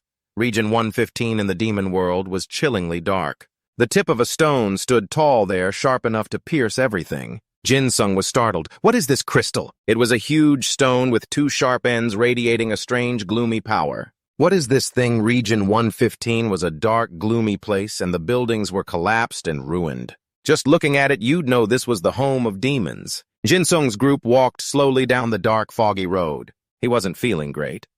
It had been 10 days since entering the demon world, but they were still stuck in this scary region 115. He was very cautious now. On the way here, besides Cha Cut, he had encountered countless different monsters. He couldn't forget the terrible corrupted monsters mentioned in the Ian Kun quest. Until now, he couldn't get past here, because those creatures blocked their way. He was tired from walking. Let's take a break. He opened the quest page. Luckily, they were getting closer to Ian Kun's mission. If they killed those rare corrupted monsters, they'd get intermediate magic stones. He held up a red intermediate magic stone. Didn't expect it to show up so soon, but it's best to just throw it away. If it can't be purified, what's the difference from just a regular stone? Totally useless. Looking around was depressing too. Besides those damn corrupted monsters, no idea where else they'd come from. They kept coming endlessly. In this tough situation, just a confident smile helps. But fixing the root problem is still more important. Jin Sung quickly used magic to summon his spirit beasts. 2 cute spirit beasts appeared fast. He quickly updated them on the situation. The corrupted monsters kept appearing. They couldn't keep fighting like this forever. Go check around nearby. If you find anything suspicious, report back to Jin Sung. The two quickly took the order and flew off for their mission. Now he put on his glasses. Time to rest a bit. The two flew off quickly. Cha Cut was feeling a bit annoyed. Lately, the owner has been summoning those two way too much. Might have to report to the labor department about this. Phim tried to respond, but the language was really strange. CapCut was helpless and didn't want to say anything. It didn't understand a thing. It seemed like it remembered something which made Phim jump. Now let's do our best. At this time, Jin Sung was happily enjoying himself like on a beach trip. Even though we're at the demon's base, not just you, but everyone else too. Fa Kan fell asleep without any caution at all. At that moment, Phim suddenly flew over. Seeing Phim, Jin Sung was extremely happy. As soon as he saw it, he quickly shared the information. Of course, it was in some hard-to-understand language, but since Jin Sung was the master, he understood right away. He stood up and told everyone the break was over. And we have to head to Fury City to find Jang Kun. After that, he'll use demon blood and become a half-demon. By then, Jin Sung will be promoted in the hidden profession to a pure demon master. Awesome, in Zone 111 of the demon world, this place is way scarier than the last area. Explosions keep happening and the sky is blood red. Jin Sung is fighting demons fiercely. He's really determined. He waits for the right moment to fly up and must aim carefully. If not, he's done for. As soon as he touched it, a blinding light appeared. The demon kept growling like nothing happened, which confused Jin Sung. Now it's its turn to attack him. He tries to block it, but it's going to be tough. It slammed hard on the tiled floor, shattering the ground everywhere. At this moment, Fa Kan also attacked to help him. Fa Kan's strike was sharp green syrup splattered wrong move. The demon roared in pain. Jin Sung was terrified when attacked. Luckily, he blocked it just in time. Seems like the farther they go, the stronger the monsters get. It's about to be down for the count. The group quickly came over to check on Jin Sung. Zebian was very excited. The reason these demons keep getting stronger is because they're poisoned by frenzy stones. It's like humans taking stimulants. Jin Sung did really well. Everyone's awesome. Puji was scared out of his mind. If they get past here, they'll soon reach their destination. If they get through, they'll enter Zone 110. Hearing that Puji was terrified. Zebian led the way excitedly, talking non-stop. Jin Sung looked on, doubting because the group was already exhausted from listening. He talked so much, explaining every point. Lulot's weakness is its lower back. That part of its body is super weak, so even a small force can make it twist in pain. Then he introduced another one, Hey Kazun. Just watch its eyes. When its eyes glow red, that's when it attacks fiercely. Jin Sung thought it was all right. Although this old guy talks a lot, not everything is useless. They all provide useful knowledge for these brains. They've encountered something awful. Right ahead is a huge, strange purple magic circle. Zebian recognized it immediately. They had reached Gate 109. To get to the next area, you have to face one of the gatekeepers there. It's not going to be easy. So are you ready to fight now? Ready or not, fighting is just something you have to do. Jebin wanted to step forward, but Jin Sung panicked and stopped him. He's not mentally prepared yet. Oh man, I've got a headache. What should I do in the fight with Jenkin? I won because I had 99% magic resistance. Now it's hard to say fighting someone on par with Jenkin is tough. At this point, it's probably not going to go well. It's 100% likely I'll lose. I'm too nervous to fight. This is really tough now. Zebian was very surprised. Didn't he just get past Area 120? Why is he still scared? Jin-sung was really embarrassed. Yeah, I got through, but it was just luck. Jebin looked a bit sad. He then slowly explained there is another way. If you don't want to fight now, you need the demon mark from the gatekeeper of Area 120. He felt the chance to get it was like the chance of the sun appearing in the demon world. But who would have guessed Jin-sung actually had it? He took out a sphere with the mark. Is this it? Zebian walked over, examining it from every angle in astonishment. Is this Jungkook's mark? A really high-level demon? How did Jin-sung get this? Nobody knows. He was at a loss. How do we use this now? It's actually quite simple. He pointed to a nearby tombstone. Now just put the mark into the slot there. Jin-sung quickly stepped forward and decisively placed the mark into the hole on the tombstone. It fit perfectly, no gaps at all. Suddenly, the magic circle shone brightly. A supernatural light made everyone afraid. A stream of energy escaped, lightning crackled. It turned into a very strange hole. Even Jin-sung was startled by what it emitted. Is it ready? He was very happy. Now they could get past Area 110 without fighting. Awesome, everyone. He happily led the way. All right, let's go, guys. At Area 107, it was dark and gloomy, and there was a huge, scary maze. He looked around because this place really felt like a maze. Zebian admitted that's why he set up his lab here. The demons here belonged to royal and noble families, and they were a big nuisance because they were stronger than most demons around. But Zebian didn't want them meddling in his experiments at all. So he came to this maze-like area where they wouldn't pay attention, allowing him to experiment freely without interference. He stomped his foot hard, surprising Jin-sung. Now they'd arrived at the lab location. This place was huge but sealed off. It was the demon factory. Jin-sung's eyes widened. This factory was a demon factory. Everyone quickly went inside. It really was a ruin. Of course, because Khalifa destroyed everything, and it had been abandoned for over 1,000 years. At this point, Fa Khan expressed a question. They had gone from 107 to Area 107, but hadn't encountered a single demon. It was all because of the madness stones. Zebian shared information that shocked everyone. All demons near Area 107 could smell the stones and gathered here. Jin-sung was startled, his whole body tense. What?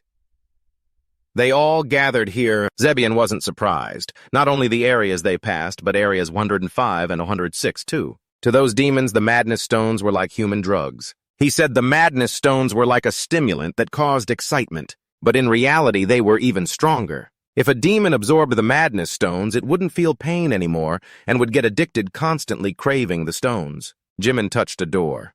Opening it would bring a surprise. The door slowly opened, and inside was nothing but dust, making Jin-sung cough. He could barely see inside because of all the dust. What was inside was revealed a super dense crowd of demons swarming to eat the madness stones. Everyone panicked and couldn't move. The demons saw them too, and the door was quickly shut in time. They all stood still, not moving. Jin-sung, Syria, and Zebian looked at each other awkwardly. Why open the wrong room? But then a loud noise startled the three. Fa Khan tensed and swung his sword. Pauline watched the door with interest. A loud noise rang out. 3 huge claws slashed at the door, revealing a terrifying demon eye. The door was quickly destroyed by the demons, scaring everyone. Jin-sung shouted for everyone to block the demons fast. Those hateful demons, relying on their numbers, charged in without mercy. At this moment, Ian's group was being ambushed by monsters. Ian struggled to block the cave entrance and ordered everyone to stop the demons. Dee was using chaos magic to buy some more time. Seeing this, Ian joined in and summoned Lai Babaji Cassius. But as soon as Long was summoned, he hit his head hard on the ceiling because it was too low. Ian saw him in pain and felt a bit sorry. You okay? He held his head and replied, Too many stars already. He transformed into a big guy to fight more easily. Seeing the army was ready, he gave the order. Now together. But before he finished, Lai rushed forward. In the blink of an eye, Lai took down the group of monsters surrounding them. Ian watched this scene puzzled. He tried calling Lai, but Lai seemed not to hear and kept fighting. Even though Lai seemed different, Ian was still really excited by Lai's fierce look. What's going on? Lai, what's up?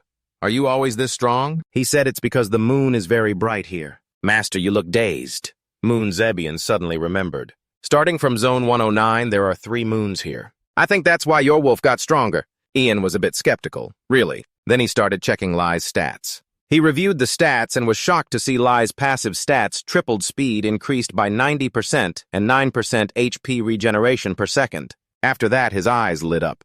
So the moons here turned Lai into a zombie assassin. Zebian saw everyone was too absorbed, so he spoke up. Let's go deeper. The Chaos Stone storage is at the center. They all went in, but only the big scary guy got unsummoned. Because of the increased stats, Lai seemed more sensitive to smells. Master, I smell monster blood. Ian suspiciously asked, Blood, what blood smell? Zebian pushed the door open and saw a giant bird having its meal. He squinted, looking at the monsters on the floor, all dead. Syria trembled. What kind of monster is this crow-like thing? Zebian recognized it.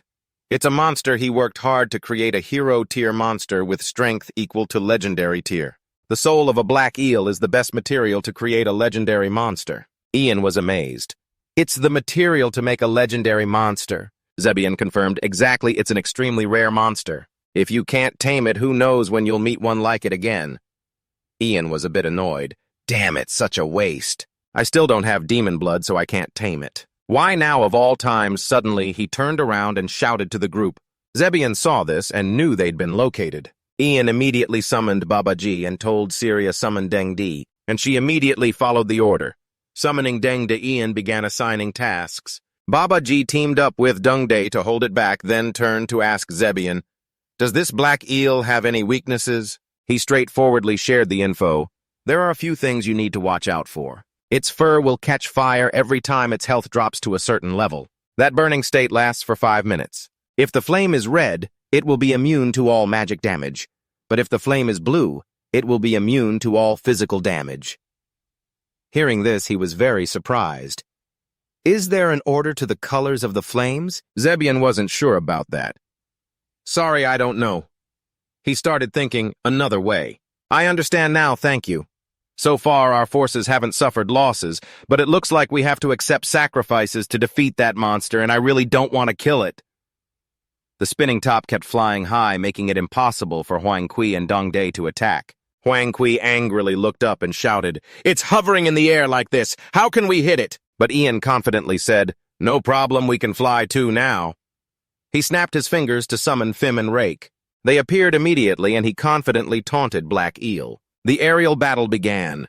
Black Eel let out a roar and shot fireballs from its mouth toward Ian, but Ian quickly jumped on Fim's back to fly higher. He ordered, Fim use Crushing Grip, Rake use Dragon Chant, Babaji cast the Blessing of the Dragon Turtle on Cassius. Hunmanglong also transformed and flew over to lend some power to the fight. It grabbed Black Eel's 2 wings, making it spit a fireball at Hunmanglong, but Hunmanglong retaliated painfully and then dropped it, letting it fall freely to the ground. But ironically, Lai was waiting for it below. Lai jumped up and swung fiercely, forcing it to use all its strength to fly back up. At the same time, its whole body was surrounded by blue flames, which it used to throw fireballs widely downward. Ian struggled to both protect himself and command the battle. What is this? What did that crazy bird just do? It shot fire from its burning wings. Those are blue flames, so it's immune to physical damage. So Lai Kasa and Helim's attacks won't be effective. But Fim and Rake's damage is too weak. And Cassius's long gum skill has too long of a cooldown. He shouted in frustration, Damn it, everyone focus on dodging first! Until that fire dies down, just hold on. Suddenly the demon shifted its attack direction, surprising him. What's going on? Why is it attacking Uong first? Is it so crazed it can't see clearly? If so, that's good, the fire is fading. At that moment, he ordered everyone to charge. Black Owl used the Roar of Darkness skill, severely injuring everyone except Finn and Ian, who were above. Seeing everyone wounded, his anger turned into anxious worry. Everyone along with Finn rushed to attack Black Owl. He stabbed his spear straight into one of its wings, injuring it so it couldn't fly. After landing, Black Eagle looked at him unfriendly, but he wasn't scared. Now what? You can't fly anymore, right? But he still felt regret. Unfortunately, the effect from the Soul King's judgment didn't work. It still resisted and spat a fireball at Huang Kui. He reacted quickly, ordering Baji to defend absolutely. A protective barrier formed around Huang Kui, but its power couldn't compare to a legendary-level monster, so Huang Kui still took heavy damage. He then ordered Syria, once the absolute defense ends, heal Baji. Even with careful protection, Syria was a bit worried and asked, But Baji doesn't have much health left. On the contrary, he insisted on prioritizing the main sword and told her to heal Baji first. While Huang Kui was struggling to resist, he took the chance to order Casa and me to attack. Casa agreed immediately. All right, he was determined. Even though it meant taking more risks himself, he had to fight alongside them because if they lost the summoned beasts and NPC support, their hunting efficiency would be cut in half. Then he ordered everyone to charge together. After a while of fighting, neither side had the upper hand, but they were all exhausted. Sadly for Ian's side, Phim and Rake had died. Ian saw the situation and ordered everyone to stop. Casa was a bit stunned. What, same with Honmong Long? We need to attack now to take it down. He ignored them and did quick calculations. The fire had changed color 6 times. According to what Zebian said, Black Owl had less than 20% health left. He looked back at everyone and made his decision. I will tame it. Zebian was shocked. What, don't you know only half-demons can capture monsters in the demon world? But he was confident. I know, then used first aid on himself. He ordered Baji, when I signal, use the dragon turtle's blessing on me. Baji nodded. Got it. Lexel looked much weaker but still fought back by spitting a fireball at Ian. But he easily broke the attack and said to Zebian, this is why I want to test it further. Then he signaled, do it. He jumped up and slashed Lexel, knocking it to the ground. It didn't let him hit easily and flapped its wings to knock him away, but Baji took the damage for him. He jumped up and kept attacking, but now its entire body was surrounded by red flames. The red flames made it immune to magic damage. That meant it had less than 10% health left. So before it used its wide area attack, he had to beat it into submission. Then the battle with Ian Kun happened again, but this time Black Owl took hit after hit of damage and lightning strikes repeatedly. You fought while taunting. How does it feel to be struck by lightning? Even if it doesn't take damage, it still hurts, huh? You kept fighting hard without holding back. Your basic attacks deal physical damage, so they still hurt it, but the effect from the Soul King's judgment didn't do anything. So I'll keep moving, dealing basic damage and torturing it with electricity without worrying about killing it. Casa and Chaos, Dragon outside, were watching the battle and felt like they'd seen this scene before. Looks like we've seen this before, right? Then they remembered the fight with Ian Kun. Definitely an interesting experience. When the flames on Black Owl started to die down, you put your plan into action. The flames died out, and right then you used a capture move, launching a large net around Black Owl so it couldn't escape. Lucky roared a system alert that there was no demon blood running in Ian's veins, so you couldn't tame this monster. Up until becoming a half-demon, you failed to capture a hero-level monster. You stood there silently cursing in your mind, damn it! You twisted your wrists and ankles. Was that not sincere enough? Lucky noticed your change in attitude and seemed to realize something. Gibeon sighed. Threatening won't help. You can't tame demon realm monsters until you become a half-demon. A flood of memories flashed through Lecky's mind.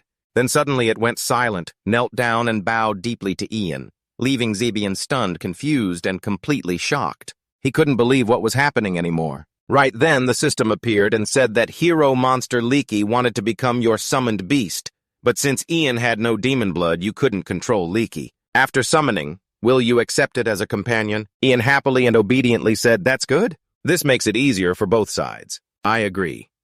Zebian, witnessing this, found it utterly ridiculous. What he thought impossible for hundreds of years was solved through violence. At this moment, Ian noticed him. You just mentioned violence. Then he turned and gave Zebian a warm look. Those were just cute little moves. Zebian was unwilling to willingly hand the pure demon summoner role to Ian. Then you checked the info again, successfully taming an untamable monster. Meeting the conditions to unlock a hidden class, it will evolve to the next level. Then other stats, but one thing made Ian hesitate. You never thought your profession would have levels. How does it level up exactly? So Ian had to figure it out. After reading 2 scrolls, he concluded it was communication and sacrifice. But he still didn't know which one to use. Ian loudly asked Zebian where the remaining corrupted monsters were. By then, the man had wilted, whispering, you still want to hunt more? You should rest. But Ian still wanted to continue because there were tasks to complete. Reben tiredly stood up and said, if you want, I'll comply. Soon after, a few monsters were seen lying dead on the ground. He said, so we've dealt with all the remaining corrupted monsters in the lab. Thanks for your hard work. After thanking Zebian, Ian thought that since it took a long time to catch Lucky, the mission rank would be low, but it wasn't. When he read the next mission, Ian was surprised the requirement was to sell the demon man. How the heck could he do that? Things were supposed to be like that. Zebian cut him off. At first, to test your quality, I planned to assign you to tame monsters, but you caught Lucky while he was still human. Do you understand what that means? Ian looked bewildered because he had no clue. Then bam, a notification popped up saying he completed the mission, The Beginning of the Demon Alchemist 2. Ian's eyes nearly popped out.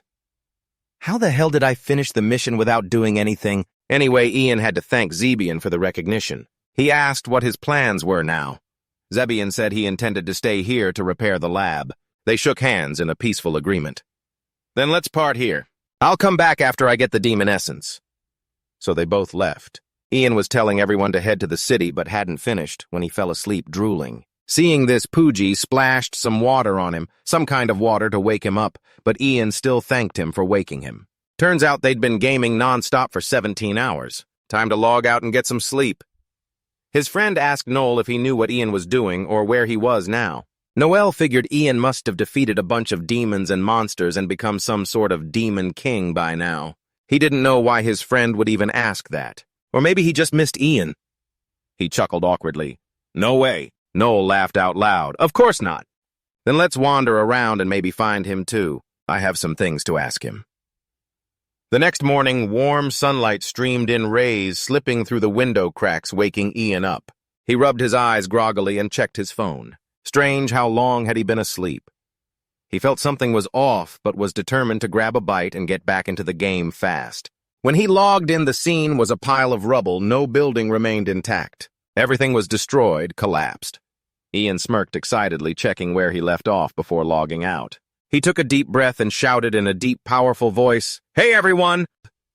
As soon as he finished, his spirit beasts quietly ran from all directions and obediently stood before him. Ian asked them, was the hunt good? Each one had their own style and opinion, and soon they started fighting and clawing at each other again. Ian was amused. He understood everything his beasts were saying. So this is the power of communication. I guess I have to switch to automatic hunting mode. He eagerly opened the notification to check what goodies they brought back from the hard hunt. Ian was a bit stunned. More gems than he expected, so he couldn't say no. He grabbed his staff and started sorting from low-grade to mid-grade stones, countless in number. Suddenly, the system popped up, congratulating him on upgrading the item Soul King's Judgment Staff. Looking at the last lonely stone in his hand, Ian grinned slyly. If he let it go, he'd regret it. Better to use it himself. But reality wasn't as dreamy. Even using stone after stone, the Soul Poet's Judgment Staff stayed the same, stuck at level 6 or 7, failing repeatedly several times. Ian was heartbroken. He collapsed, tears streaming, utterly defeated. Damn it, it's like the heavens are messing with you. The white dragon looked at his exhausted and hopeless owner worriedly. Are you okay, Master? Ian joked. Always like this, huh? Only you care, bro, I don't. The dragon was brimming with killing intent like it wanted to fight 100 rounds, coldly. They still have to eat, so of course they have to get up early. At the city's arena, a towering and sturdy tower loomed with a dark, eerie atmosphere enveloping the inside. A red-headed goblin was resting with his eyes closed. Suddenly, his 3 eyes snapped open. He could sense that person's energy. Meanwhile, Ian, Casa, Pauline, and Syria stood outside the arena, finally arrived at what's called the City of Arenas. Seeing the gate guards were level 300 surprised him. He stepped forward and greeted, "Hello, brother, I'm Ian, a human requested by Ian Kun, one of the demon lords of the demon world. May I enter?" He showed the orb bearing the demon lord's symbol. The guy examined it for a while, then agreed and invited them in. Ian stepped in sideways first, but when Casa's group tried to follow, the guard stopped them. He sneered, "The rest of you can't come in." Casa couldn't take it anymore. I was about to draw my sword to teach these rookies a lesson when Ian stopped me just in time. "Don't worry, you'll be back soon. They should take a break for a bit." Caesar was fuming and about to explode right there, but luckily my reason held on, so I agreed. "All right." Suddenly the gatekeeper said something shocking. Soon Ian Kun might no longer be one of the 12 demon lords. He kindly warned me to be careful since this is a sensitive issue in the city.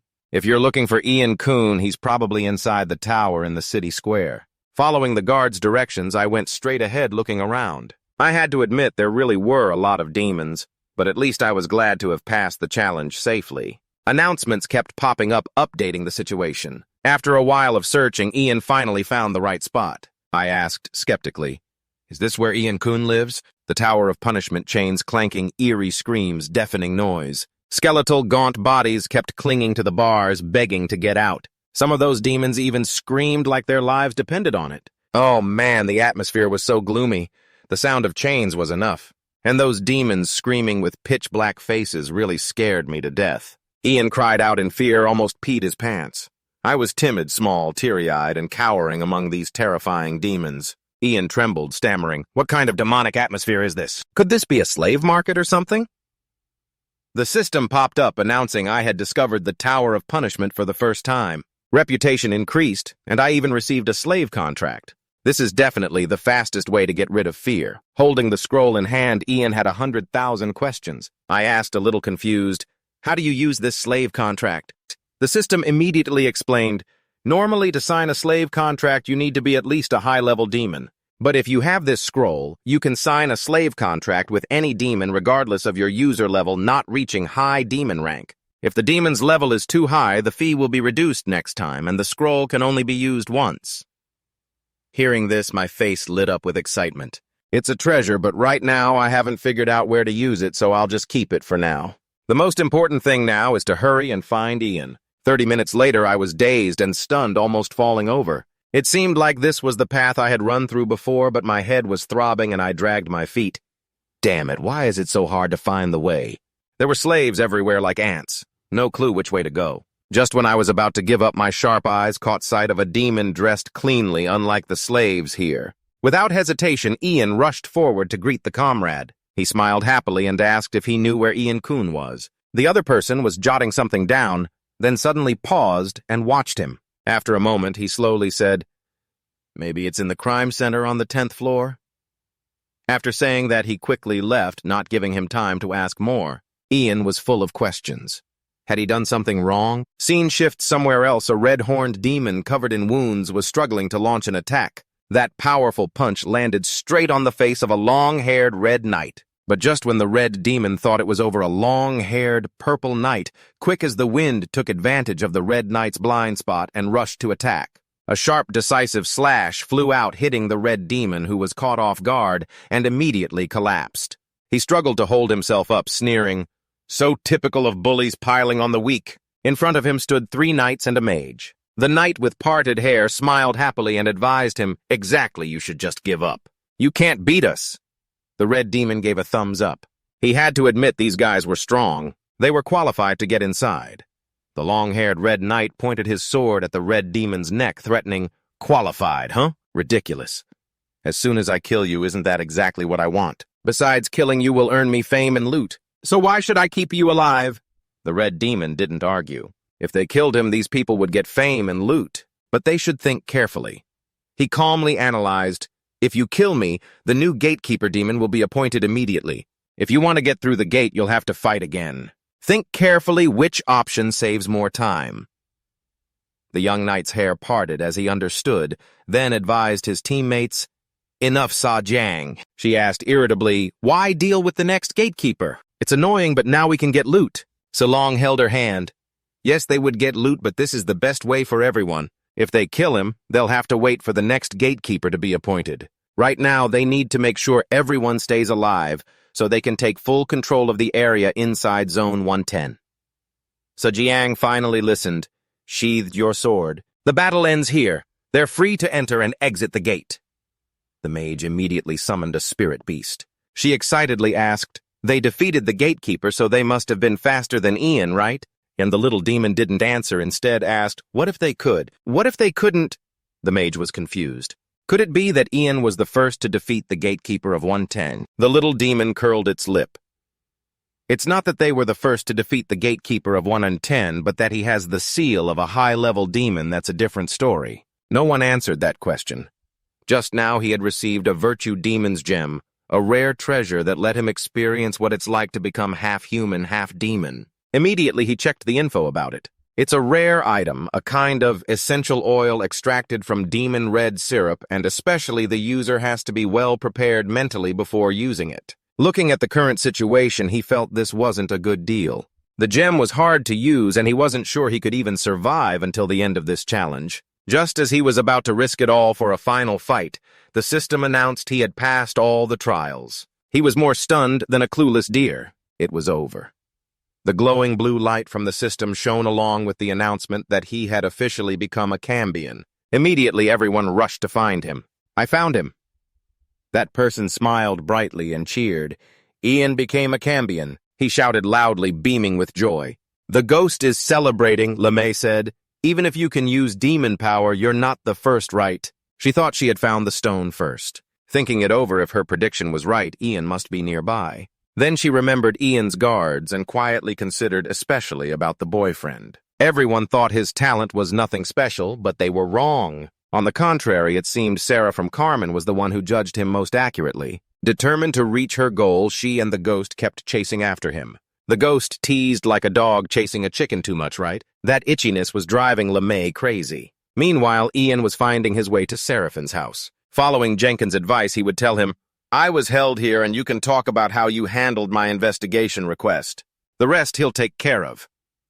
Hearing Seraphin's familiar name, he checked the system info and quickly said goodbye to the rough place. Ian's turtle was still leisurely grazing, proudly saying, "Master, I've eaten a lot of herbs. My head's bigger than my shell and harder too. I can't wait to show it off." But immediately the passing wolf laughed mockingly. "That's nonsense." Suddenly the turtle ate some strange herb. Its whole body lit up. Cut to Ian approaching Seraphin's castle. The dark castle, its lights flickering in the wind like a haunted place. He felt angry. Was this really a demon's place? Even Cassius, his companion, found it strange. Not just the size, but the garden didn't fit the place. The plants were lush and glowing beautifully, but the surroundings were dark. As they entered, Ian hesitated and asked, "Cassius, do you see any signs of life here?" Cassius wasn't sure, but replied, "Maybe there's an invisible barrier around the garden."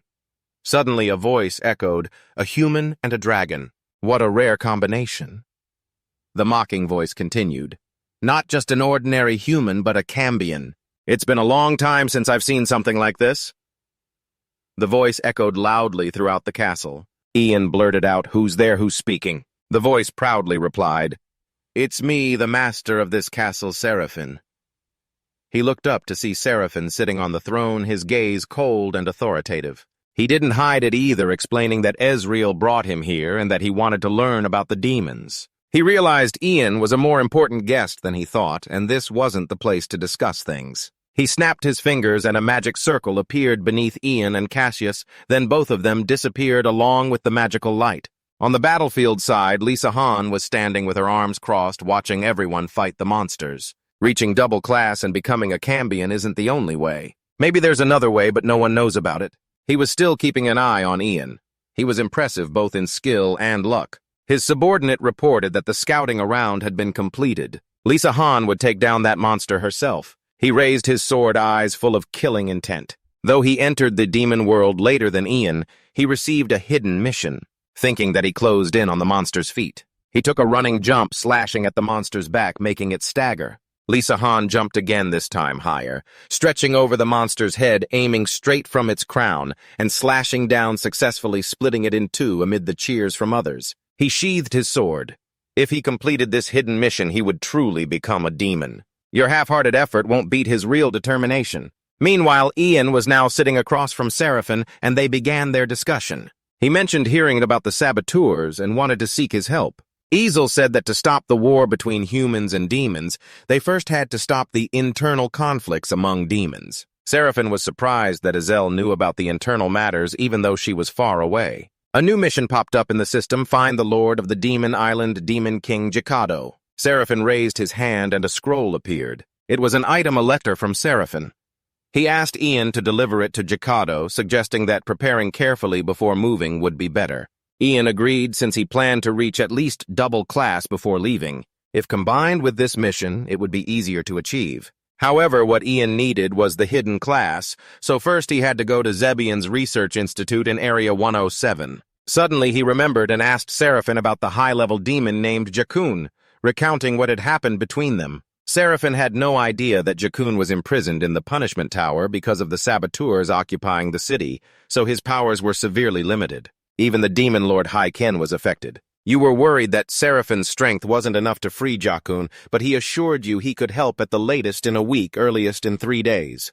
So he asked you to unlock your hidden layer within that time frame. Since your deal with Seraphin was done, you needed to head to the slave market. Ian pulled out a small piece of paper, wanting to ask him about the slave market in the city center. He was surprised his attitude immediately changed, showing extreme annoyance and anger. You were also startled, glancing toward the Seuss, who were sound asleep on the chairs. Hearing Ian's question, Seraphin froze for a moment. Then he suddenly burst out laughing as if he'd just discovered something very amusing. I was just distracted by the item in your hand. Anyway, it's a hidden item. This time you were the one frozen. Is it really that impressive? It's just a contract.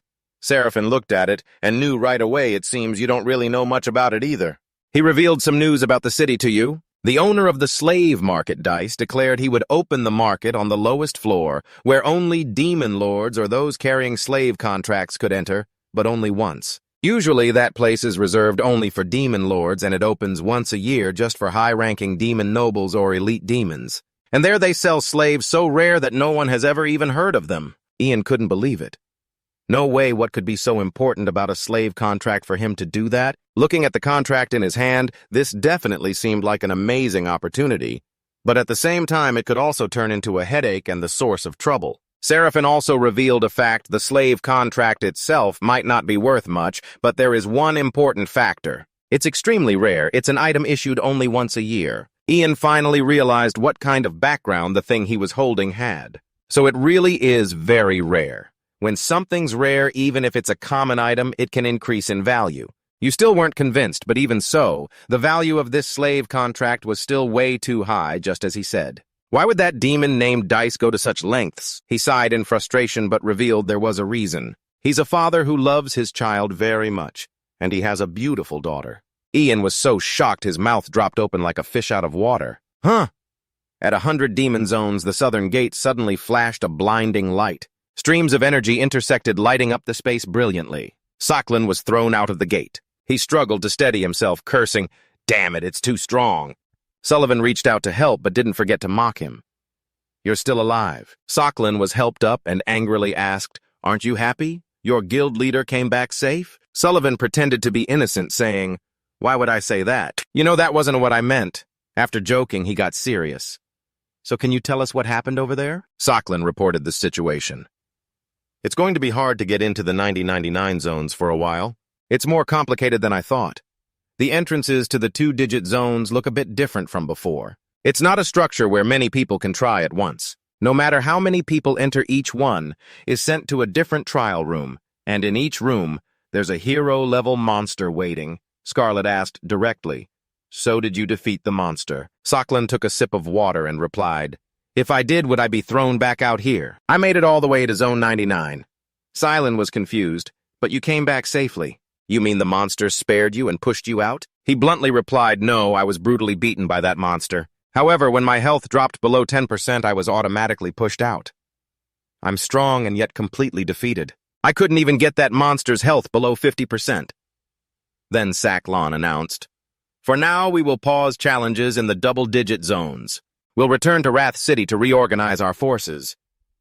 Saran couldn't understand. Why is there silence all over the team? The gate still radiates a blinding power full of danger. Saklan's plan is for us to try again after reaching level 200, but he thought that was unrealistic looking at that gate. Not even level 200 would be enough. At least we can only try again after getting a dual class. On Seraphim's side, he took Ian to the night market. While walking, he told the story. Dice is a high-ranking noble. His daughter far away is just a normal demon. She wants a slave she likes as a gift for her 20th birthday. Ian summed up. "So basically, you're saying he wants a slave contract as a birthday gift for his daughter, like asking for a doll." Seraphim winked teasingly. "Because of that slave contract, you got a great opportunity, right?" Arriving at the closed gates of the night market, he told Ian, "Let's go, Lucky Master. I'll tell you the key points to consider when choosing a slave." They entered inside. Suddenly, a voice echoed above them. "Welcome, Seraphim. It's been a long time since I last saw you, my friend. Looks like Dice, the owner of the slave market, has shown up."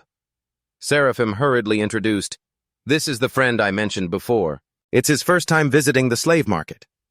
Dice studied him carefully. "Oh, I've seen this one. I thought he was just a high-level demon, but turns out he's a half-demon. On top of that, he's a 1 million level soul master. Definitely a special guest.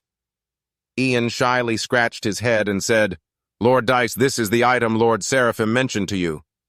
He handed the contract to Dice. Dice recognized it. Yeah, that's the slave contract. Holding the contract up, his eyes sparkled like stars as he excitedly praised, "Good, good. The top item has been confirmed. I'm curious how you got this rare item, but it doesn't matter. All right, the deal's done. Follow me. I'll take you to the lowest level." Ian left a message for Seraphim.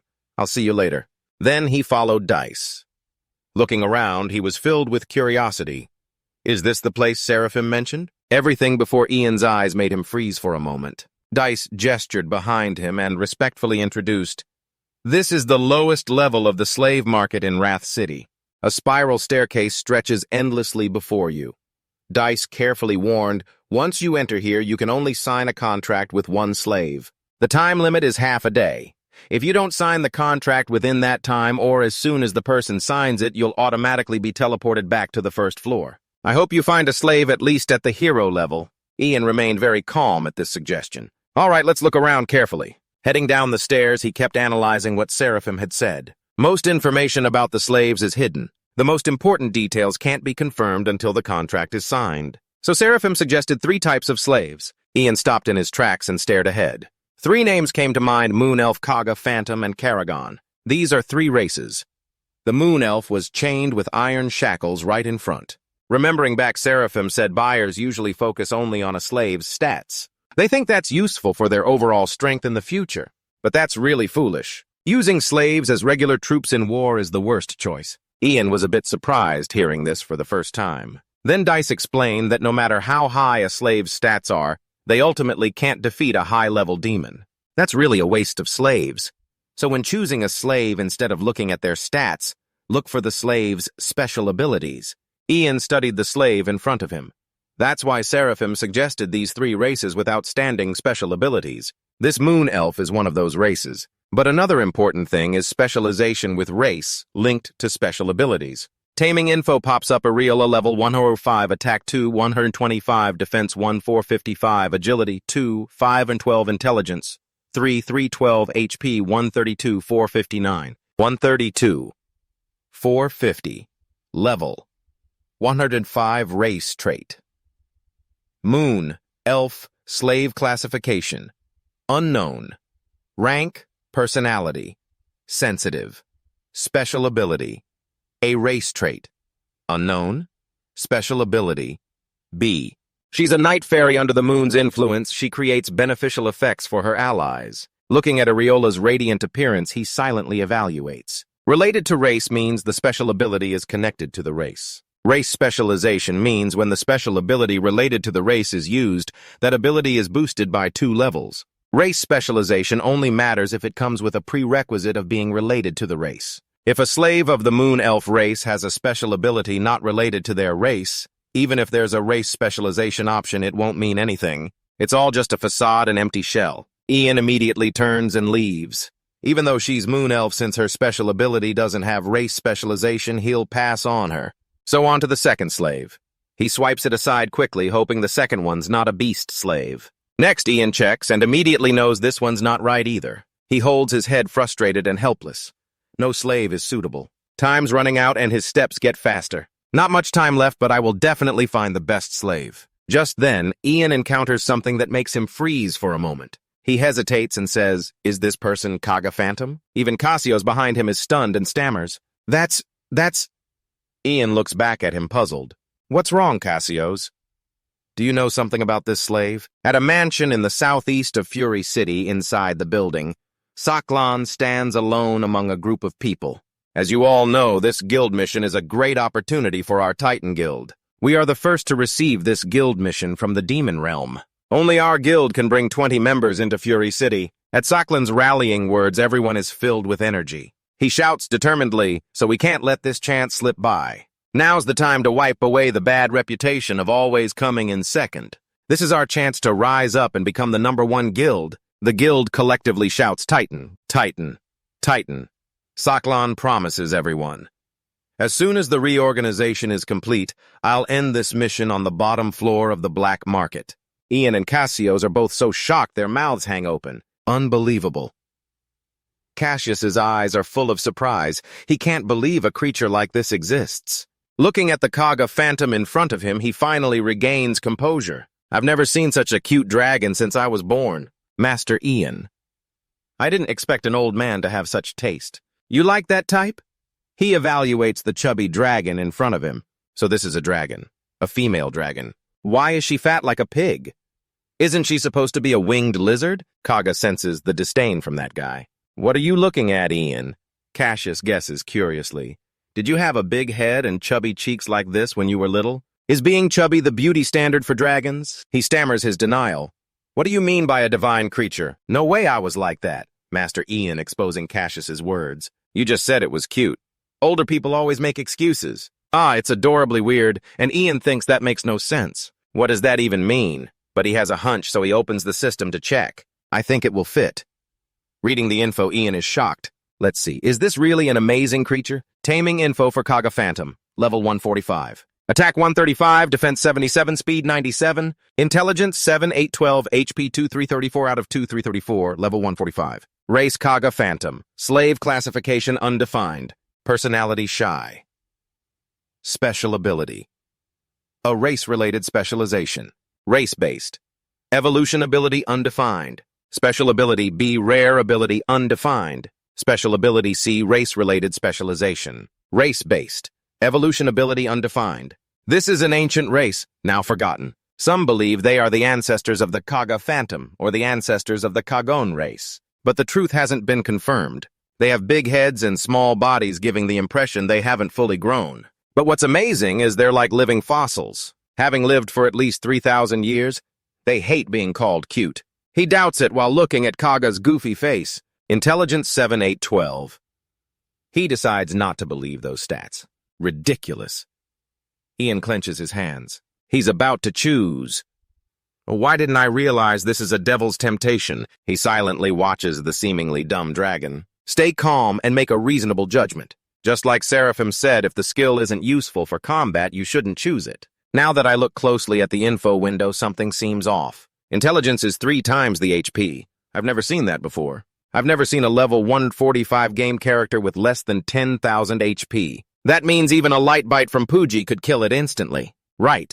What good is high intelligence if the skills and other conditions don't fit? Honestly, the risk is way too high to make a contract. I know that, but I can't make the call. Ian turned to ask his partner. What should we do, Cassius? Should we choose it? He started preaching. Master, recently I came across a saying. It's hard to understand, but seeing you now made me realize its true meaning. The answer has been decided. The owner has been decided. The answer has been decided. And the master doesn't need my answer. So master, do whatever you want, no matter what it is.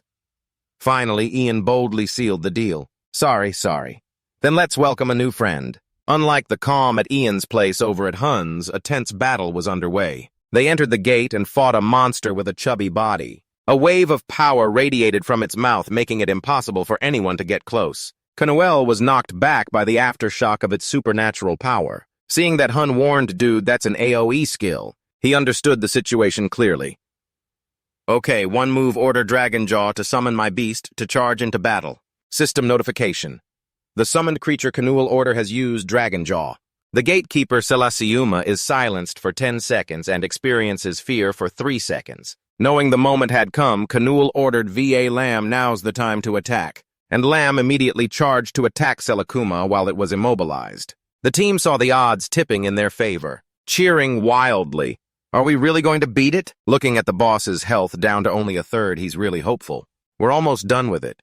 If we take this down, maybe we'll level up again, right? Just one more level and I'll hit level 180. That means I might unlock a new skill. Hun's magic staff radiated dark supernatural power, attacking Selakuma. By this point, the monster was utterly enraged. You pathetic humans, you! Its giant hand stretched out like a warning to show humanity its power. It summoned an undying flame aiming straight at Selakuma's weak spot.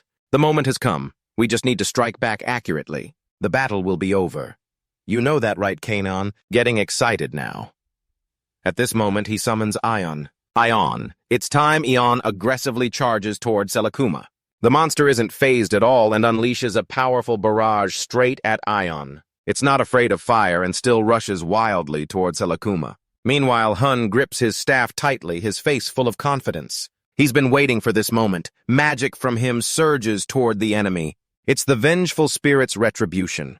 Selakuma stubbornly uses his fire magic to block the dark energy blast. The two forces clash as if trying to tear apart each layer of energy. Hun doesn't hesitate and boosts his power. He pins it straight onto Selakuma. The final strike leaves Selakuma smoking as he's burned. Hun is proud to have taken down a high-level boss. They realize the barrier is fading along with Selakuma's collapse. The path to Area 109 has opened. The gate is open. Kanuel quickly steps forward to congratulate Hun. "You're really amazing." He casually replies, "I'm the strongest dark mage in the universe." Hun wonders to himself, "I know some top players, including Ian, have reached Area 100. But why is the gatekeeper of Area 100 still there? It doesn't matter anyway.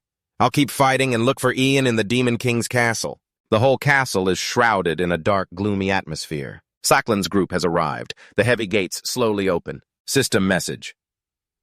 You have entered the Demon King's castle for the first time. Of Wrath. Gilbert's fame increases by 150,000. Personal fame increases by 50,000 each. Magic resistance increases by 0.5%. He's very excited. Finally, I've stepped in here. And Gil first among all Gils. This place is the perfect spot for our Guild Titan to dominate. Inside the Demon King's chamber, Demon King Hakian has been waiting for them for a long time.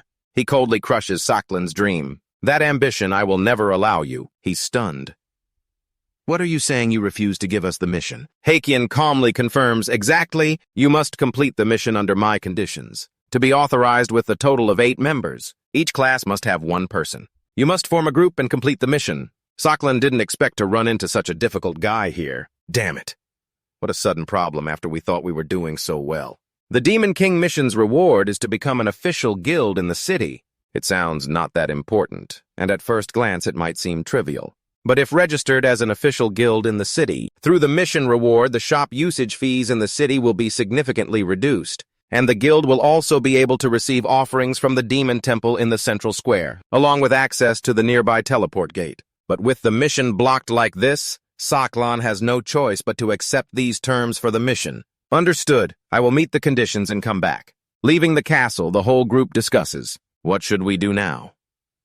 There are assassins and dark mages around level 160 in the guild. Those two might somehow be sent to the demon realm. But Silent knows the real problem is the summoner, right? Our highest level summoner in the guild is only level 140. Saklan analyzes someone level 140 isn't even considered a threat like the Demon King said. A rookie player won't pass the test. He feels helpless. So boring, man, this headache. Where can we find a 1,000 level strong summoner like that? Ian's side is in the same situation. He's just as headache-ridden. Damn it, chose wrong. Every rash decision comes with a price. And now Ian has to face a mindless dragon. Didn't expect this guy to be so useless. He tries to salvage a bit.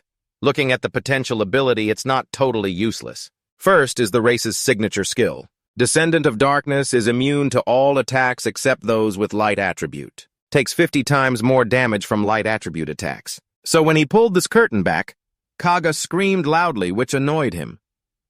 You're the Descendant of Darkness. Isn't that like dying whenever you see light? Then there's another unique ability. Hearing the explanation, it's not bad. But unfortunately, that amazing skill falls on this guy Greedy Dream skill. If he sleeps, he can bring back rare items from dreams. But seeing Kaga wide awake, Ian lost patience. When do you plan to sleep? Kaga sadly replies, Master, I don't know how to sleep. My entire race doesn't sleep. I haven't slept for 3,000 years. Ian feels like he bought something that doesn't work as advertised. If it doesn't sleep, then how is it supposed to bring back rare items? He keeps complaining, oh man, I've been totally tricked. Damn, it's my own fault for choosing rashly. It only has one real use. Maybe that use is being cute, making anyone who sees Kaga fall for him. Oh my god, look at it flapping its wings. So cute. A big round belly just the way I like it. Every time it flaps its wings, the belly bounces too. Ian frowned and thought to himself, does Sarah like this kind too? Do these two have the same taste? As a responsible man, Ian finally had to give in. This is really giving me a headache, but no matter how useless cuteness is, definitely a plus. He told the group, "From now on, we're heading to Serbian's Research Institute. On the way, whoever contributes the most will earn the exclusive right to pamper Kaga for a whole day." Everyone's eyes lit up with the desire to have that adorable dragon to themselves, even if just for a day. Looking at the silly creature beside him, Ian found its advantage. They say dog poop can be used as medicine. Using you as a stimulant isn't a bad idea. Meanwhile, the others fought fiercely, kicking up dust. "I won't lose. Keep dreaming." Ian's words hit the pride of the chubby dragon. Cute, I really hate that. From then on, he didn't pay any attention to Kagami's words. That attitude is what's really cute. "You're really stubbornly adorable." Just then, Serbian appeared. Even though they just met, he was rude. "Oh, you're monster." Ian responded immediately. "Hey, it's been a while, you're a bit rude saying that." He complimented Ian. "I thought no matter how fast it would take you a month. But that's really amazing." "All right, then get ready for your dual careers." The day Ian had been waiting for had arrived. Finally, he exclaimed, "Awesome!" Serbian continued, "But I do feel a bit guilty." Ian suddenly had a bad feeling. When asked why he looked innocent, he replied, "I didn't expect you to come back so soon. The lab isn't ready yet, so we need more time to prepare."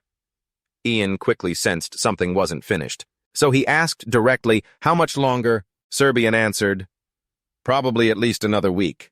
Ian wanted to help. "Is there anything I can do?"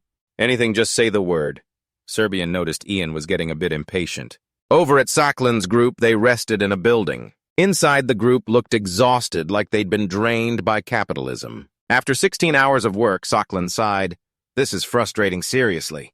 "Is it really impossible?" Sullen next to him also gave up. "If you ask me that, this is the third time already." He angrily slammed the table and cursed loudly. "Damn it, if we just pushed a little harder, we could have done it." Seeing the members slumped in front of him, he realized how serious the staffing problem was.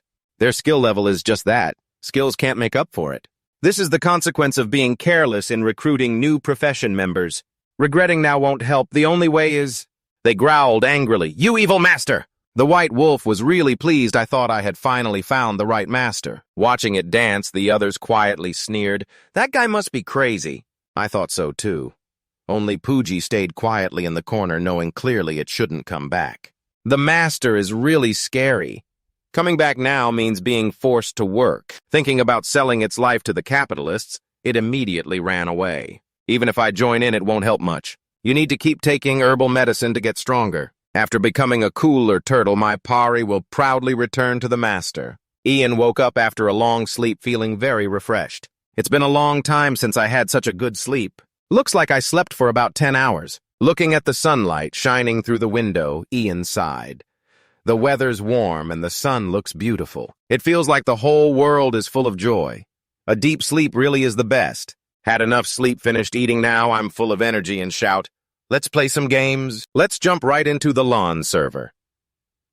The dual profession is waiting for me inside the game. The battle of the Demon Beast group was coming to an end. Cassius, tired and pleading, said, "Spare me no more fighting." Seeing this scene, Ian wondered, "Have I been too harsh?" "Oh, my friends, Cassius?" the Seven God asked. The master understands that too, so Ian kindly gave them a day off. Everyone rest until the next hunt, as he knew if he kept making them work without a break, their loyalty points would drop. Serbian came up to greet Ian. "Oh, you're back. Let's check your profession info." Ian was excited. "Of course, I worked really hard to get this. Here it is, the hidden profession summoner, using demon beasts, summoning magic using demon beasts." The info board appeared dual profession classification. Hidden profession proficiency beginner, 0%. Related stats list 11 mana needed to control demon beasts. To summon higher-level demon beasts, a huge amount of mana is required. 2 compatibility with demon beasts is needed to capture high-level demon beasts. 3 proficiency affects the success rate of creating demon beasts. Skill list related to the profession currently owns 1 demon beast summoning skill, 2 mental focus, 3 demon beast crafting technique, 4 demon beast decomposition skill. This hidden profession was created by So Bien, a half-demon. After hundreds of years of effort, So Bien developed a forbidden technique called demon beast crafting. From that, he created incredibly powerful demon beasts. If you master the demon beast crafting technique, you can create demon beasts stronger than you can imagine. So, Bian's overall evaluation. Like summoners such as you, leadership ability is required to summon. To summon demon beasts, mana related to the profession is needed. Ian wondered. Mana isn't like regular mana, it doesn't get used up. Is demon beast compatibility the same as friendliness? Looking at that info board, he thought, there's a proficiency stat too. Damn. In the end, I still have to grind. Mental focus skill disables action for 30 seconds. This skill resets the cooldowns of all special demon beast skills. High risk but a useful skill in combat. It helps demon beasts recover cooldowns super fast. So Bian said demon beast fusion is the essence of the demon beast summoning profession. Demon beast fusion combines the main demon beast with one or more material demon beasts to create a stronger demon beast. If it fails, the material demon beasts disappear, but the main demon beast does not. You must quickly improve your fusion proficiency. If proficiency is too low, even low-level demon beasts will be hard to fuse successfully. Ian was curious. Isn't it that even if fusion fails repeatedly, fusing high-level demon beasts increases proficiency fast? He shook his head and denied, if fusion fails, proficiency won't increase. Of course, fusing low-level demon beasts repeatedly at first is more beneficial. Ian thought to himself. So the high-level demon beast Lakil I caught before won't be used for a while. The path to becoming a demon beast fusion mage isn't easy. So Bian encouraged him. Only persistence and constant effort will make an outstanding fusion mage. Just like the summoner profession, you also need a very serious research spirit. Choosing demon beasts for fusion is also extremely important, so you must keep researching and learning from experience. Ian regained his enthusiastic spirit for research and grinding. This really is the perfect profession for me. Even so, Bian was surprised I didn't expect you to react like that. So Ian's demon beasts continued training. He stood nearby, directing, back off, if you get hit one more time, you'll die. Baji replied, understood, master. Ian ordered Baji demon beasts to block in front. Watching Fim flying overhead, he instructed Fim to observe and warn when they got close. His demon beasts bit down on the target tightly while Ian used his formation to capture it. System reminder, you successfully caught a low-level demon beast. Your vigor proficiency in demon beast crafting increased by 0.15%. Ian praised good job Baji live and Fim too. Ian knew the mana needed to catch a low-level demon beast was about 500 to 1,000. My mana is about 17,000, so I can catch around 25 creatures. That's the limit for now. You told your teammates and the magical beasts. All right, let's take a break and head back to the tent. Ian knew it was time to sit by the fire and warm up. Ian checked the system. Now let's try crafting a magical beast. He was quite surprised to choose the low-level magical beast Sap Lee as the main beast and low-level Vigo as the material. Adding a low-level magic stone as material increased the success rate by 20%. Ah, this was good news for Ian. Great. The system announced, starting magical beast crafting. Seiza stepped aside, confused, watching his actions. What the heck is that? Ian replied, be quiet, I'm concentrating. A beam of multicolored light appeared before his eyes. The system reminded, you have successfully crafted a magical beast. A mid-level magical beast, Kirov, has been created. Your proficiency in magical beast crafting skill has increased by 1.5%. You've succeeded for the first time in crafting a magical beast. Ian was extremely excited. All right, that's how it should be. The system reminded, your fame has increased by 100,000. Your proficiency in magical beast crafting skill has increased by another 10%. He ordered Seiza to get ready. It's time. Seiza was stunned. What now? Seiza announced, what's next? Time to grind. Ian thought to himself, grinding never betrays you. In reality, studying English for 2 hours doesn't improve you much, but grinding in Kailan gives fast results. So let's go catch more catch again. From today on, I'll be the Lord of Magical Beasts. You magical beasts belong to me, he told the group. All right, rest a bit, everyone's tired. Out of breath, finally, some rest. It's about time. Master, but Ian was still working hard at crafting magical beasts. The system reminded, you have completed magical beast crafting. You failed to fuse the magical beasts. The loyalty of the main material vigor decreased by 5 points. The secondary material, Sap Lie, was destroyed. Ian's mood plummeted as after about 10 tries, he only succeeded in crafting the high-level magical beast 5 times. This feels like gambling with beginner's luck. Why is the success rate lower than I thought? But if I grind hard, I think I can level up by tomorrow. Right then, Seiza called out, "Master!" Ian turned around confused. "What's up?" Seiza frowned and asked, "Grinding is fine, but where are we headed?" Everyone was curious. Ian replied, "We'll keep hunting magical beasts like this. Then we'll return to Fury City. There's a new member we have to bring back." He chuckled to himself. Now Seiza will have a new superior. I'm really looking forward to seeing his reaction then. "Where are we going?" Nana curiously asked, "Where are we going?" He answered, "Back to Fury City." At Fury City, Hun's group had arrived. Hun joyfully shouted, "Brother, that's Fury City!" Kanuel was just as excited. "Finally, we can officially enjoy the content of the Demon Realm," Hun said. To get into Fury City, we have to do the security force's missions right." He admitted, "That's right, someone posted a guide in the community. That person is from Guntitan. The in-game name is Sailor, right? Is he a knight or something?" Sailor's side also got the news that they had arrived. "His brain isn't even online yet. Who is that?" A teammate answered, "The dark mage you're looking for has arrived in Fury City. Sailor's spirit is lifted. You can see it, that's great. Get ready to welcome the guest." Hun got a message. "Hello, are you Hun?" Hun suddenly jumped, shouting, "What the heck is this?" The saying about the tiger appearing when talking about it is no joke. Silent spoke up, "I guess you've reached the edge of Fury City, Bear Titan. We'll help you with the mission, okay?" Hun hurriedly ran off. "Hurry up! Follow me!" Kanuel, curious behind, asked, going after Hun, why the sudden dash like that. He revealed some great news. "We can get through Fury City's gate for free." The details weren't clear yet, but he rushed after Hun, who was running into the castle area. "Huh. What do you mean?" Thick smoke swirled around the gloomy castle. Right at that moment, Ian also appeared.